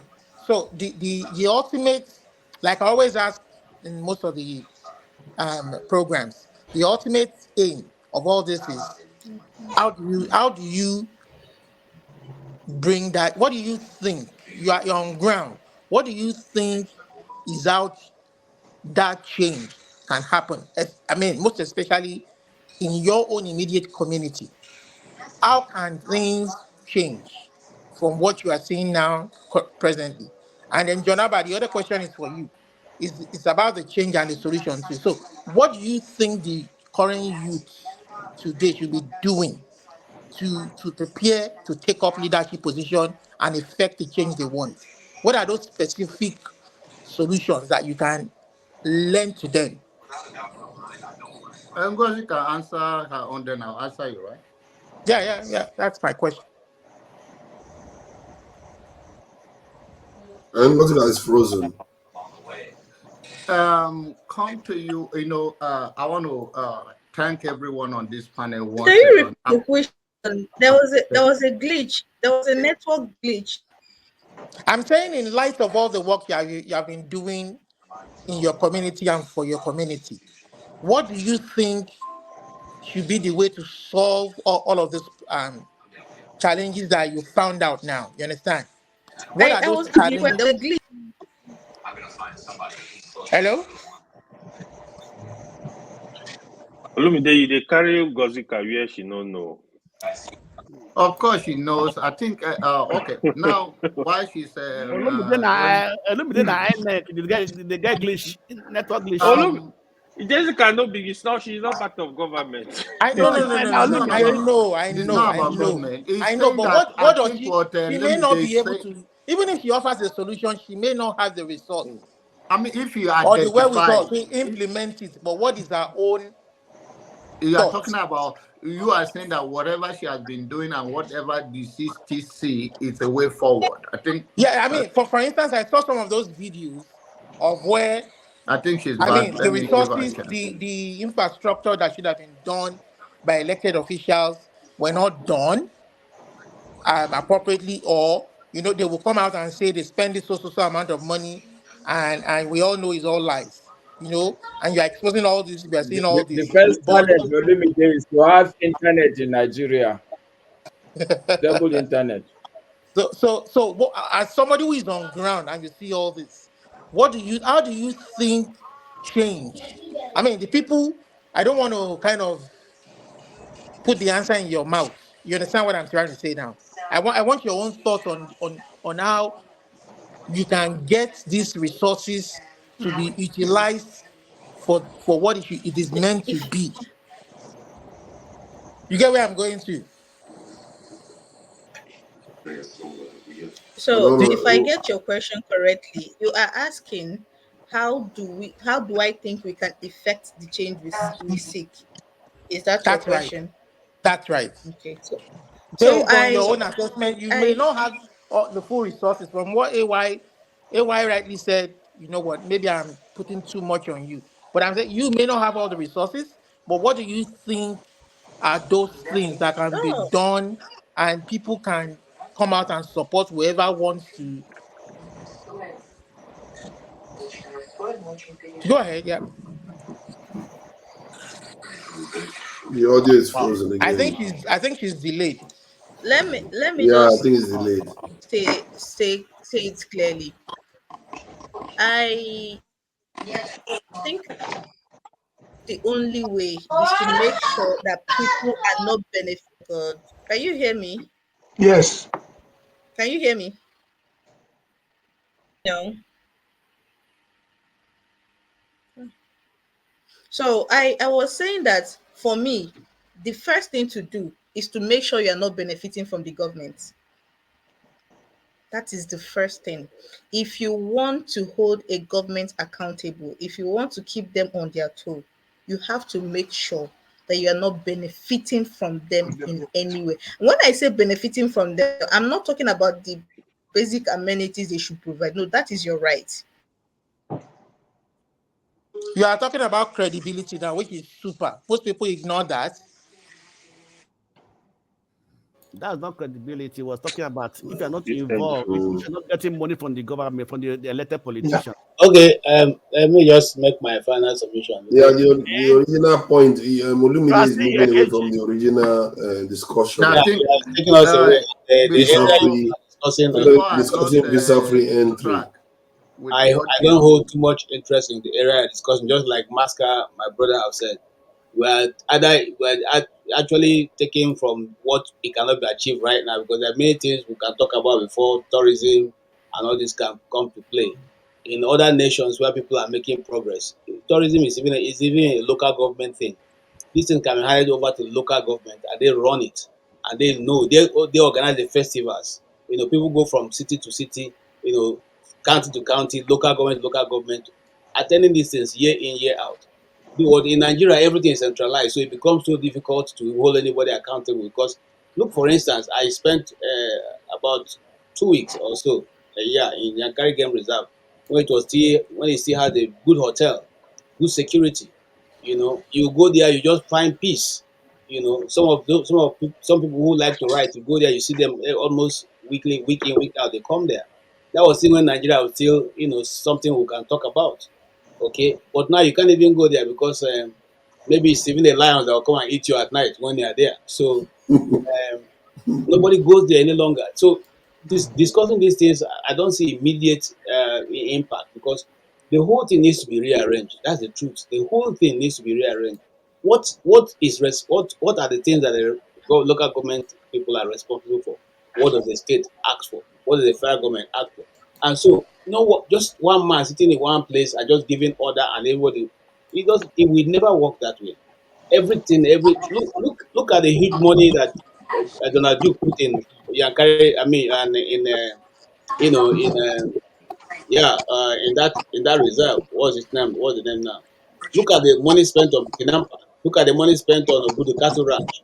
Okay, all that left and wasted. So you see, this thing that's discussing is making my blood boil. I can't take part. So let me just stay at the background when I get on that topic. KJ, that's why I asked those questions myself, to say that's why I'm asking those questions. We know that before we can have a good, I mean, we need good security, we need good infrastructure, we need good this before we can attract tourism. Now, to get there, how do we get there? That's why I'm asking John Abba, who proposed that the youth must take charge. How do they take charge? What are those things that they must do to take charge? Can I please respond And to you that's why I'm before my asking. network goes off That's why I'm again? asking Okay. Ngozi to that in our own locality. What are those things that she sees can help effect those change? I When let me Ngozi just can respond. start speaking, can we just let her and be patient and see if it can The work? network.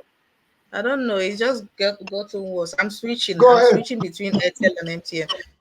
So I was saying that the best way, the first thing first, is if you're going to, if you say you want to hold a government accountable or put them on their toes, make sure you're not feeding up them.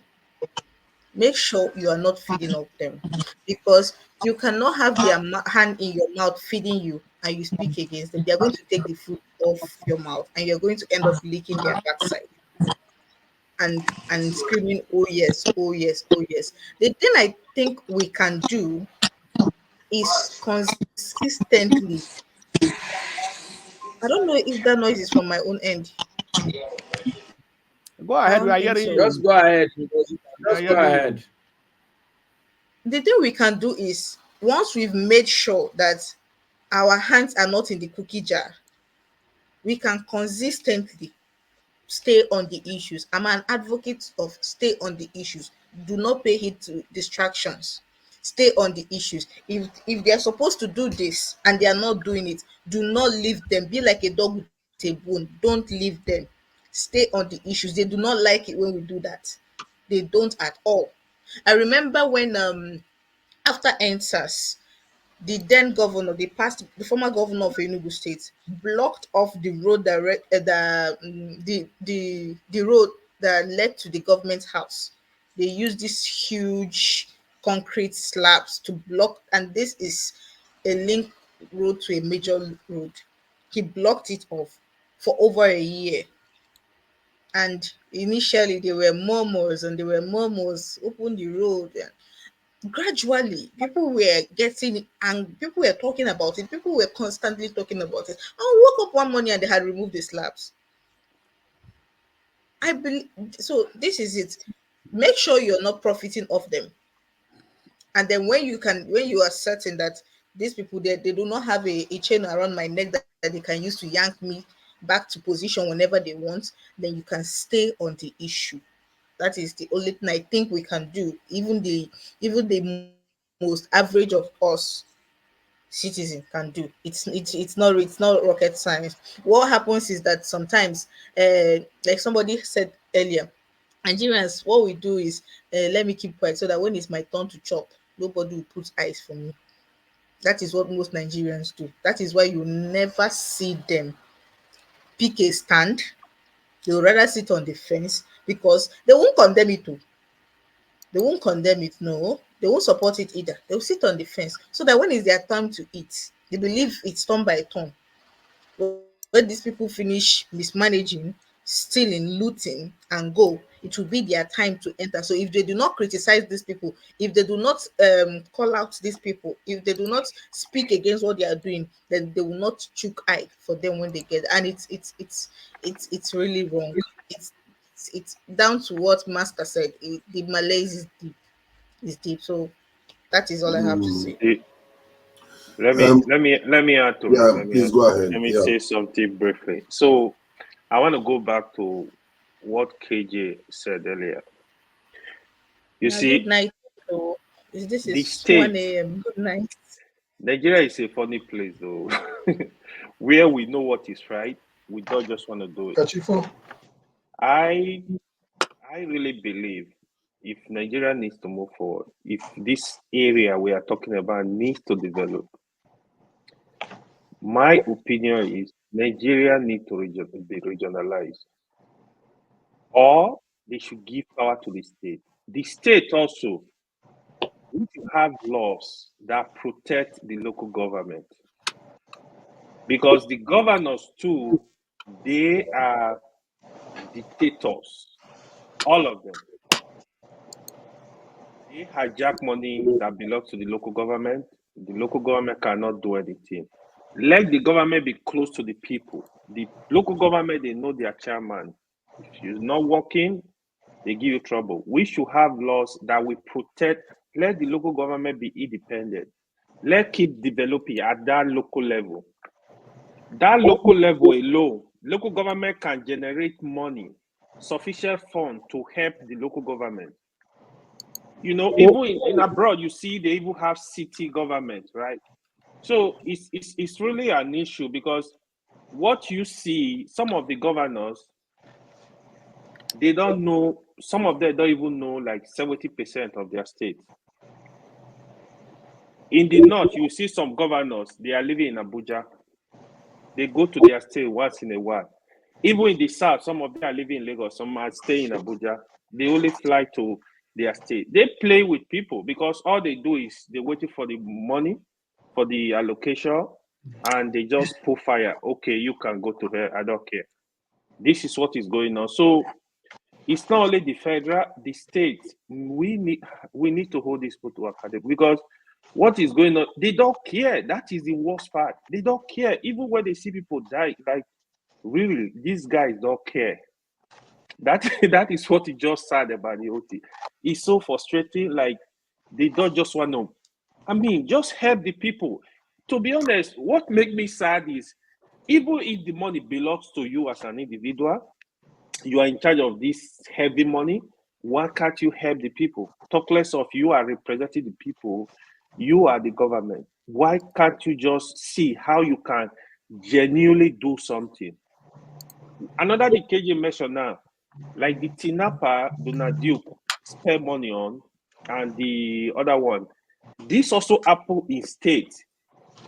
The former governor, you will see them, they spend billions in a project. A new government will come, you stop the project. Why will you do that? This money belongs to the people. You know, even if at all the project you see like, oh, okay, do something about it. If you have to make some amendment, if you have to do something, get it completed, because you can't expect a state governor to spend billions of naira in a project. You will just come and just forget about the project just because you don't want his name to appear there. You know, it's sad. It's in the end, it's the people that are really suffering. It's not even them. It's the people. The people are paying for this, all this trouble they are creating. We should have laws that will even protect this kind of project. I know some say that a massive project, they spend money on project, governor will come and tell you, oh no, we are not interested in that. You can't do that. Even if it's different political party, that is how we can develop. We stop wastage. We don't even have the resources. Then the little one, somebody started a project complete 60, 70%, you will stop it. Some are even completed.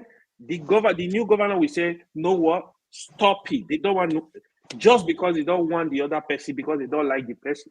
It doesn't matter. You gotta put the people first. If it's gonna benefit, the project is gonna benefit the people, let it go, get it done, work with the people, do what you can do genuinely.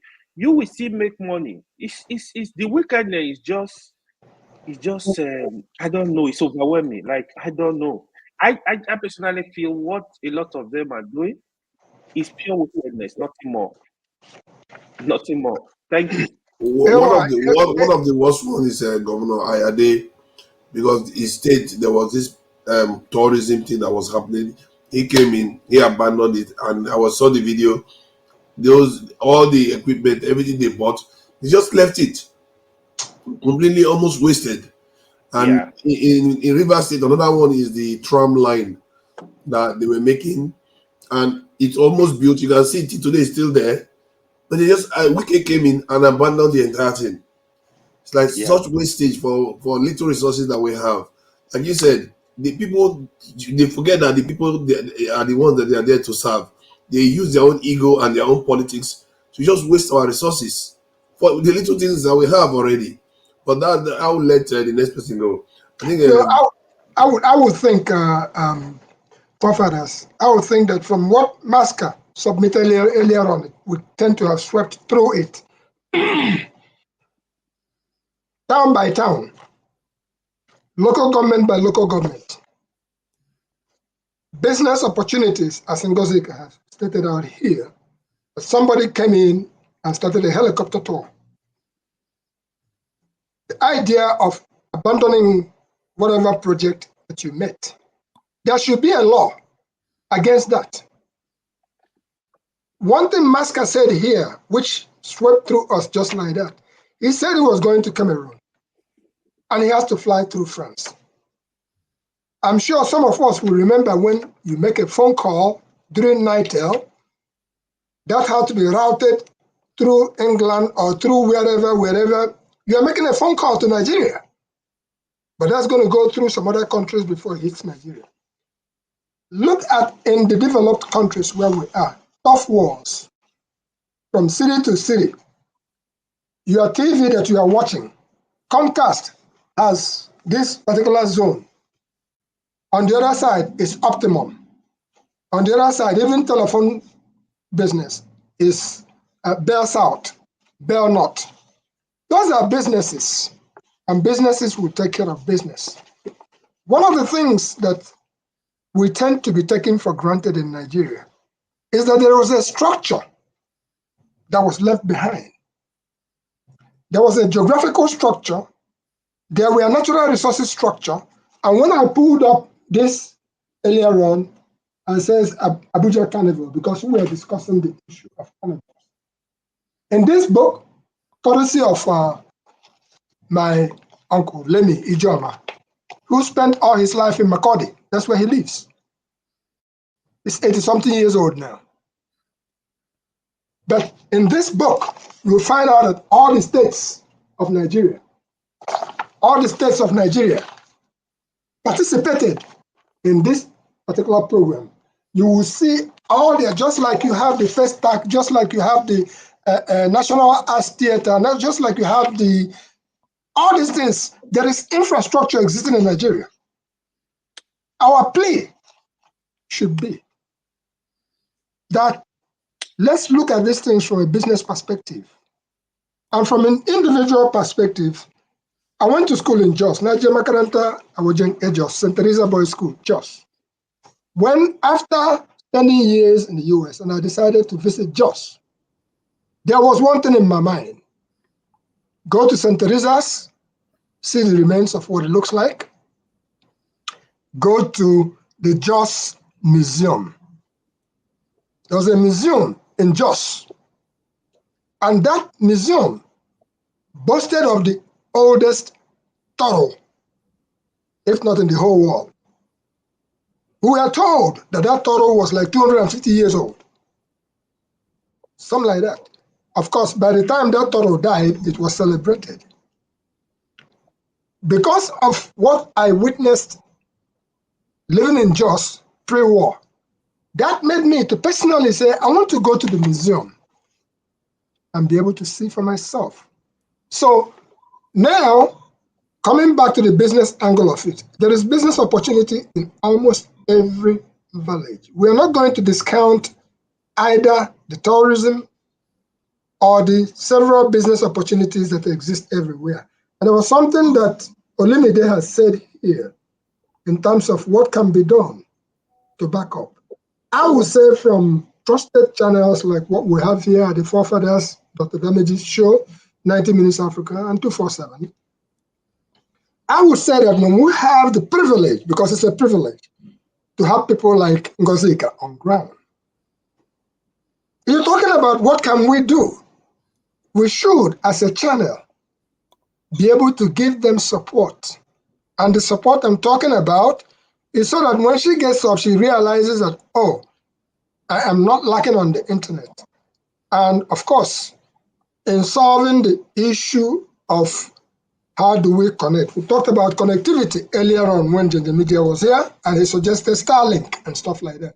As a matter of fact, I'm going to go after Starlink and make sure that I acquire one so that by the time we begin to broadcast from the bush, from the real thing, everybody will be able to.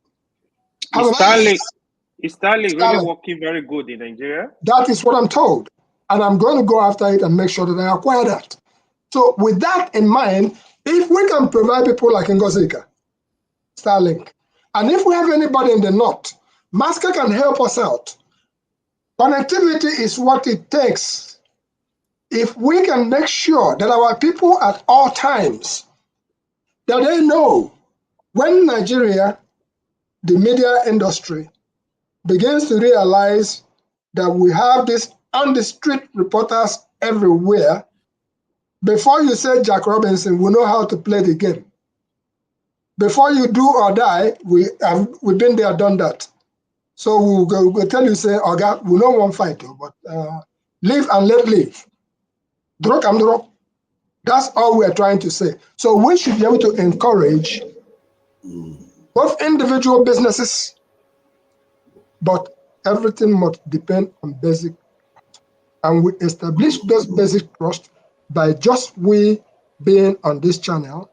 I could say that if I'm going near where Masca is, because I have known Masca's background, whether it's an Okoro or Bojo or whatever, I have known it. I can say confidently that I can knock on the door, I can call and say, Masca, I'm coming around. And of course, Dr. Damage's show will know that I'm heading to Masca. And I will feel safe. And Masca would guide me locally. Same thing goes to people like AY. And if wherever Forefathers is, if you look my face and you think that the photo of yesterday, if I'm coming to wherever you are, I will call on the phone and say, they're around here. I'll let you know. And I'm quite sure that you'll be more than glad to see me. So the relationships that we are establishing on places like this, that is why we all have to be cautious and careful with one another in whatever that we do. And why I say that is this. After we introduced a subject matter earlier on here, I made a phone call to just make sure before I answer that what I'm answering is what it is. In the process, the gentleman I called, he put the telephone over to his wife. This is today's experience between when I left and when I came back.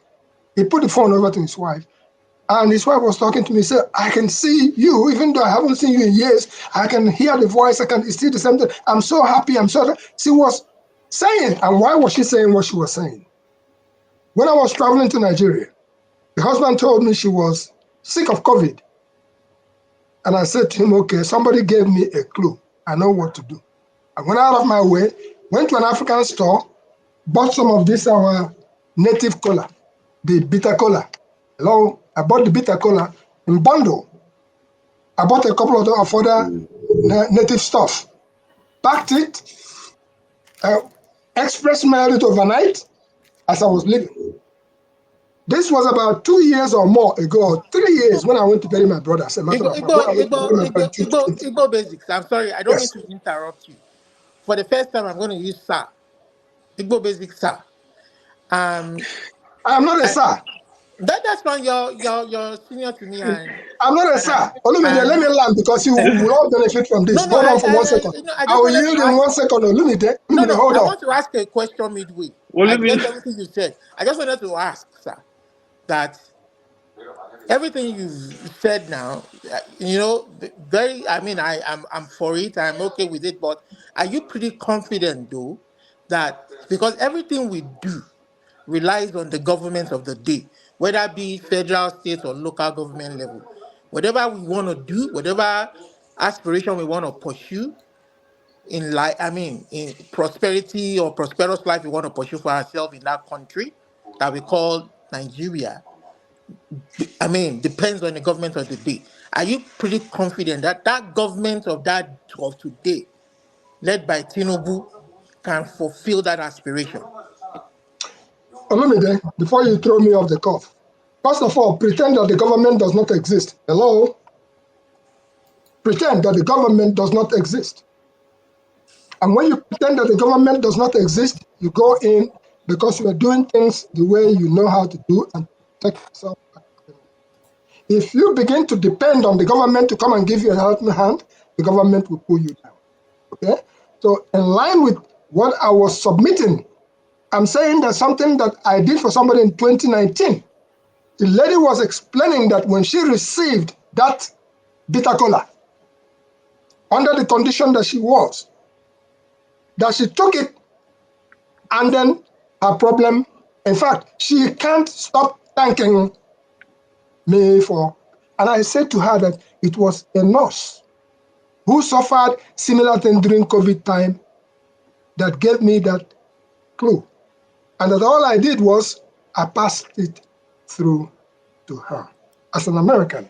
So what am I saying is that we are so blessed in our country, but we take for granted the blessings that God has given to us.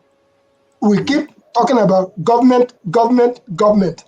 Excuse me, government? Yeah, government is there. By the time government realizes that what you are really doing is for the benefit of the government, I think every given government, we're not trying to fight them because you can't, if you keep talking about, they get all the instruments. Let's talk about the place where we stay. Catholic schools started losing business completely. And what did they do? In my city of Elizabeth, what did the Catholic school do? They leased it out to the city of Elizabeth. You see all their buildings because the city is now having, they had a need as things grow.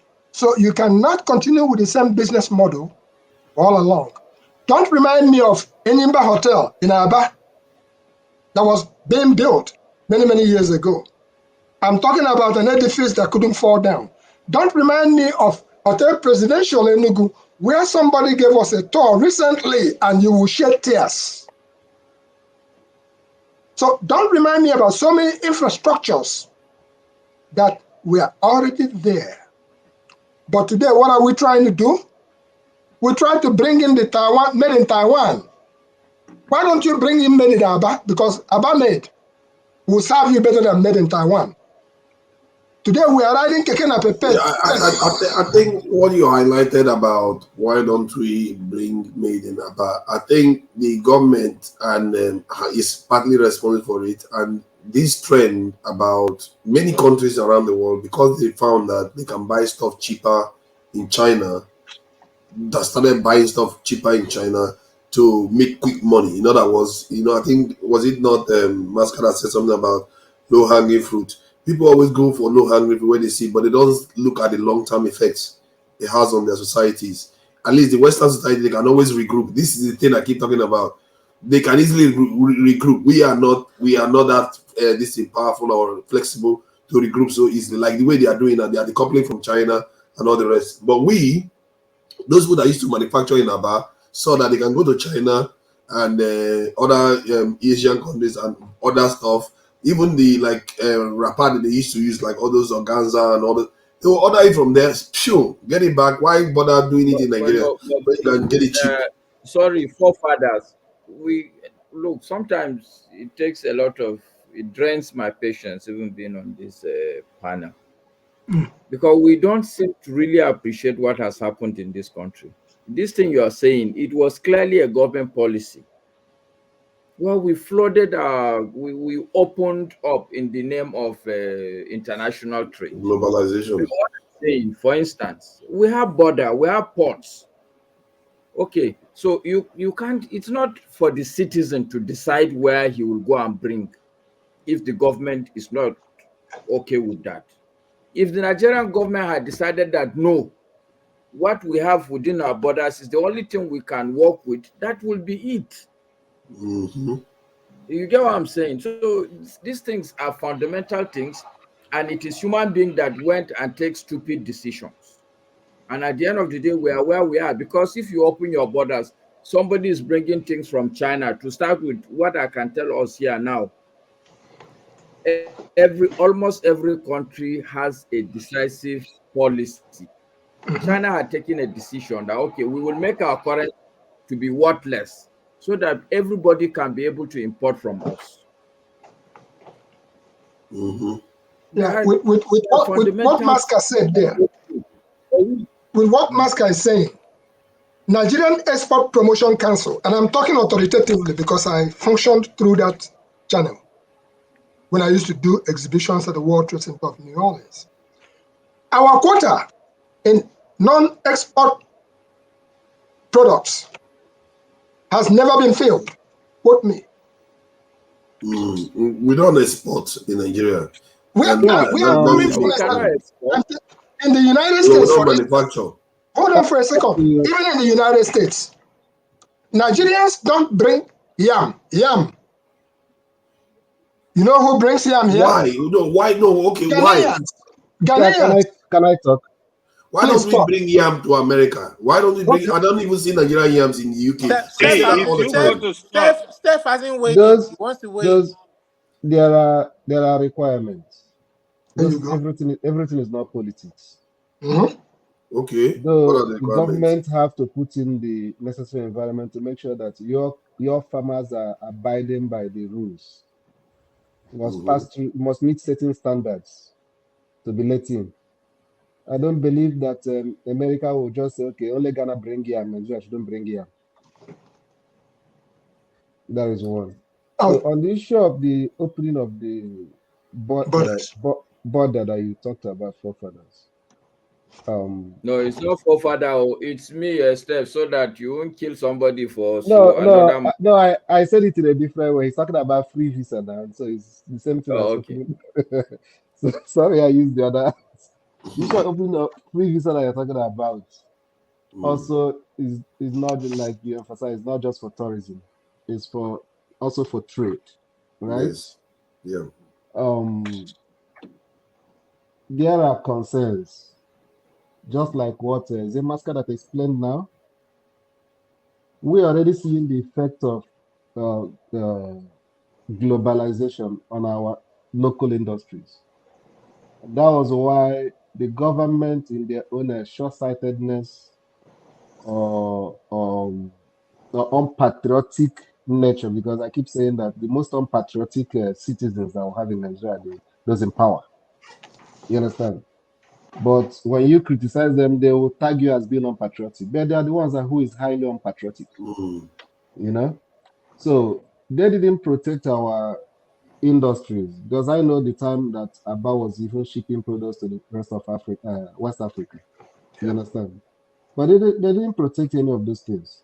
Just the same way now we have two car manufacturing companies in Nigeria. If the government cannot buy from you, a local manufacturer, how do you want encourage other countries to come and buy from you? So the concern in open free visa or promoting a free trade in Africa that Nigeria is a kind of, I think it wanted to happen in a big way. Was the last 2 years? But Nigeria eventually, I think they pulled out at the dying minute of it or something like that. Obasanjo was No, we've signed. promoting We it. have signed for the Free Africa Trade Agreement. We have eventually signed. Which, in my own judgment, those in the Buhari government that was opposing it then, I see reason with them. The reason is because we don't have that competitive advantage presently. Those are strategic issues that any government that have patriotic citizens in government should be strategic, in the sense that when you know that this thing is going to happen, like it didn't start like today. This has been ongoing for like last 20 years, 15 years, 10 years. So countries like the North African side, which are the people that are actually pushing for those things, already you need to be strategic in trying to prepare yourself to have that advantage. You know, those areas you have competitive advantage, you show it up so that eventually when the thing happens, your own backyard will not be the dumping ground. You understand? So because when it happens now, when it starts being implemented fully, over the next 2 or 3 years or 5 years, even depending on how maybe our government may decide to start working for us, Nigeria is not going to really benefit a lot from it. So what would you say is a dumping ground? Because the idea is that Nigeria has one of the cheapest labor and the lowest cost for doing anything in Okay, Africa. I'm telling you, So you have cheapest labor. What are the infra? I know electricity. What are the infrastructures? no, I get that part, but compared to North don't African countries, we should be more competitive. That's what I'm saying in terms of okay, cost of you mean that manufacturing or doing anything. what the cost of manufacturing is determined by the road network, the electricity, and the tax system. The issue of double taxation has not been resolved in Nigeria.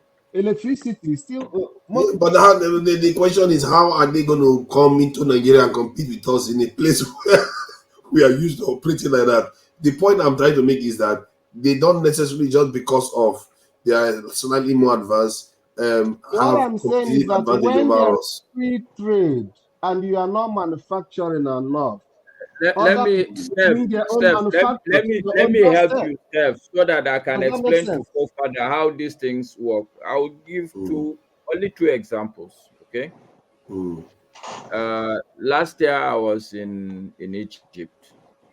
Okay, I play tennis just to exercise. So I went to a shop. The name of the shop is Atengo. Okay, from canvas, from shorts,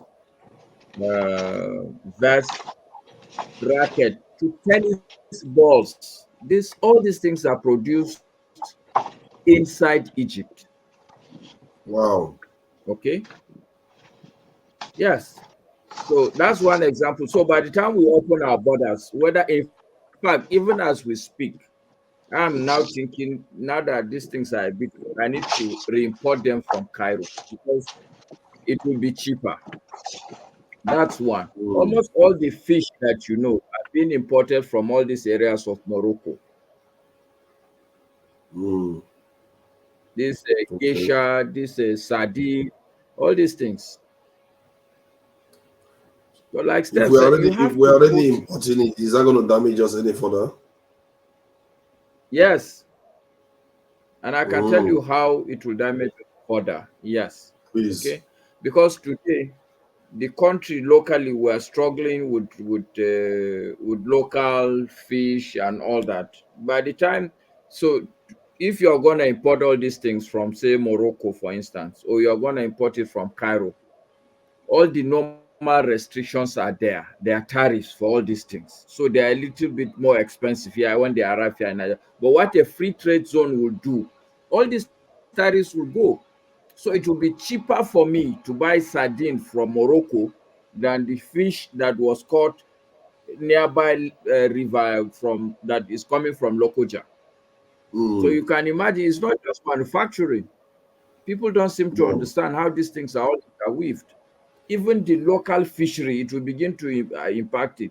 The local rice farmer, the local maize farmer, all these things will begin to impact everybody. Suddenly there will be poverty everywhere, but nobody is working. Why do I have to go and plant rice if after I plant it and everything, an imported rice will be imported rice from say, which is the country now likely to imported rice from Mm. Kenya will be cheaper because there's no tariff. I They guess will it's end. not where subsidies come in, and I get your point. I think that's a very valid point. Especially on the fish one and their ability to manufacture stuff. And especially for what makes that even gives me the creeps about it is that we're talking about North African country. If it was like, let's say, Kenya or Uganda or Ghana that has that kind of trade advantage, I wouldn't see it as a very damaging thing because it's the sub-Saharan countries that are developing. But if you if it's a North African country, that is extremely dangerous for us. So that I can understand. But from what I gather, even when there was European Union like they do have now, the French they protect their farmers, they protect certain things, Yes, yes. they find strategic. So you could open up and still protect your market, your own market to an extent. The question of The why point will you do that? I'm trying to make that you're missing is that Like agriculture. something that you should put in place before you embrace such policy. The countries that have put those things in place are the ones that started promoting it aggressively. That's what I'm trying to explain. No, I Forefathers, get what you mean. I get what you mean. Yeah. forefathers, why I agree with the submissions of Steph. But there was something that Steph said here which I needed to address generally for our global audience to understand. Playing by the rule, especially in places like the United States. When I was involved, we called it tax export. There is what you go through, forensic, they call it forensic examination of your products.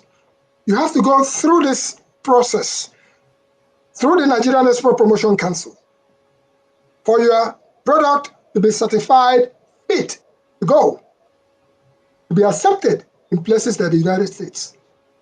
But our people tend to simply want to cut corners and cut corners and cut corners. But for me, in order for me to ship products to the World Trade Center of New Orleans and for it to be accepted by Knox International, cleared without me seeing the product, I have to fill all the forensics papers. I have to do everything that shows that this product coming out of Nigeria is fit for consumption in the United States. And my products were all going through. So, but today, our people believe in cutting corners. Why is it that containers that leave Europe, United States, and other places carrying goods to Africa, they go, it's a one-way street. I don't see them coming back with goods loaded into them. So we should look into that. While we are trying to hold government accountable, we should also be able to realize that the more we continue to sell on credit, the more those who sold in cash, like the Japanese, they are not old. So I'm going to leave you with this particular image. And I'm sure that some of us who are old enough, we've seen I sold on credit and I sold on cash. And you can see that man laughing kia with his foot. And then you can see the other guy with his hands on his head thinking. This image was what we used to see when we were growing up. And it's still around.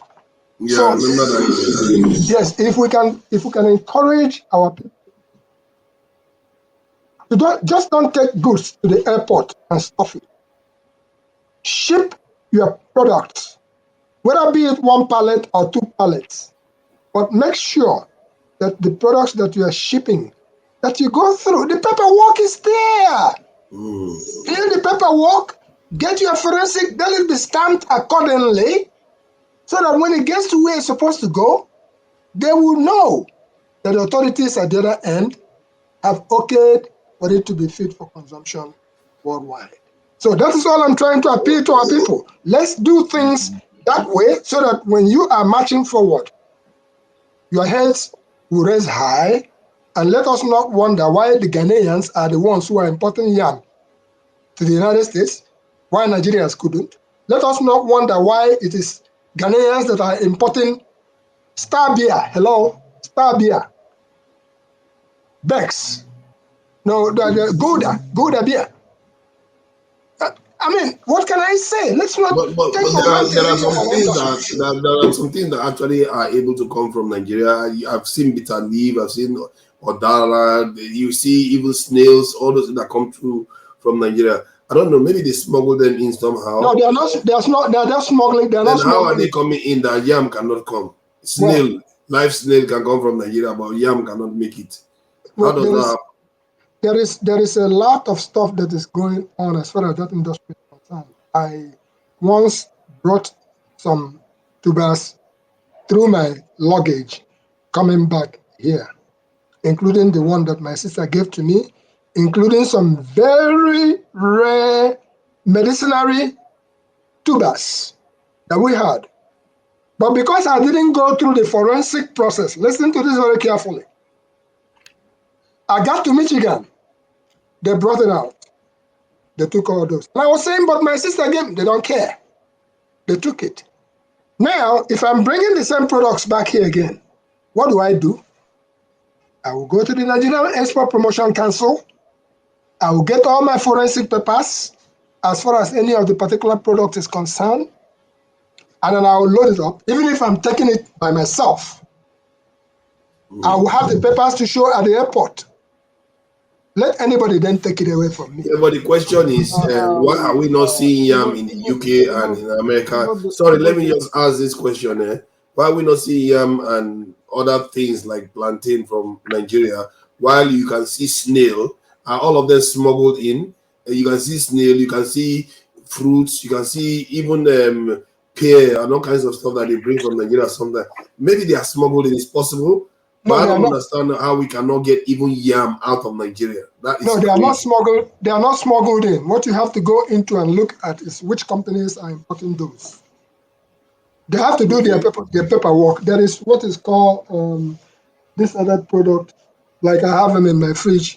Enugu. But are we serious that not one Nigerian company can export yam to the UK? That is crazy. In the UK, there is a gentleman that I need to reach, SAG, the guy who used to be a pilot. He went back to the east and started yam farming.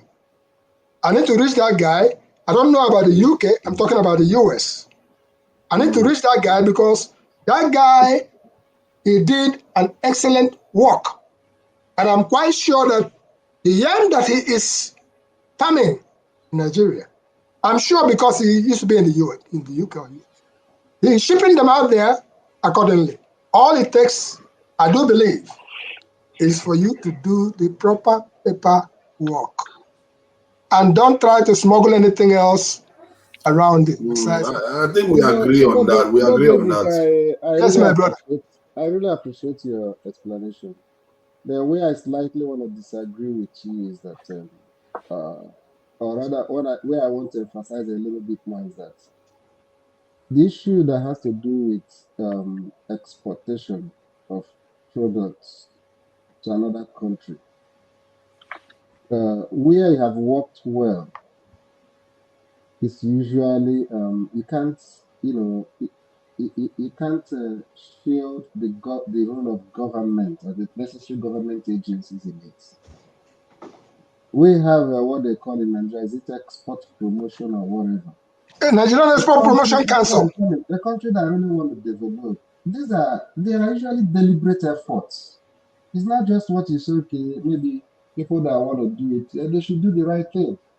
If there is a coordinated government effort to promote export because they know the benefits of export to the economy, they should be able to coordinate people, encourage people, provide what they need, make it easier for them to do it.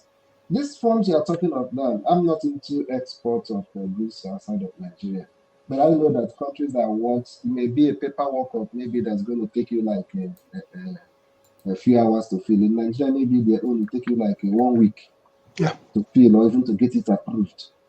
It shows that the government, there's that commitment from the government to promote export because they know the value of export to the economy. Don't just see it from the point of view of individuals that want to export because they want to make money. You understand? Government makes sacrifice to promote export because of the overall benefit of export to the economy as a whole. So that's aside. On the issue of how to make progress, because I'm really somehow tired of discussing Nigerian problems. But I think there is something that I got from today's outing that it's possible for us to start making contributions in little ways, not really waiting for the government. For now, I discovered that I've seen 1 or 2 people, in Gozika especially, that is interested in doing some work, or they've been doing some work in Enugu. And it's just that she left before I had the opportunity to speak because I wanted to tell her, okay, that there's somebody I know that I'm going to link her up with, you understand, so that at least if she have 3 people she's working with before, I know my classmate who is a lecturer who is also interested in, not interested here, but he gets things done when it comes to activism and stuff like that. He's not a government person. He's really a hardcore somebody. So I wanted to link 2 of them together, which I'm going to still do anytime I'm able to get into this contact. So just the same way doing, each and every one of us, anytime you see anybody in Nigeria that you know can be committed to the cause of Nigeria from anywhere, try if identify 1 or 2 people here. Now I know that if I have somebody in the north, that I'm going to see how I'm going to be able. I have somebody, but I still need to talk with him again to know. He's into business. Mohammed is not really. Abdul is not really interested in government. But I'm still going to talk to him again to know how he'll be interested, whether he's comfortable. Because usually start from conversation. Are you comfortable the way things are in Nigeria? Do you think there's a role you can play? Are you saying that you are looking for a business partner, Steph? No. What I'm saying is that if I knew him the way I knew the other person that I said I'm going to link to, because I know that one is an activist. But I say if I knew that the other person is more into business, then I would have said that I'm going to connect him to you. You understand? So that okay, very good. Okay. We just need this kind of collaboration, building the bridge, linking people together so that from 2 people discussing an issue, 3 people can start discussing it. And as they are discussing it, the much we can do for some of us that are not on the ground, like what Igbo Basic says, see what we can do to make the job easier for them. You understand? I know that if I sacrifice like maybe $100 in a year to give someone to provide internet or $150 or something like that, it's going to make the person's job easier. If the person spends 1 hour on internet before, the person will start spending like 5 hours on internet. You understand? Not to people. I think these are a way that could be more effective for us to start changing stuff. Can I just add something quickly? You said something. Your first point was about the Nigerian government not encouraging export, and I have to agree with that because it's really bad that we've had for 4 years. There is not one government that really pushed exports for Nigerian industries or anything really. The only person that you would say tried to make Nigeria self-sufficient was Buhari when he blocked the borders because of the rice listing, tried to get Nigerians to grow their own rice. The rest is just free for all. Tinubu is running all over the world telling everybody to come to Nigeria, but not telling Nigeria to build anything for itself, to start manufacturing stuff. So he wants to rely on them to make something in Nigeria to export out. When they make the profit, where do you think they are going to put the profit? They're going to send it back home. and we are still going to be left with nothing. And our leaders, I don't know why they always feel like they have to sell their people away. We lost 41,000 to the UK just last year alone, Nigerians. And when we say 147,000, that is educated people, not ordinary people. Educated people, maybe most of them university. Then you have the Malawi government. That Malawi president that was there bragging about, I wouldn't say bragging, saying that his government should not have people travel overseas anymore because they want to save money. Within how many weeks later, he went and took 60 million from Israel and then sent his own people to go and serve there as farmers and to go and pick this thing. This is the kind of things our people do. I don't, you see, this thing that they are doing now is not so different from what they were doing, selling our people as slaves. The only reason why it stopped was because Europeans didn't need us anymore. Now they are getting old. Israel is fighting war, so we are selling our people. This is what our leaders are. They are not discouraging our people to go there. They are not looking to encourage them to even come back much. They do everything to just send them away. Send them away. I don't know what kind of leaders we have. Go ahead. But let me see what I've learned from today's session also, and it's in line with what Steph said. But it's a belief I've held for a very long time. Okay. The problem really is not about leadership. Okay. It's about followership. And I have kids, even when they were young, I know how they behave. The guy will thought something and be looking at your eyes. Whether you as the father you talk or keep quiet. If you don't say anything, you don't spank him or do something, he will continue to the next level. It's not that is where it will stop. Okay? Until when you really call him to order. So the point I'm making, I'm going to go back to what this Mazi Ezoku is doing. Okay? And I think that is the bottom line. Yeah. Okay? In every interaction, there has to be borderline. There has to be borderline. We, the followers, we have to define the borderline for our leaders. In my opinion, in my mind, I'm thinking what this guy has done. He has reminded me of what is missing. You have leaders who they will do one thing, say small thing they will do. You are not going to say anything as a follower. So tomorrow, what do? They increase it a little bit. Okay? You don't say anything. They move the thing. After a while, this is where we are, where people just think, okay, these people are not going to look. The reality even is we can do anything. They are not going to talk. Even though we know that is not the truth, but that is where we have reached now. Because look, I see. I get that argument, Mascot. Sorry, it doesn't have to be at a national level. The reality is that we as a people, individually and collectively, even at a lower level, at a society, as a town level, as a street level, okay, we need to begin to hold each other, not only our leaders. We need to be people that begin to hold each other accountable. I think that is where, as a people, we have actually lost it. This is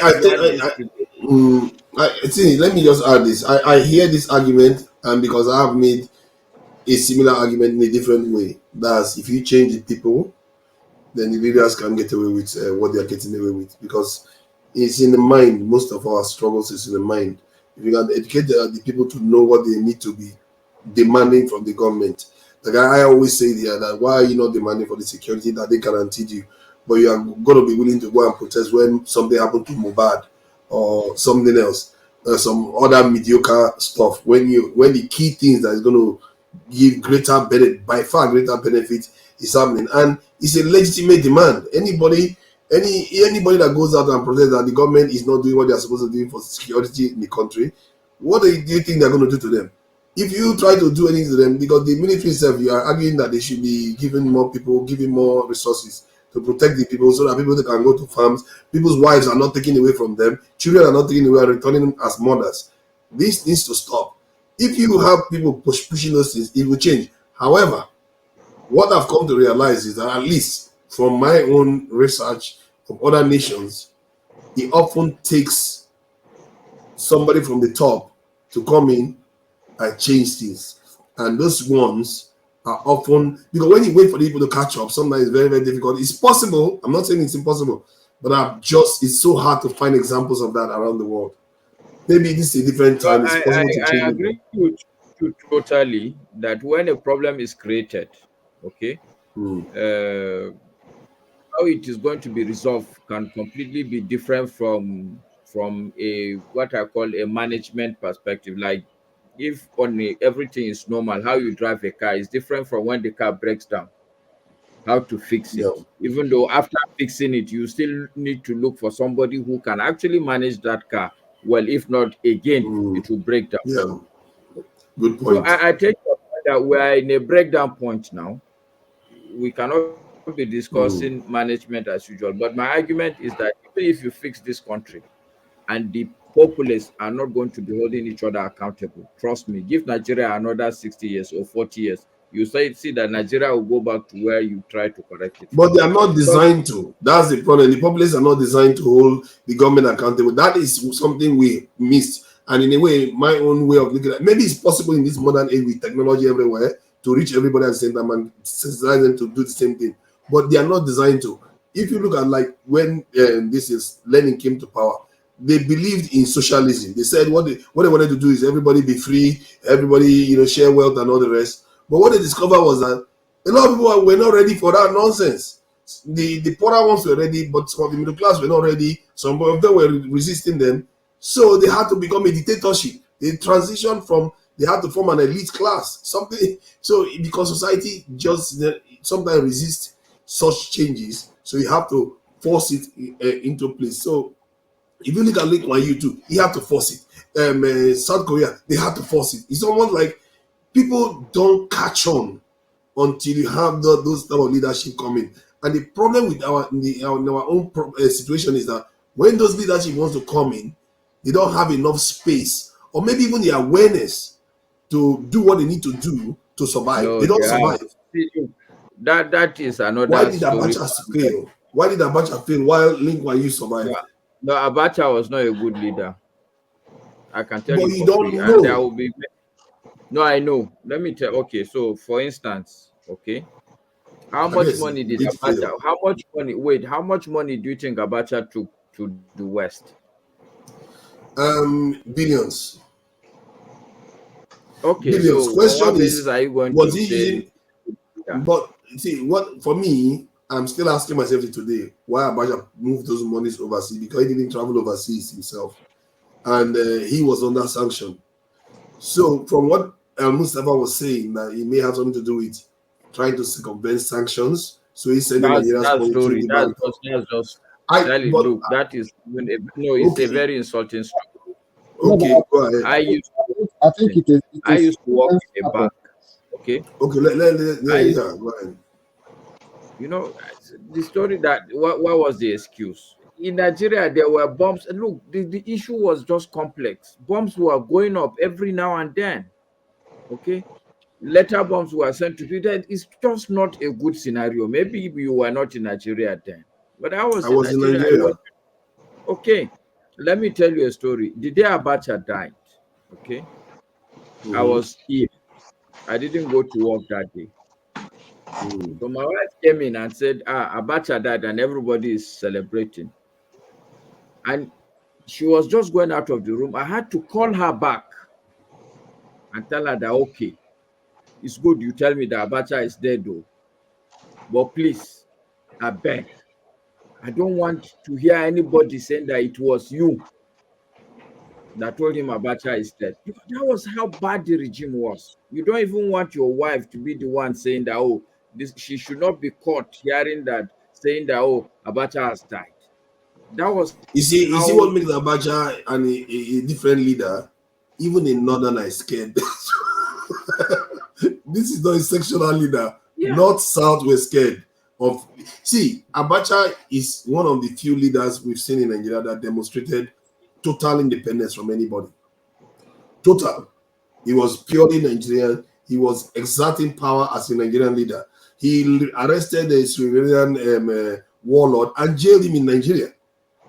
So for me, he is the first leader that actually emerged and said, you know what, we're going to use our own voice. But it's a shame that he came at a time when he jailed somebody that won an election, and he too cannot be said to Not only lack that. corruption. Let me explain. And this is my personal perspective. It's not Okay, of scientific. course. It's not something in a book. Okay. My perspective is there are three things missing.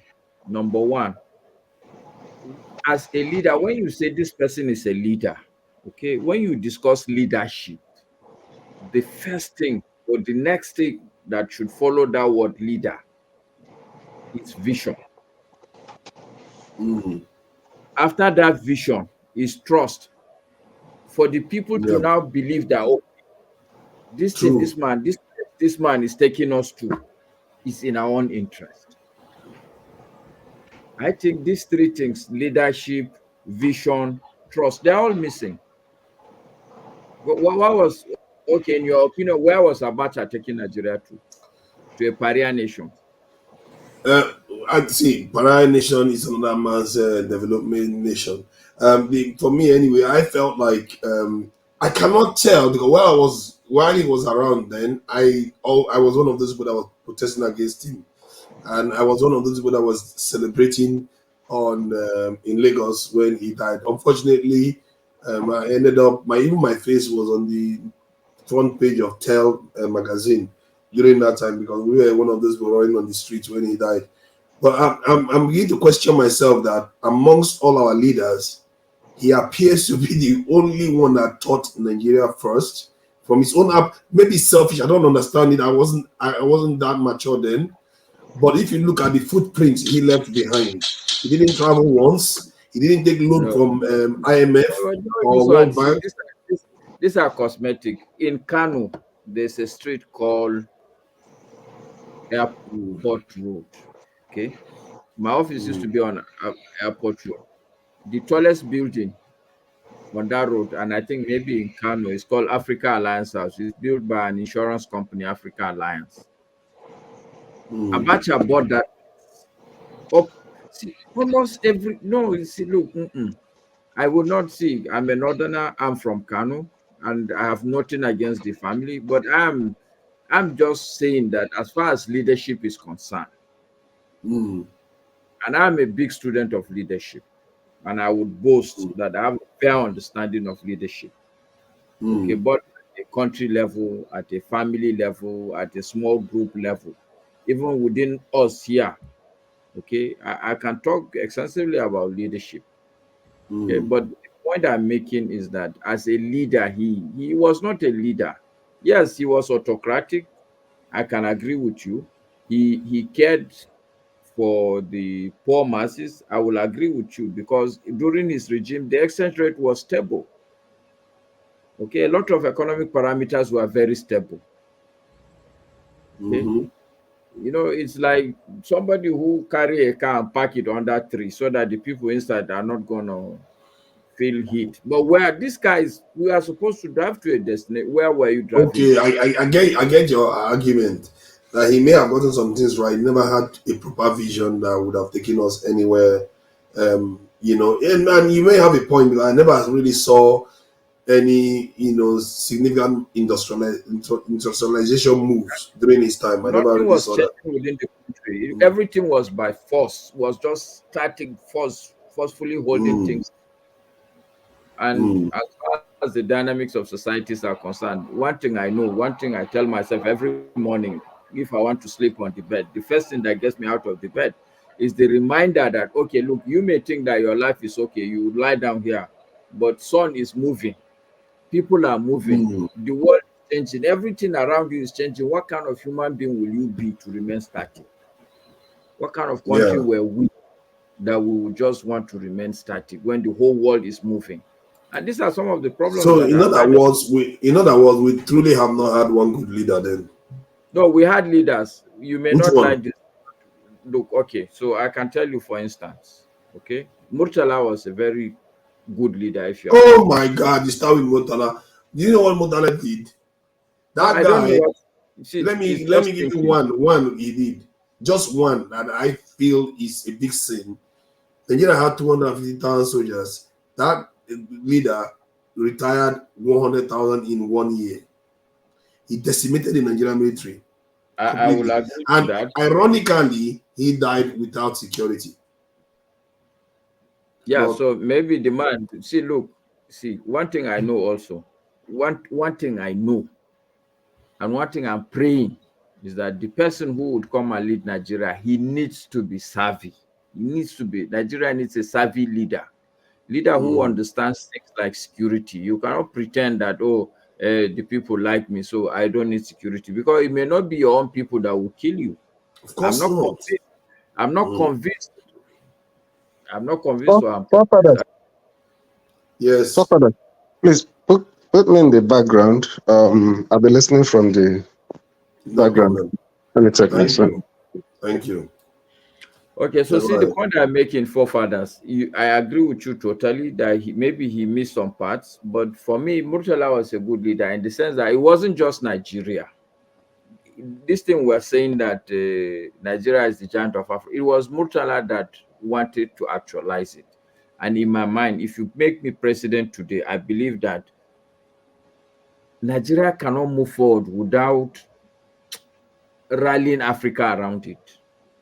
Yeah, but what did he do? Because people love him. I tell you, even my own family members, they all speak highly of him. But when I looked at the ledger, I was shocked with some of the things he did. I was I'll shocked. tell you And three things that stood out for me. Okay. yeah.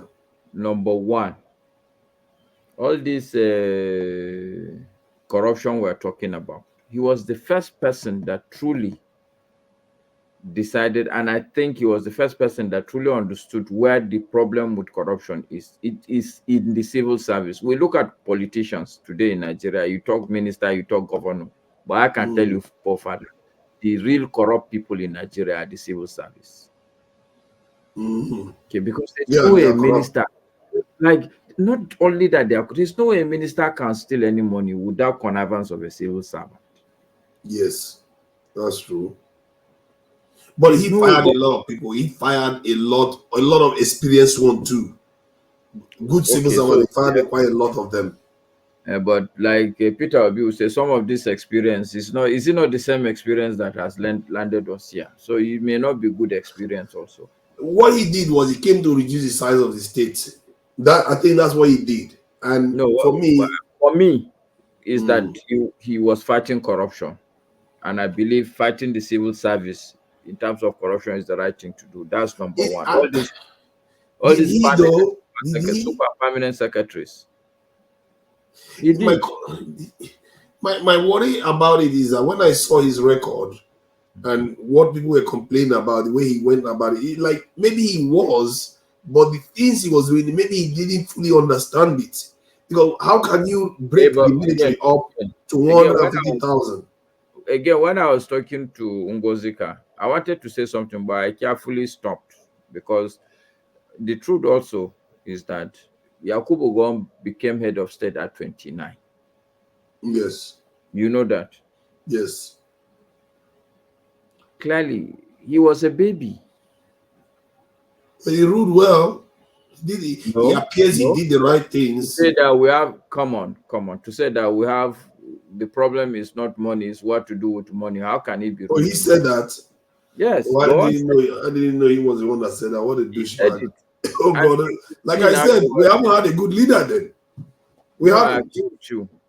Most of the people, and part of the problem is that there was no succession planning, and actually even the military really complicated everything. But even the Murtala we are talking, Murtala was at 33. Imagine, they are young, they don't. So when you say that he doesn't know what he was doing, I can agree with you. But what I cannot question is the vision that we are a continent, and the West cannot continue to. Of course, he was foolish by doing that. Okay, that's why I said the leader that will take us must be savvy. You cannot point fingers. You cannot poke the nose of the white people and think that you will go. Okay, and the time he was doing all these things, he should have been looking at what the Asian countries are doing. All of them were upping their security posture. He came and just collapsed Nigeria's one. I'm like, why would you do such a thing? Ironically, he was one man when he got gunned down. How can he take your life so as a joke? If he had such a great vision for Africa, maybe he did, like you said, but he failed because of it. Because he just didn't know that one thing. You have to preserve your life. If you are so important, preserve it for the sake of the people, isn't it? But yes, correct. Just let Absolutely. it go. He just let it go. And I really feel bad for Nigerians because what I've seen. So Murtala, in my mind, was a good leader. The other good leader, you may not agree with me, was Obasanjo. He was a good leader. The second coming. Of course, I said no. I'm telling you. I have to give it to Obasanjo. You see, I have to give it to Obasanjo on so many levels. If you want to call a good leader, you could call him a good leader from a certain point.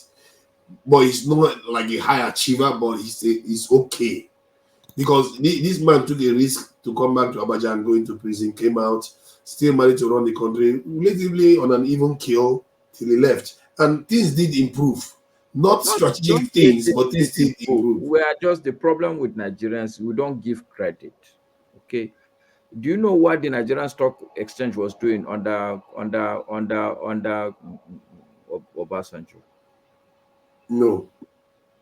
Yeah. So go and Google some of these things. Okay. What was he doing? Doubly? I mean, all I can tell you is that in one single day, I made 2 million naira way back then. Was doing well. The Socialization was doing well, and Yes. also Obasanjo had the best people in his cabinet, in his people on his government. One of the best brains Nigeria can have, in managing economy.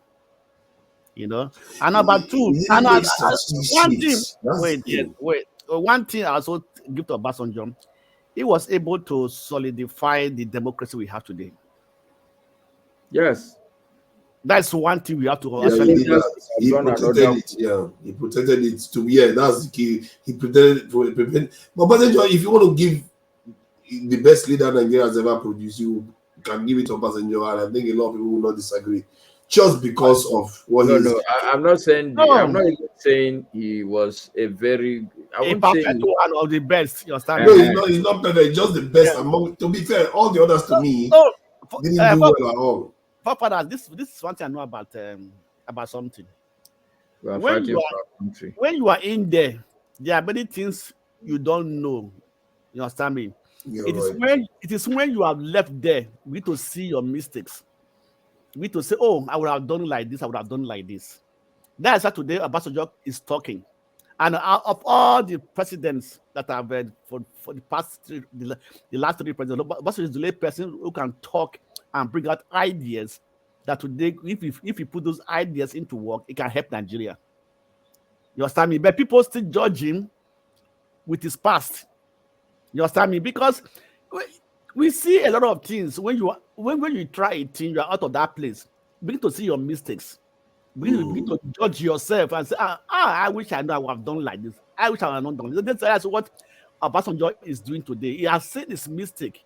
Things was supposed to do. Oh, I would prefer to do it like this, and it's giving those suggestions. You understand me? But nobody is looking into those things that he's saying. So the key suggestion he should have made is to make sure that Nigeria's security and IDP camps are shut down and people should go back to their home. That's the key he should be worrying about, not worrying about the democracy is not working for us and all the rest of it. It's still lacking, if you ask me. Papadas, wait. When we are talking about security, when you are not having the right person in power, you cannot talk about security. Actually, you can. Because it might lead to the right person appearing. Because somebody with that vision will come out. Okay. For example, when Buhari was there, you understand me? Buhari why do people vote Buhari? Because he was formerly a military leader. And the talk was a no-nonsense person. You understand me? But at the end, we know that he was a very nonsense person. Yes, he was. But Buhari did solve some problem. At least during his time, Boko Haram rampage reduced to an extent. Papa, however, in terms of changing Nigerian security structure, he didn't do much. So forefather they reduced because he said one thing. He said that he cannot kill his people. You understand me? So there was a statement he made at that time. I don't know where he got that. He killed a lot of people in the north. Wait, the Fulanis at that time. No, it was good time of Buhari. The Fulani people came into limelight. This is not true now, Blackstone. No. Talk about things that you don't know about. No, Master, wait. What I'm trying to know, I don't know very much about it, but I just tell you. You are saying it, but you don't know very much about it. No, forefathers. No, forefathers.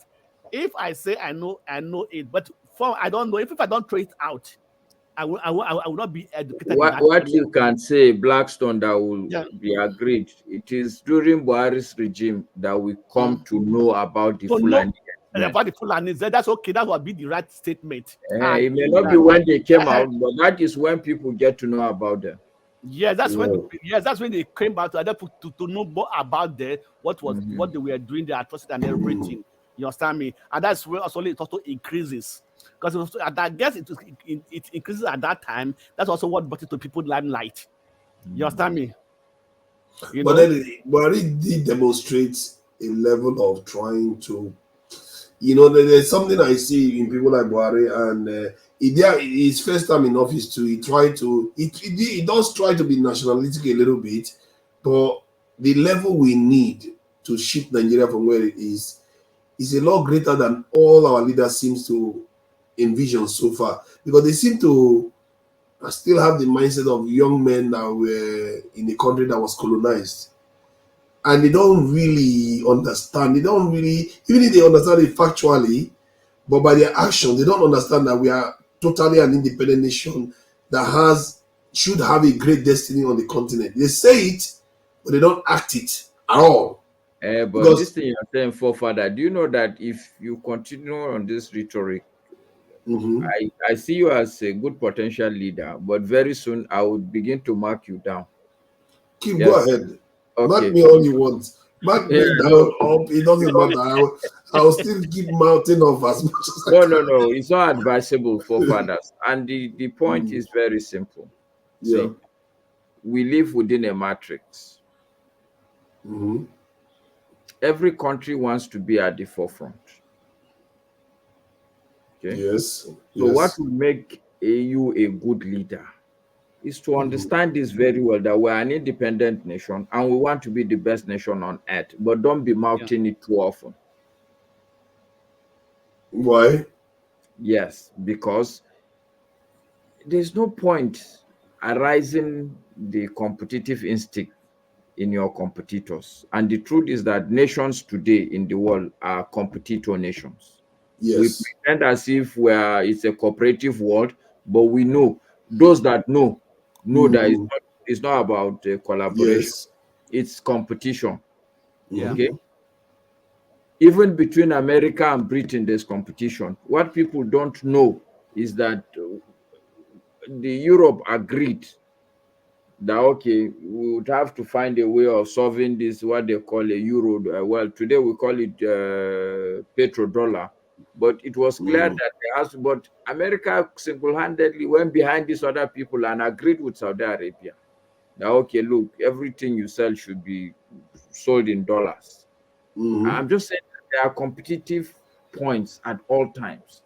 Now, as a country, America is going to tell Britain that, oh, we're brothers, we're friends. Okay? They are never going to come out in the open and say, oh, no, we want to be the best country in the world. We are the best country in the world. They would want to make it sound as if, okay, we are collaborative, everything we work together, trade liberalization, security this, security that, and all that. And I think a good leader in Nigeria also should understand that as a country, we will fiercely be independent as a country. We are not going to listen to anybody.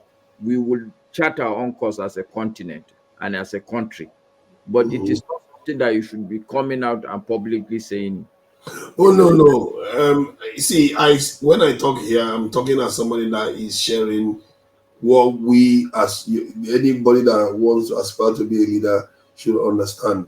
Because if you Yeah, don't okay. say it, I they will will use not the word understand. understand. He has to understand that, but it is not something that he should constantly be Because doing. if I was the one that wants to be a leader, why would I won't be shouting that. I won't be doing.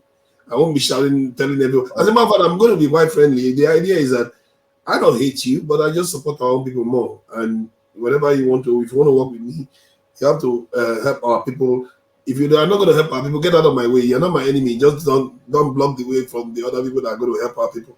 Because Mr. and if Bastard, you refuse, you're going to fight us. Simple. You have to allow us to progress. Because personally, the way I look at it is that if a nation don't want you to progress, they want you dead.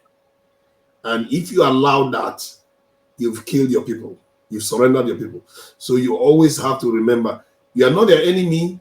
You want to cooperate with them. And if you make that clear, they will understand that if they want trouble, you are going to give them trouble. And if they want peace, they're going to get peace. And that is how all the other nations that Vietnam, Singapore, all of it, that's how they did it. Because they are ready for a throwdown. If you want to start it, look at North Korea. Every single day they are throwing missile here, throwing there. And do you want some? Come on. So try me. I will show you. Because they are ready. Because they are not afraid. Yeah, but for us, we are afraid. No, forefathers at the time they were developing this missile issue and everything, these are weapons. Do the world know? Did they make it known to other people? Everybody knew. Everybody knew. No, it came out as a secret. America negotiated with them several times to stop it. No, they even stopped it for a while, but nothing. They still carried on. Father, that's not what I'm saying. Before they went into it was after they started shooting or testing their missiles. The Blackstone, don't go far. Don't go far. Let's use Iran as an example. Okay. How many times have people gone to Iran and say you are doing this? They say no, we are not doing it. But look, we all know that most likely that's what they are doing. But they are not. There's no proof. There's no proof. You have no proof.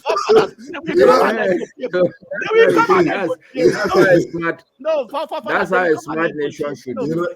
Iran says they want to build a nuclear power plant, not a nuclear bomb. No, they are going to go for the nuclear bomb. They will come and negotiate with maybe they are telling you the truth. You don't know. They go to a third party, a third country, and say and get the knowledge from those people. You understand me? It was a French scientist that saw the formula for the nuclear something to Saudi Arabia. Yes. The French scientist that sold it now. To Saudi Arabia or Iran? So to Iran, I mean. It's America that started building it. You didn't know? I said it was a French scientist that sold it, the formula to them. America started the nuclear bomb on the power station because America started the power station. Iran power station? Yeah, when the Shah was around. I don't know, but what I know is that so you don't know the history of America and the Shah of Iran. No. I don't know. I don't know the history. No, I said that I don't know the history. Okay. But what I know that about the nuclear bomb issue, because Americans, French scientists that sold that to them, the formula for it.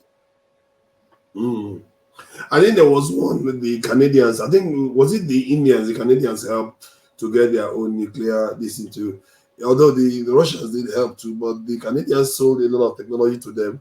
And they said because of that is why international communities put restrictions on because they felt like when they build nuclear power plants, they has dual purposes. They can convert it to nuclear weapons. So they don't want to make that mistake again. Hence why they put all the controls in place because of what Canada did with this in India. But that said, anyway. Mask, I have a question though. Let me ask one question. I'm just thinking that is there enough right informations in Nigeria? Are the citizens of Nigeria getting the right or the actual informations from the Nigerian press or for the government of what is going on? Because I think what I'm thinking is that most of the Nigerian people in the street doesn't actually have the truth or the right informations about what the government is doing, or even the press don't actually give them the true information of what is happening within the government. I don't know, am I right, Okay. or I'm just trying to get this information that's if it is Yeah, right. you're right, but you're also wrong in the sense that this thing is a two-way thing. It's like the analogy I'll give you is like you're driving a car that is overheating. Okay. Yeah, so you expect the thermometer on the dashboard But yeah. to show you that this temperature has entered the red sign. Okay. So let's even assume you don't pay attention. Okay. But the truth is smoke, oh well, you will see vapor. It will start Vapors when coming the out. thing Yeah. reaches. It will show. I mean, you will no Mhm. longer require what do you call it? You will no longer require journalists to tell you that something is wrong here. Yeah. What I'm saying is that for a very long time, people in Nigeria knew that our leaders are actually corrupt. Nigerians are one of the smartest people. Forget about whether we go school or we didn't go to school. Nigerians naturally, inherently, genetically, were smart Very people. smart people. Very smart people. Yeah. Okay. You know That's what For I a say? long time, You it know what was I very say? clear. You know what I said? I said if Nigeria can spend 30% of their time they spend in thinking of crime and spend it to think of good things, Nigeria would have been a greater nation than today.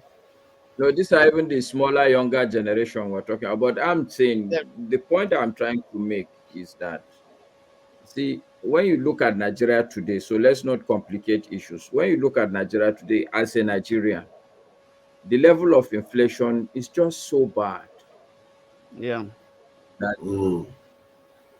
the Is price it, you go to yeah. last week, if you go another week, let me give you a simple scenario. I do what I call cheap, like you buy a lot of things, meat, tomato, I normally buy at the same time. Not too long ago, 20,000 naira will do all that. The last one was 98,000 naira. And it's exactly the same quantity of things. Yes. Okay. So inflation is there.